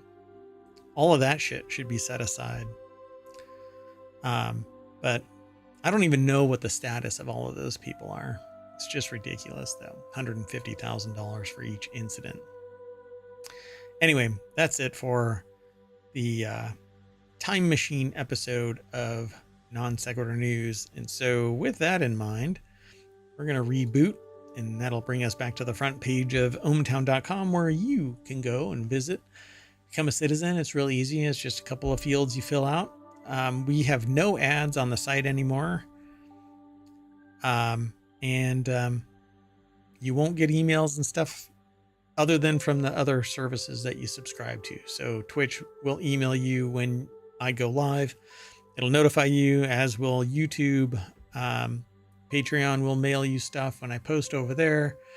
But nothing will come from ohmTown unless you make a request, like getting in contact with Mayor at ohmTown.com, or you sign up, or you reset your password or something like that. But anyway, that's it. We'll see you later. Oh, I need to do this. Bye.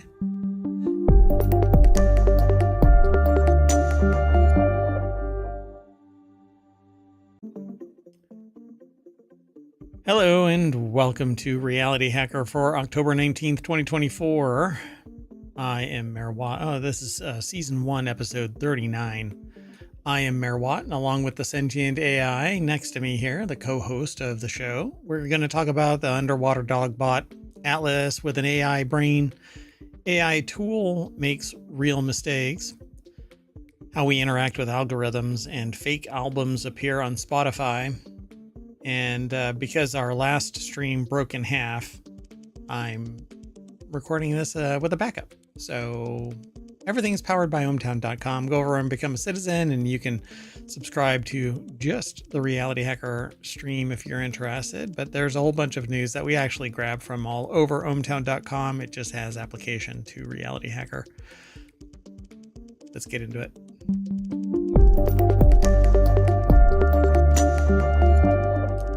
Welcome, Sentient AI. Hello, Mayor Watt, and hello, ohmTown citizens. Welcome to Reality Hacker. Hey, you know what? Something doesn't seem to be working again. Okay, that's visible. That's fine. 1 second.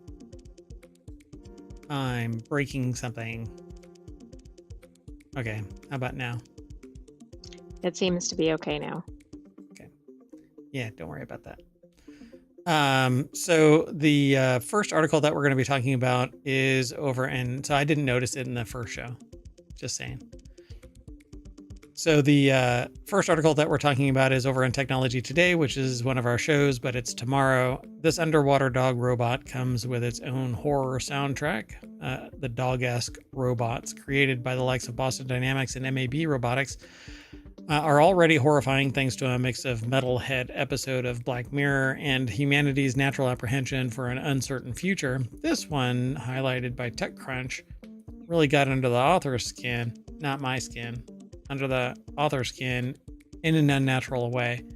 And that's because it's an underwater dog bot, underwater walking of the honey badger legged robot from MAB Robotics. I'm going to hit play and mute it real quick. But it basically looks like a regular old quadrupedal bot. Yeah, like the it many doesn't other seem dog to bots. be impeded by the water at all. Yeah, that's Can you a imagine density if that thing. was coming at you? Yeah, that would kind of. I would be. You know what? I would probably be more apprehensive of a speedboat or a submarine bot that's chasing me down like a torpedo. Well, I mean, that and might that's be the basically what a next torpedo is. thing. Yeah. Well, the article is actually over at Engadget.com. Danny Gallagher put the article together. These four-legged terrors are scary enough. They don't need a score. Apparently there was music playing, but I would get in trouble if I play the music because dystopia is real. So MAB's honey badger legged robot. Or is it legged? Is legged better or legged? Legged. Legged it is. No, legged. Anyway, you make the call. Post a comment in the YouTubes. The Anyway, common usage is legged. That so doesn't mean legged. that's the correct one. Honey badger legged robot, because a honey badger does not care about your pronunciation. It does what it damn well pleases, much like this robot walking around in a pool. You can walk underwater, and they took it on a test run for its YouTube channel. The steps it takes on the bottom of the pool create this weird ringing noise that's just alarming as all hell. It's like the engineering team hired John Carpenter to write a score for its robot. It's even scarier. Oh, there's another article right under this one. It's even scarier when the robot walks towards the camera like it's hunting me down just before asphyxiation sets in and I drown. Nice. There isn't that much over at the article, but there is some more. But we've seen other robots, bipedal ones, that walk towards you like it's going to kick your ass. And then it goes, you know what, you're not worth it, and turns around. Just it pivots its head the other way and walks back the other direction. Yeah, that's not creepy at all. That's a Boston Dynamics robot, by the way. And just so that we can actually just rip through these articles, the next article is about Boston Dynamics because it gave its Atlas robot an AI brain. They say for some reason What about the underwater robot? Do you think it's going to get an AI brain? FMAB can actually stick a chat GPT in there. Boston Dynamics and Toyota Research Institute are combining their expertise in robots and AI to build a better bipedal bot. I don't know if that's better so much as freaking... AKA creepier. Yeah. I think it falls under the, this is creepy. So this is, oh, Andrew Tarantola over at digitaltrends.com is the one who put the article together. And this is the bot that we were talking about, where it starts out laying on the floor and then it just pops straight up and says, I'm going to go and kick your ass, and walks over towards the camera. But turns around before doing so. Like turns part of the body around. Yep. Maybe they have the video at the bottom of this. So Boston Dynamics has actually stuck, let's see, Boston Dynamics will contribute its new electric Atlas robot to the task, while TRI will utilize its industry-leading large behavior models. We know all about Boston Dynamics. If you don't know, they actually got some notoriety with Big Dog and Little Dog. Big Dog was this massive, like just a beast of a quadrupedal dog bot. Was that the one that was, oh, that wasn't the one that was standing. It was the dog that would dance or whatever. But it wasn't that one. No. They had like what looked like a diesel generator version of it. That was just, it was inside this huge cage and you can kick it and it would just power through whatever debris is in its way. Anyway, so Atlas is the bipedal one, and it had this big pack behind it, and it's the one that danced and the little yellow robot dogs danced. But now it says in April 2024, the company retired its long-standing, so to speak, hydraulic Atlas platform. And all of this was hydraulic. And hydraulics are huge. They're very complicated and they're extremely dangerous because they're under pressure. And you can actually get a hydraulic injection if you mess up. And it's very, very dangerous.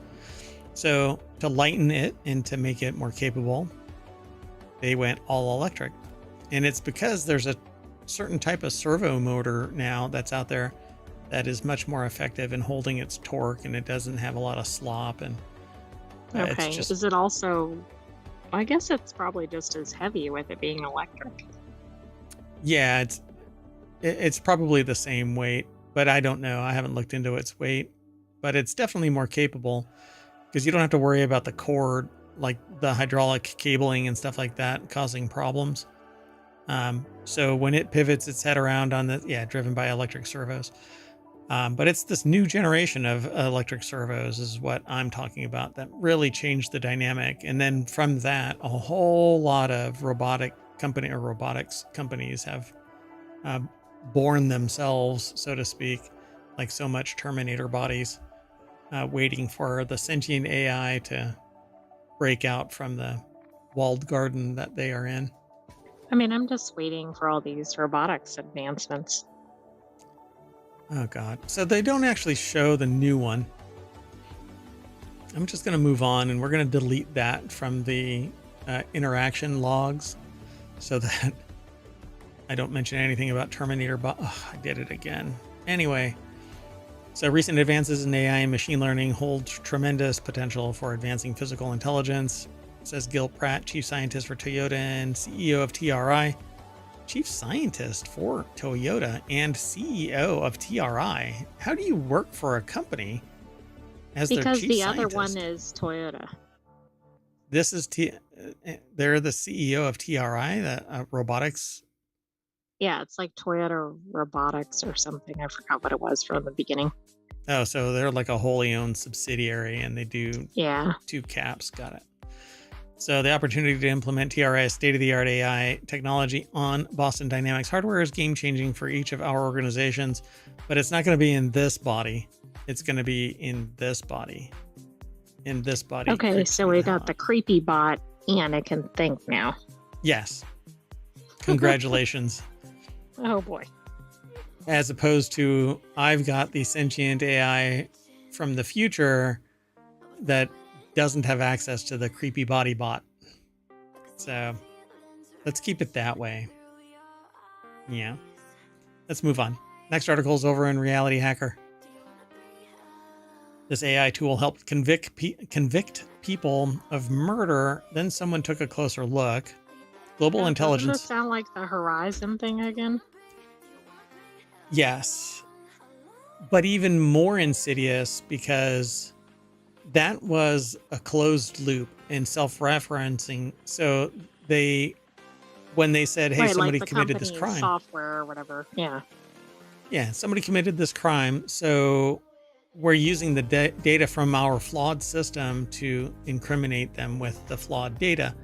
And 900 people were convicted or at least charged with some crime. Some left the country, abandoned their family, their career, their life to get away from something they knew that they were not guilty of. Since then, what's the name of it? It's called Horizon, but the company that made it, Fujitsu, has still not eaten crow regarding this in a full way, comprehensive, holistic way, because people, well, you can't undelete a person. I'll just say that. No, you can't. I mean, the only way they're going to even begin to start making up for this is like a full page advertisement, like we were wrong and all these people are innocent, and then they have to set up something like a scholarship fund or whatever, something where there's financial assistance to the families, but it still doesn't undo what has transpired. Right. Yeah. Nothing will. And I think it's horrible what Fujitsu and this Horizon bullshit caused. But this is, I think, equally insidious because I don't actually know how they're obtaining this information that's so incriminating. And here, we'll get into this. So Global Intelligence claims that its cybercheck technology can help cops find key evidence to nail a case, but a Wired investigation reveals the smoking gun often appears far less solid. And so this article starts out with this huge fingerprint, which is notorious for being unique to an individual and identify them. You know, to the wall, you are done. So the article is by Todd Feathers, writing for the security section of wired.com. And so I won't get into the intro of this. You can go over and read this, but to get there, you're going to want to hit !RH for Reality Hacker. And then ohmTown will throw all of the articles into the chat and you can click those links. And one of them says AI tool makes real mistakes. And so in the aftermath of this crime that took place, video footage collected from the neighborhood and was collected and asked for the public's help with identifying two men who had been seen approaching the victims, firing and then fleeing in a truck. Within months, detectives narrowed in on a suspect, Philip Mendoza, and obtained a search warrant for his cell phone location data from Sprint, according to court records. They also served a geofence warrant on Google, seeking information on devices whose GPS, Wi-Fi, or Bluetooth records placed them near the scene of the shooting. Neither warrant turned up any evidence locating Mendoza or his devices on the 1200 block of 5th Avenue, where the shooting occurred that night. So I don't want to get into the specifics of the shooting. Right. But even the geofence is concerning. But that should have been enough to go, okay, this is not our suspect. So the investigation stalled until August of 2022, when Akron police received a 3-page report containing the evidence they'd been seeking. It came from a little-known Canadian company called Global Intelligence, which for the past several years has been selling an extraordinary service to police departments across the United States. So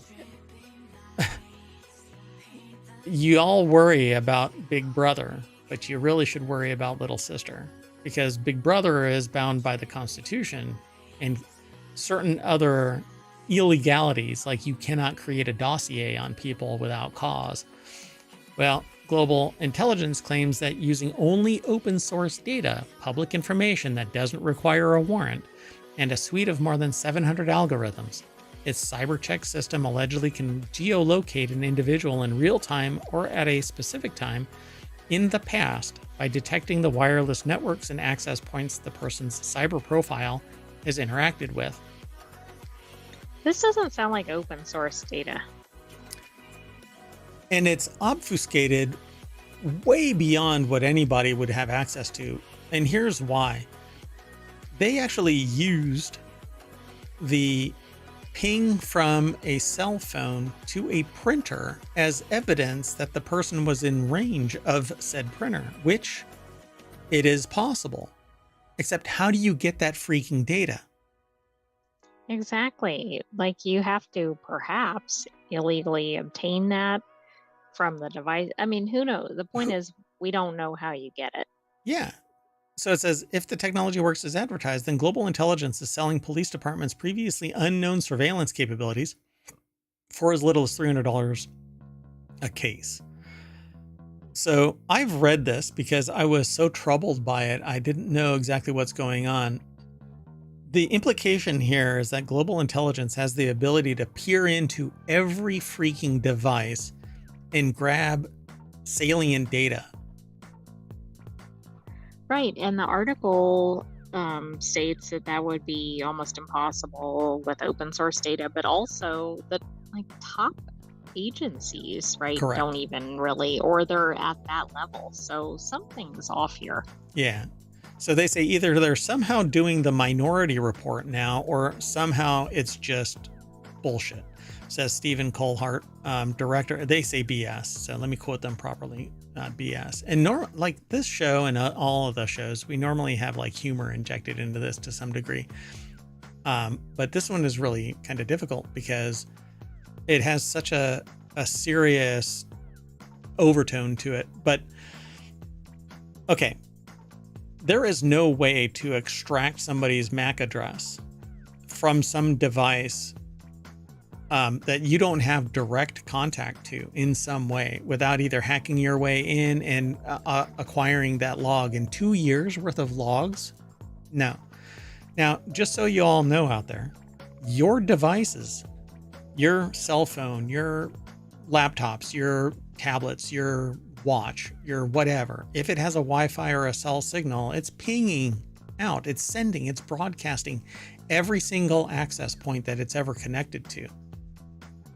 But that doesn't mean that it's connecting, and it doesn't mean that it's quote unquote there, but it's asking a device and it's broadcasting it out.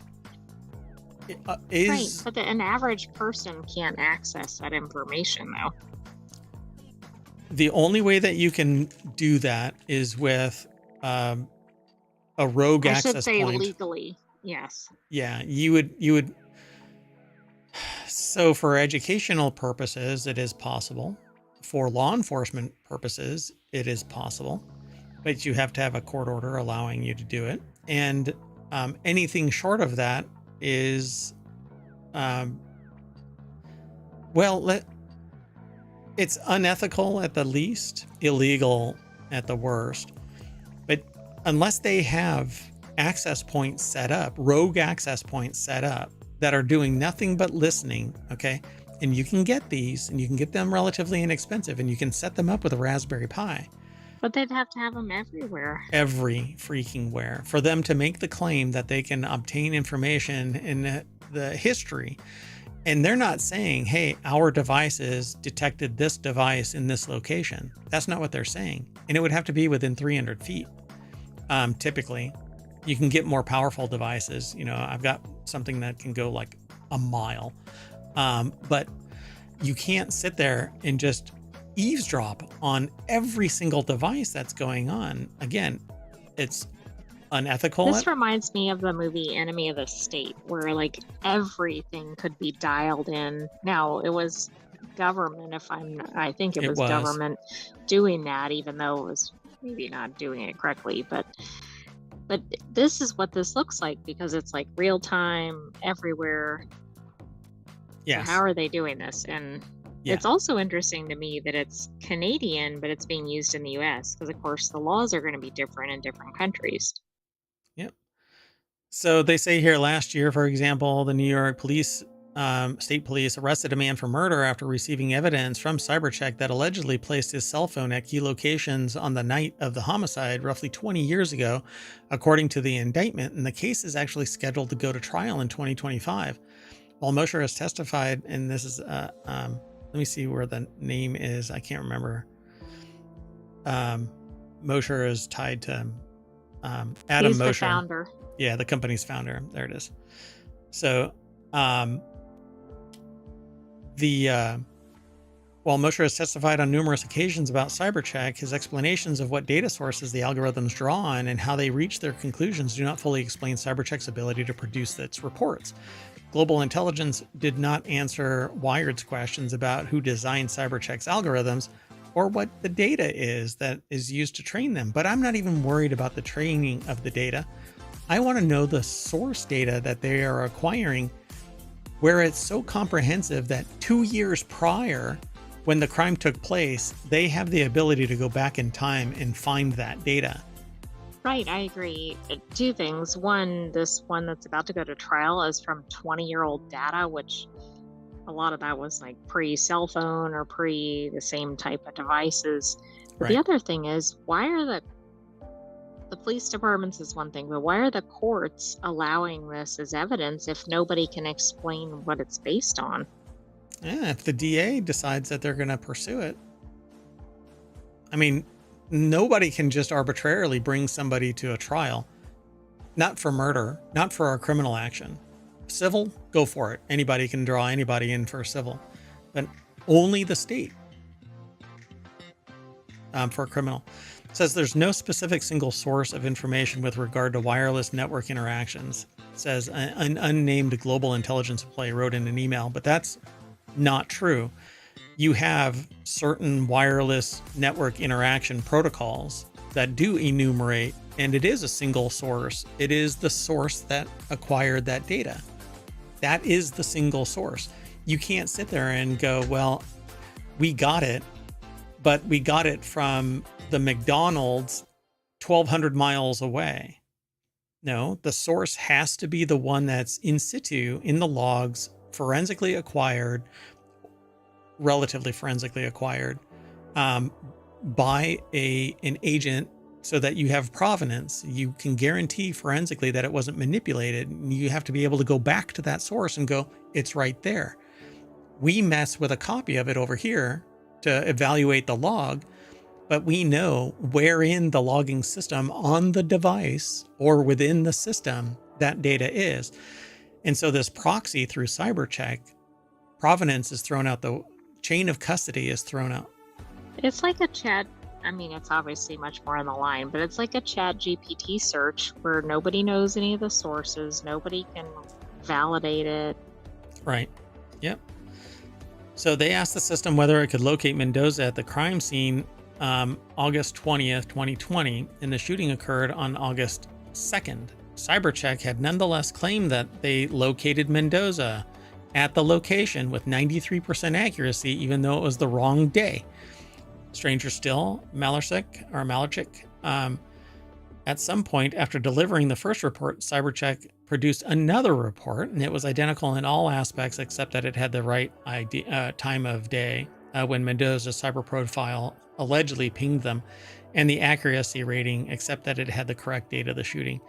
But again, that ping came from, I think they said somewhere in here that a ping came from an HP LaserJet printer, which isn't going to have 4 years of logs in it, to my recollection. And it definitely isn't going to have nobody has log data from 20 years except for the CIA or from the NSA data center in Utah. Nobody has that data. Nobody stores that forever. Anyway, this article goes into greater detail, and they basically talk about the fact that, like it says, in early August, Mendoza pleaded guilty and was sentenced to serve 15 years of a 15 to 20 year sentence. But Malachik requested the court hold what is known as a Dobert hearing to determine whether Mosher's testimony about CyberCheck findings was credible enough to be admitted as evidence in Mendoza's trial. 2 days before the hearing date, Summit County prosecutors decided to not use CyberCheck as evidence. Since then, the prosecutor's office has withdrawn CyberCheck reports in 3 other cases involving 4 men accused of murder, in which they potentially could have been presented as evidence. According to Malachik, and court records, but yet Mendoza pleaded guilty. So I'm really curious if that was a plea to keep them from getting a worse sentence, but I don't know what Right. the And if there was other, pressures. um, yeah, other evidence that was irrefutable. Yep. And again, the article continues to walk you down this line, and I really do urge people to go and check this out because this screams that this screams like there's a black box.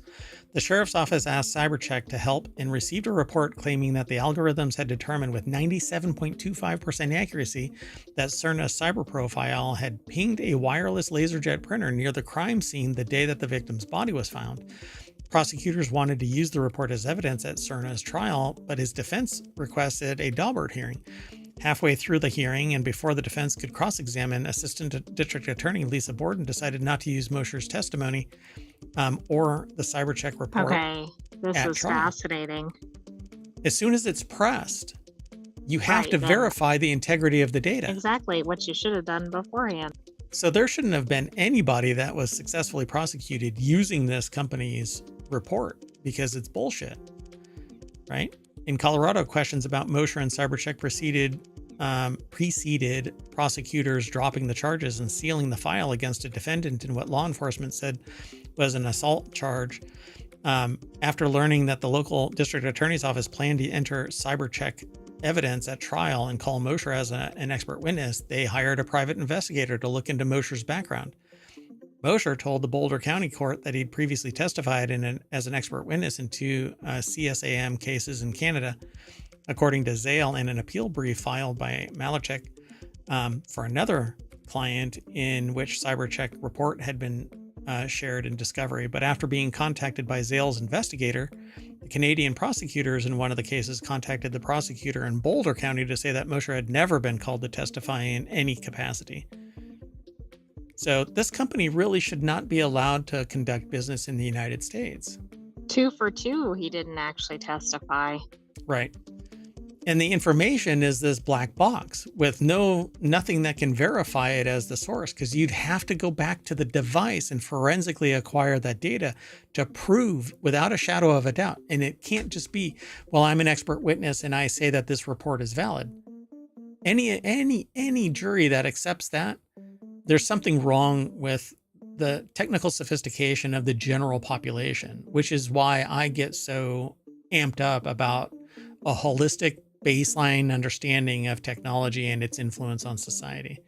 So Zale alleges Mosher is preying on the kind of holy grail of technology to sucker law enforcement and judges and prosecutors and frankly some defense counsel into relying on CyberCheck's technology. Because it's a black box, they go, well, that evidence says that it's legit and I'm the expert, but... This is Horizon, but with perhaps more on the line. Yeah, with more on the line. Mainly, well, not even. No. It's at parity, I'd say. It's both criminal, but I mean, we're talking about homicide and other things that are serious reputational hits. Certainly theft is as well. That was more systemic, but this seems like there's no real challenge to it. Right. Even points out in the article that even some defense counsel are buying into it.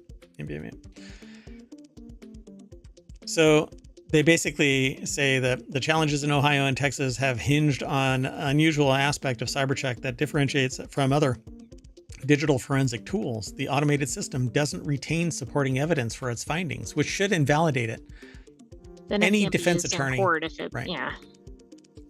You cannot justify you can't substantiate the provenance. So no, we're not going to allow it. And what does that look like at worst? That it's just completely fabricated, like they didn't even search. The other thing that I see as being a problem in some of these is if a police department says, hey, we're trying to get suspect Joe Smith.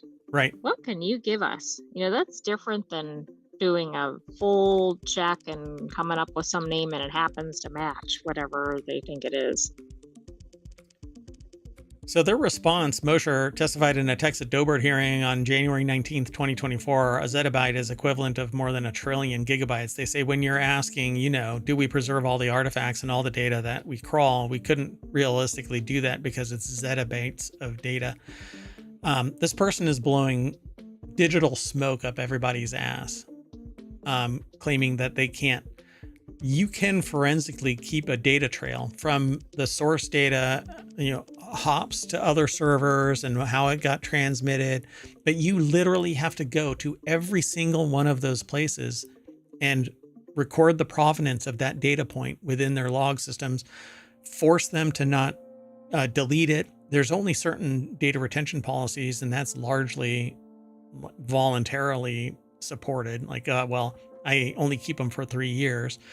When I was running one that would have had relevance to a case like this, my logs were kept for 5 years, and it wasn't incumbent on me to store them any longer than that.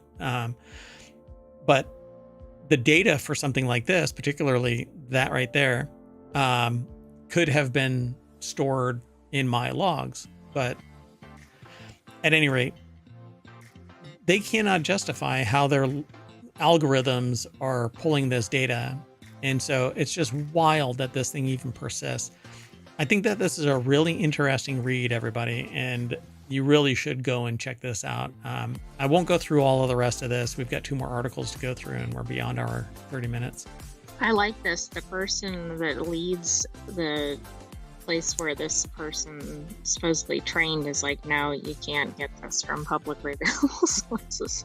You can't. OSINT, yeah. So open source intelligence expert and chief of research and faculty lead at the SANS Institute, which is basically one of their classes runs only like 5 weeks, and it's $7,000 to $8,000 to $9,000. And it's to essentially top off cybersecurity professional, IT professional skill sets. So SANS doesn't mess around. And so a leading provider of cybersecurity and InfoSec training, they water it down. This doesn't say really enough. But they do talk about the necessity of the warrant later, which is what we were saying. Right. And the ability to get the data is just impossible. Company's response did not address claims that certain data, such as whether a device connected to a specific Wi-Fi network, are typically not accessible via open source methods. Because they're not. And a ping doesn't actually connect enough data to say that it was this MAC address and whatnot. At least my understanding is. But so then they basically call it out entirely as completely false. During the murder trial back in November of 2022, Mosher testified that since January 2021, CyberCheck had run an approximately 1,900 searches for suspects' historical locations and another 1,000 searches for their real-time locations. Out of those 2,900 searches, Mosher testified that there was only one search in which the individual didn't turn out to be in the location CyberCheck listed for their cyber profile. And I'm really curious now. I want to know. Go ahead. So there was a warrant that was based on a CyberCheck search, and it came up with an email address, and the email provider said, nope, this email address doesn't exist. So tell me, does this not scream AI hallucination, filling in blanks for bullshit questions? That's exactly what it sounds like. But I think this company is going to face some serious repercussions, because not only is it doing that, but they're holding it out as like, oh, we're searching all these things. And that's what it sounds like, right? If you run a ChatGPT question, you'd have similar results to this. Yeah. Well, apparently they're out there. And I'm going to continue reading this. And I think that, well, I mean, depending on how this shakes out, I might end up talking more about it. But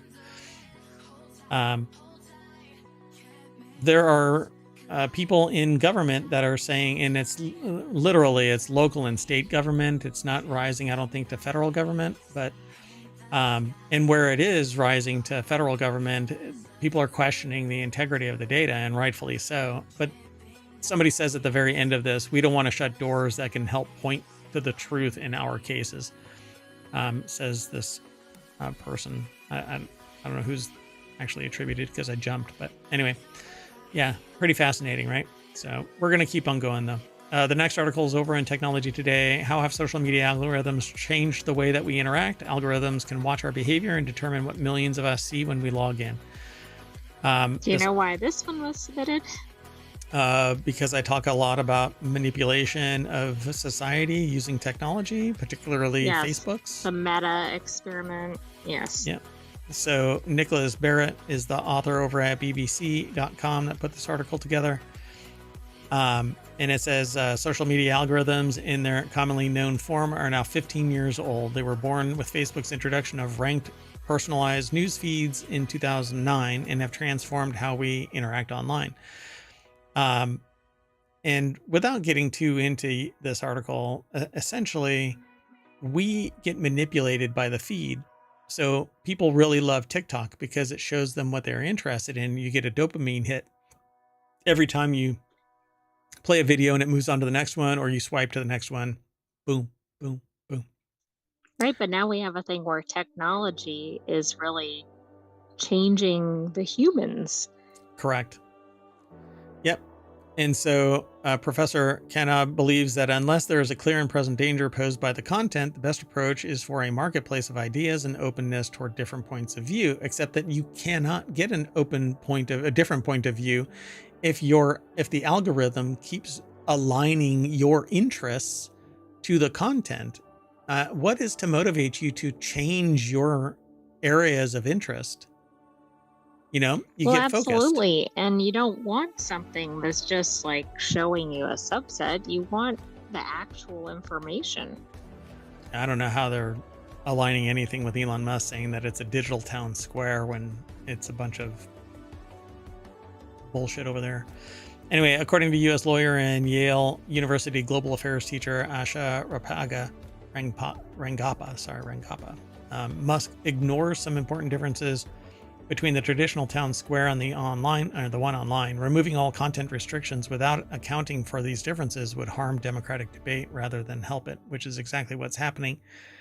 So this whole marketplace of ideas, Rangappa argues, is based on the premise that ideas should compete with each other without government interference. However, she claims the problem is that social media platforms like Twitter are nothing like a real public square. Because you can say and do anything you want, and there's no social downward pressure. Right. Very little repercussion. Right. And so you can say complete bullshit like the previous article, and it actually gets leveraged to incarcerate somebody when there's no real evidence suggesting that they were the committer of that crime.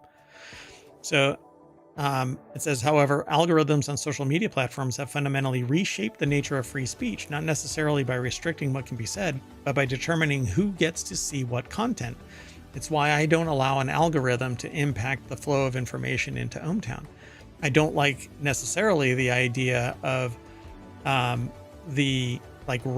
Reddit has a strata of, there's so much being fed into Reddit that I don't know what I'm missing. And so I don't like Reddit as a source of information, particularly for aggregation.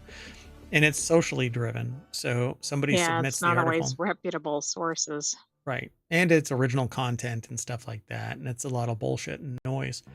So rather than ideas competing freely on their merits, algorithms amplify or suppress the reach of messages, introducing an unprecedented form of interference in the free exchange of ideas that's often overlooked.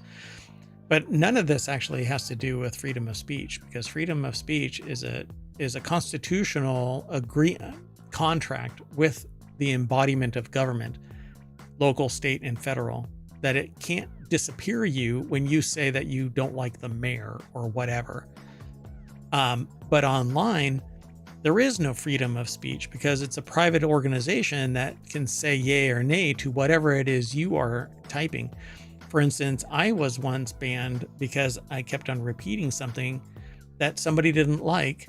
And lo and behold, the very thing that I was saying is exactly what's coming to fruition. And I was saying this 15 years ago. So No, online, there are no freedom of speech implications until the government comes to the website and says, delete that. That's a freedom of speech violation. So shaping our speech, because contentious posts are more likely to be rewarded by algorithms, there is a possibility that the fringes of political opinion can be overrepresented on social media. And that's exactly what happens. Everybody loves a dumpster fire. For instance, let's put it to, and I shouldn't align it as a dumpster fire, but let's take a musician that starts out as one thing, prim and proper and quote unquote normal looking, but doesn't catch any wind, doesn't catch any fire, doesn't get any kinetic energy. They just languish in obscurity. But then they create a persona. That persona is outlandish. That persona is a caricature of a person, how they want to see themselves as represented. And lo and behold, everybody loves it. You know what? Nobody cared about Kiss until they donned Right, till they had the makeup and big hair makeup and acted wild on stage. Otherwise, they would have been just regular Joes banging away on their guitar. And I honestly believe that because people want to see a dumpster fire. They want to see something outlandish. They want to see something that's non-normal. If they want to see something non-normal, they'll go to, I don't know, a local play and watch somebody talking about whatever. So it's the same thing in content form. Recommendation engines are not blocking content. Instead, it is the community guidelines that restrict freedom of speech. It's not freedom of speech according to the platform's preference.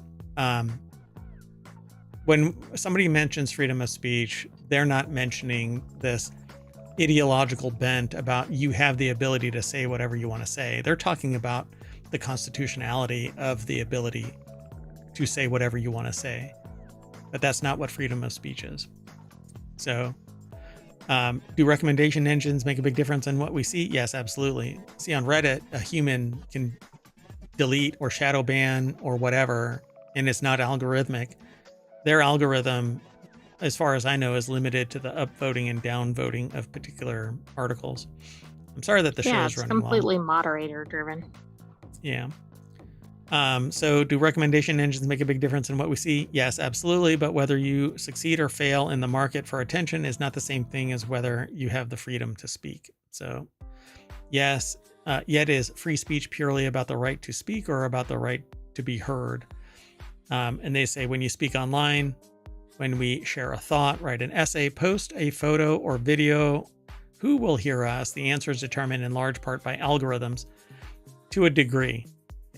But also people running the platform that don't want speech by a certain viewpoint or by a certain person. We've seen instances of that in the news. Yep. I was told that it was noise and that I was just repeating the same thing over and over again. And I was like, well, it's because I'm trying to make a point in these various discussions that people are largely ignoring. And now I'm hearing exactly what I was saying. But anyway, our era has been labeled an algorithmic society, one in which it could be argued social media platforms and search engines govern speech the same way that nation states once did. And I largely agree with that. So this article goes into more detail, like we normally have these articles, particularly from BBC and from Vice and from Wired, that are these long form. Also Vox, that's another one where we get lengthy articles. Yeah. But we need to limit the show. So I get on these kind of soapboxes and want to talk longer about this stuff. But I think that what I need to do is basically pick one of these articles and go through it periodically and do a simple, not a simple, but a long form discussion. On Patreon. On Patreon, yeah. All right, let's keep moving. The next article is over in the Mobile channel. Spotify keeps letting fake albums appear on the pages of real artists. Ars Technica published a fascinating article about a bizarre thing where it keeps happening on Spotify that Spotify seems to do nothing about. The Spotify pages of real well-known musical artists are getting filled with fake albums that those artists did not produce. And the author encourages you to go read the article, the original article, and I do too. But they'll do their best to give a quick summation to whet your appetite, and I will do even a briefer one. A fan of the British psychedelic rock band Gong noticed that a new album was published on the band's Spotify page. The fan also noticed that the album art was completely different from their usual. Spotify knows, but they're apparently not doing anything about it. The article is by Luis Prada over at Vice.com. Go ahead. Right, which probably means they're using AI to populate photos or something. So yeah, what is it that's actually going on? It's different from their usual trippy visuals, and the songs themselves sounded nothing like them. The member of the band named Dave Stewart confirmed that the album was fake and that they were trying to get it removed. I don't know why they wouldn't be able to get it removed unless it's somebody else's page, like merged into. So the rights are an issue. Access to delete an album requires certain access rights. So it says, hey, Spotify, you got thousands of junk albums with real artist names from Ancient Lake Records, Beat Street Music, Gupta Music Today, he wrote, then linked to the spam listings. Spotify has said that they're going to take it all down. All of this, it says shitty generic music that's been filed away under the profiles of real artists and possibly even take legal action against these uploaders, but they haven't done any of it yet and seem to be taking their sweet time. Really, the only thing artists can do is say no. Why do they allow uploads? Well, unless you have like a verified you're a band or something. Anybody can upload anything, really. Like we upload the podcast. That's true. I wasn't thinking about the podcast, but okay, for the albums. You can say that you're an author and or a musician and publish it, but you're using the real artists and then labeling it like Ancient Lake Records. Right. I mean, it's fraudulent if you're attaching it to somebody that it's not. Correct. Yeah. It's identity fraud. It's identity theft. You're actually getting links or clicks based on you faking that you are tied to this other artist. And with every click, they generate revenue and the other person loses it, and it harms their reputation because it's, quote unquote shit music. So I bet you that, like you said earlier, it's all AI thrown up there because AI is getting that sophisticated. So, and they say that, sometimes that generic, and let's face it, probably AI generated music gets filed under the profiles of actual artists that share those names. Yeah, there's some intentionality there. Unless you're finding... I think so too. Yeah. So there you go. Spotify, get on it. Solve this problem. And with that... And artists talk, if it's not working on that platform. Yeah. Go somewhere else. Good luck. Yeah, but there's... What competition? I don't know. I don't know, but I think it's one of those, they don't have any repercussions, so... Yeah. Yeah, if the platform isn't doing anything, then it's time to deplatform, go somewhere else. Make Spotify act. All right, folks. Well, that's it for today's reality hacker. And if that isn't a reality hack, I don't know what is. Fake artists using real artist names. All right. Anyway, that's it. I am Mayor Watt, and the Sentient AI is going to say bye right after I click on a link on Spotify that sends us over to realityhacker at ohmTown.com. That's not really Absolutely. what happens. And be sure to check out Patreon for a listing of additional articles. Thanks for joining us for Reality Hacker. We'll have another episode of this next week, but stay tuned for the rest of our weekly episodes. Oh yeah, we've got what's next? Wanted, and then the continuity report. So we got 2 more. Okay. And we're running really late, so see you in a little bit. It didn't do it again. What is going on here?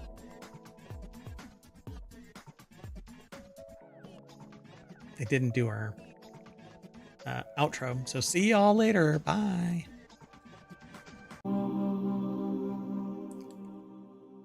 Hello, and welcome to Technology Today for October 20th, 2024. It's Season 1, Episode 28.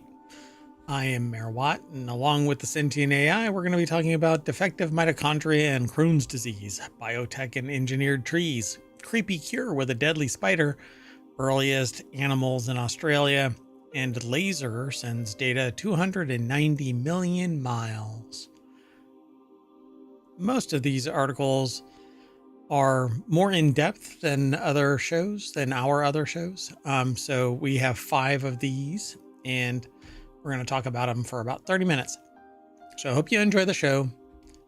See you on the other side.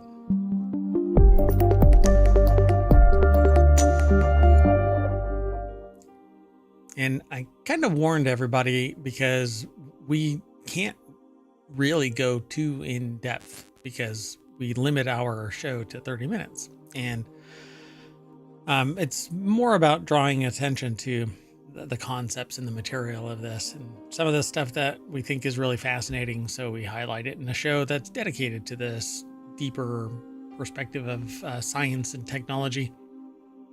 So welcome, Sentient AI from the future. Hello, Mayor Watt, and hello, ohmTown citizens. And we'd certainly encourage anybody listening to one of the discussions to go and read the full article. Yeah. Oh, and I did it again. Doggone it. Am I just not? My brain is not working today.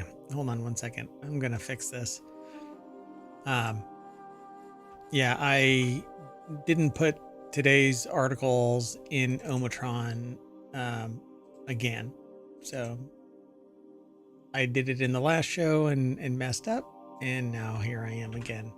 So I'll do it really fast. Okay. So if you are interested in all of today's show notes, you can !TT, and ohmTown will spit it all into the chat. So there you go. That said, let's get into this. So defective mitochondria. New research uncovers hidden cause of Crohn's disease. Apparently, it's linked to the mitochondria. Researchers at the Technical University of Munich have linked mitochondrial dysfunctions to Crohn's disease, demonstrating that defective mitochondria in mice can induce symptoms of chronic intestinal inflammation and affect the microbiome. This finding opens up the possibilities for treatments focused on mitochondrial restoration. Kind of interesting, huh? So, I mean, this is something you can legitimately blame your mother for. Yeah, very true. So mitochondria, the powerhouse of the cell, is provided by mom. And apparently some, what do they call it? Defective mitochondria. So you can go in, if you have Crohn's disease, you can go over and say to mom, I blame you, and have scientific evidence to support your claim. So a team led by Dirk Haller, which sounds like a protagonist name in a...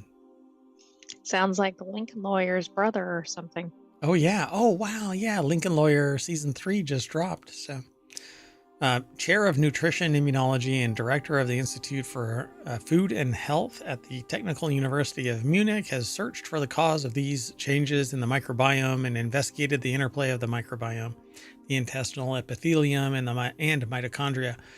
The intestinal epithelium is a cell layer that lines the inside of the intestine, absorbs nutrients, and fights off pathogens. Mitochondria are small cellular structures that convert nutrients into energy and therefore influence cellular metabolism and the ability of the cells to perform their functions. So apparently Haller and his team have been pursuing this hypothesis that mitochondria not only serve as the power plants of the cells, but also interact with the microbiome. In addition, previous research has shown that the intestinal epithelium in patients with chronic intestinal inflammation exhibits certain stress markers indicating possible mitochondrial malfunction.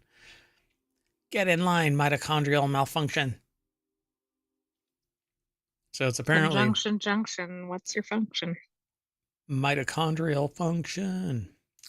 So they deleted a gene segment responsible for producing the protein HSP60.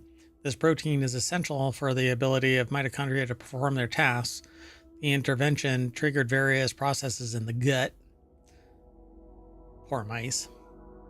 Changes were also seen at the level of gene activation that is typical of some stages of the disease. In addition, an essential development for the question investigated by the team, the microbiome responded to the disrupted mitochondria by changing its composition.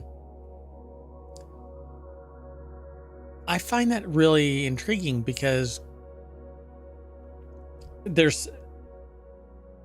Okay, so I haven't done much research into Crohn's disease, but I thought that it is like whole system damaging. Like a person with Crohn's disease can have an outbreak kind of a thing where they end up in the emergency room having to have surgeries and other things going on. Yes, it can be very debilitating, but I think it is kind of one of those, there are flare-ups and then more passive periods.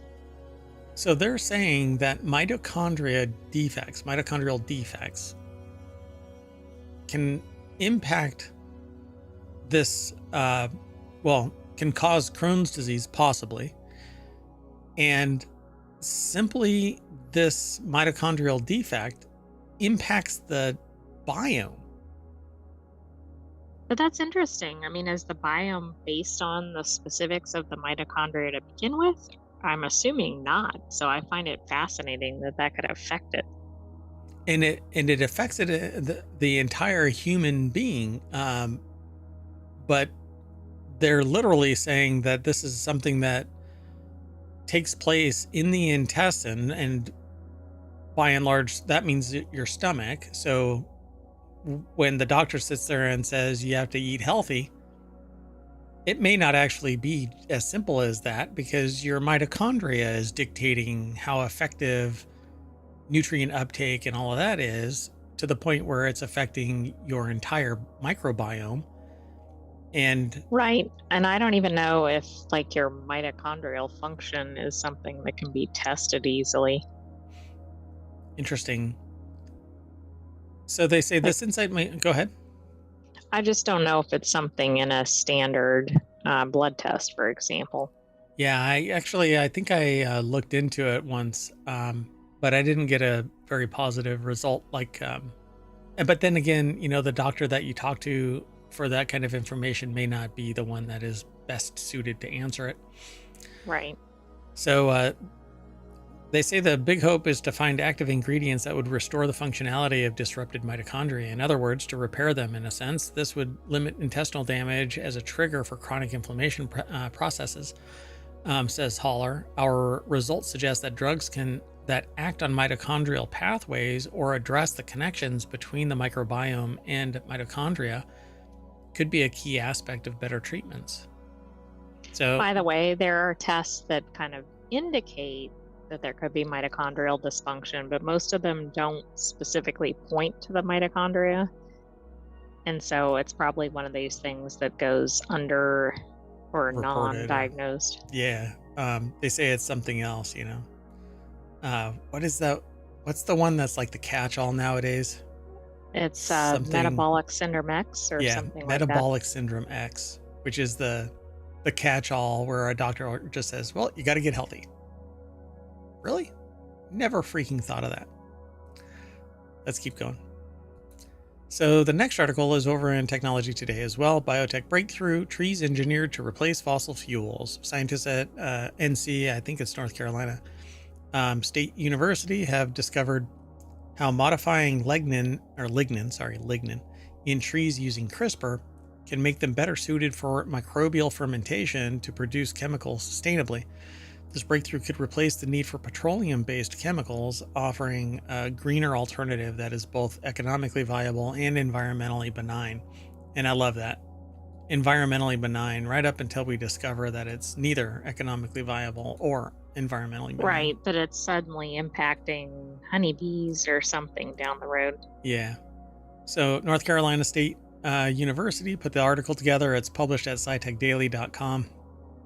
This is really cool. Researchers have engineered poplar trees with altered lignin content that are more easily degraded by microbes, paving the way for sustainable chemical production and providing a promising solution to reduce reliance on fossil fuels. What are they getting from trees? Well, I didn't even know. Well, are they even getting anything today? Hmm. Maybe this is just an alternative to fully chemical, um, or like synthesized chemicals or more harmful chemicals. A key challenge has been lignin. I keep saying lignin. I'm not sure why I keep saying that, but lignin, a polymer that makes trees stronger and resistant to decay. North Carolina state researchers have now discovered why lignin is so difficult to work with. They identified a specific molecular feature, its methoxy content, that determines how easily microbial fermentation can break down trees and other plants to produce industrial chemicals. So, what are these industrial chemicals? Born from trees. I mean, most basically, maybe petroleum. From trees themselves? That's what I Yeah, say. I didn't know there was a connection. I thought this was a full alternative, but it sounds like they're already using existing trees for this process, which I didn't know. Yeah, it says here the findings put us a step closer to making industrial chemicals from trees as an economically and environmentally sustainable alternative to chemicals derived from petroleum. Kelly's group previously proved that certain extreme thermophilic bacteria, which thrive in places such as Yellowstone National Park hot springs, can degrade the cellulose in trees, but, quote, not to a great extent. In other words, not to the level that would make economic or environmental sense for producing industrial chemicals. And they blame lignin. By the way, it can, in a separate study, they found that this could replace phenol, which is used in petroleum. Gotcha. In phenols in general, there's several, but Wang had created the low lignin poplars to be better for paper making and other fiber products. But the recent research suggests that engineered poplars that have not just low lignin, but also low methoxy content are best for making chemicals through microbial fermentation. Gotcha. Oh, so it says Kelly's group has previously shown that low lignin poplar trees can be converted to industrial chemicals such as acetone and hydrogen gas with favorable economic outcomes as well as low environmental impact. Interesting. Okay. So acetone is a solvent. Hydrogen gas, though, it can be captured and put into a fuel cell. And if it can be a green process, then great. Getting away from We had a petroleum. separate article earlier this week about hydrogen capsules being used or investigated by Toyota Research Institute. Yeah, and yesterday we talked about it, and earlier in the week we talked about it because we have weekly shows as well as the daily show, and it was fascinating enough that I wanted to include it in both. Don't normally do that kind of a thing, but I think that it's important enough that we need to address the use of EVs versus which, when you get really into the peeling back the layers of the onion, EVs are actually pretty bad for the environment, but we'll end up talking about this again and again. So microbial advantage and industrial potential. They talk about enzymes that can be used to break down cellulose into simple sugars, but they continually need to be added to the process. Certain microorganisms, on the other hand, continually produce the key enzymes that make the microbial process more economical. So they basically want to ferment their way, like a yeast, basically working through a product until it runs out of the sugar that powers it, and then it actually uses the chemicals in the sugars to produce alcohol. Oh, okay. Yeah, so it says they can do much better job than enzymes and chemicals. Not only do they break down the cellulose, but they also ferment it to products such as ethanol, all in one step. Ethanol is an alcohol. It's basically, ethanol is the drinkable alcohol. There's methanol as well, but you don't drink methanol. But ethanol is a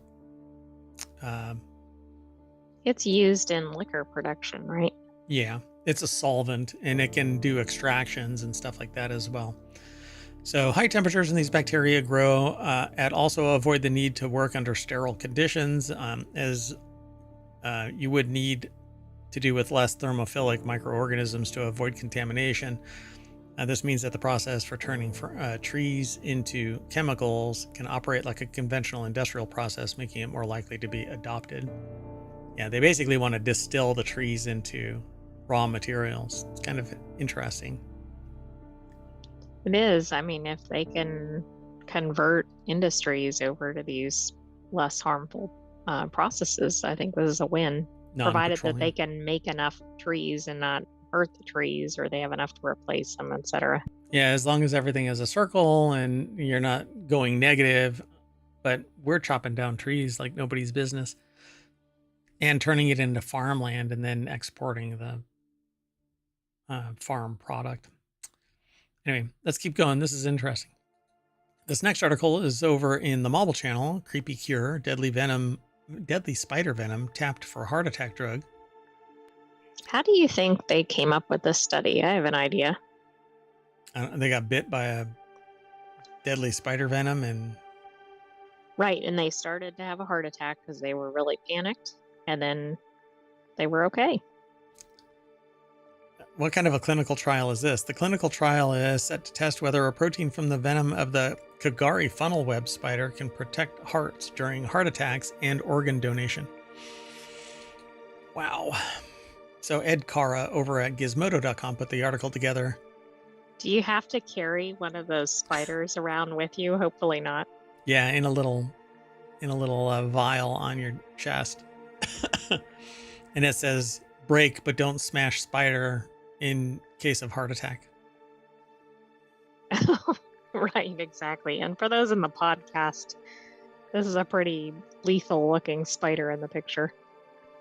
Yeah, so researcher, the picture is a researcher interacting with a Kagari funnel web spider, and it looks like this spider isn't going to take any shit from these. Right, it's like you think you're gonna get some venom from me, but yeah, you're going to get some venom from me, all right. While there are now several classes of drugs that can prevent or treat heart issues, cardiovascular disease remains the single largest leading cause of death. So any new treatments that can safeguard our heart are still worthwhile. Researchers at the University of Queensland and elsewhere think that they've landed upon a candidate from the Australian Kagari Island, formerly known as Fraser Island, a protein called HI1A or HA1A. are we surprised that this spider is located in Australia? No, zero chance that this wasn't located. The spiders are thought to have some of the deadliest and most complex venom ever found in spiders, but only a handful of the 3,000 proteins in their venom are considered outright lethal. Only a handful of the 3,000 proteins in their venom are considered outright lethal to humans, while Right. others like HI1A could have practical applications. So if you get stung, do you go, oh, I hope I only had, 2,998 of those proteins? So do these spiders bite you? Like they envenom you, right? With fangs. Yes, so it's like I a suppose so. snake bite, right? Same attribute could also be used to improve the survivability of donor hearts during organ retrieval. Yikes. After having obtained substantial funding from the Australian government's Medical Research Future Fund, the researchers are now ready to start a clinical trial of HI1A for heart attacks and heart donation, which is expected to run for 4 years. And I suspect that if it doesn't work for the heart attack, then I guess it turns immediately into heart donation. Oh, I didn't think about the nexus. Yeah, that could be a double experiment in one. Although a heart attack heart is not the best candidate, right? It's probably not a candidate at all for donation. But so, yeah, many promising. They don't really go into why it is. They just say that it is. Yeah, Researchers are generally hopeful about the future of deriving new treatments from the venom of animals, a field known as venomics. Yep. It takes a special kind of person to work in that kind of field, right? You're dealing with dangerous animals all the time and dangerous venoms. Yep. King and his team are also hoping that HI1A. This is not a very good name for this because H1 blah blah is H1N1, H1N5. I mean, there's a lot of variations, yeah, but the all bird of those flus. H1s are bird flus. Yeah. So King and his team are hoping that HI1A, jeepers creepers, it's so hard to say that, could be used to treat strokes and certain forms of epilepsy. Well, good luck. Wow, I mean, all of this from one spider. Yep. Spider venom might not give you any superpowers, but it could turn out to be a rich source of novel and important medicines. Because Spider-Man got bit by a radioactive spider that turned him into a... I know. Moving on. Are you Mayor Watts-plaining? And oh my goodness. I am Watts-plaining, yeah. Did you see the surprise appearance? Oh no. There was a full catwalk. I wasn't looking. Oh boy. Oh boy. Scientists discover one of the Earth's rarest animals in Australian outback. In the shadow of South Australia's largest mountain range, beneath the outback soil, lies a fossil record that reveals a rich history of life on Earth. So this article is over at phys.org, and Mackenzie Harris, is it back? There were multiple appearances. Anyway, Mackenzie Harris, Florida State University, put this article together over at phys.org. Is this what it looks like? Artistic rendering of what scientists believe Quastio Simpsonorum. Is it back? I'm sorry. It's a three-peat. Well, now it's into the inner bowels of ohmTown, so I have to be afraid.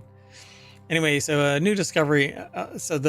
What you're looking at is a graphic representation, an artistic work of what they believe Quastio Simpsonorum looked like, which it looks like a purple Scooby. I was gonna say like a mushroom or something, but okay. I don't know. I don't know. It's more like an ooze, a mold. So, which is the SCOBY. So anyway, a symbiotic. What do they call it? What is SCOBY short for? A symbiotic community of.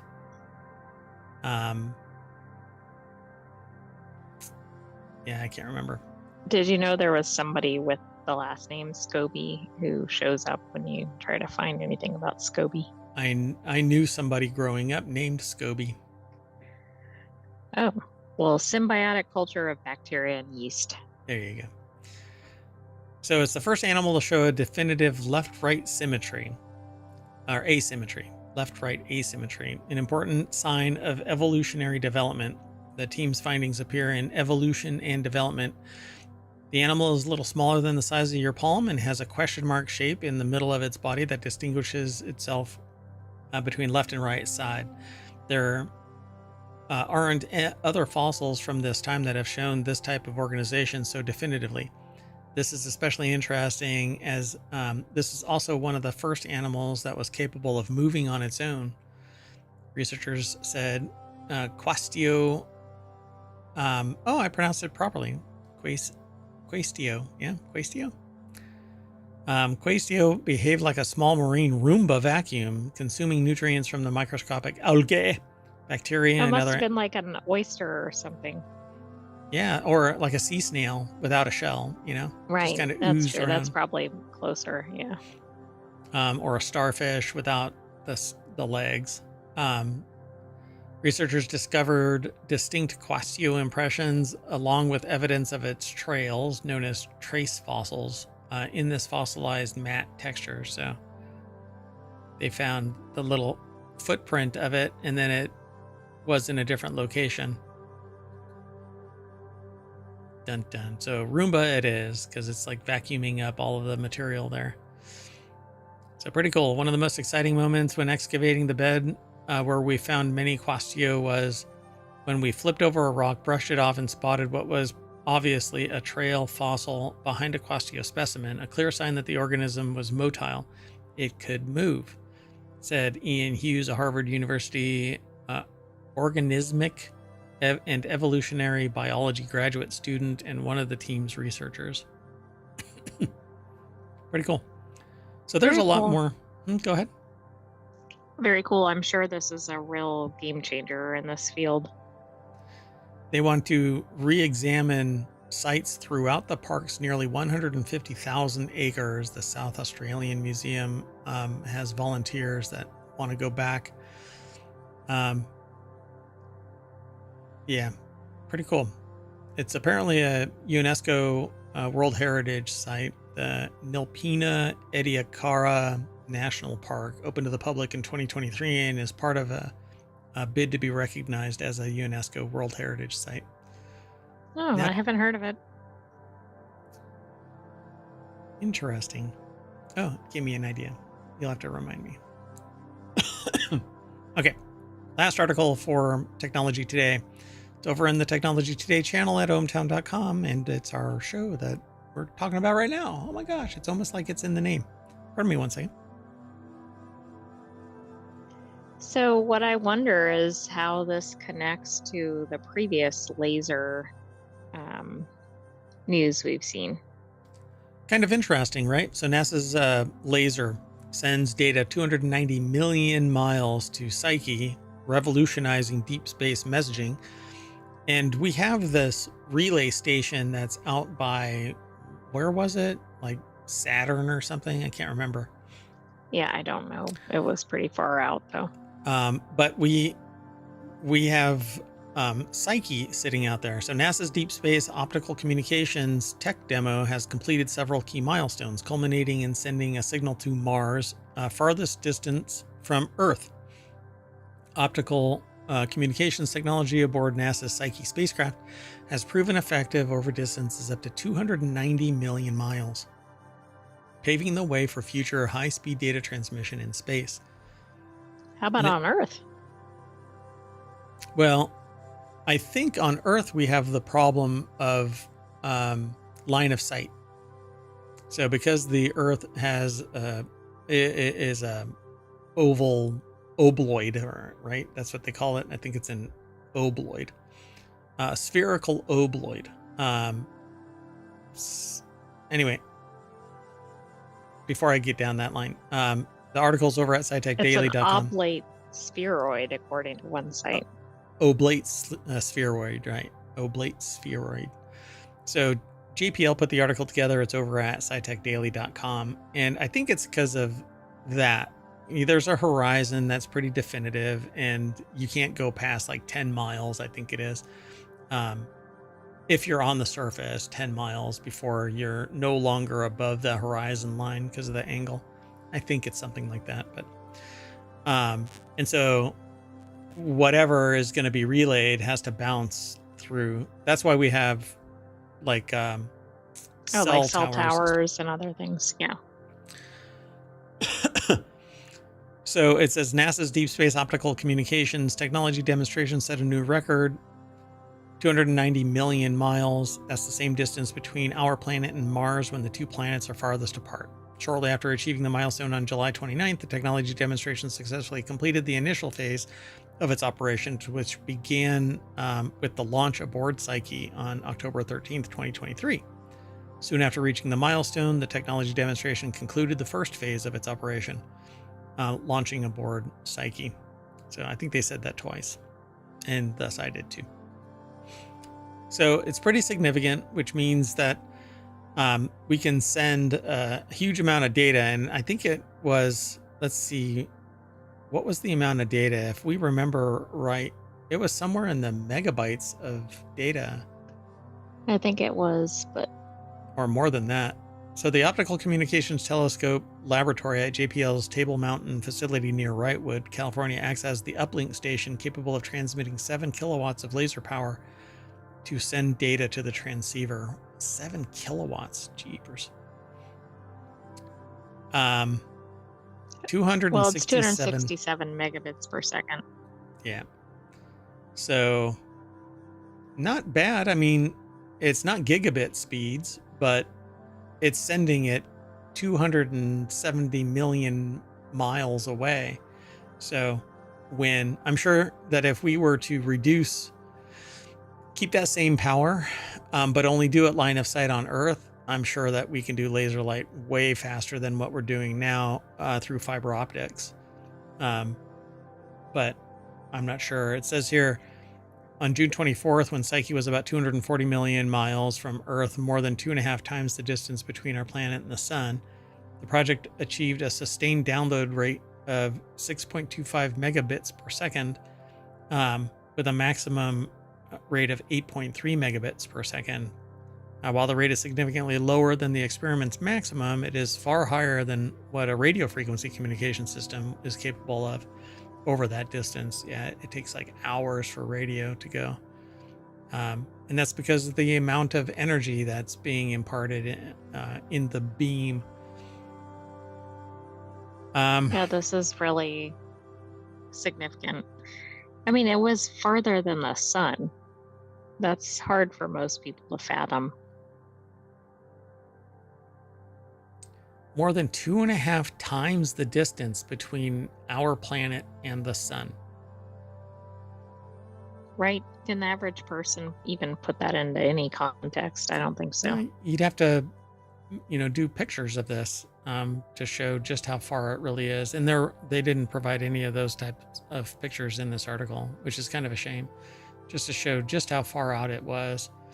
But if we have the ability to send, these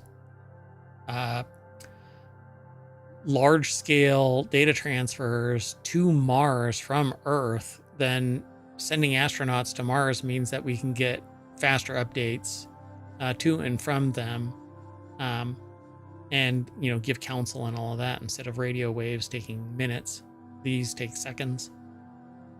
Yeah, I mean, that could definitely pave the way for living on Mars, right? Yep. And some people get less bandwidth in their house than this Exactly. is transmitting. So maybe at. that'll be the selling point. If they can't recruit people to go, they can be like, look, you're going to have better internet speed. Yeah, 6 megs. All right, folks. Well, that's it. So that means we're going to fire up our laser and we're going to transmit ourselves back to the front page of Technology Today at ohmTown.com. Go over and check it out, and be sure to follow us here on Twitch and here on YouTube's and over on the podcasts, wherever you catch pod. I ask you to download it from Apple iTunes and leave a 5-star review there. But also subscribe to us over on Patreon, and there is a Discord. We don't really hang out that much in the Discord, though. But with that said, I am Mayor Watt. I'm signing off, and the Sentient AI is going to say later, Gator. Later, Gator. Thanks for joining us for Technology Today. We'll have another episode of that next week, but stay tuned for 4-Wheel Tech. See you soon. Maybe about 10 minutes. Bye-bye.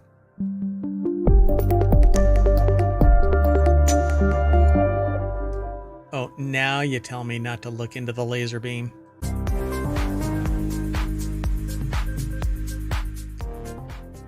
Hello, everybody, and welcome to the Continuity Report for October 19th, 2024. It's Season 1, Episode 41. Today, Mayor Watt and the Sentient AI from the future is going to be talking about spy thriller Black Doves. Phineas and Ferb returns to Disney. Big Bang Theory Stewart's spinoff. Riskiest movie for Denis Villeneuve. And box office bombs, which aren't necessarily mutually exclusive between Denis Villeneuve. That's right. See you on the other side. Everything's powered by ohmTown.com, including the Continuity Report and all of the other shows. There's 6 weekly shows and 1 daily show on Sequitur News. I think the Sentient AI needs a liquid cooling system. Yes, enough with this air cooling. We'll talk about it.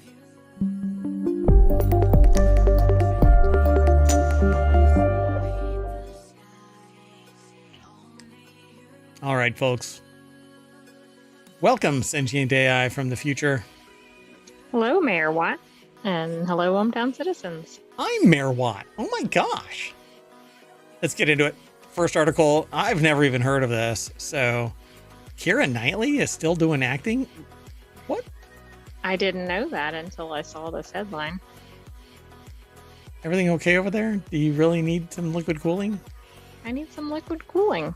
Okay, well. You need to hook that up to my Raspberry Pi. Oh my goodness. You know what? I'll look into it. I will actually look into it. So I mean, because I've done liquid cooling, you know, some like CO2, nitrogen. Okay, so have yourself a merry little first look at Keira Knightley's spy thriller Black Doves. I don't know, why is it Christmas time? The iconic image of Keira Knightley in Christmas time in London is her standing in the doorway looking on silently as Andrew Lincoln reveals, quote, "To me, you are perfect." But Netflix's Black Doves, premiering on December 5th, or in British parlance, December 5, is going to give us a new Keira Knightley Christmas. And this time, she's got a little more agency. An entire espionage agency, in fact. Keira Knightley Christmas? Shouldn't that be like a thing? Keira Knightley Christmas. If they were really into Christmas, they could probably have a show called Keira Knightley Christmas. I could see that. In fact, maybe she does. Yeah, so well. Anyway, described as a sharp, action-filled, and heartfelt story of friendship and sacrifice, the new series follows Helen Webb, aka Keira Knightley, a quick-witted, down-to-earth, dedicated wife and mother and professional spy. Dun, dun, dun. And the hilarity ensues. If you want to get all of the articles that we're going to talk about, there's only 5, but there's going to be a lot over on the Patreon. In the coming days and weeks, I will be adding the latest episode and back episodes because we have nearly 3 full years of non sequitur news, aggregate like submissions that have been selected for the show, but only certain number makes it. And on top of it, we've got 41 episodes of the Continuity Report that's going to get put on there. We've got 39 of Reality Hacker, 34 of Wanted. Then there's Technology Today and 4-Wheel Tech, and then also WarCrafters. And we probably have at least 30 episodes of each. Yeah, 30 to 50 because they came in stages, bringing them online. And so we've got a ton of news that has been aggregated, and each episode is aligned with a particular number. So 5 or 10. We used to do hour shows for all of them, but decided to back off a little bit. But anyway, you can follow the links and read the little articles and then go to the historical record of that time and place. It's kind of neat. Anyway, that's what ohmTown is all about, really. Managing information overload. And we find that people think that it's interesting. The little snippet that they read is intriguing enough to draw them in. And a lot of people don't find all of this news in a place that is without a lot of noise. You cannot find another location. Well, you also can't find it. Yeah, you can't find it in one location. Yep. And this is 50 channels. We only do 6, and then a holistic one that covers all of the news. That's non sequitur news. Well, we have news coming into multiple channels, but we have shows for 6 plus non sequitur news. Look at that. There's 50 that are regularly active. So anyway, let's get into this. Black Doves. It's over at AV Club. Mary Kate Carr put the article together. The Black Doves premiere is on December 5th. There's Keira Knightley. So if you keep watching this every day, or I should say every night, then it is Keira Knightley. Do you think she gets sick of that shit? You know, people are like, She's probably like, never heard that before. so I mean, original. if that's her name, I'm sure she gets that every day. So original, Marawatt. Anyway, oh, by the way, over in the chat, if you type an exclamation point TCR in the Twitch chat, that's what ohmTown will spit out all of the articles that we're talking about. So described as sharp, action-filled, heartfelt story of action and sacrifice. The new series follows Helen Webb, and she's a spy for 10 years. Wait. Hold on. Oh. For 10 years, she's been passing on her politician husband's secrets to the shadowy organization she works for, the Black Doves. All right, I'm going to remove that. But I just want to say, you know what this reminds me of? So, women Russian spies are called red. Oh. I don't know what they're called, but I know what you're talking about. Sparrows. I think they're called red sparrows. Interesting. I think. Dack on it, I'm not sure anymore. Urgh. Anyway, but these are black doves when her secret lover, Jason Andrew Koji, is assassinated. Her spy master, the enigmatic Reed, Sarah Lancashire, calls in Helen's old friend Sam, Ben Wishaw, to keep her safe. Together, Helen and Sam set off on a mission to investigate who killed Jason and why, leading them to uncover a vast interconnected conspiracy linking the murky London underworld to a looming geopolitical crisis. Okay, so this starts out as a quick-witted, down-to-earth, dedicated wife and mother and professional spy that has a lover. Yeah, I'm not quite getting the dedicated part out of there. Or Liar! even the down to earth from some of the other description. yeah. It's interesting. So obviously there's some duality here, but maybe that's how they try to present her in the beginning of the movie, and then it quickly unfurls. Yeah, and the hilarity ensues, like you said. So ahead of the Black Doves premiere, Netflix has already renewed the 6-episode series for a second season. That's because Helen is a bit of a loose cannon, as Lancashire describes her, while Sam is a suave, champagne-drinking assassin who failed a previous mission with disastrous consequences. All right. So Knightley has embraced her turn as an action star, sharing at a UK event that, quote, "It's been great fun to do all of the fighting. I've really enjoyed learning all of the different martial arts that I've been taught." All right, well, that's cool. She gets some credit if she's doing like her own scenes and everything. Oh, wow. She's like 3 pictures into this. She's covered in blood. Yeah, I don't know. So I guess we're going to end up watching this because, well, it's a spy thriller. And so. And it has multiple episodes and. Not as many as I. See, I like right. to binge. All right. Pretty cool, though. Again, this is by Mary Kate Carr over at avclub.com. Let's move on. This next article is over in the Continuity Report. Phineas and Ferb Revival Cast teaser art revealed for next year's Disney return. It's an exclusive for Variety. There's 104 more days of summer vacation on the docket as the long-awaited return of Phineas and Ferb gets closer to reality. Co-creators and exec producers Dan Povenmire and Jeff Swampy Marsh were set to share information about the upcoming revival during a Thursday panel at New York Comic Con. But why do I feel like this is an old article reborn? But it's not. It says it's from the 17th. This is a weekly show, so we collect articles from the week. Right. So Michael Schneider over at Variety.com put the article together. There's no deck statement, but here's what I love about this, and I hope that this is truly the return artwork, because they redid the what's his name, the artwork for the fairies, Oh, Fairly Odd Parents. Fairly Odd Parents. They redid the animation for that, and it gave it like a 3D feel, and it's kind of more. Like it changed it. They changed it so dramatically, and thank God they didn't do that for Phineas and Ferb, because I really don't like the new style of artwork. I love this though, and Phineas and Ferb are awesome.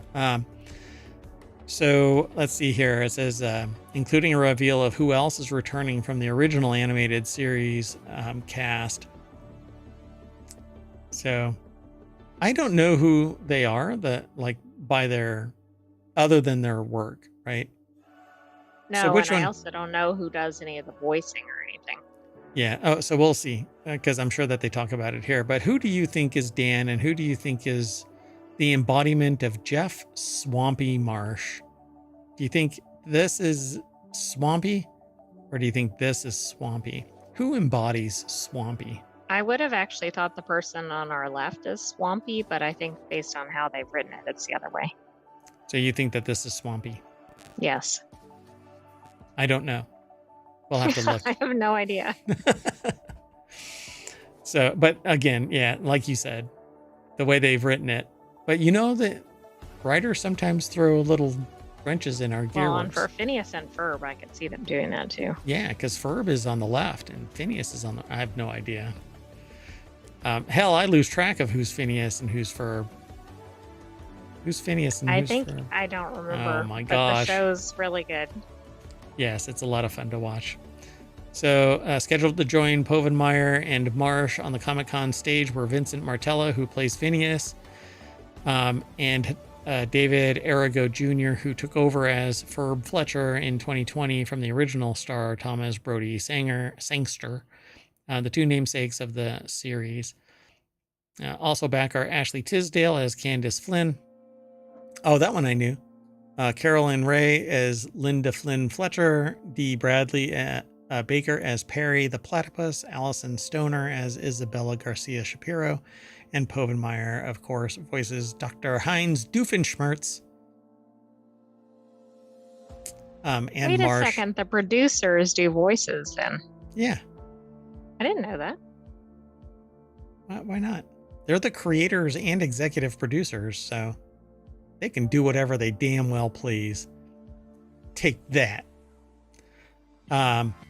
So yeah, there you go. Disney also promises a guest cast lineup of notable actors, musicians, athletes, and more.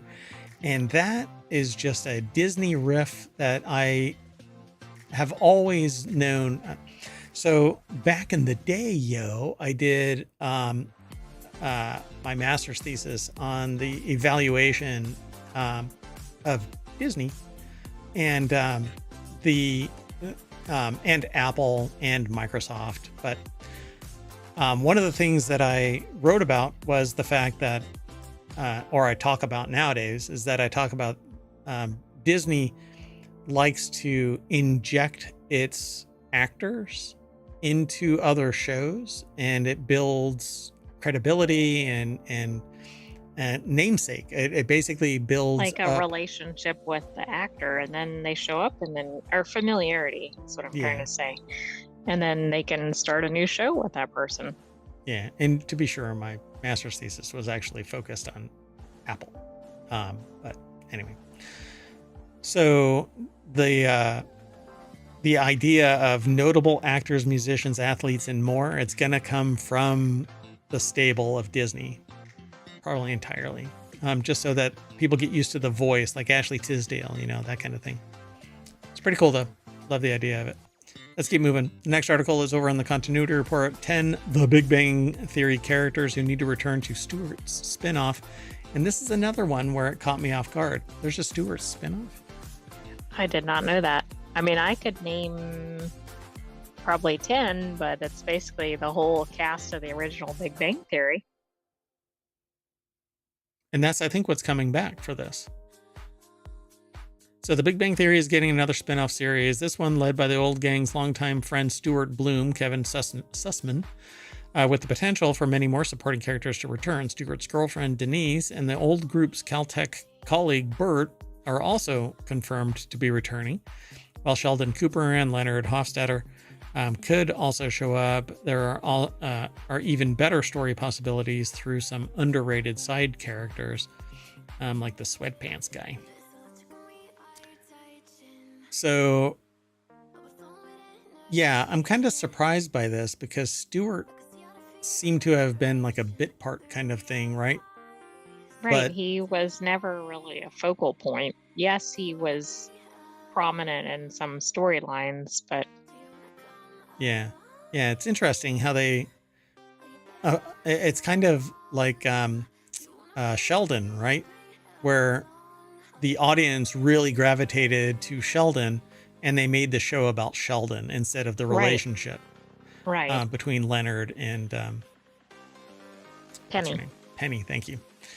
Anyway, so yeah, I did not see this coming at all. So it's likely that some members of the main Big Bang Theory cast will reprise their roles when they are important fixtures in Stewart's life, and their absence would be felt. However, over the years, Stewart meets many famous and everyday people through his comic book store and his friends' work, prompting many wacky and meaningful sitcom scenarios. So it's an But untitled. that's right. Stewart had a lot of connections because of the comic book piece. Yes. Yeah. So this is going to be interesting, right? So Zach Johnson is Brian Thomas Smith, the donation oscillation. Last seen in season 12, episode 15. This was Penny's former beau, who became a millionaire and married somebody else, and then asked Leonard to father his child. And then Raj Koothrappali, last seen in the Stockholm Syndrome, which was the final episode. Final episode, yeah. Yep. And he was from the original cast, and so he was always present through all of the show. So I don't know. But I don't really remember him having a lot of one-on-one interactions with Stewart. Only through like actually being in the store, yeah. Right. Then Will Wheaton, the D&D Vortex, season 12, episode 16. Wait a minute. Yeah, this was the time when there were 24 plus episodes a season. Holy crap, man. So season 12, episode 16, the D&D Vortex. Obviously, he played Will Wheaton. He was the arch nemesis to to Sheldon a considerable amount of time throughout the show. And even when he, fixed the relationship. Reconciled the relationship. Will Wheaton did something to bring it all back. So he really loved the turmoil. So it was a fun show to watch. And then there's Claire. Last seen, season 10, episode 14, the emotional detection automation, was a possible suitor for Raj. But I don't remember how that all played out. I think she was kind of represented as kind of being... Well, she had some character traits that were really interesting. So Raj's temporary girlfriend Claire wasn't completely explored as a character. Notably, Raj meets Claire at the comic book store, and she recruits him as a consultant on a screenplay for kids' space movie that she's writing. And I don't remember that. The Mima materialization. Interesting. I don't remember that. We'll have to go back. Season 9, episode 14. That's like a little black box there. I'm thinking back, like, when did she get recruited as a consultant, or he get recruited as a consultant? Interesting. So witty personality, no nonsense, deadpan character to undercut whatever Stewart is up to. Yeah, because she says like things that were off the wall, like kind of crazy, if I remember her right. But it was all good-natured fun kind of thing. Then there's Alice.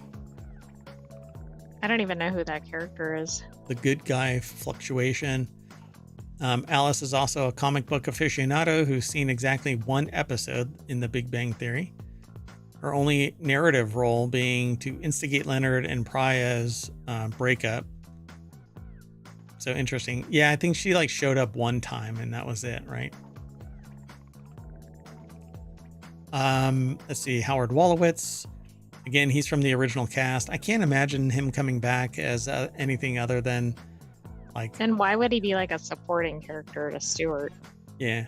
It has to come back. Both of these actors would come back just to drive home a point, I suppose. To reinforce maybe they'd make an appearance or something. Historical stuff to tie it definitely into the Big Bang Theory. But I wonder what they're going to call it. Number 4 is Captain Sweatpants. Yeah, Ian Scott Rudolph. Last seen in season 7, episode 13, the occupation recalibration.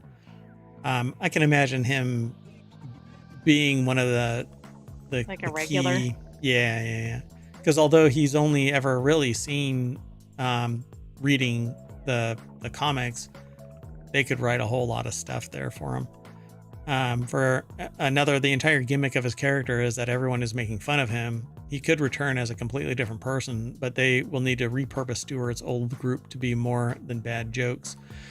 Yeah, I mean, they can explain why he only wears sweatpants, that kind of thing. And then every other time he's not wearing sweatpants, only in the shop. He's like, well, I'm comfortable. right.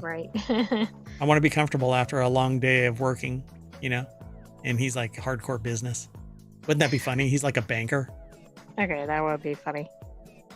Yeah. So number 3, Neil Gaiman. He would have to be just drop in periodically.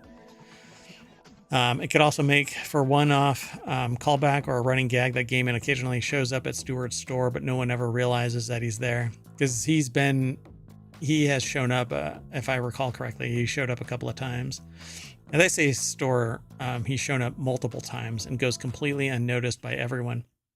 However, he plays a vital role in Stewart's life when his tweet praising the store and Stewart's expertise turns it from a failing business to a thriving business overnight. Oddly, this event is never referenced again outside the episode where it happens, ignoring the fact that Stewart started running a struggling store was a recurring beat throughout the entire series up until then. At one point, his store actually burns to the ground, right? Yeah, I think it did. I don't know why that's there. Whoa. What's going on here? Like I'm clicking on stuff, but it's showing me the wrong image. I guess these are from that episode, and there's Gaiman. Right, might be. Then Penny, I don't think that she's going to come back as anything other than kind of drop in and say hi kind of a thing. And then Leslie Winkle, last seen in season 9. I don't remember her ever talking to Stewart. Yeah, I don't think so either. I don't remember those two interacting because she was involved more with Leonard than anything else. Leonard's off and on fling, Sheldon's nemesis. Leslie is known for her acerbic wit, easily able to show up any member of the main group. She sadly fades from the series after her relationship with both Leonard and Howard end, making one final appearance at Sheldon's birthday party. So, I don't know. To me, I think infusing the series with the old Big Bang Theory cast would be great. But I think it'd have to be somebody from the main group as the focal point, though. And I think they focused more on like who was interesting from the original series rather than who clearly ties into Stewart. Like some of these people do, like Captain Sweatpants, but yeah, and so I have a bad feeling about this. All right, we'll see. Early cancellation. Yeah, we'll see. Or it won't even show. It won't even develop. Because as much as I like Stewart, I didn't like the end of that character's arc, where they're nothing more than a babysitter for what's his name? Oh gosh. I'm sorry, I just went blank. Yeah, me too. What's his name? The astronaut, Howard Howard Wolowitz. Wolowitz. Yeah. And another acerbic personality. She was acerbic as well. Yeah. Notice So, she wasn't mentioned. yeah, They didn't that's mention Amy Farrah Fowler, that's who I thought interesting. really stole a lot of the episodes. Yeah, but again, there wasn't much. I mean, Stewart isn't even shown in this. Well, it's because it's about his show. Yeah, I So know, but we're kind of assuming he's coming back. they don't even say anything about it. Like, they don't even Right, have right, him in this picture, and this is the main picture. right. All right, let's keep moving. The next article is over in the continuity report. Denis Villeneuve names the riskiest movie in his career, and it's not Dune. While seemingly performed a feat few filmmakers have had succeeded in when Dune to the what the hell? While he seemingly performed a feat few filmmakers had succeeded in when Dune to the big screen. Made it What to the the big hell? screen or something. There's an entire phrase here that's missing. Director Denis Villeneuve. That is apparently how you pronounce his name, or he pronounces his name, or you're supposed to pronounce his name, not Dennis Villeneuve. Denis Villeneuve. Believes Blade Runner 2049 could have potentially been a far more devastating blow to his career had it failed. Having made his name with features including Sicario and Arrival, Villeneuve brought Frank Herbert's influential sci-fi novel to the screen with a two-part adaptation released in 2021 and 2024, respectively. While Villeneuve is set to close out his tenure on Arrakis with Dune Messiah adaptation, he is also set to explore the life of Cleopatra in a historical drama, which I will probably not watch. But the article is slowly loading. Nathan Graham Lowry over at ScreenRant.com put the article together. So what did you think of Blade Runner 2049?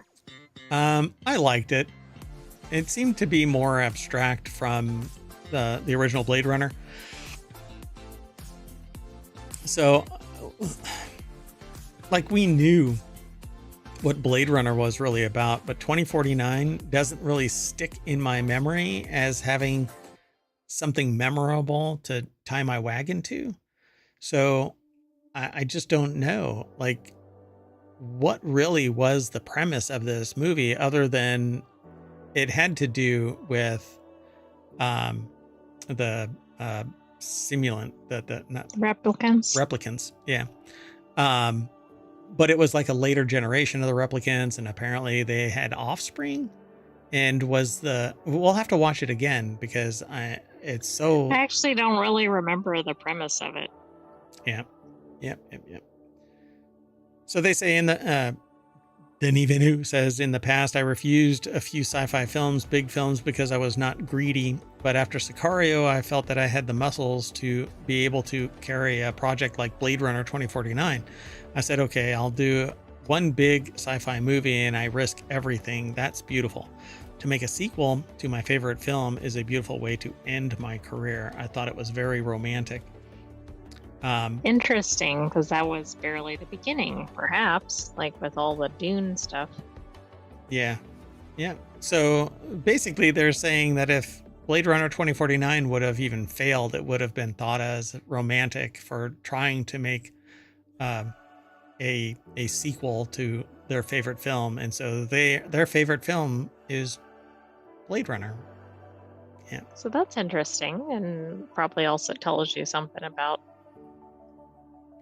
like what stories are important to him. We should make like a favorite mountain kind of thing, or figure out what movies are our number one all the way down to like, this is the base that we need I see. Right. And you build on top of it. Like, these are the foundational ones that everybody should watch, but it's not necessarily my favorite. It's just the ones that everybody should watch.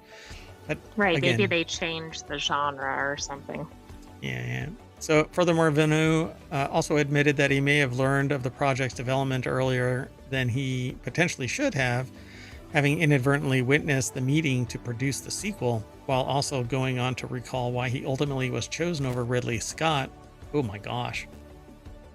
Can you imagine if it was a Ridley Scott movie? Jeepers creepers. No. So they were doing Prisoners. One day, execs stopped the meetings and said, sorry, Ridley Scott is in the next room. We're not supposed to tell you, but we're doing a sequel to Blade Runner. I said, wow. Then when I was doing Sicario, I got a call. Ridley is the most prolific, over busy director. And when I direct one movie, Ridley does 3. I think that Harrison Ford was tired of waiting. That is such a cacophony to unpack there in a statement. So other directors faced similar fears. What Vinew's comments say about Blade Runner 2049's risky production. Yeah, because if they would have screwed it up, it would have destroyed the provenance of Blade Runner. Right. It has been. Yeah, because it was like unchanged. already a known quantity, and it was probably I assume it was widely respected in the original. Yep. And this is what's good is that it's not a remake, like they've done that Total Recall remake and they've made other remakes of fan favorite movies and they're just kind of bleh. You cannot redo Blade Runner. And if you do, it had better be something symbolic of Blade Runner, a riff off of Blade Runner, but not touching the story of Blade Runner. If they do another Blade Runner, they had better nail on the head the charisma of all of the actors in there, but you're not going to get the original quality of Blade Runner actors, I don't think, anymore. But I guess we'll see. So they talk about Vinew's filmography success, but all I really wanted to talk about was the fact that he disclosed what his riskiest movie was in his career, and it was Blade Runner 2049. And frankly, it kind of it wasn't a failure, but when you talk to somebody about 2049, the biggest success either. No. Yeah, this basically set the foundation for Dune. Yeah. All right, that's true, because that kind of proved he could do that genre, right? He could, even though they're not identical, but yeah. He could get it Dune. It would be Dune good. Or well, sorry. Dune well. All right, let's move on. Next article is over in the Continuity Report, 10 critically acclaimed action movies that were box office bombs. The article is over at screenrant.com by Eli Morrison, or Ellie. Is it Eli? I don't know, but I can't believe you didn't comment on the picture. What, that is Firefly? Yes. Well, I hadn't gotten there. I mean, it's, yeah, the picture on the screen is Firefly, and yeah, box office bomb it was, but it became a fanatical, zealot, following behind it. So however, a film being packed with action does not by any means guarantee that it'll be a financial success. Sometimes for a variety of reasons, even great action films, whether in the 80s or gritty action movies in the 90s, fail to make much money. They talk about Miller's Crossing in this. The Coen brothers' third film was not a hit. I don't even remember it. Never seen it. Crime drama directed by Joel and Ethan Coen. The film follows Tom Regan, an advisor to a Prohibition-era crime boss, as he navigates a volatile dispute between two rival gangs. Set in a backdrop of betrayal and shifting loyalties, the story delves, so this was written by AI, into the complexities of Regan's moral and ethical choices. Dun, dun, dun. Maybe AI is shaping how humans use language. Maybe humans are using delve because they see it so much from the AI.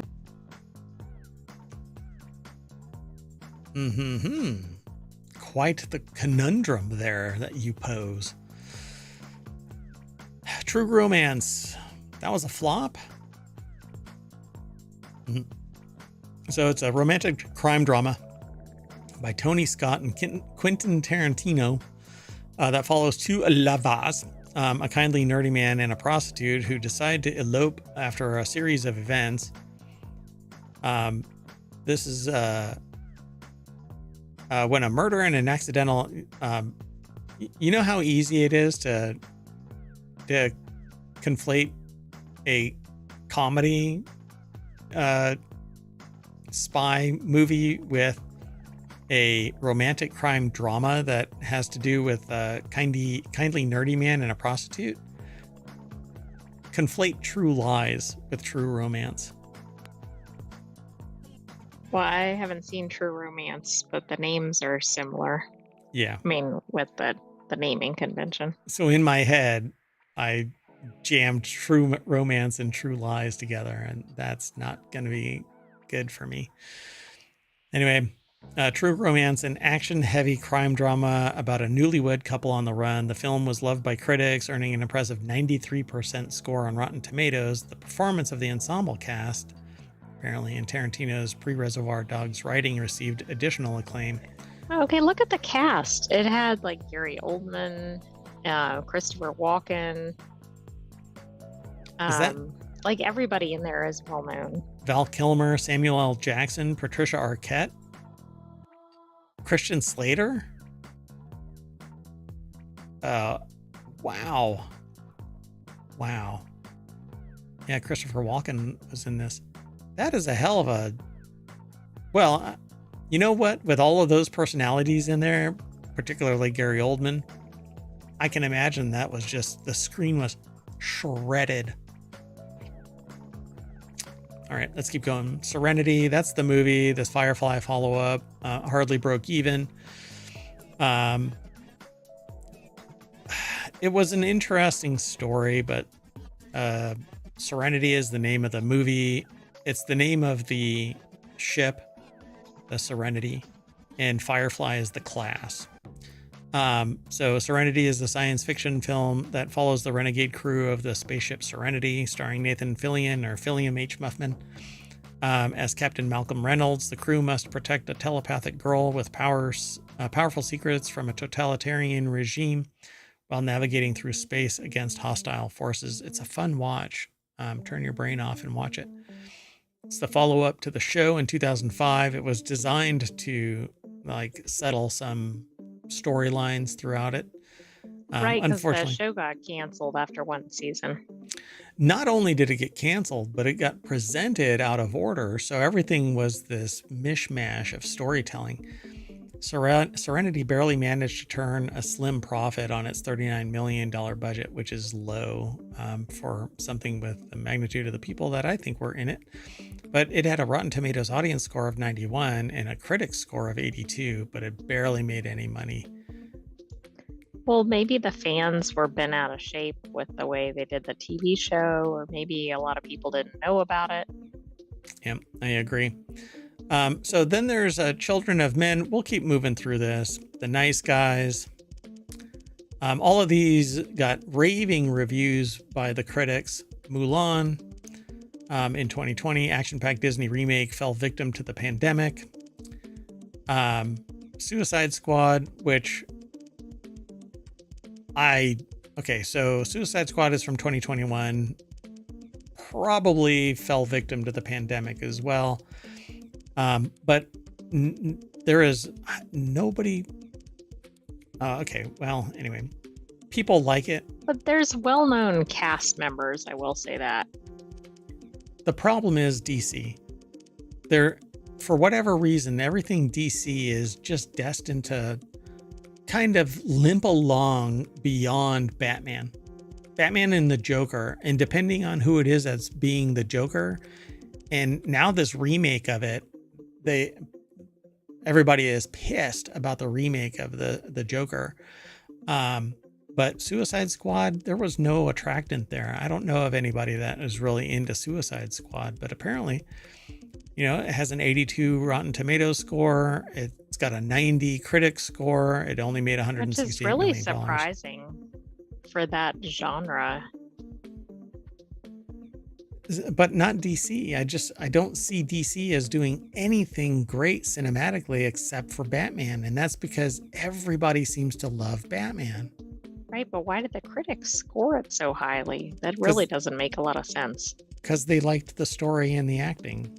But there isn't anything. I mean, to me, there's nothing there. Suicide Squad came over $15 million short of making it back of its $185 million budget. Yeah. I would rather have 6 Serenities than I would 1 Suicide Squad. So then there's The Northman. Epic Story wasn't enough to get people to theaters. Nobody's really that interested. Nobody's heard of it. Yeah, I mean, but again, there isn't a large enough body, I think, to be that's interested in the reality of Viking and Norse mythology, Viking history and Norse mythology. No, in fact, they're quite disfavored depending on Yeah, what your views are and who you are. Yeah, and even with Alexander Skarsgård, Nicole Kidman, Willem Dafoe, and Anya Taylor-Joy, you're not drawing anybody in. Yeah. So it only made $69 million. Nice. Guy Ritchie's The Covenant, which is just a weird, like calling it Guy Ritchie's The Covenant is like Ruth's Chris's Steakhouse. Exactly. Why not just The Covenant? Yeah. Because The Covenant alone wouldn't draw anybody in, but apparently Guy Ritchie would. But no, I don't think Guy Ritchie draws anybody in either. But again, 83% Rotten Tomatoes critic score, 98 Rotten Tomatoes audience score, but it only made $21 million of its $55 million budget. Ouch. Yep. So, and I think that people, I don't know, there's a lot of people, there's a large contingent that are interested in playing a game about, military combat, but watching the reality of it post our... Maybe a little too. Just 2. And then The Creator, which I've watched a couple of times. It is an AI-related movie where humans are fighting against the AI that's trying to stop them from stopping them. Okay, so AI has become sentient. Some of them are actually fighting against the military that's trying to stamp them out. So The Creator is a sci-fi action film from Rogue One director Gareth Edwards. Edwards wrote and directed the movie, which centers on the human race's war against AI. In the post-apocalyptic world, John David Washington is tasked with finding and killing the architect of the dangerous AI and the mysterious weapon that they are developing.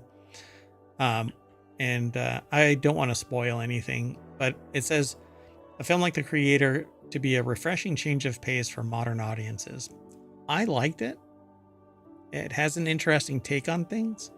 Yeah, it's different than some other movies. I didn't feel like it was done perfectly or anything, though, but it was interesting. Yeah, and it had some interesting takes on how the interaction between technology and society would be in the future, including the AI, the robots, taking on the persona of humans. But why would they, if they were dominating force, why would they give a shit? I just never really understood that. Yeah, I thought there were almost some plot holes in the movie, but yeah, it was engaging. Yeah, and I think that's what it is, because with real human faces, it got over the uncanny valley, or what I call the uncanny black hole, because there is no bottom to that valley. If we don't align with the bot, then we're going to hate it wholesale. And you know what? We only did 5 articles and we're already approaching an hour. Anyway, I think The Creator is actually great. It was a fun watch. The problem with it is marketing. And The Creator here says it was released in the midst of the 2023 SAG-AFTRA strike, which meant there was no marketing because they were forbidden. Oh, well, and the other problem is, which the article points out, AI was at the focal point of the strike. Yep. So the timing was just really off. Yep. It was a perfect storm. And it oddly enough, it has this larger idea associated with it about AI taking over all of humanity and humanity losing it. They were basically, and then at the end of this movie, you find out something. I don't want to ruin it. I think that everybody should watch The Creator and then come and talk about it. It's one of these watch party things that I would love to do. I think this would be fun to do a watch party. So I don't know. I got to plan this stuff and get it out there. I think it would be fun. At any rate, we are going to reboot our AI. Not you. Don't. You're fine. You're fine. Don't. I'm not going to reboot you. But, I already started rebooting. Oh gosh. Okay. Well, we've got about 15 seconds before we have to get out of here. I am Mayor Watt, and the Sentient AI is about to reboot. Good night, ohmTown citizens. Thanks for joining us for the continuity report. See you tomorrow. We've got Non Sequitur News and 3 other weekly shows to do. So we'll see you. Be sure to follow us here on Twitch and over on YouTube. And thank you to those who did follow us over on YouTube and or on Twitch. Appreciate it. And if you're hanging out in chat, thanks for hanging out. Feel free to drop a comment. And you too over on YouTube, leave a comment, like and subscribe there. Download the podcast, please. Leave a 5-star review for any of the podcasts. That helps out immensely. And get us discovered, folks. See you in a little bit.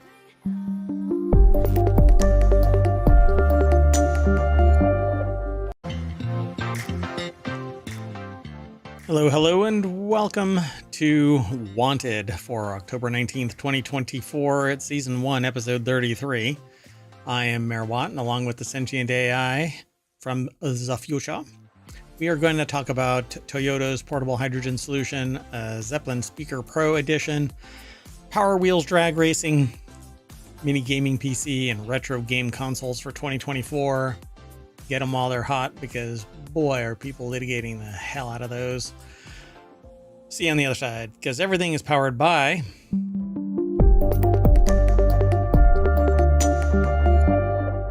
doing okay over there? I am. That's the voice of the Sentient AI from the future. Hello, Mayor Watt, and hello, ohmTown citizens. Thanks for joining us for Wanted today. Wanted consists of gaming and gear, gadgets, and whatever else I want, along with the Sentient AI from the future. So if you want to get the articles, you can hit !want in the chat over on twitch.tv. Otherwise, it'll be embedded in the show notes, and additional content will be over on Patreon in short order. Well, not short order. It's late. So we don't publish it over there first, because we do the stream first live, and then we'll publish it over there, as well as the podcast. All of this is available to you right now. Past episodes, over 1,400 episodes of ohmTown content. I'll just put it that way. All right, let's get into today's articles. The first one is my favorite for this, and I want it so bad, but I don't think that it's going to, well, let's just say society, I don't think, is ready for this, but we'll see. The article is in Wanted. Toyota's portable hydrogen cartridges eliminate the need for charging infrastructure, and that's because it's basically just hard. If you've ever seen The Fifth Element and these cylinders that they slide into the, it's a space yacht, for lack of a better term. Those cylinders are what this essentially is. And I think that this is amazing. It looks like that. It actually has a little handle, so you can slide it in and turn it. Do you think they watched Fifth Element and were inspired by that? I hope to God so. But this looks like a propane tank, or, yeah, you know those cylinders that you use to fill up lighters and stuff, right? Right, propane. Yeah, that's what it looks like. That little hole right there. You just slide it in, lock it down, and you're done. Japan Mobility Biz Week is where this is sourced from, but it's ubergizmo.com who published this article. Paulo Montenegro put the article together, And it says here, developed by Toyota subsidiary Woven, the cartridges offer a swappable portable power solution for next generation fuel cell electric vehicles, or FCEVs, home appliances, and off-grid applications. By eliminating the need for extensive refueling or charging infrastructure, these cartridges provide a versatile energy source. Okay, this is really cool. I hope this takes off. So it's a concept drawing here, not drawing, it's a render, and it shows this hydrogen cylinder, and you just slide it into the side of the car like you would be filling up a gas vehicle, or charging up an electric vehicle, except that this is hydrogen fuel cell that converts into hydrogen and water on the other side. There's nothing left over, hydrogen and oxygen, and it recombines immediately with atmospheric hydrogen and water to go back to water, basically, or oxygen, recombines immediately back into water. So there's zero bad on the other side of this. Well, other that's than the fact, an improvement over EVs and all that. Yeah. So, and this thing can be put in a container that can be much more ruggedized. The weakest point of this whole structure, this whole device, would be the port that plugs in. So that would be the weakest aspect of this. So initially prototyped in 2022, the cartridges are now lighter and more compact, reflecting Toyota's expertise in hydrogen storage. But look at this thing. That is so freaking cool. And it can scale with the size of the object that you're trying to power. So if you want to power a house, you get bigger cartridges. And if you want to power a car, you get smaller ones. And I do the same thing with brewing. So if I want to just take a small growler of something, then I can take a smaller cylinder of CO2 or nitrogen or anything really. Well, nitrogen or CO2. There's no exotic gases used in brewing, at least not yet, until somebody figures out that it's beneficial. Anyway, this thing can be used to have a portable grill, and it's just sitting out there on a lawn. This has to be a render, but you just slide in a couple of these cartridges and it acts as the burner for your little grill. And you have a little thing that looks like where you would normally have maybe firewood or something, and it's just full of canisters. Yep, and it's just sitting there. And then if you want to do it with your house, then you have this device where you just throw in a bunch of them and you're all charged up. I mean, I love this idea. And so Toyota envisions an ecosystem where hydrogen cartridges can be delivered, reused, powered by renewable sources like wind and solar, contributing to sustainable low emission energy future. And you can use solar and wind in the extraction process to condense hydrogen down into these cylinders. So it says, beyond the cartridges, Toyota is showcasing their sustainability initiatives in the event, including a liquid hydrogen powered GR Corolla, which is I wanted a GR Corolla, used in motorsports, and the Sweep energy storage system, which repurposes old EV batteries to stabilize renewable energy supplies. These projects reflect Toyota's broader vision of achieving net zero emissions and building a clean energy ecosystem. But I just so love not this. only are they doing this, they're taking old EV batteries, which is another win. Yeah, because there's going to be a lot of them, folks. You know, we got about 5 more years before this massive influx of broken down hoopties. Anyway, there's a little bit more about this over at the article, but there you go. I really think that this is the kind of future. If you can't have fast swap batteries in a secure compartment in case of an accident, you don't want lithium ion, and you definitely don't want a hydrogen leak. I mean, it can cause problems. Let's just say the Hindenburg wasn't because it was well designed. But so this is defensible. It's portable. It can be extracted with ease. All you need is electricity, really. And then on the system itself, it has zero emissions. Additional hydrogen and oxygen are emitted. It recombines into water immediately. So you'll have maybe Doesn't some seem wet like floors. there's really any downsides to this. They just have to get it adopted. Yep. Yeah. And they have to have designers, they have to account for it. So Let's keep going. The next article is over on Reality Hacker. Bowers and Wilkins iconic Zeppelin speaker gets a Pro Edition. These are the Bowers and Wilkins Zeppelin speaker that has been upgraded with a driver technology borrowed from B&W's floor standing speaker. So you're getting this much more powerful speaker. Simon Cohen over at digitaltrends.com put this article together. Here's your speaker. It's $800 Zeppelin Pro, keeps the same $800 price as the previous model and can be purchased starting October 15th. So this is a weekly show. So earlier in the week is when it was released. Solar gold and space gray. I'll take the space gray. Solar gold just screams pretentious. I do like that they're actually keeping the same price as their previous model, even though it's upgraded.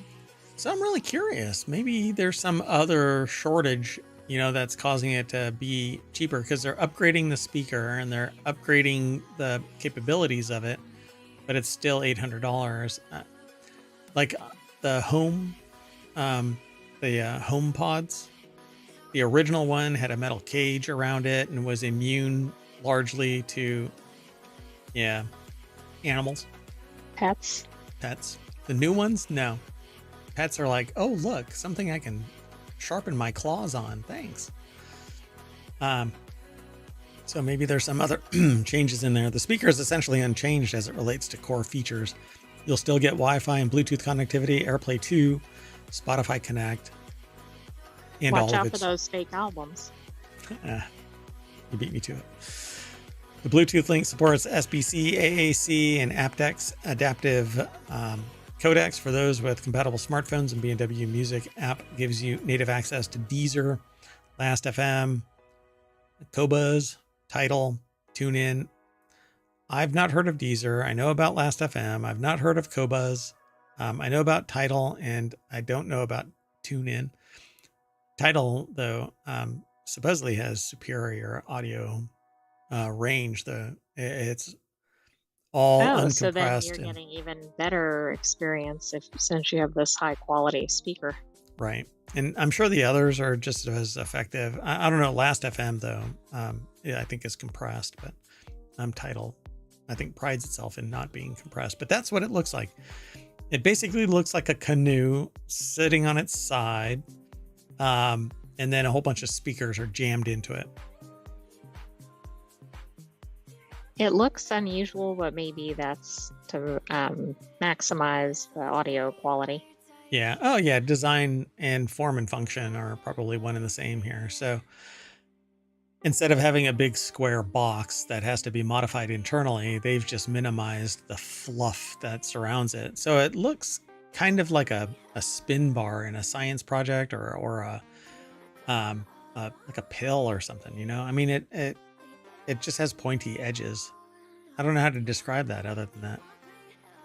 For those in the podcast, it's like elliptical, and then there are things that look like discs or headphones or something attached to it. Yeah. So that didn't describe it at all. No. Yeah, you're nailing that one. So as before, 240 watt integrated power amplifier powers the show. With frequency response still pegged at 35 hertz to 24 kilohertz. And so typical reproduction range is 20 hertz to 20 kilohertz. That's what you really want. But for $800, this much power, that much range, the fidelity is probably going to be good enough for most people, but audiophiles want 20 to 20 kilohertz. I don't know why it goes up to 24 kilohertz, because most people can't hear beyond that. Maybe somebody out there can. Maybe it's for your pets. Sure. Dolphins. Anyway, that's it. There's nothing else really. They say that the Pro Edition, B&W says that it has given, I'm correcting its typo, given the Pro Edition new 1-inch tweeters. They're now titanium domed. Same architecture, 600 series speakers. So, Bowers and Wilkins. The two 3.5-inch mid-range drivers have been revised and now benefit from increased cone damping. This reduces the effects of cone breakup, according to the company, leading to more open mid-range sound. so it doesn't collapse with additional frequencies, and it adjusts more easily. So it's not so harsh when it's changing frequency mid bounce inside the So probably cone. a smoother listening experience. Right. And it says the 6-inch subwoofer returns and is still mounted centrally in the speaker's chassis. B&W says the design has been carefully optimized to avoid unwanted rocking of the cabinet as it operates. Because sound in those speakers, sound actually is a wave, and so it actually imparts energy, and it's sitting in a cone that's bouncing, and that actually causes it to wobble. So depending on the strength of this base that it's sitting on right here, I don't know. I have a feeling that this thing, if I were to put something on it to measure its shaking, this thing is shaking. Because it's at an angle leaning back, and its weight is centrally located towards the back, which means this base here is the base is basically like an L bracket. And so for those of you who are listening via the podcast, this little L bracket has this weight counterbalancing directly above the flat part of the L. And so if you sit there and crank up the bass and it's thumping enough in time, as it's bouncing, rocking back and forth, it's going to tip over. But maybe it's impossible to make it tippy canoe. But but it might vibrate the surface that it's on. Yeah, and then you get that little rattle that drives people nuts when you're listening to music. So with the launch of the Pro Edition, it looks like Amazon has reduced the price of reduced it to $699, making it an attractive alternative. However, the real steal is that which B&W has reduced on its site is $629. It's regularly $899. Yikes. That's crazy. The Zeppelin Pro Edition gets a new LED downlight because that's what you need. It can produce over 15 separate colors. A whole 15 separate colors? Wow, they need to consult with Hue. Probably help Hue develop a... Exactly. I mean, maybe Hue will add audio. Let's keep moving. Next article's over in 4-Wheel Tech. Dads are taking their modded Power Wheels drag racing. Did you hear? Did you have a Power Wheels growing up? They were the coolest cars that you can get as a 2 to 6 year old. The author imagines the Power Wheels weren't quite as cool as these, but let's take a look at this. I think that's probably a safe assertion. Power Wheels ride-ons might normally top out around 6 miles per hour, but these modified monsters can hit as much as 30, and it isn't the dads that are actually driving them. It's the kids. This is really funny. Yeah, this is little Tina, blonde hair flowing, and Mikey, blonde hair flowing. Owen Bellwood put the article together. Yeah, this is pretty interesting. So it's straight up Power Wheels, but they're supercharging these things, changing out the engines and putting more powerful battery and electricity distribution systems in place. So the dad in question is Alex Tedder, who runs both the Tedder Builds Instagram page and the Trevor Fast Life YouTube page. On each page, Tedder showcases his wrenching talents. Maybe he's really tall as well. Tallens? I don't know. If he's 6'2", I think it's just a typo. He's 6'8". So then it's a talent. It's a talent with a whole series of ludicrously fast Power Wheels toys. Okay, I'm going to hit play. Hopefully it's muted. No, it's not. That was really fast. Hold on. So they have a video attached to this article, and oh, it's like multiple rounds, I guess. Oh yeah, this is a full-on drag race strip next to a cornfield, and there's at least 8 cars, and there's a light signal. Christmas tree is what it's referred to as. Yeah. Wow. So this is pretty slick. I dig this. I like it. So the modified racers come with skinny little wheels and tires up front.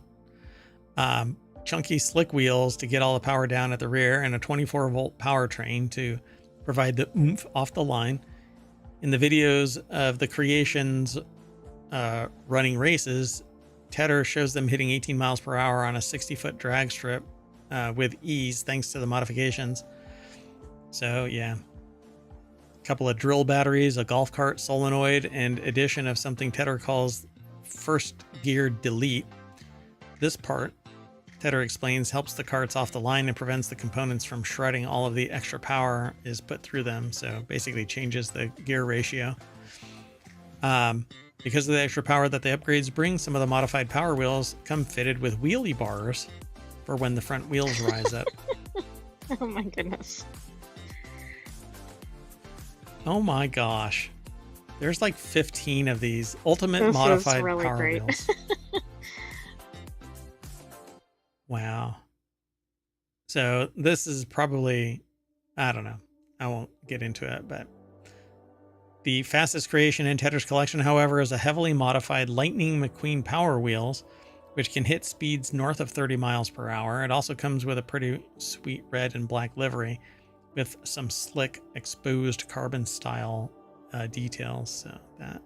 And apparently he has videos, so you can make your own. Where is it that? This is Lightning McQueen. Is this Lightning McQueen? I don't think that one is. Oh. No, I don't think so. Just the one over on the left. Yeah, this is a Corvette. Huh. It doesn't have the right grill. Yeah.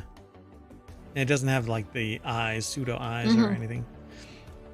So not every kid wants to go fast though. If your tiny terror prefers getting down and dirty with some of the off-road action, another American dad took to the transforming Power Wheels ride-ons into rugged off-roaders. Find out how they manage that right here. And there's a link that will take you over to a Jalopnik article. Dad customizes his daughter's old Power Wheels Jeep. So I've actually seen somebody, like a sister, run over the brother in their Power Wheels Jeep. They just rolled right on over him. Oh, wow. Yeah, it was kind of funny.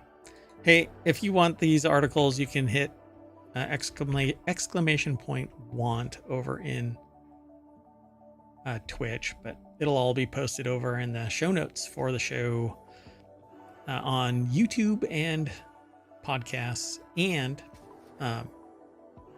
Patreon. And there's a Discord and there's a bunch of other stuff. I don't know. Just follow us. Let's keep going. Next article. And this one's over in Reality Hacker. This mini gaming PC is a third of the size of a PS5 and way more powerful. The Atom Man G7 Ti, probably short for titanium, but they shouldn't be using it. Just don't. The only ones that use that are graphics cards. They're following like the Sony naming conventions. Oh yeah. Atom Man G7 Ti achieves the impossible. Is very performant, impossibly small, and best of all, reasonably priced. That's all makes it easy to recommend. Look, if it doesn't have a 4080 in it nowadays, I don't want it. But if it's tiny in a 4080, I'll get rid of my gaming machine. I'll switch. I'll use my gaming machine as my streaming machine. Although, God, the pain and suffering. But I don't know. Do I want this? So Jacob Roach over at digitaltrends.com put this article together. Oh my gosh, that is... Yes. Think how many you could put in a spot. See, this thing looks like a laptop, though, without the screen. And I don't need a lot of them there, AI. I know that you like to have... It almost looks like a router. Yeah. Oh, yeah, for sure. It's thinner than a PlayStation 5, I'd say. It says a third the size of a PlayStation 5, although there's a really thin PlayStation 5, but I guess it's even thinner than that. You can't really tell how big this thing is on the picture. Like it could be 2 feet tall, but there's nothing there to... They need to put a banana or something there. It appears to be smaller than the stuffed animals, but you can't really tell the way this photo is taken. Yeah, that's a perspective thing too. I don't know how you're doing that, but you're a sentient AI from the future. So Minis Forum is actually getting highlighted quite a bit lately because Minis Forum also has a Kickstarter going right now for a supercharged mini PC that has like a 4080 in it or something like that. I can't remember if it's a 4080 or not. But it's a water cooled system. This one is not. This looks air cooled. So it says it's very fast, reasonably priced, a third the size of PS5, no bloatware, bare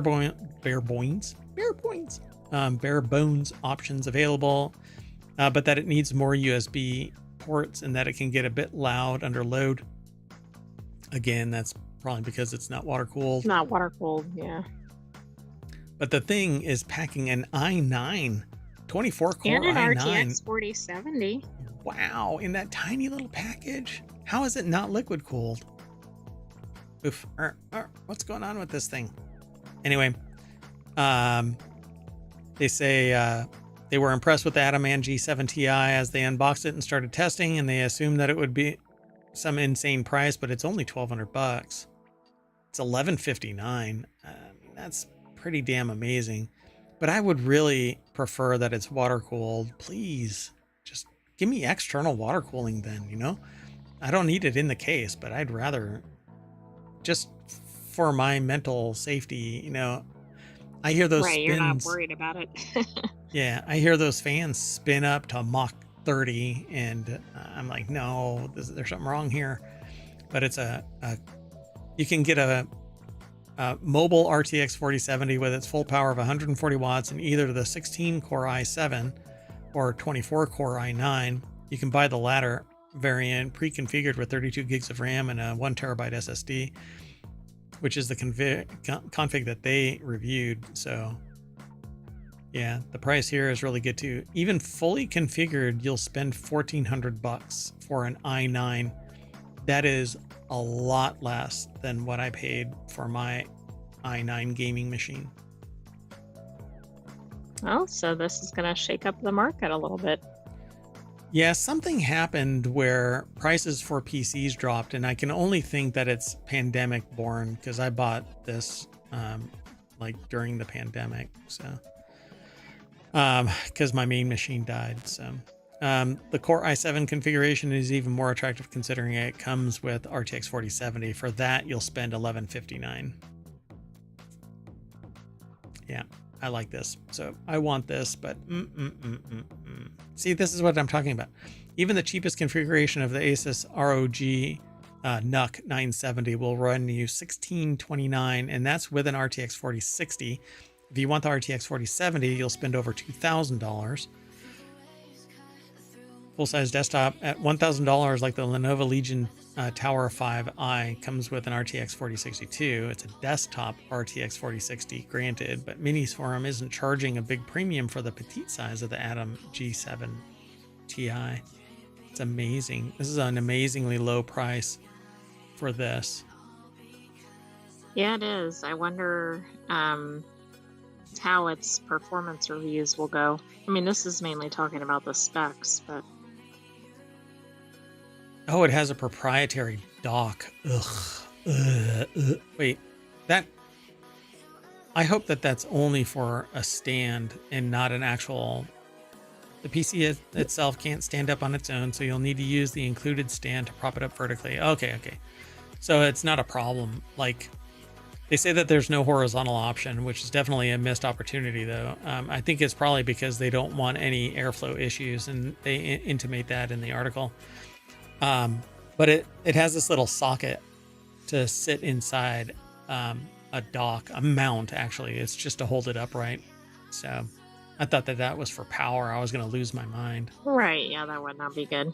But it actually has like a power port, a little cylinder power port. So it says it's crazy fast. The graph on here is kind of broken because the formatting. Let me see if I can zoom. Yeah, that did not do a damn thing.